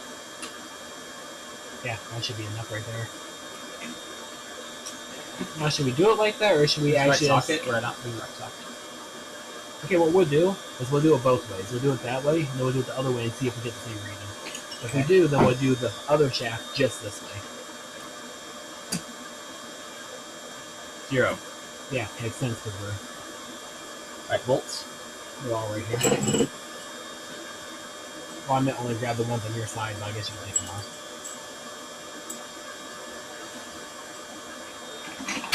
James just got a Reality K1 Max for $50. Who is? James. Stanley. Filled with roaches. PSU says. He hooked up a power supply to it and it fired right up. Nice. So I'm assuming the roaches killed the power supply. He's still off-roading. But That's fine. Also, these are very dry black oxide coating. If you put a little bit of lube on them, they might feel better. The black side oxide is grabbing metal.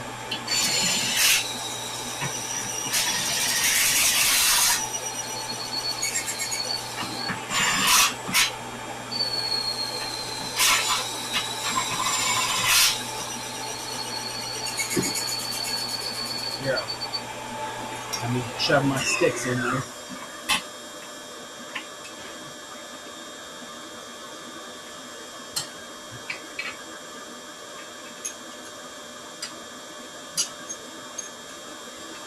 Over here. it's not threaded on. Yeah, it's just pushed on.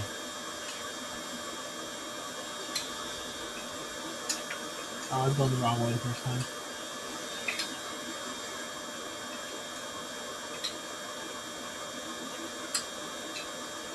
Oh. Does it look like the same preload here, though? I don't know. Doesn't look in the spec. That's why I said we'll do it this way. You know, shoot for the 5 or whatever. Then we'll do it their way and see if they're the same. More? Yeah, got it. That got a lot tighter on my end, so. 4. I need another stick pull. I should have got a lot tighter. Yeah, it's 8. Wait, that's 2 loops. Facing 0. Like about 4. A little more. Yeah. Yeah, it's like dead nuts 5 on that direction and 3 that way, so about 4. Check it one more time. I just gave it a little.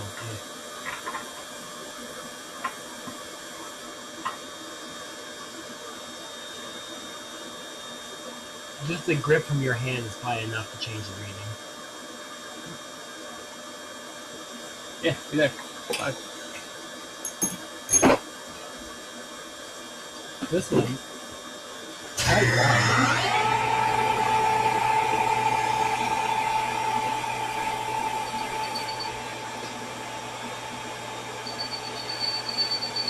What's your thickest spacer?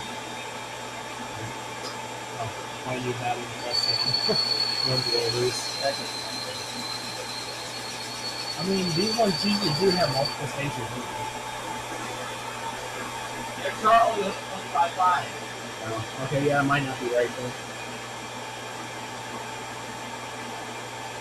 Well, actually, this one's gonna have a bigger, possibly bigger than the intended one, though. This one's the one that we laid down.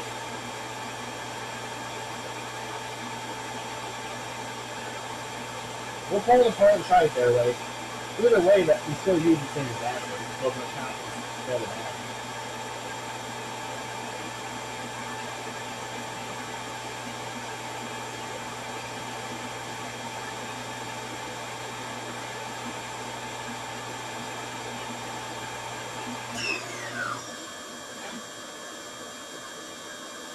Yeah, let's see how Mossy did it then. I think that's worth it. Not for me, my buddy sent me a picture.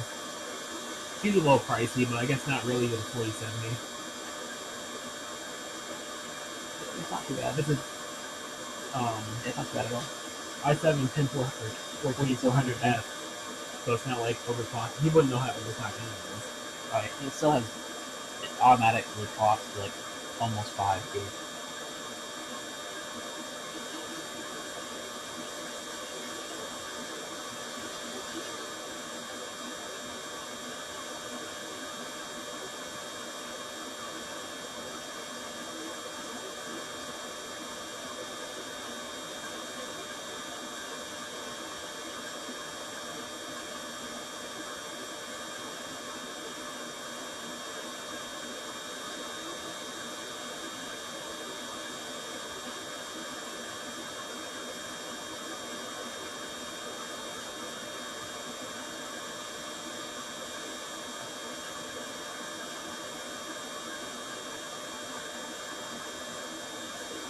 I'm going to add up some of these real quick.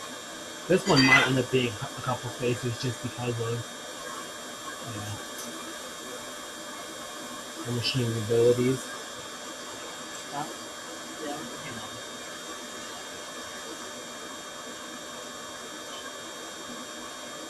I'm going to have to like undo your feeler gauge staff to like actually add a one. Because having a flex like that's going to be a triangle and get a false in. It's just a quick one thing that becomes art. So yeah.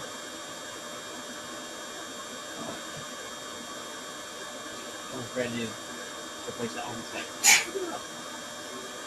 Well, for $5.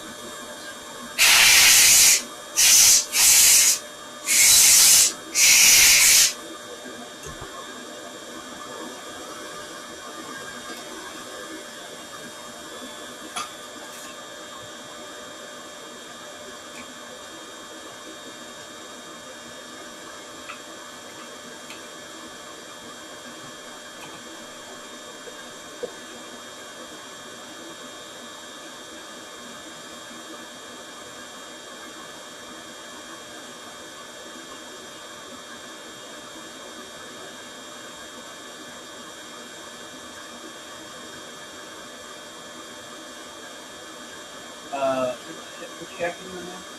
The counting shaft, not the input shaft. Oh, wait.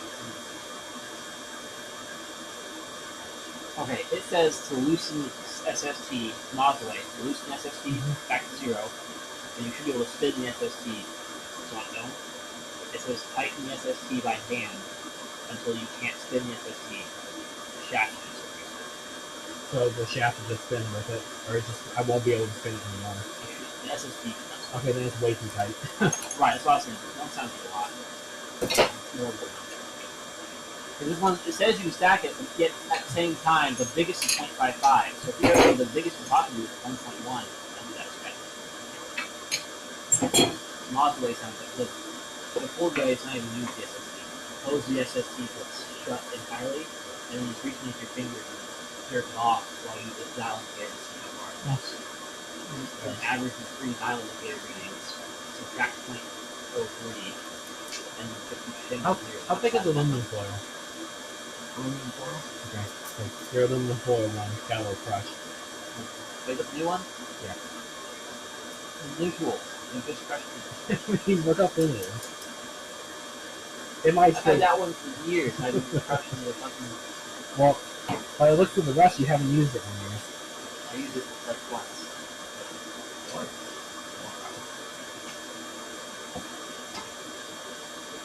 No, it's still it's still one. Slightly above one. This is the one in the machine. It's gonna be a little off. It's over a millimeter. It's like half a mil bigger than it's supposed to be. Because the biggest spec's half a mil for the spacer. Yeah. But you can stack them. Yeah. It's probably gonna be this plus that, one I crushed. So I literally just did the top until, it stopped. Just kind of resting my finger across that. And then once it started catching,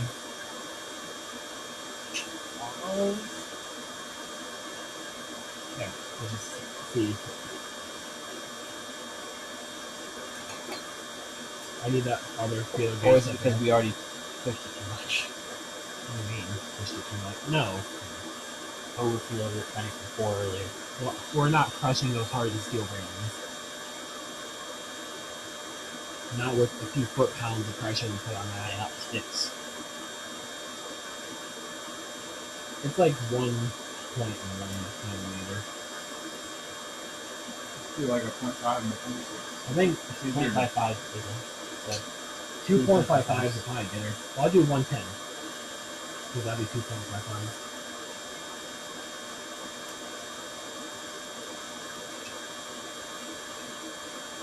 Actually, I won't even put. One's just a little loose. Well, hang on. There might be oversized ones now since we have the lock numbers. Oh wait, no, hang on. So you did the tool method, right? Yeah. I think you're supposed to subtract. You do mod method. Well, the Ford method is. Ford method, you were taking preload or end play and then subtracting for preload. Oh yeah, we're supposed to have diaphragm spring. Oh, it's Hey, do you have a diaphragm spring? 0.104. No. There is no spring. Unless I mean a plastic, cup. This one says it's supposed to have diaphragm spring. Well, we have The all diaphragm spring takes up 0.7. So yeah, that'll bring us down to like 0.3. So we need to figure out which one of those in there is your diaphragm spring. So do you subtract what we just measured from the diaphragm spring back? Not for me. This all looks like space. What? Are you at 0.7? Yeah, here, I'll measure them all. Like 0.7 together? No. Two of them not have to be fixed. 0.65. That one actually might be 0.7. 0.7. It just looks like another space. Yeah, those are very pretty. What did you think the diaphragm spring's baby? Or is it beveled? It might be a It could be a cone. I mean, given it has a wear on the one side.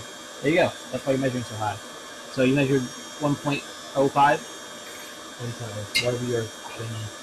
Yeah, You said 1.1 was too tight. yeah, so 1.04. So want me to take this all back? You measured 1.04? Yes.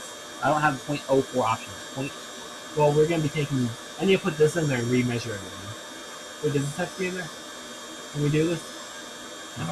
No, you measure it without this, and you take whatever number you get and subtract 0.7. Okay, we got 1.04. Right, so minus Put it in there 0.7 is nice and 0.34. You can probably.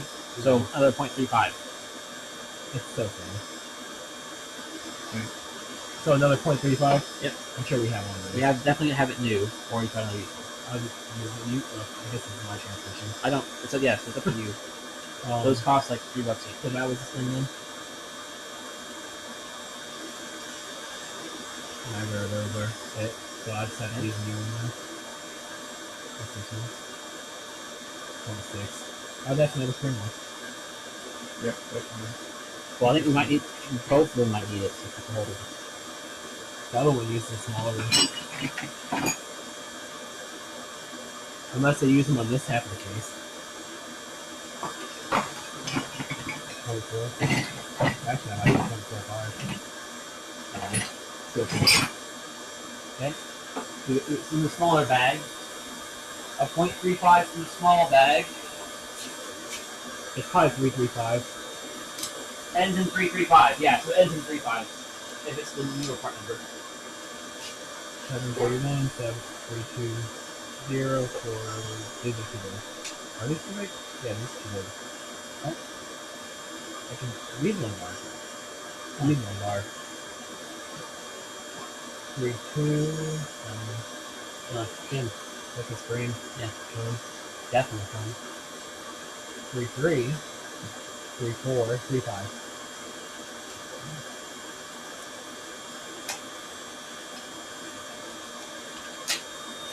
So I think they actually put the shims on this side for these. So I remember right, every time I took them apart, the shims were always on top. 35 on the nose. I think the spring goes on the bottom, but I think the shim goes on top.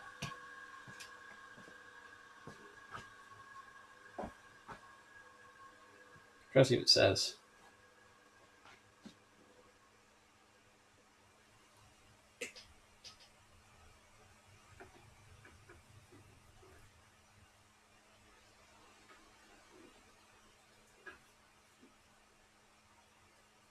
No, it says to stack them. Diaphragm, spring, But it's, and on, it's on the end both case. on the end case side. I imagine it doesn't matter what order. No, it did. Did it? Yeah, follow the order it has. Goes bearing race, Probably the spring. diaphragm, Yeah, and shim. that would make sense. You want a flat surface against the aluminum. So I guess I should probably buy some. Well, all trans should have these. Yeah, they don't really. They do wear out, kind of. Right, but not enough to matter. As you just saw, the actual thickness is 0.7, so it's 0.7 plus a bit of So spring. our original method worked just fine with the point or the 4 inch pounds. It still had the same reading. That's even easier though. You don't need to be Yeah. rich. And way better than the way Ford wanted you to do it. So The Mazda copyright the other way. Like, why would you do that? well, go ahead and pop this back apart, and we'll do the last shaft.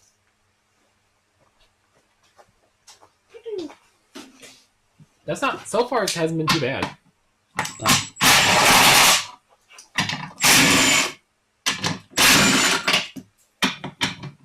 This is your tool. Ah, It's not my tool. It's your tool. well, that sucks because it's greasy as well. It's almost like we're working on greasy things. I'm a typical glove. Don't take them out. You don't need to. Just lift the case. Well, you need to finish unscrewing them, but they're all going back in the same hole as soon as I put this other shaft in there. Go. Oh, there it goes.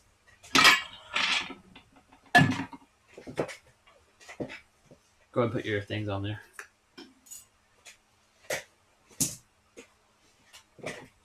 Oh, does it fit next hole? Is there a smaller one?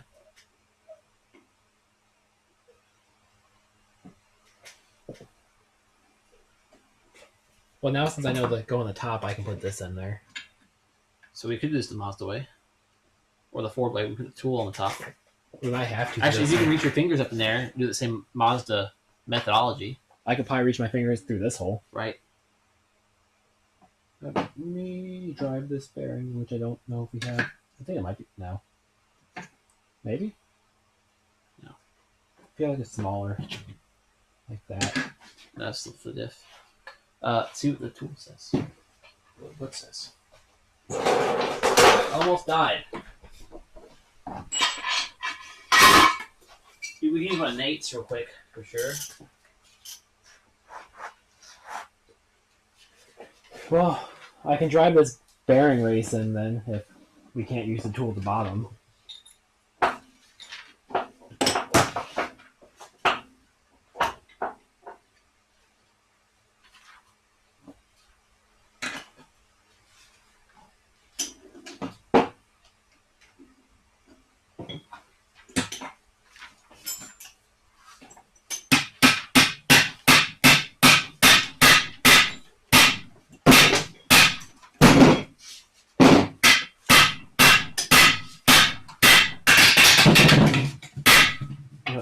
You guys can just come on.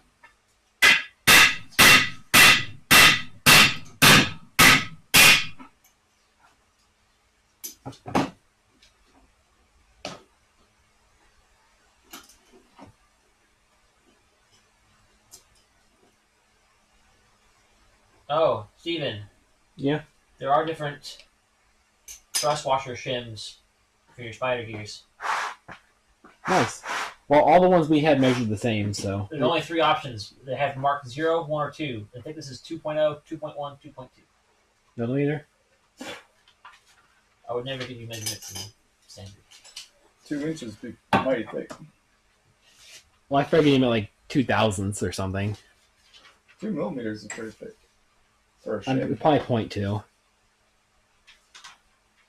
2 mil like that. Yeah, I know. That's what I'm saying. That's a fat ship. If your stuff must be really worn. Well, it's the thrust washer. It's not a shim. Oh, washer. Washer. Wait, do they measure it from the base to the top or something, or Does that have a mark on it? A 0, 1, or a 2 somewhere? if it does, it's worn the hell out.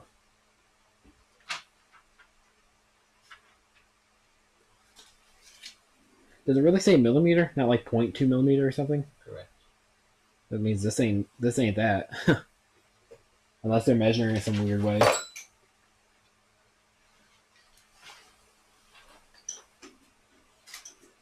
I don't even think both of them combined would be a millimeter.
Oh yeah, you couldn't even use a torque wrench with this one anyways, because it has a seal that's grabbing it.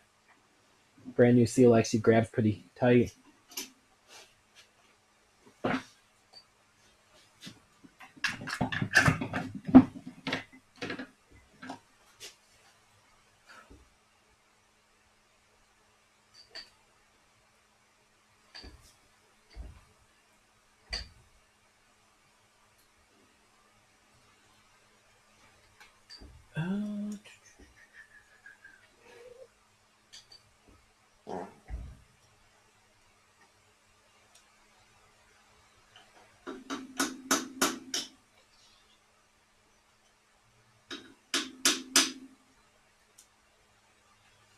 I'm gonna say we got within 3/4 of a millimeter of the actual location the shaft's supposed to be in. That's pretty If you look here, you can see the wear pattern from the original good. input to secondary. Not sure if you can see it on that side, but this Oh, yeah, I is see just it. slightly below. It is below. Just eyeballing it, it looks like about that much ish. That's about 3/4 of a mil. What would that be in standard? 20 thou. 28. It's pretty good. I feel like we should have been a little closer than that, but it's pretty good. Center that might not be fully centered, and who knows if it jumped around after it started, all the interrupted cutting. Right. I'll take it. Yeah, I'm just Nothing's interfering. Yeah, you should use one of Nate's cut installers. Is anything interfering? That sounds a little funny. This is jumping up and down. Now try it. Oh, okay, that sounds a little better. It was just the synchro grinding Yeah, together. the synchro was like partially engaged. Yeah, that's pretty It smooth. sounded like Will was shifting Trying to downshift first. from reverse at 20 miles an hour.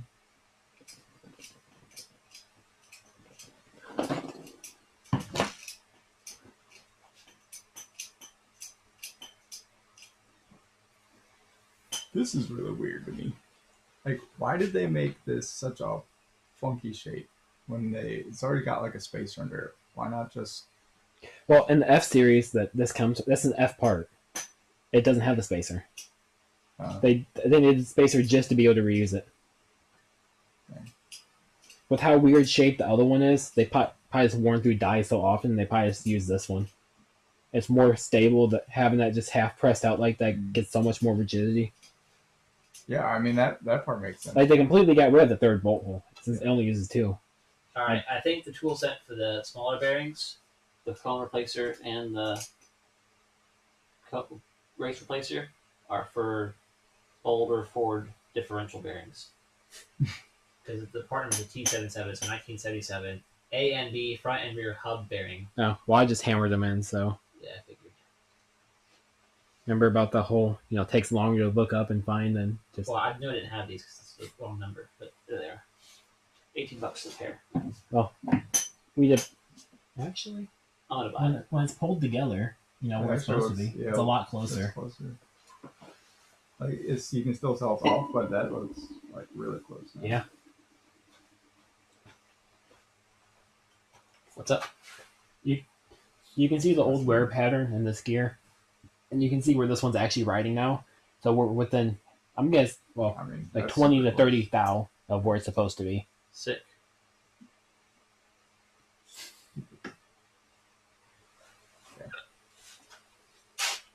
Which means all of our shift linkage should line up. pretty good. I don't think 30,000 amp hour. Nate Link nailed our little piece wherever it went. I don't know. I gave it to you. We're not done with that little piece yet. Still gotta cut like half the back bushing off. Right. Oh, I should probably put the picture to show you kind of what you're shooting for. I don't worry about it. We're just gonna take cut off real to it. Call it a day. Yeah, don't need to be perfect. I want to do it on the mill, but I'm gonna finish this other part first. Well, you can get the mill going anyway for that. Oh, I was gonna. Do you happen to have an shop. end mill that exact, size of that groove? Maybe at the shop. No, not that one. Do you have one slightly bigger than this bearing selector? But not quite differential bearing size. Sorta. Is that differential? There are only No, it's- there are only 3 of them, right? Oh, that looks high quality. Yep. Let's do better then. Belt sander. That's what it looks like. All of that in there, but the other one's not adjustable. The other small one. That looks like the right size, though. We're probably just gonna have to do the offset or the forward Some of side. this one? This one's too small. This one's too big. This one looks Goldilocks. Too small for that bearing size? Yeah, it won't fit in the cup. Well, it won't fit the top cup either? No, it might fit in the bottom cup, maybe. It's Oh, definitely no, fit it the won't. bottom. It won't fit in the bottom. But this one looks like it. Oh, I mean too small fit on the race? This Yeah, piece? we're meant to use this one.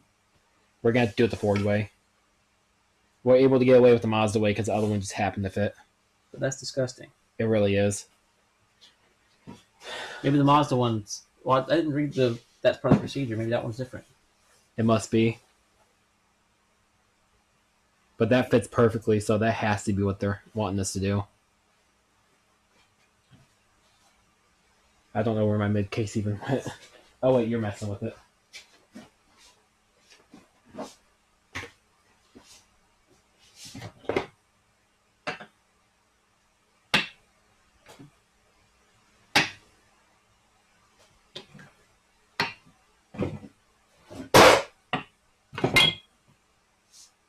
Oh, that's a socket. 1, 2, 3, 4, 5, 6. That's probably not where you had them. No, it'd be like this. Okay, the bearing race is missing in that one.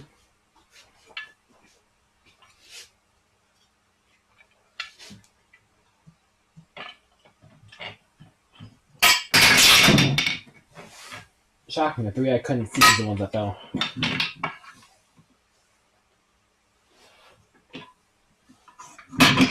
Yeah. I hate it. Why couldn't it just be like the other ones? Well, now maybe I should put the money to get the Mazda one to Christian and to me. We're gonna do this one with the indicator, like the Ford book says. I mean, it should be just as accurate. Technically, it's more of a pain. I mean, 6.5 doesn't do that pretty much.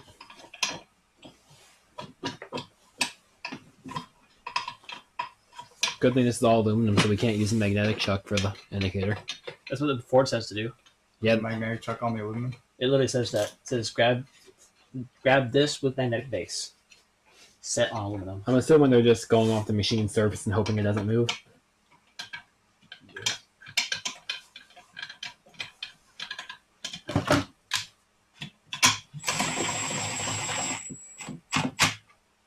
You have to do one shaft at a time. Not with the Mazda, right? The Mazda way do all three at once. I think they'll throw it off. Like if one's super tight, it might make the others kind of cattywampus. None of them should be super tight though. Right.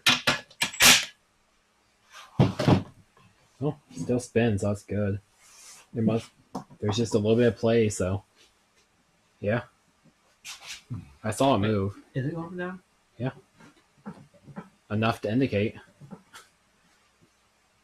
You might have to sit it on the floor, though, keep it from flopping around so much. No, just turn your magnetic chuck on.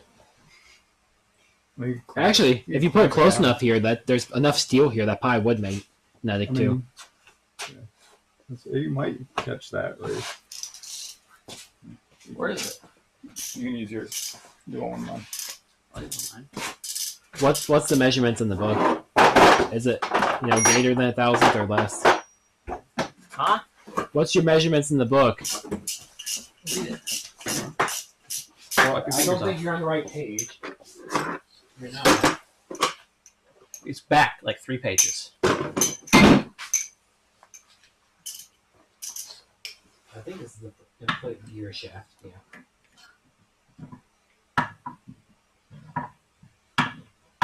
No, your cheapie should be more than accurate enough.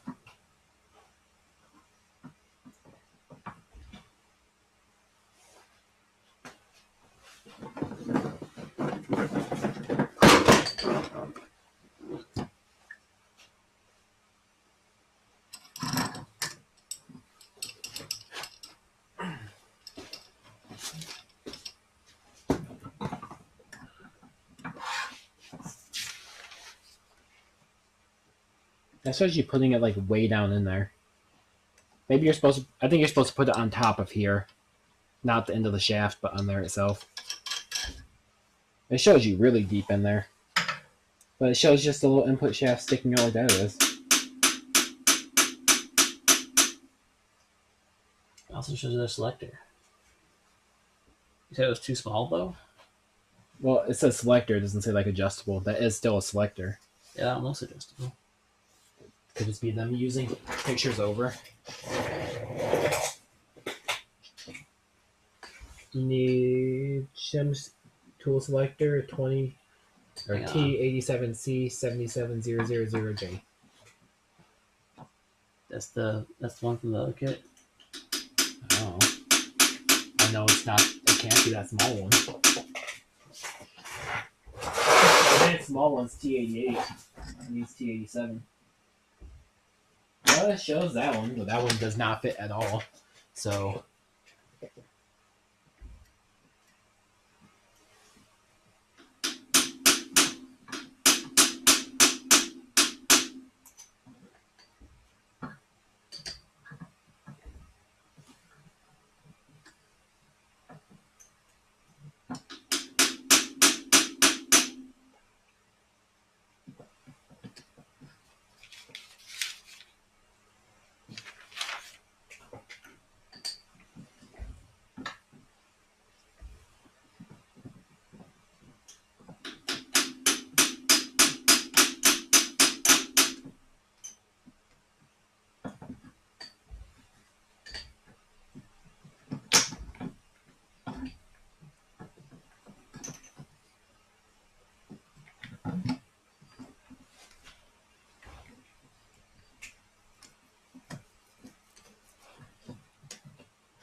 says to do it on the input gear shaft, which is that, not the tool.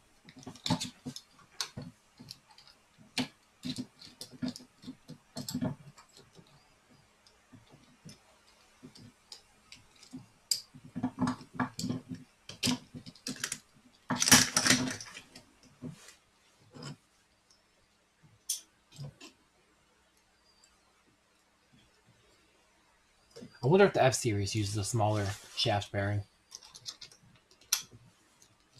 Because that looks like the F series picture with a super small snout. But you're on the G I page. know, it doesn't mean they're not smart. I mean, they don't even tell you about these other tools that we definitely need. Yeah. Does that even go low enough? You might need your longer tips. We're playing low. No. I'm just. This was on the wrong side. I couldn't get it like short enough. Okay, it says to use the collars from back toolkit. Doesn't tell you to use the shim selector from it. Right. It doesn't tell you what shim selector to use. Of course.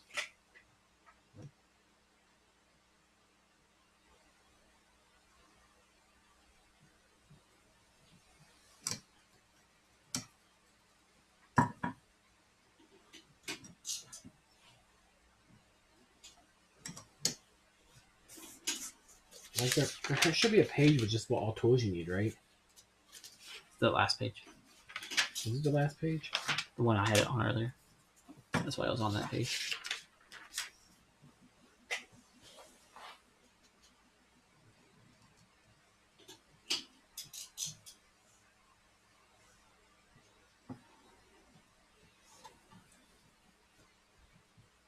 Now they've had to just copy the entire F series page for this instead of doing a dedicated G series one. Yeah, I can't get to move.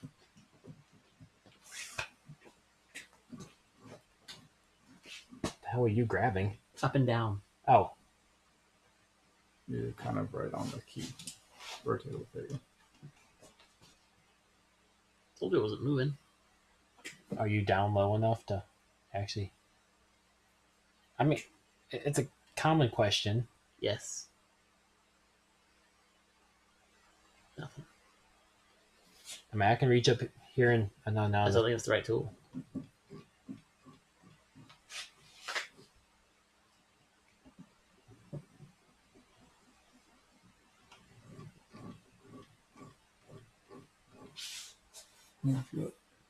Oh, it's pretty solid. It did say to rotate a bunch of times to make sure the bearings are seated.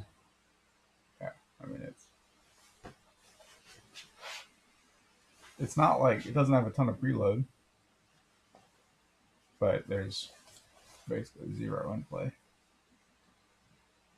I mean, it feels like We can measure that tool. The tool should be the exact same height as these spacers. If it's not, then that's the problem. I mean, why couldn't you do this just by bolting the case halves together without the tool? You have to somehow get in there and move the shaft up and down. I guess you probably grab the top with pliers or something. Looks like there's enough here. Okay, the one that's in there, Steven, is 62 millimeters. I think that's Spacers are.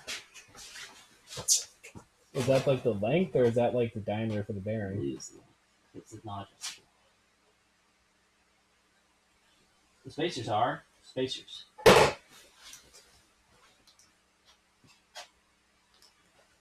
Where's the calipers? There's the impact. I guess you could measure without taking them out. Inch. What the?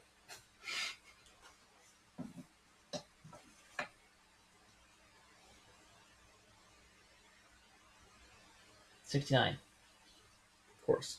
What was the Almost at 69.89. What was the other one? 66. 62. That means you have a lot of in play then. So that's not the length measurement. Okay, take it out. Impact's right there. I'm gonna go make a tea. You guys want anything?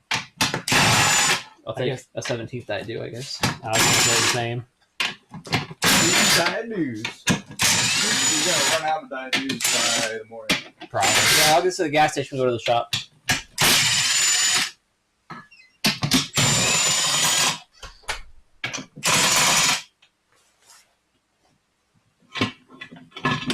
Are you kidding me? All three of mine are out. Now they're really out. Yeah, that was definitely sitting all the way down, so it's not like you'd had to use the either eyeball or lay it against a flat surface. 66. What was the 69. means it should be 3 millimeters of end play. Unless it's hitting this first.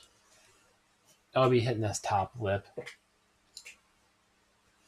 So just add that to the 3.3. so 69.3. So it's about the same. Maybe I don't have one of these bearings down all the way. This top bearing's definitely down all the way. This bottom bearing is not down all the way. Unless it's not supposed to be that flat. Where's one? Right here. Yeah. Now there is a gap in between the gear and that. I can give her a couple extra whacks to make sure, though. You sure this is driven all the way in? Yeah.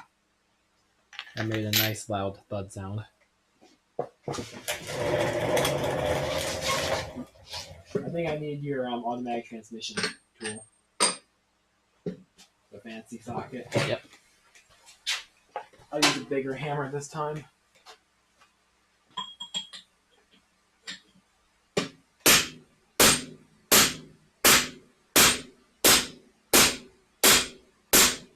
If it's not down now, then It seems like it to me. I don't know. It didn't sound, you know, Honestly, it sounds like a huge change. it didn't. Yeah, this is your old shaft, right? Yeah. Oh, yeah, you can just put that one in. They should be the same length. Hopefully we don't wreck that seal. You know. Just those 4 feet. You know?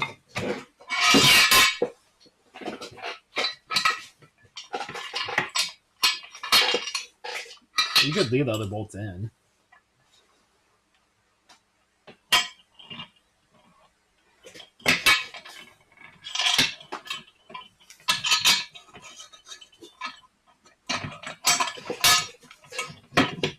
Oh, fuck.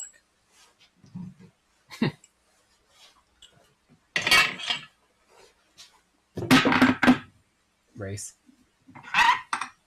They're supposed to use it raceless. That. Did I install the wrong bearing? You mean the wrong race?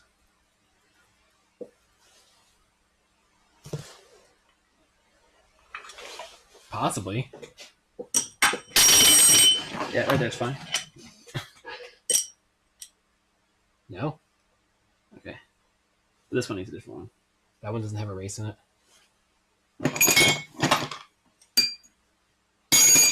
That's weird, though. It must be. What's the numbers on that? This is R27.5. It's on. This is a totally different one. Huh? That has no numbers. Really? This one does. This one also has a lot beefier bearings. Is the diameter, like outside diameter of this, the same? Did I just somehow fuck this up really bad? No, that definitely fits. Yeah, they just use a different bearing. I think I like this one better. It looks beefier. Less bearings, but more beef.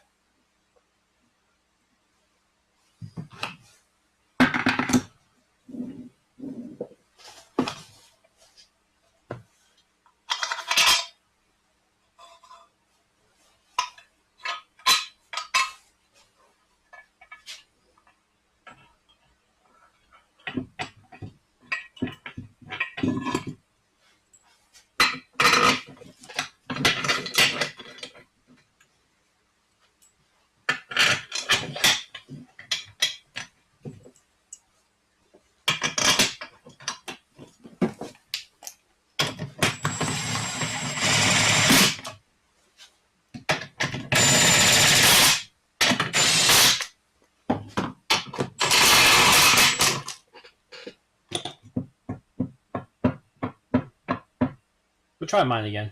It did feel like it might have moved. Unless this one also needs laid down. I don't see why it would, though. I mean, it's possible. Anything's possible. I hope not, because I already installed the bearings.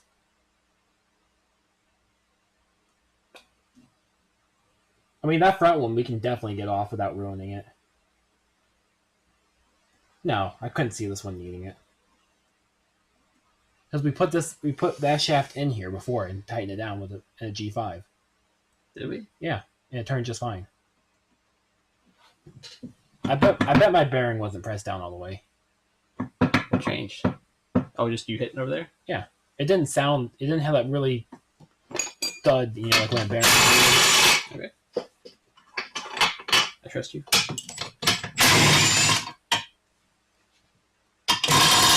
Implicitly and explicitly. This could also just be the wrong race. It doesn't look like it is. I hope it's on there pretty well. I mean, and the numbers do kind of match.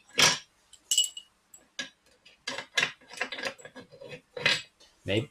I mean, it still turned fine. There's no play. I just ran shimless.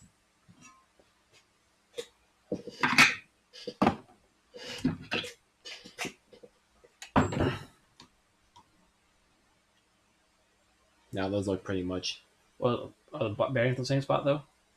Yeah. The The bottom.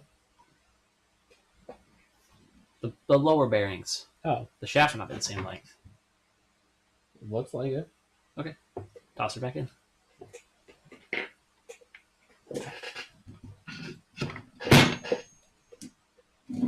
All right, all shims this time since we have faith. Show me your faith. How's this one feel on here? Like ass. Yeah.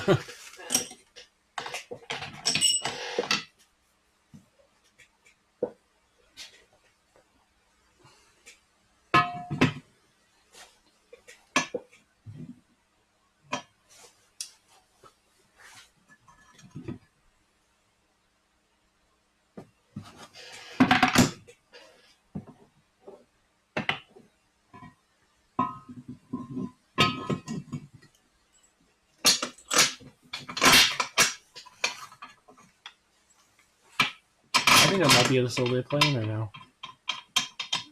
Could just be an optical illusion, but I see a little bit of blackness between the case and that. Well, it spins, but we haven't had the thing down yet. It's fun when it was tightened down. I think something's wrong. I had to say it. Or just right. If it still spins when it's tightened down, that means. Why don't you pop the bearings off the G5 and we can DRO center it again and see Not if the really. shafts are different lengths. Huh? Not really. This has bearings on it. I'm not going to pop those ones off. The G6. I guess we could. The Fusion one's already out.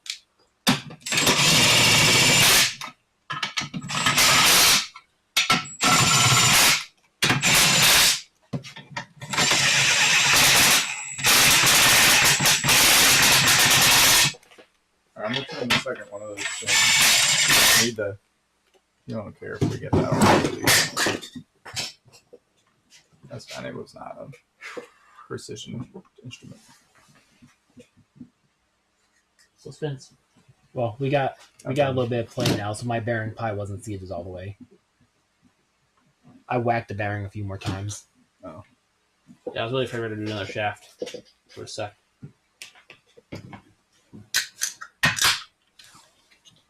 So this. Oh, fuck. Oh. Get some super glue. You got better. This is literally the indicator? first time I've used this tool. I'd just rather not break it in the first 10 seconds of ownership. Wait, it's already broke. Well, you have a few hours of ownership. I've had Months. probably like a year of ownership, just never used it.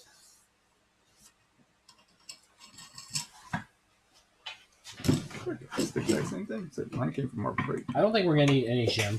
It does have plain. Well, like Wait, there's plastic on the back though? no. Metal. See, Our Oh, is it the same piece? I don't know what I'm doing tonight. you can. I thought it was metal. I think it is plastic. Is it paint? It's hammered metal paint? That doesn't surprise me. It's cheap crap. Okay. I mean, I have good ones, but I'm not giving them the will apparently. Do you have super glue out here? I probably. There's some on that. Look on the wall over there. There's some JB Weld. I see Elmer's glue. Elmer's glue. A lot of glue Oh. sticks. A lot of Elmer's glue Glue sticks. sticks are for the 3D printer. Huh? So glue sticks are for the 3D printer.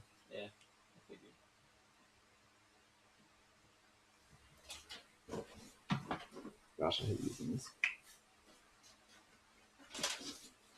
I think we can technically be on the spacer down there. Because that should move with the shaft. Oh, this? Yeah. Shouldn't it? Oh, that's okay. No, the shaft should be. Try to get closer to the inner if you can, so you fall in that gap, because it does want you to rotate the shaft a few times to make sure it's set. Oh, I see. Well, I mean, you can rotate it without having to hit on it.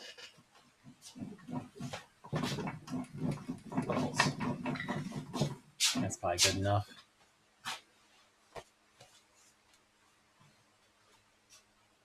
All right.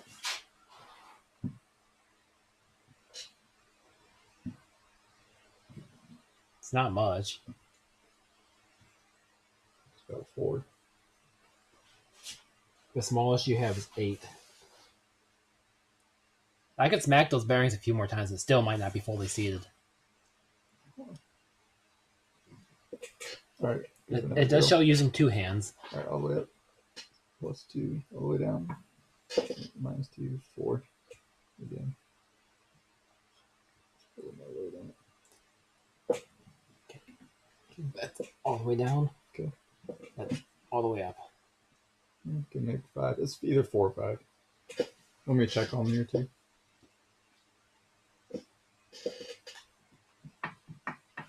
And there's some side-to-side play, which messes with it a little bit. Let's see what it looks like going down to. See, the picture they have shows the indicator like way down in there. What we don't have a G6 shaft's longer. This should be, I guess, a little bit. A lot for the extra bearings. But it also shows it off center. Off center what?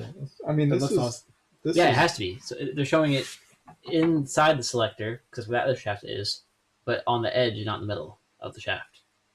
Hmm. If you center it, it just goes right in the hole, the oiling hole. I mean, this is loose and it's on the bearing, so it should move up and down with the shaft. So let's see what happens there. It's pushing all the way down. Okay.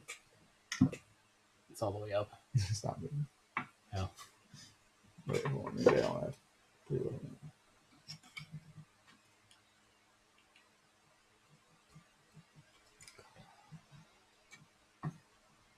So it's gonna have a little extra preload on them.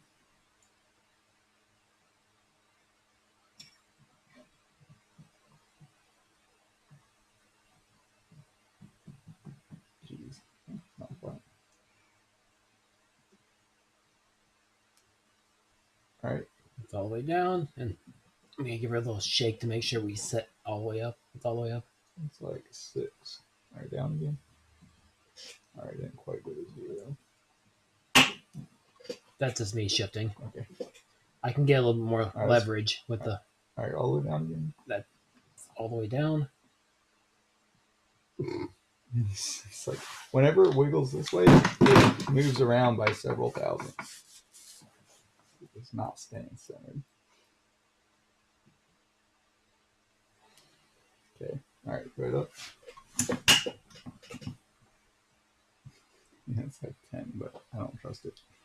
I trust it more going on the shaft. I think. How about let's call it 8, because that's the smallest shim they have.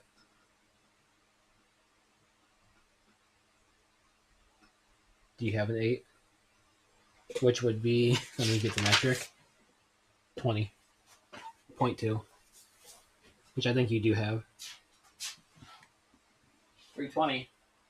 Yeah. You and pile. Oh, I have the pile? 320 is the number. That should be one of these tiny boys. I mean, you should find it pretty quickly if you paper thin.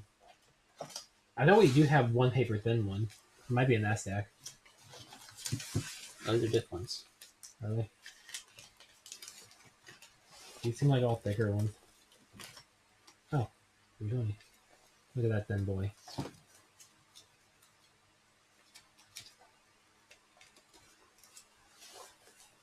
Well, we can install this, actually slam the case together, and then see if we can get any in play.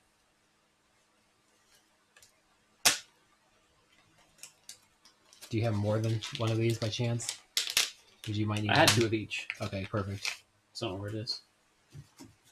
Should be here somewhere though.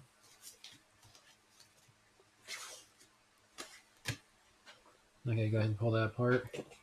I'll get this installed and we'll just put the case back together with like 4 bolts. If it spins fine and feels like it has no play, we'll call it good.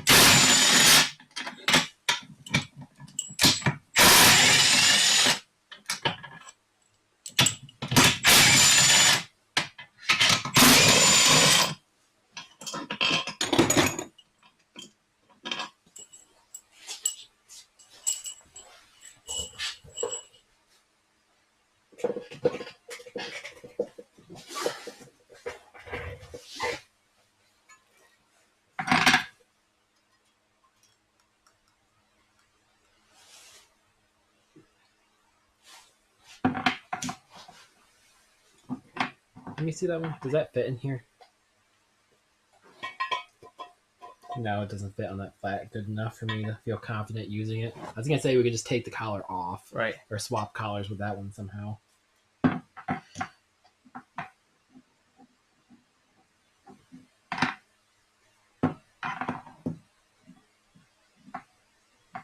I need that race.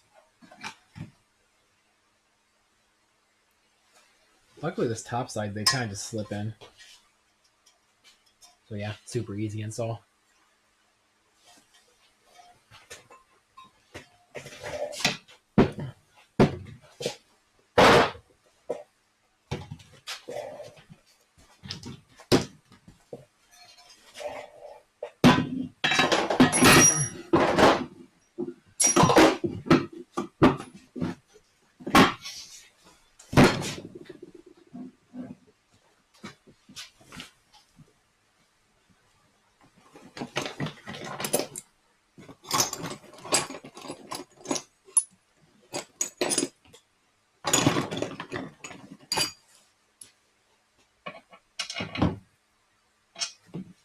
You want to tighten this down or Yeah. all shaft? I mean, we can put all shafts in if you want. This is the only one that we couldn't actually measure with tools properly. 14.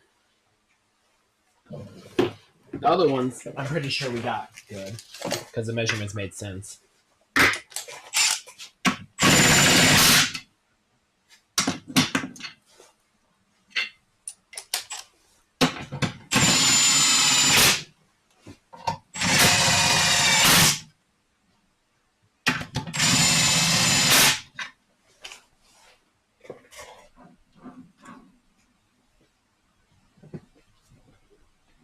Really no play.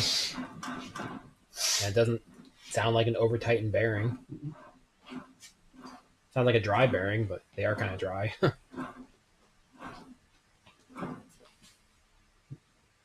Really no play. It's not super hard to turn. Send it. There's a difference in it being a G6 shaft than probably. Yes. Difference in the bearings were different. Like actually different. Different spec. Yeah.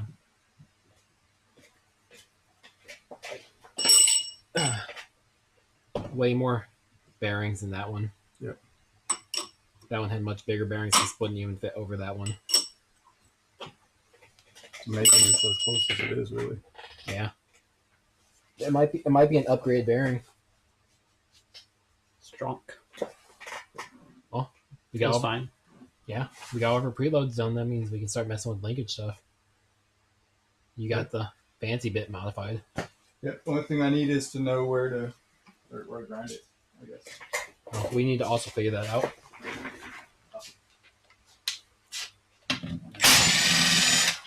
So put this in the case. That one. The bad one. That's the bad one. On the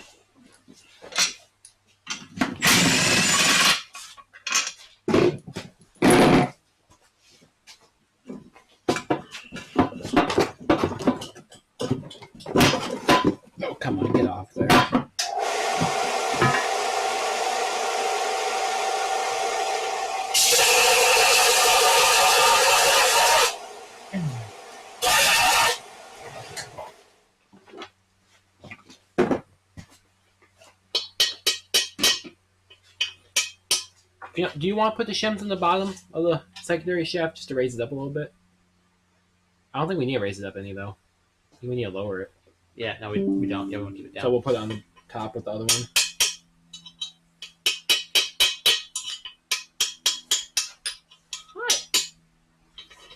Okay, we should first put the thing on. Steven, where's your replacement stick? Right there. My transmission slightly sitting on top. That's between the transmission and the oil can. Use this roll pin. The G5 one is so much thicker than the G6 one. You got pliers over here already? Or have the punches? Yeah, you're busy. I'm not talking. Does the secondary shaft have one of those preload spacer things, the spring washers? Or is it just the secondary shaft? Shit, better not, because you don't have room. Yeah, at all. That's true. If it did, you're not using it. Fair enough. Simply by virtue of you can't. I couldn't even if I wanted to. Where's the head? Are they This all thing? over? This center case just rocks so good. That's the table. Use the anvil or the vice or something.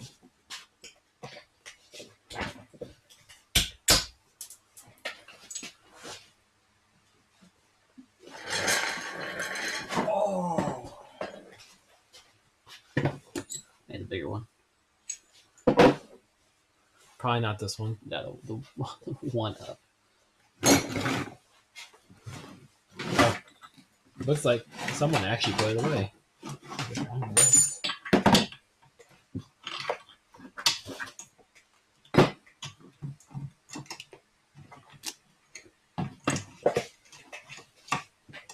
Oh, need the ball thingy. Ball thingy. Okay. We're not putting this stuff together permanently yet, right? Because I still. Okay, good. I haven't put my shaft seal in yet. Let's not forget that. We should do that. Right now, just so we don't forget. I guess we can pop the open it out again. You probably want to actually clean the case off.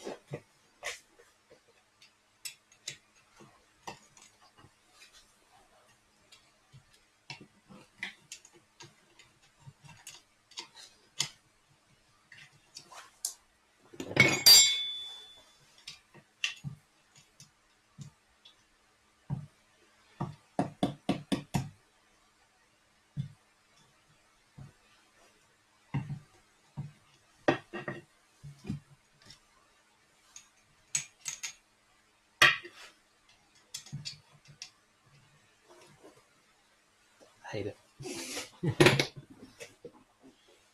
You need a set of roll pin punches. You know, the ones that self-center. I've never had any. We got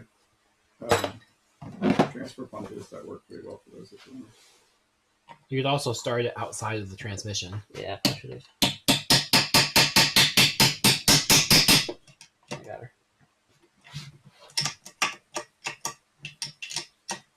Apparently, it's in the right spot already.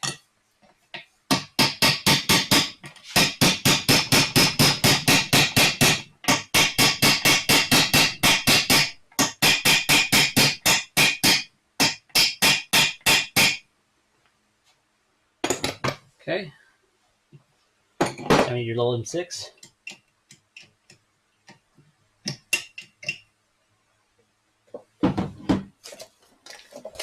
Oh, my hat. It's on 6.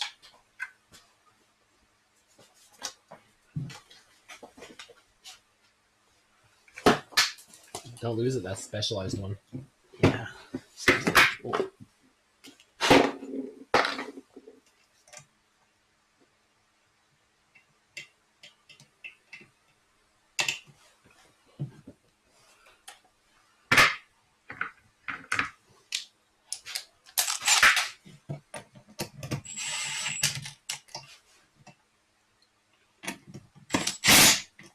Shoot this high up as it goes. Just give us all the clearance we can get.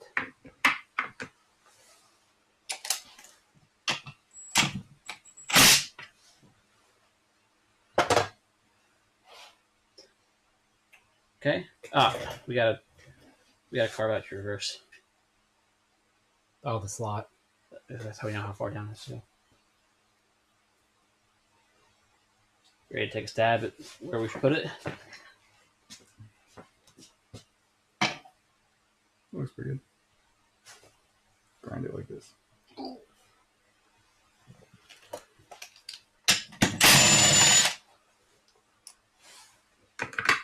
I think just the smallest one you can get away with. Wait, oh, this one's a good one. What? This is the bad one. Here's the good. I've polished the back. Yeah. Why? Huh? Why? So I know it's a bad one. After grabbing it. I picked it up. Yeah.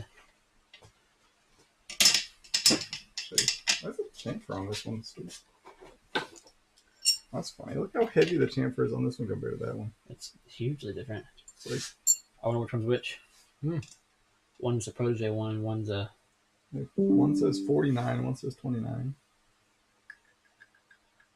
I wonder if they did it for ease of assembly. Maybe the bigger chamfer is the protege one. Wait, which one's wrecked? The one that was wrecked was from the protege, wasn't it? Or no, the one that was wrecked was from the probe transmission. That's the first transmission we pulled apart, I thought. Maybe. Yeah, goes this way. I mean, So I'm you guessing carved it's this. just a cheap bushing.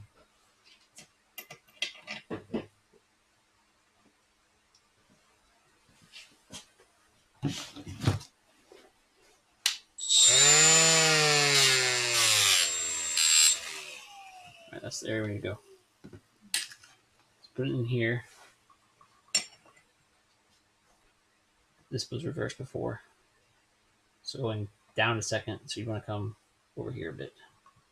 If you want to try that. I think just straight across is fine. Straight for you? I don't think I'm gonna have to worry about putting it in reverse. Okay. Like I said, the leverage from the shifter is just so much that you be over here versus here for first. You should know if you have tight linkage. Alright, put your carbide in. You're doing that and give it a shot. What you want me to? Well, we just, I mean, it's not necessarily a vertical mill, but we could just do it with that. If you got Mill? a mill that fits that. You mill ready? Ish. What are you trying to do to it? You gotta cut the slot in for reverse. How far? Straight through. I mean, we could do it by hand. Like to this step?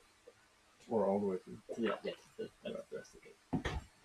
I mean, I can try it on that. Yeah, ideally, we want it We'll to be... just do it at the shop tomorrow. I was going to do it by hand. Mills makes it fancier than I was going to do already. We need to be centered. Well, that's the Ideally. thing. I think I want to get it off center. I want mine to be like closer second. So we go slam it straight left. It doesn't go over. Then to get in reverse, you have to go down to second a little, If I then over. If I have problems, I'll just make a lockout on the shifter itself. I don't think we have problems though. All right, well, let me play with the mill, see if I can guess it up a little bit. It's fine. And then I guess while you have your four truck set up, I should check out your broken retrans and get one more of these. Yeah, I haven't turned the second one yet. It's ready. I just got dialed in, but I wanted to make sure this was like, it's good. Yeah, because we need 2 more of those. Yeah, we need 2 more. That did fit on there really nicely. You got that pretty much Yeah, perfect. It's like spot on. Yeah, nailed it. It's Spot going to have on. no play in the shifter for that reason. It might We need to have play for hire other Nate more reasons, often. For sure. Let's see what we got here. This will be exciting.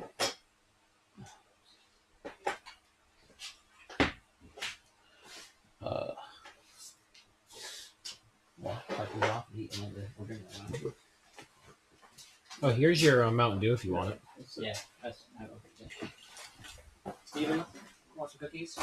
I mean, I'm not gonna say no. So yes, I would like. Can you say yes at like a cookie? No. God dang. Maybe. Saying a direct yes is too committal. That's also not an answer. Yeah. Steve, you want a cookie? I won't say no. Okay. Nate, you want a cookie? I asked when I went inside. Neither of those are yes or no's. Do you want a cookie? I said I had some when I went inside. Yeah, so you followed it. It took you a second. You had it with the so. So course, Ergo. I will always eat a cookie. But no, thanks. Okay.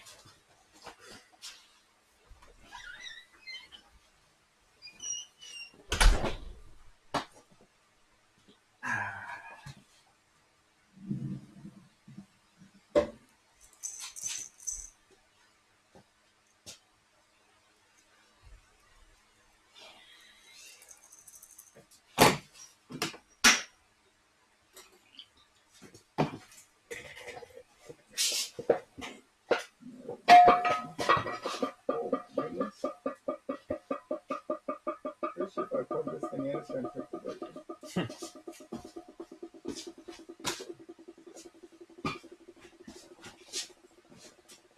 I think it'll be fine. I mean, you're not touching. Not right there. But I don't understand. Actually, get this thing to cook over. I haven't even seen it once. Oh. God, that looks great.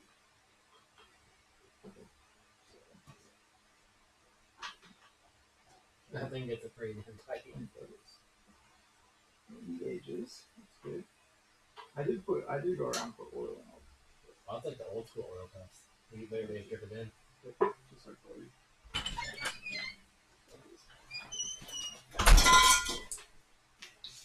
A little bit of. Wow. Looking like a fool with your mill on the ground, etc.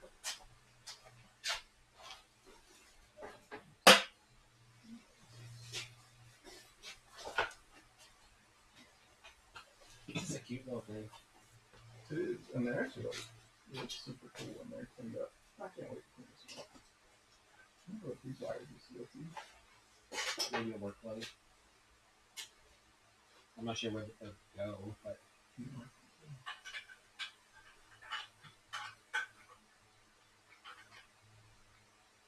I mean, Kyle did run this one.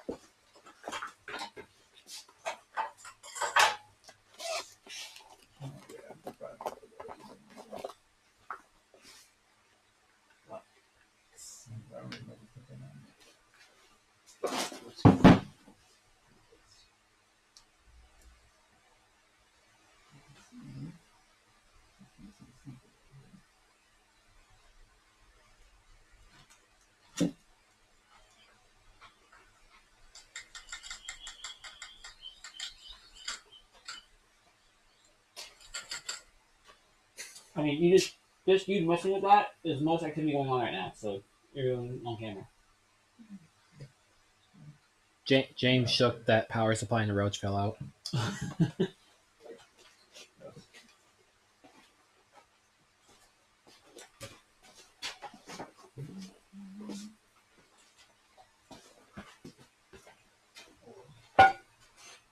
I really need to build a stand for this thing.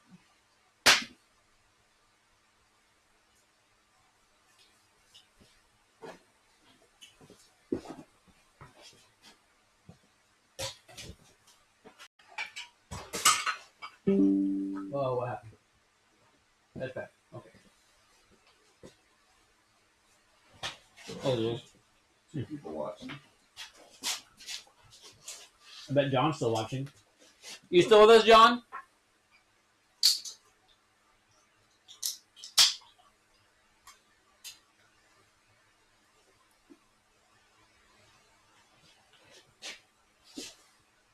We're actually doing it. It's almost one-ish done. He's doing it. He's doing it.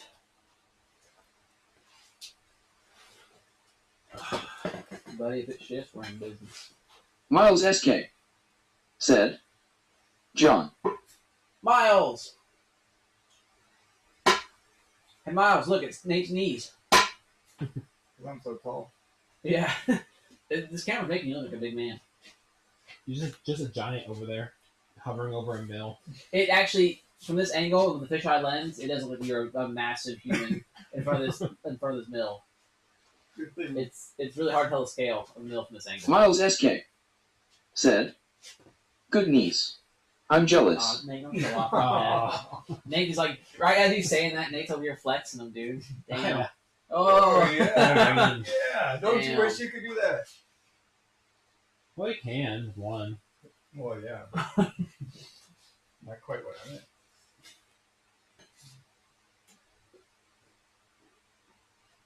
Oh, Nate's so strong, he's shaking the whole mill around. Miles SK said, "Ha ha ha." John Allen said, "Yep." Yep.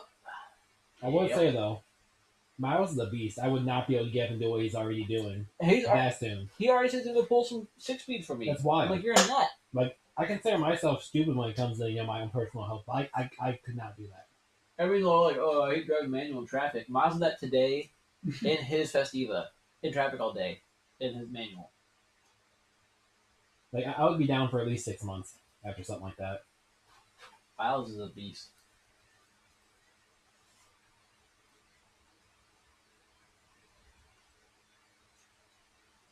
And he got stuck in sand and winched himself out. But he was out alone, winching his own car out. John Allen said, "Still in." Yeah, you might even see us use this lathe. It's either freakishly small or Nick's freakishly big. And it's not like Oh yeah, sorry. Sadly, I can't say we're going to be doing lathing on the mill. But we could do some milling on the lathe.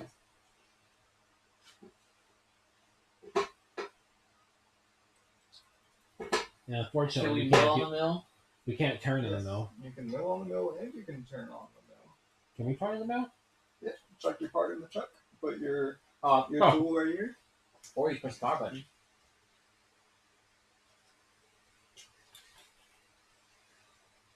All right. I imagine chat's just bursting in laughter. Thank you, chat. We'll be here all weekend. Get it, chat? Because like you can turn on because there's a button you push. Okay. You read it? I don't think I'll fit your mill.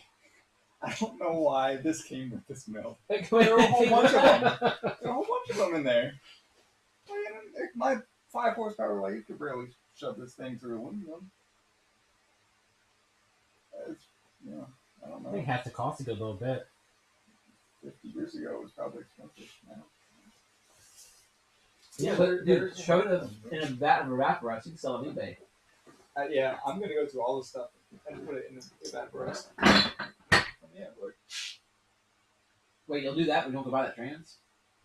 What? You'll put all that in evaporator, but you don't go buy the transmission? Yeah, because this is fun. Going to buy a transmission I don't need is not fun. Evaporator in the 5-gallon bucket is $110. It's right there.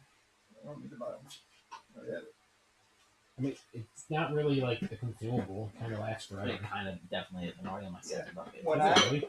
When that Well, it evaporates. when that No, stops working, I'm going to go to John's route with the citric acid. That takes off like zinc and stuff. That's okay for this kind of stuff. I'm doing hardware, so I like evaporator because it doesn't eat Yeah. paint or rubber or zinc coating. It just takes off rust. It's very nice. Well, he said the citric didn't touch the paint when he, on the truck that he was doing. We should just go in together and get It's not 50 surprising pounds. because the citric acid route is just basically the same as doing vinegar. It's cheaper. And vinegar takes off like everything. Yeah. But if you're going to get your bolts re-zinc, it does great. Just vinegar. Go to Lowe's and buy the 10% vinegar. For I dropped Your uric wax. acid for that. When I like, because I zinc plate not often, but I have zinc plate in my own hardware. I just use muriatic acid for the first bit. oh, good. Nate ass. How Alright. How Here, is- Miles, I'll show you what we actually. Oh, no. It's a good thing I marked this is not for kids. Show Miles, dude. Oh, Show, twisty show, bits? show him the machine work there on the tip and how well the thing spins. Yeah. Well, Hop to and spin on that thing. unfortunately, you can't really see the machine work You anymore. can see the tip. Just the tip. Just the tip. Yeah, you can see just the tip. How it's slightly shinier than the rest. So yeah, we chucked that up in the lathe and lathed the hell out of This it. was 260 thousandths longer at one point. Just like your fingertip. Actually, yeah, that's about why I lost. Oh crap! Look at this. this. Whoever owned this must have had a really tiny Atlas cave. Wow. I've never seen that tiny. The whole little thing of them. Kind of a thing is this? Miles SK said, "That's awesome." It is awesome. The 6-speed is going to be shipping tonight, I'm pretty sure. Just the wrong diff in it. The wrong carrier, I should say. Alright, this looks like the look I'm used to that. I got lost.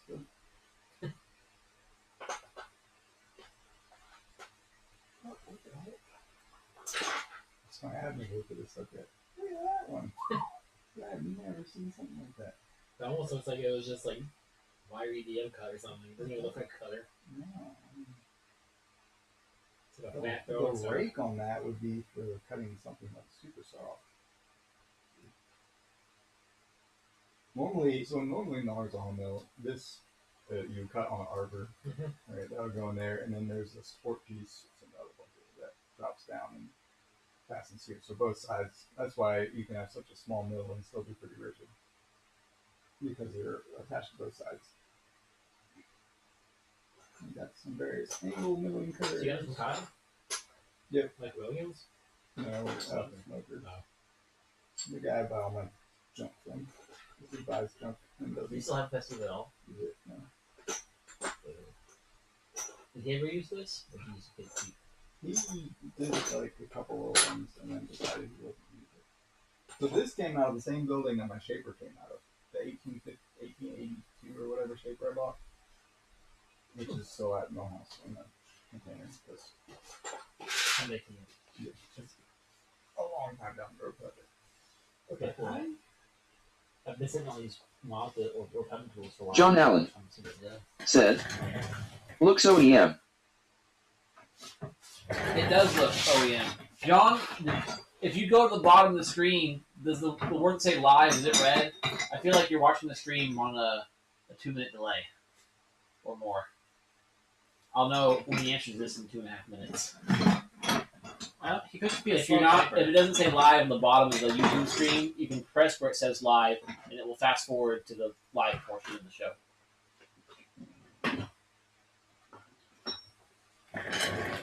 I had my laptop here before. Refresh the page and loads it like 1.5 minutes back.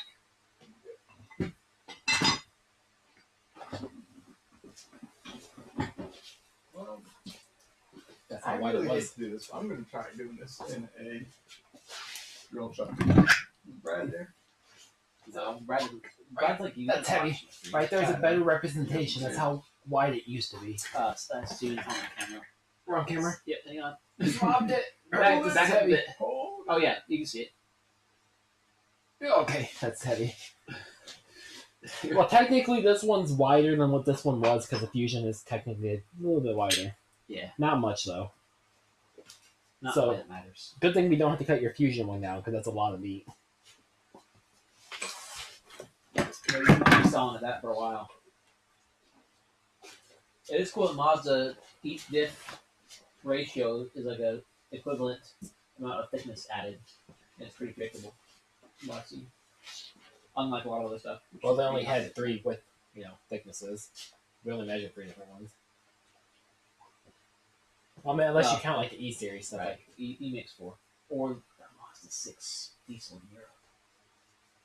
Which I really, really want to get a hold of one of those. I still kind of want the diesel Impreza transmission for the Ultra. Actually, I wanted the 06. math on that. I bet the theoretical top speed and foreseeable with the Mazda 6 diff and the Mazda 5 Russian 6 gear would be like 230 miles an hour, theoretically. Yeah, the Russian one's like 6.4 or something. Yeah, 0.646. And the Mazda 6 diesel is a 3.41 final drive. I don't think we'd have enough power to even turn it in 6th gear. You need like V8, really torquey. Or like a diesel.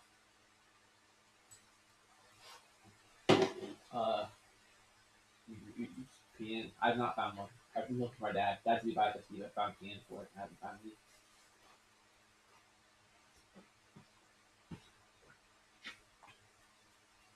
Get a little 3-cylinder Kubota in it. He won't know the difference. Above the hood shut. Yeah, except for one. That's like 15 miles an hour. Probably gonna use it as a farm car anyways, right? You think he's gonna drive on the road? He can't drive it. He's got plenty of fun cars that he like physically can't drive because they don't start on their own power. You keep buying V860 powered toys that require Oh, a start if you, to start. If you turbo the 3-cylinder boat, it's what, like 16 horsepower stock or 30 horsepower?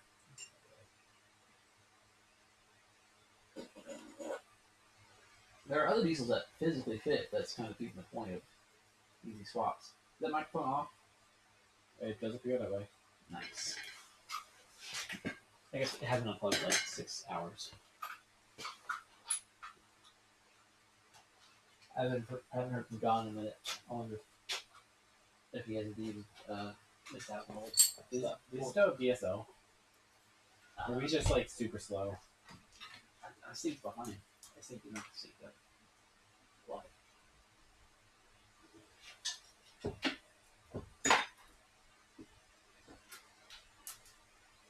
Alright, it's not good.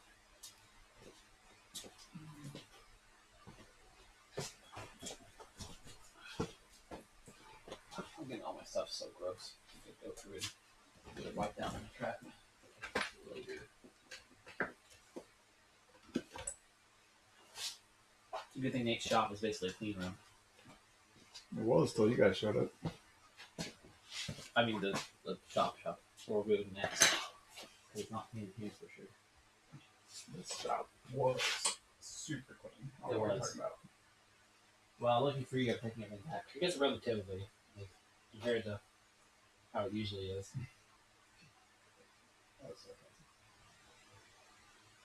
There's a lot of floor space in here. There was a lot of floor space. It's a commodity for sure. Especially considering I have space here.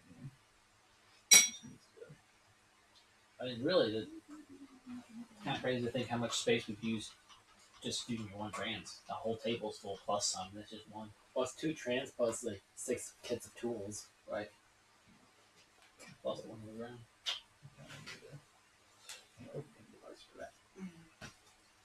Tapping. I think there's a real handle out here.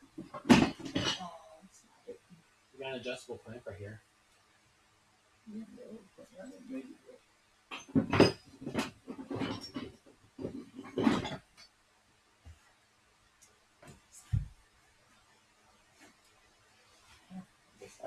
Where do I tap sockets? Or just a wrench. Wrench.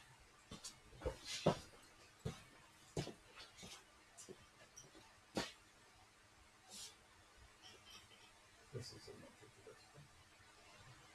isn't good because this is a standard. Is that a left hand or a right hand wrench? Oh, that's interesting. Somebody braced this. Probably just over tightened and Raise broke this it. bicep. That is confidence inspiring. This is not nice either. Get some cartwheels in. It's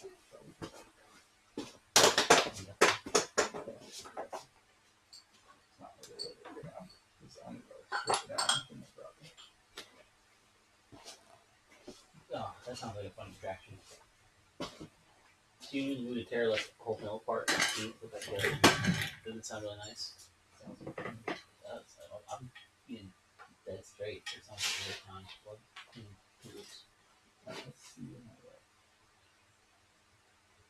So just a little bit wider than this. That's probably what we want. Yeah, that was slightly smaller. That one?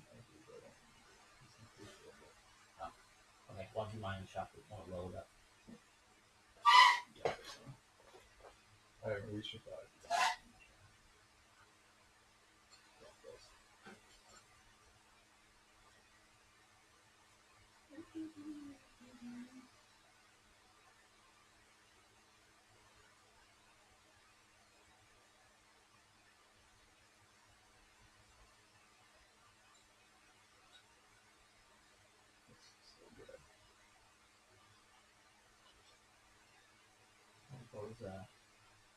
Put the diagram down.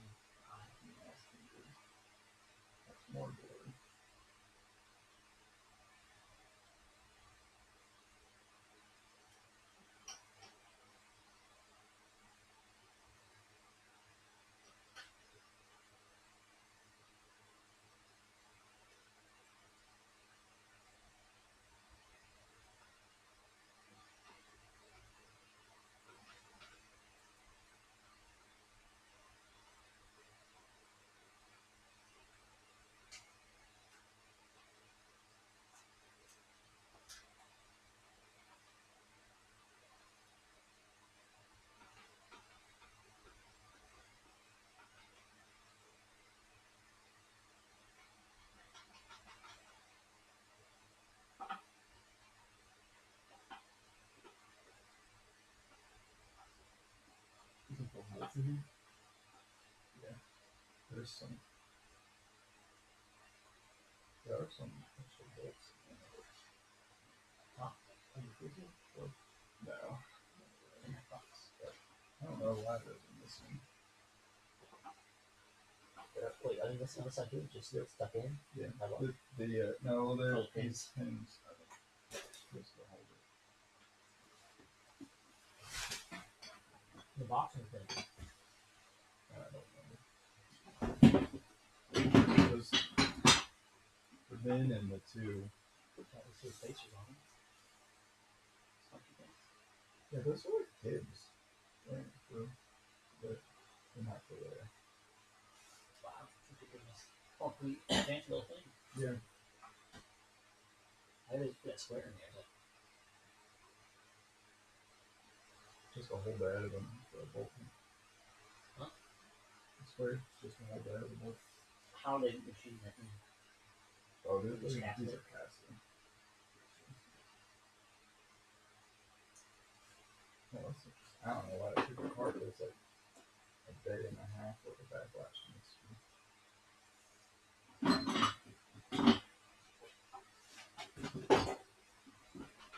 It's probably gonna be super sketchy sitting in this roll when I start. Cool.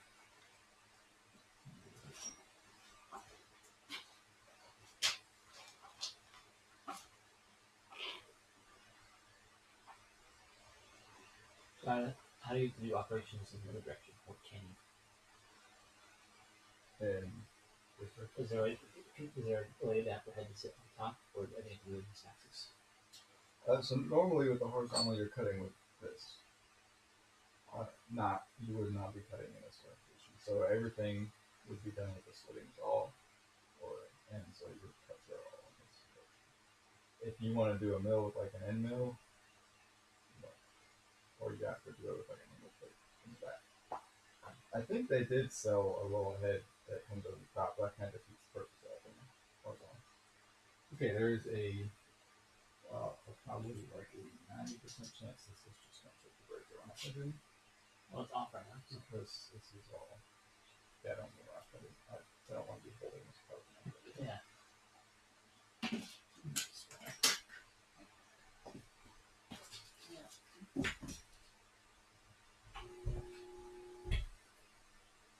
Wait, what's the on off switch do? Apparently it doesn't turn it on and off. I disconnect or turn the belt off. That way the motor can spin up easy in case something's binding up.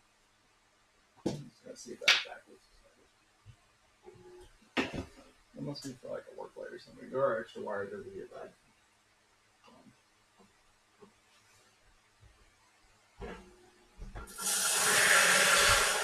oh, that motor sounds great. I don't think that's the motor. I think that was the bearings for the jack shaft. It sounded higher. Sounded like the motor.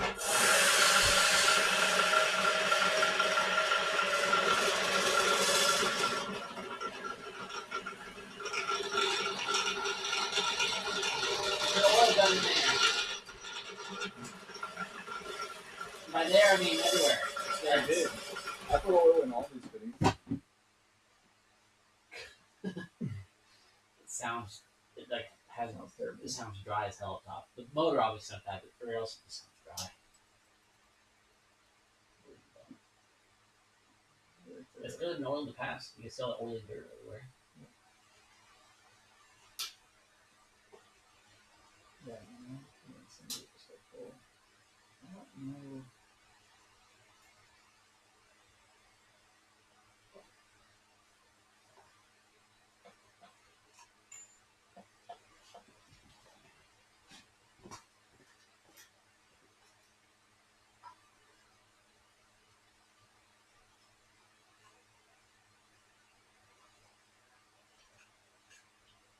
I mean, some of it is definitely like the bellies. Well done. We'll take deodorant. That's the poor man's belt dressing, right? Deodorant. Or soap. The bar soap. Brian was thinking of the motor.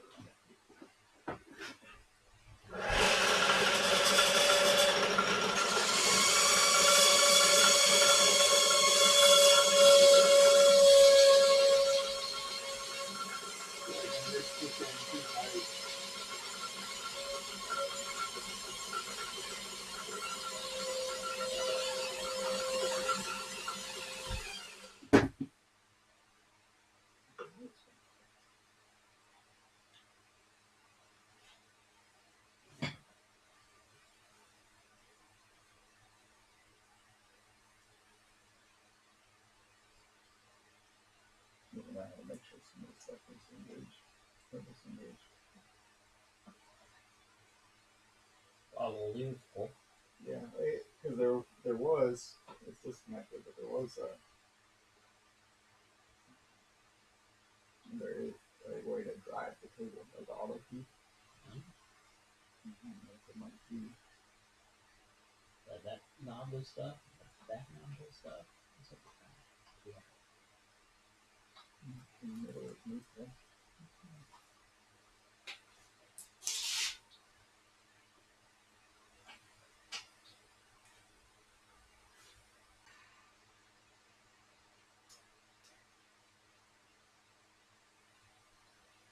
The Fusions weren't all-wheel drive ever, right? No, Were they? I believe there's a V6 all-wheel drive. Well, yeah, there might be a V6 all-wheel drive.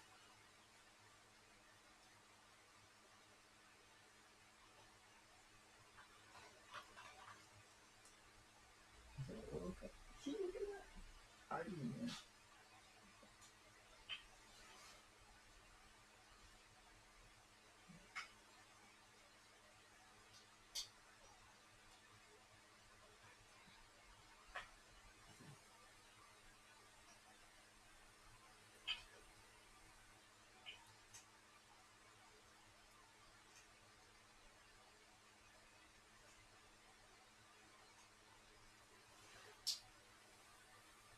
It's like that sealed. I don't know what it is.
Keep this one turning so hard. On the belt? If that's an option. That's just too much tension. You're gonna have to kind of hold it like this and then. I don't know. Alright, let's see if it's happy with it. This.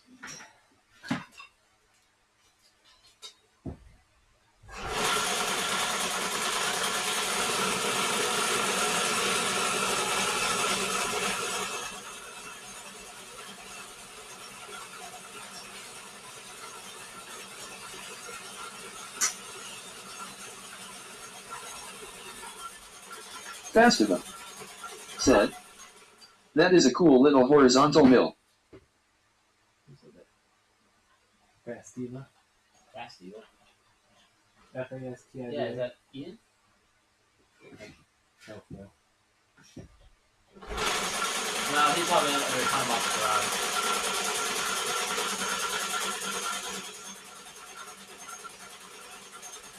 What is that?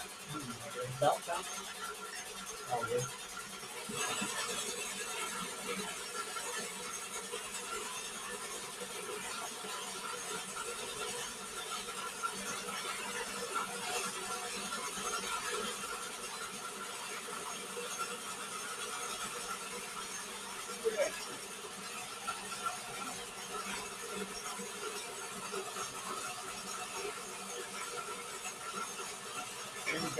start to run out.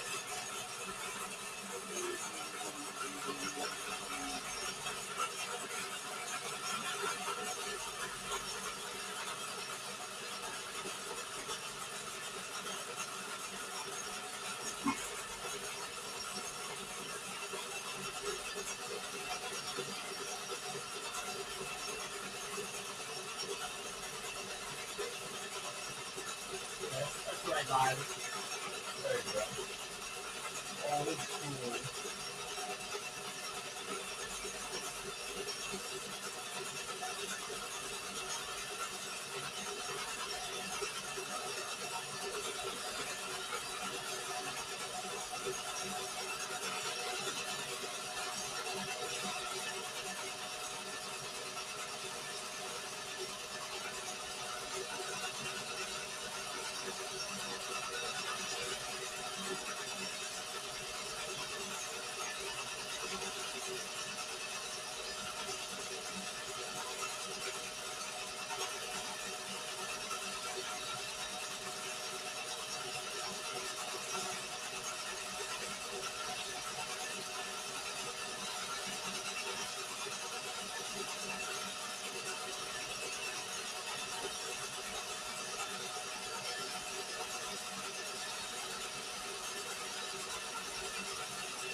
Well, that's her wife. Wife's not mad that she had to switch on earlier. Because the wires are just touching.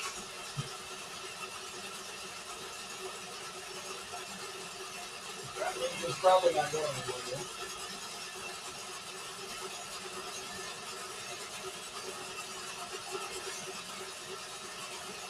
I'm also guessing you said let's put your motor on it. That's not sounding the motor great at all. Yeah. I don't know. Yeah. At least like a different strain motor. This kind of looks like an appliance motor.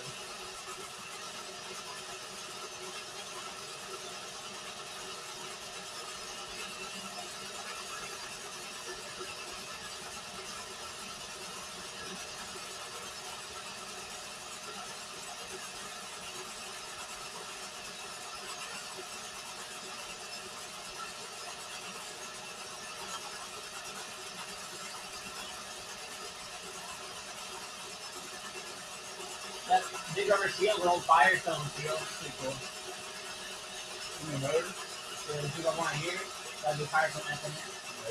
And then tiny tire.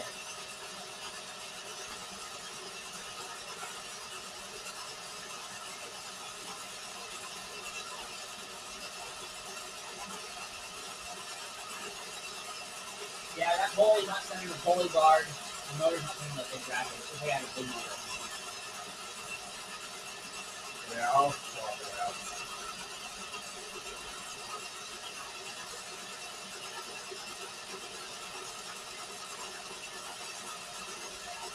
I don't think your bit's wide enough, so that's another pass. Don't think it's wider? It's wider than the front extra slot. In what direction? Okay. Which way does it need to clear it? The other way? Well, this will figure that out. Hey Steven, you reach to the Amazon bag and grab the brass thingy, the brass colored thingy, the centered one.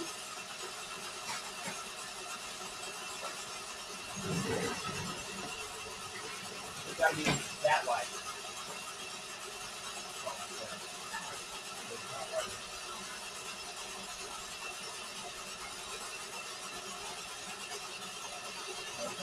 Tell how much deeper I need to go. In the die grinders, a little. Oh yeah, way better. You haven't seen how good Steven's die grinder is these days. Oh, you're into it. On mine. Actually, I think all we really need is your little vise. These are the horizontal part of your leg. We can give it all this and walk you. Just cut my drill off right here. Just kind of short. I mean, I could do this exact same thing on the lathe. This is base though. Oh, yeah. And then I have a 5-volt motor in it. Is milk expecting another hot? Because it's just locked in like, oh, it's no problem. That's what it is. Just kind of warm the belt up first. Yeah, it would be too affecting, I don't think. Yep. I mean, it sounds good. Yeah. It is right by the belt. We got to be getting close to the right test. Hey, bud. Can you see it? You see the bottom.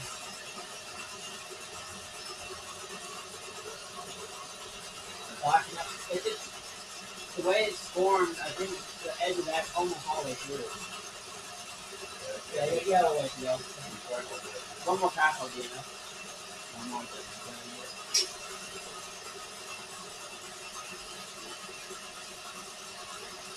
It also goes in art, so it doesn't have to be a piece of it. I don't know. We did it. Any more than that, too.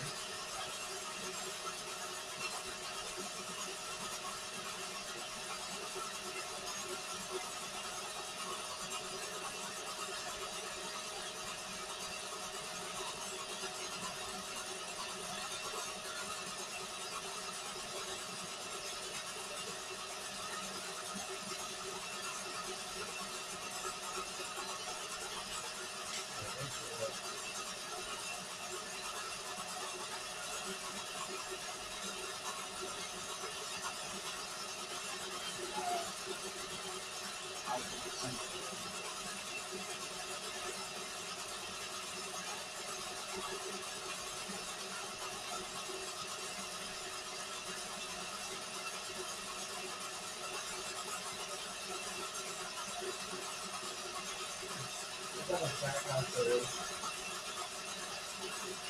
it just not moving? I'm not sure if you can move it with that out. I'm pretty sure that's why somebody took it apart. Wait, Is it gonna hold at all? Like, is it coming on this side? it was moving it. I mean, it started with a bike over here. So like, it moved. There we go. Now it's back. There's no more after that.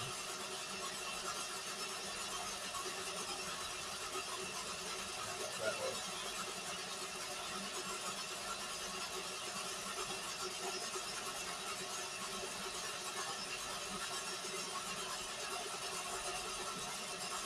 We got a little material.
like some super cheap stars anyway. I got just a kind of for I'm kind of proud of just making it this one.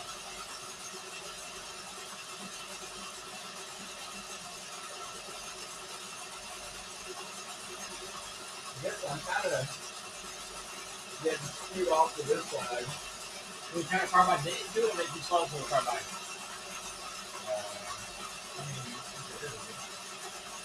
I mean, when you like reverse, I mean, it would work. We got flat base ones. I mean, this is working. I mean, I don't know if they're going faster.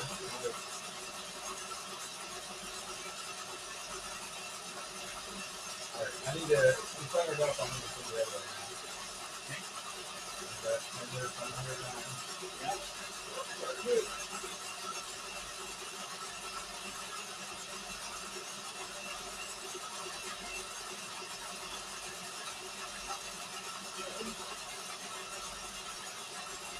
Yeah.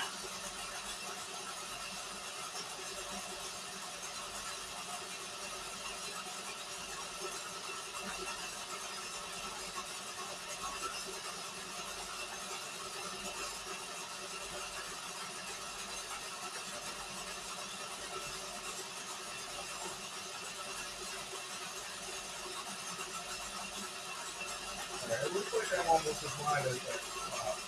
And you want to chamfer the edges. I'll do that fine. Hand tool.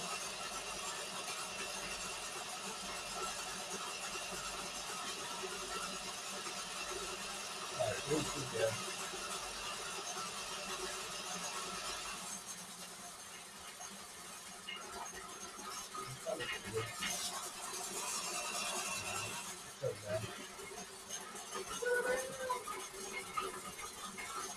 Sounds all better. Just need to run it with some fresh oil.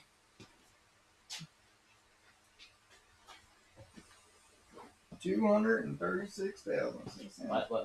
Like 6 millimeters. 260,000 thing. It's like my eyeballs, dude.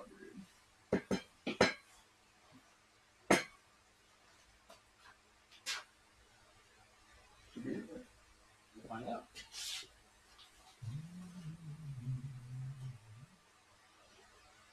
Oh, hold on. Let's take this. Set up inside the cow. First one you can look.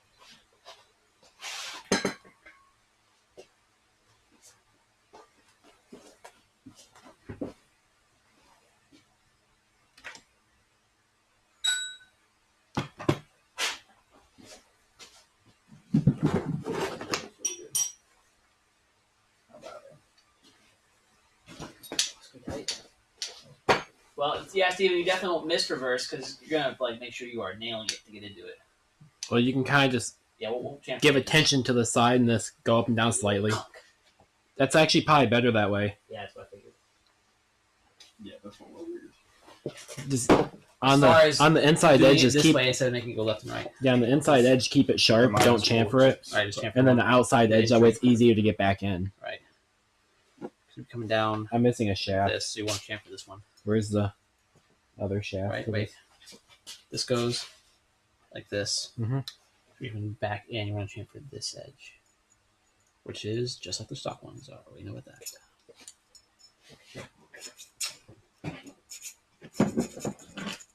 That's not it. Is it?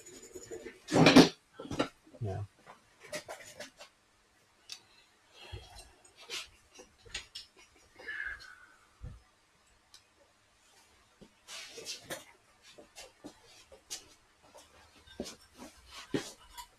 I'm missing a shift shaft, I think. That one came out of that box. That bunch of crap. Sure? If that's the one that I used to test fit that was sitting over yeah. here. Then. Okay, then I'm missing 2 shift shafts. I feel like you do this on your tool. You need a pretty good chamfer to match the other ones. See how much they chamfer these tips. Oh, that's like small. Just make sure you back in. When you back down, you want to slip back out or reverse you.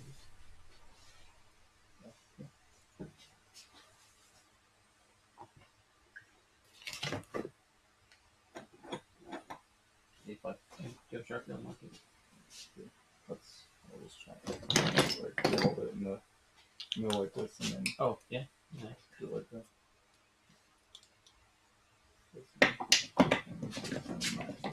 Yeah. Or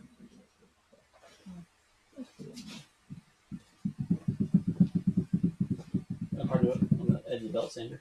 Do you happen to know where my shift shafts went? Like any of them? Because they definitely were in the bucket. Here's one. aren't these? They Oh, no. said they came out of that bucket, which means it can't be mine. Unless someone moved it. That might be, because right there's another G6 There's one. metal. Oh yeah, right here's another G6 one, and we only have 2 G6s apart. Right. So that has to be, one of them has to be it, and I think it must be that one. Which means I need that second shaft too in there. We need to grind that thing off, the pin for the old shift gate. It shouldn't hit anything. That's one thing to find out shortly, right? Part of the process of the server here. I need to figure out how the hell this wacky ass thing. Yeah.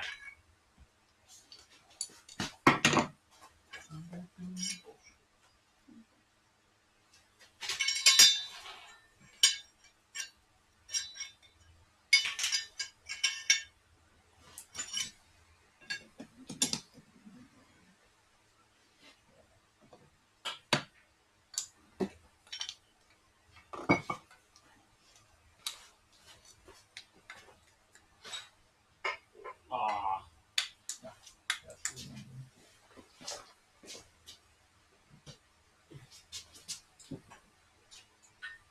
Yeah.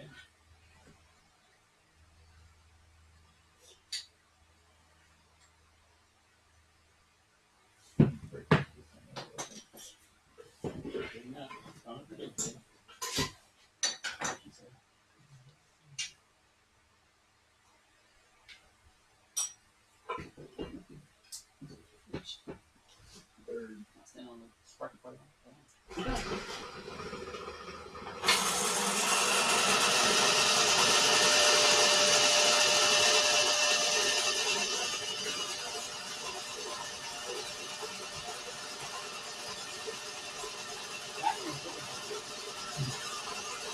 Exactly.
Roll first 16 swap and then roll 2 and roll 2 4 miles.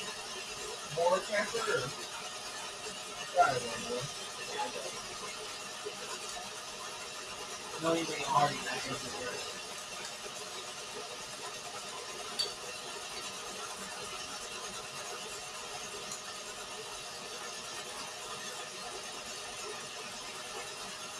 Yeah, this mill, I mean, obviously it's pretty limited, but I feel like for what I'm trying to do, I'm going to be pretty real useful.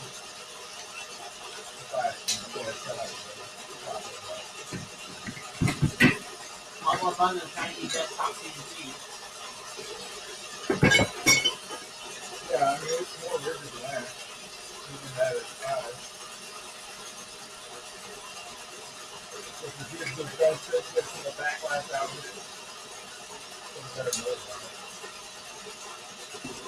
3 for it.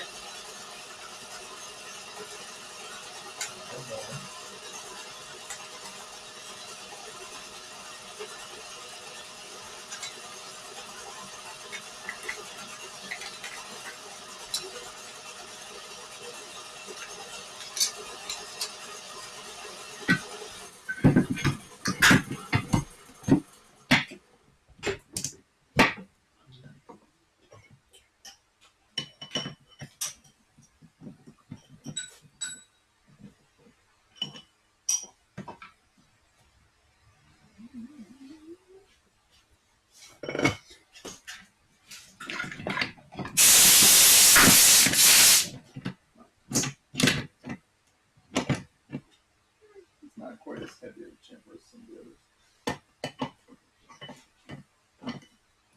Pretty good to me.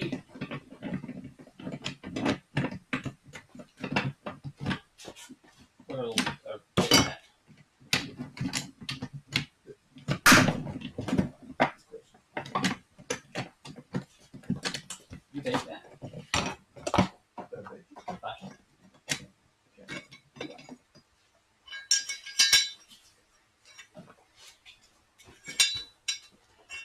Oh, it is.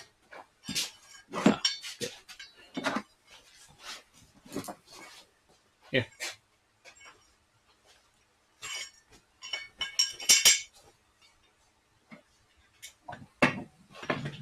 I would bake that one with napkins. Was it just anodized black? Yep. It was all plain black.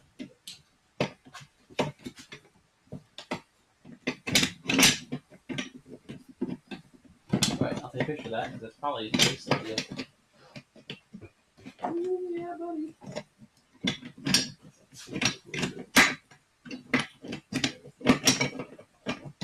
Beverage. 10:05. Put that down.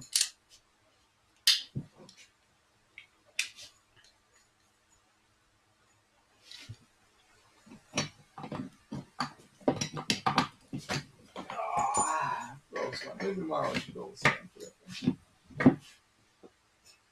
Stretch rolls.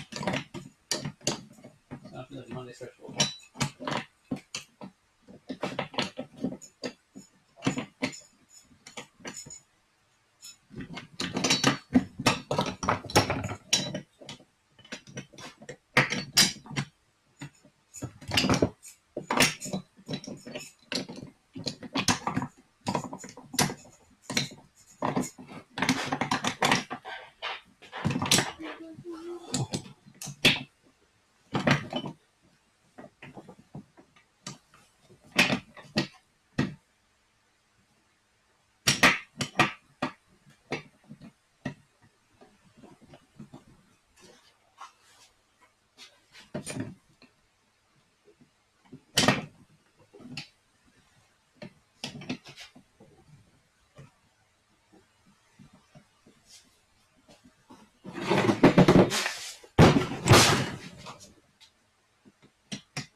Steven, Nate has done some beautiful work here for you. It looks pretty damn good. And now we can figure out how to modify that last bit.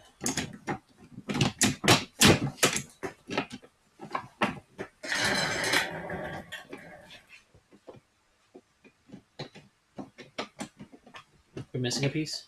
No. It's just a very complex system. Yes, I hate it.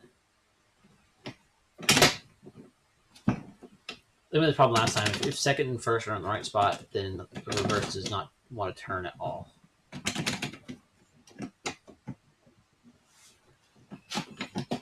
Oh, we also don't know if that shaft needs to be adjusted. I don't think it does. Okay. Oh, sorry.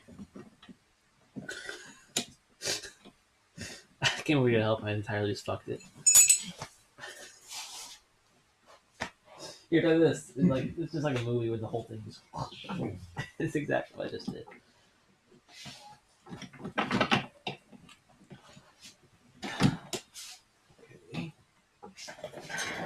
I pulled this guy.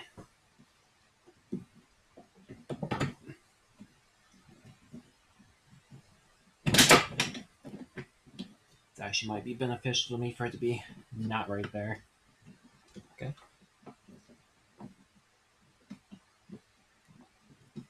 I'll continue holding it in the wrongest ass spot for a moment.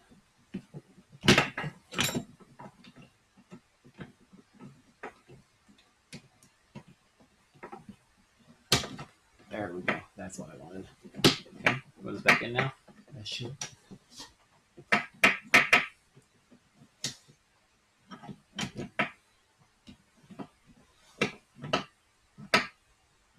I think that needs to slip in down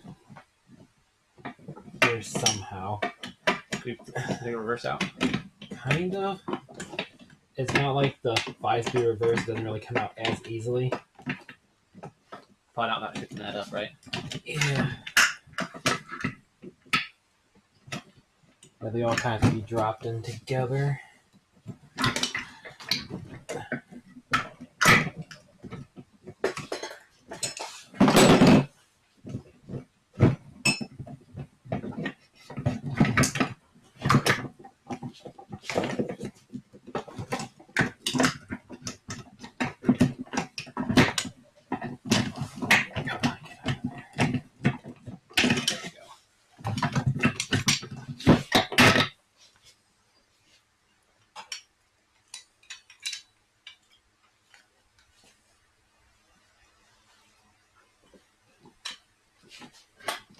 Okay.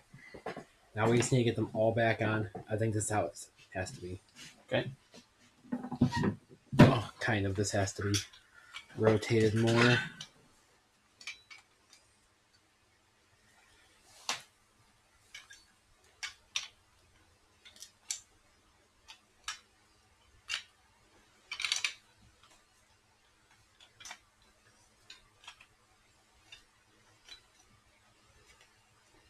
Everything literally has to be in perfect alignment. Top. Reverse is going, I think. Stay right there. That has to down. Rotate.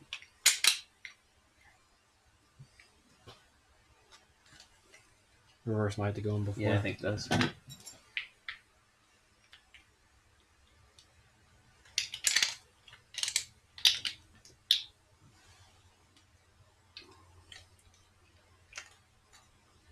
Might have to do the secondary shaft first. Okay.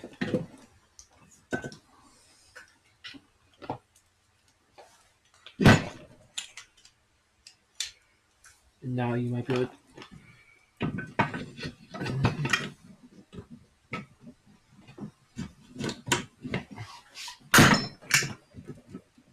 It's not broke, it just makes that noise. She's in. She's in. Mostly. Just get angled out. I think it is in. At least. I don't think we are. Okay.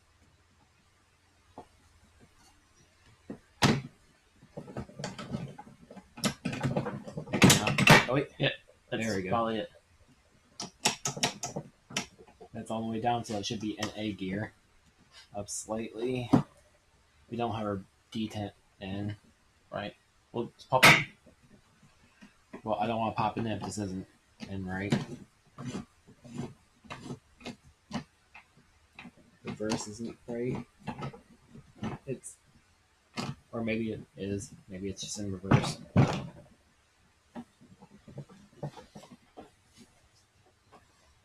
I think we're like in a half gear again.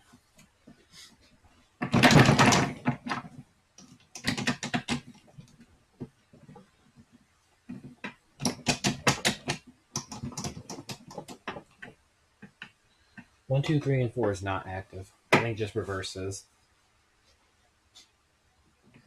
Okay. Because Right. both gears are turning.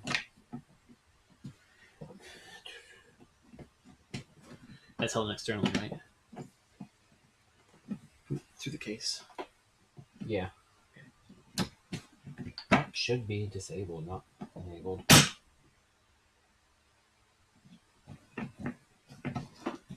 Now it's definitely in 2 gears. Oh wait. It's in first or second. Okay, these are locked together. Not supposed to be. I don't think so.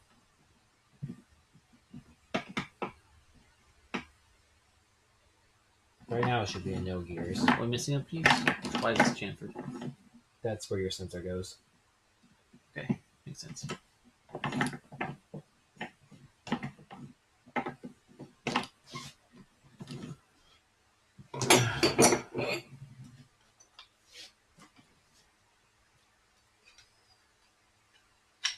Does your G6 book have anything about how to put this shit together? Are you in your phone now? I'm out of it. Can you go to www.charm.li?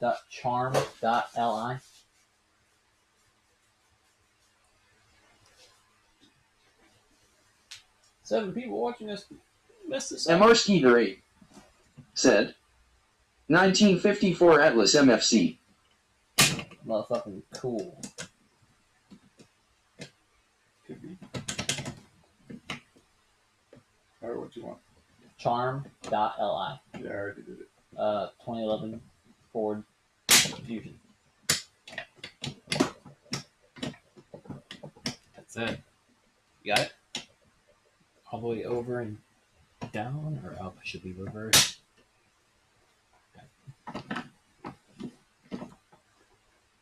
Not 1, 2, 3, or 4. Or reverse. I don't know what the could have been.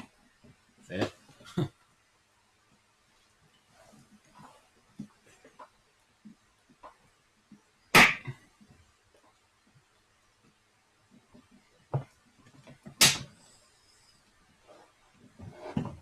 What you looking for from the beauty?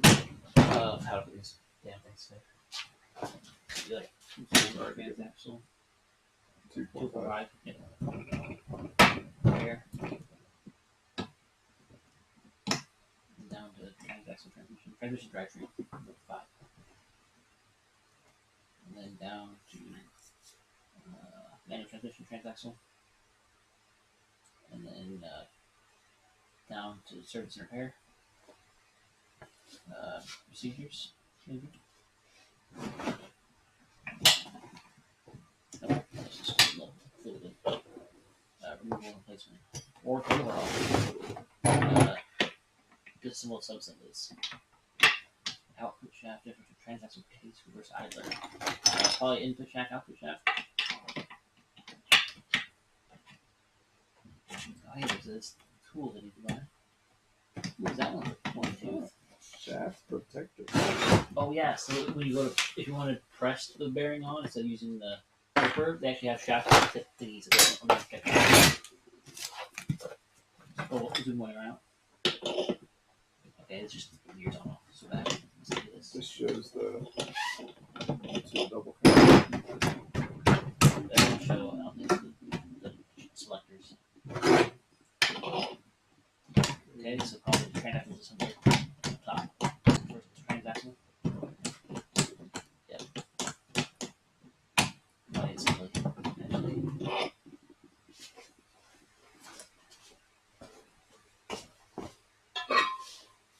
I'm like a shim selector set with moth set under it. That's what we just had, sort of. And that's the JF. Oh my god, they're actually using the Festida set. D8C JF means Festida. It was J2 Tracer. So they're literally telling you to have a set of 1988 Tracer tools on hand to this job right now. And this is from 2011. Oh, that makes it so clear where it's all needs to be. Thank you. Yeah, that's good. Make that go in there. Very clear. I guess keep going to find out how to put that shit Install the together. input shaft. Install the input. Blah, blah, blah. Yeah, sure. Done. Oh, Did. Straight on there.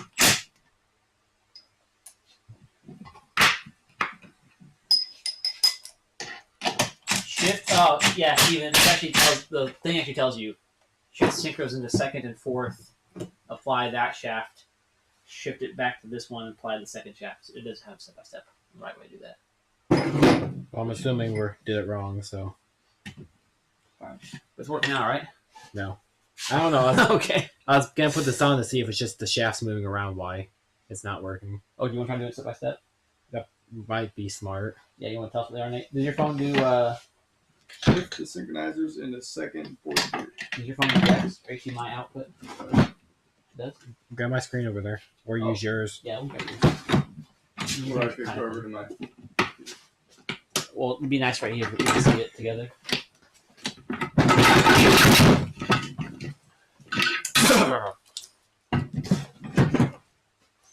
I haven't done it in a while, but that's.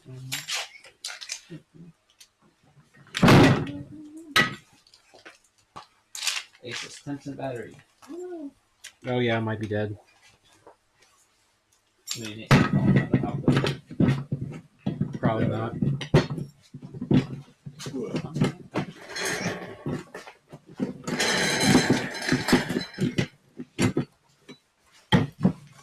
Yeah.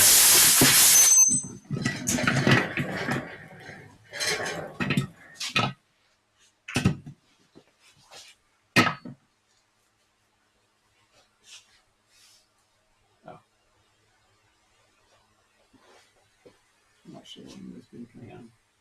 You don't have to turn it on and turn yourself on. You probably just turned it off.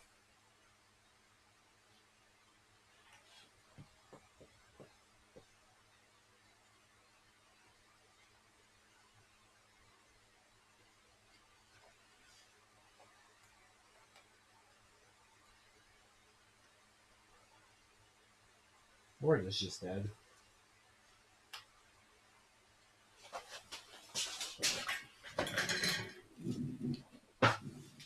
So second and fourth would be that one.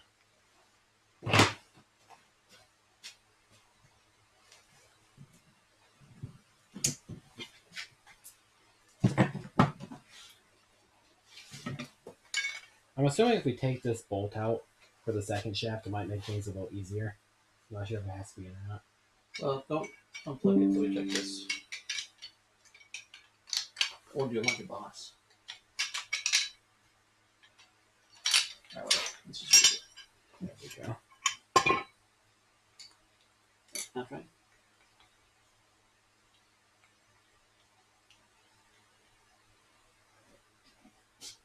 So, it doesn't like something because it's not.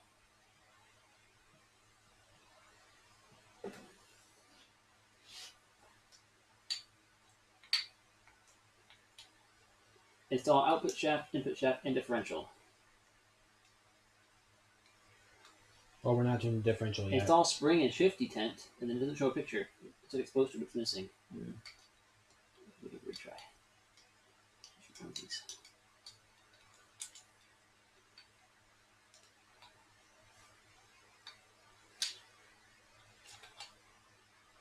Say 42. Yeah.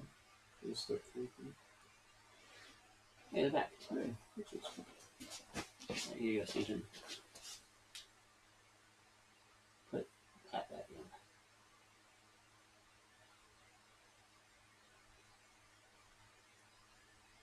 Oh, that's the fancy one. That's the fancy detent. Is it actually going through the front? It shouldn't.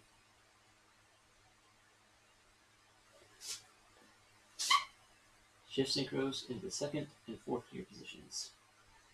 And that shows just this one shaft. Does it show which way these go?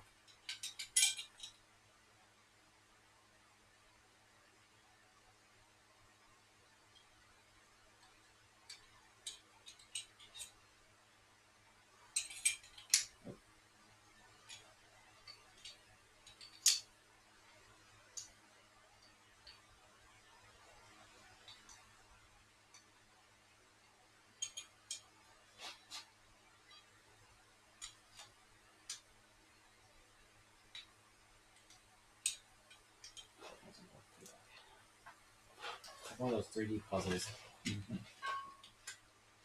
Yeah, you should know the puzzle guys on YouTube. Tell them to figure it out.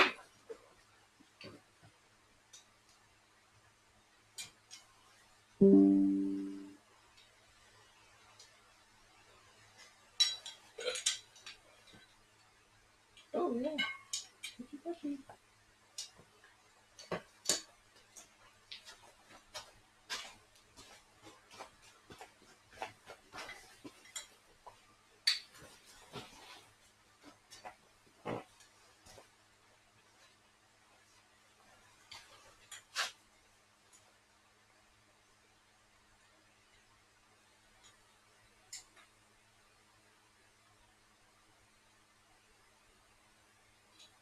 There we go. Back in business. Beautiful. All right. Nate, does it show what second and fourth positions are? Or can you tell from that picture? I'm pretty sure I have it in second and fourth. You First can't tell gear, if this is up or down. first gear is gonna be the biggest. So we want this from Down. up. Yeah, second. And then fourth gear should be the biggest on this side. Yep, so up. Yeah, input, so that'll be overdriven that. And then underdriven that. So yeah, that's second and fourth. They should go in order, right? It should be first. And then it shows just putting this one shaft on first. Yep. Okay. I'm not quite sure how that stuff falls in place, but maybe we do take that 110 out. Maybe that's why it's 10 and not a roll pin.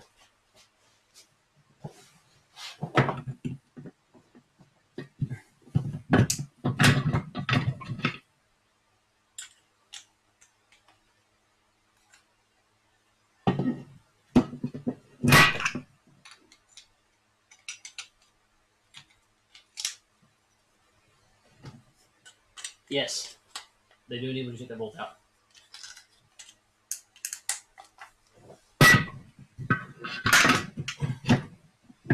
What's it gonna do on its own? Okay. Now what's next? This. Making Just- sure the outside is up. Making Fix that. It just kind of sits on top.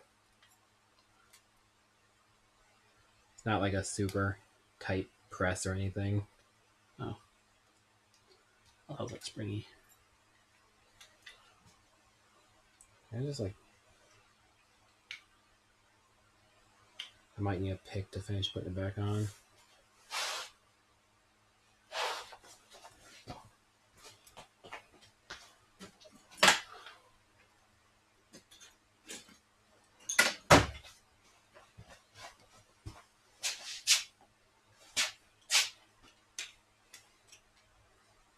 Easy. So this just goes in next? Yep. Noting to line it so the bolt can come back in the case later.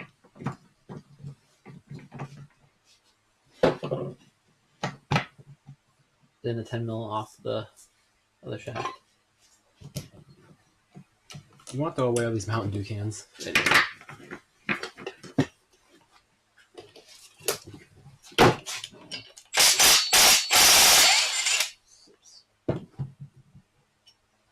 Here, look. There's that other specialized bolt that's just like the bottom one. Probably easy to get then. Okay, bolts off. Now what?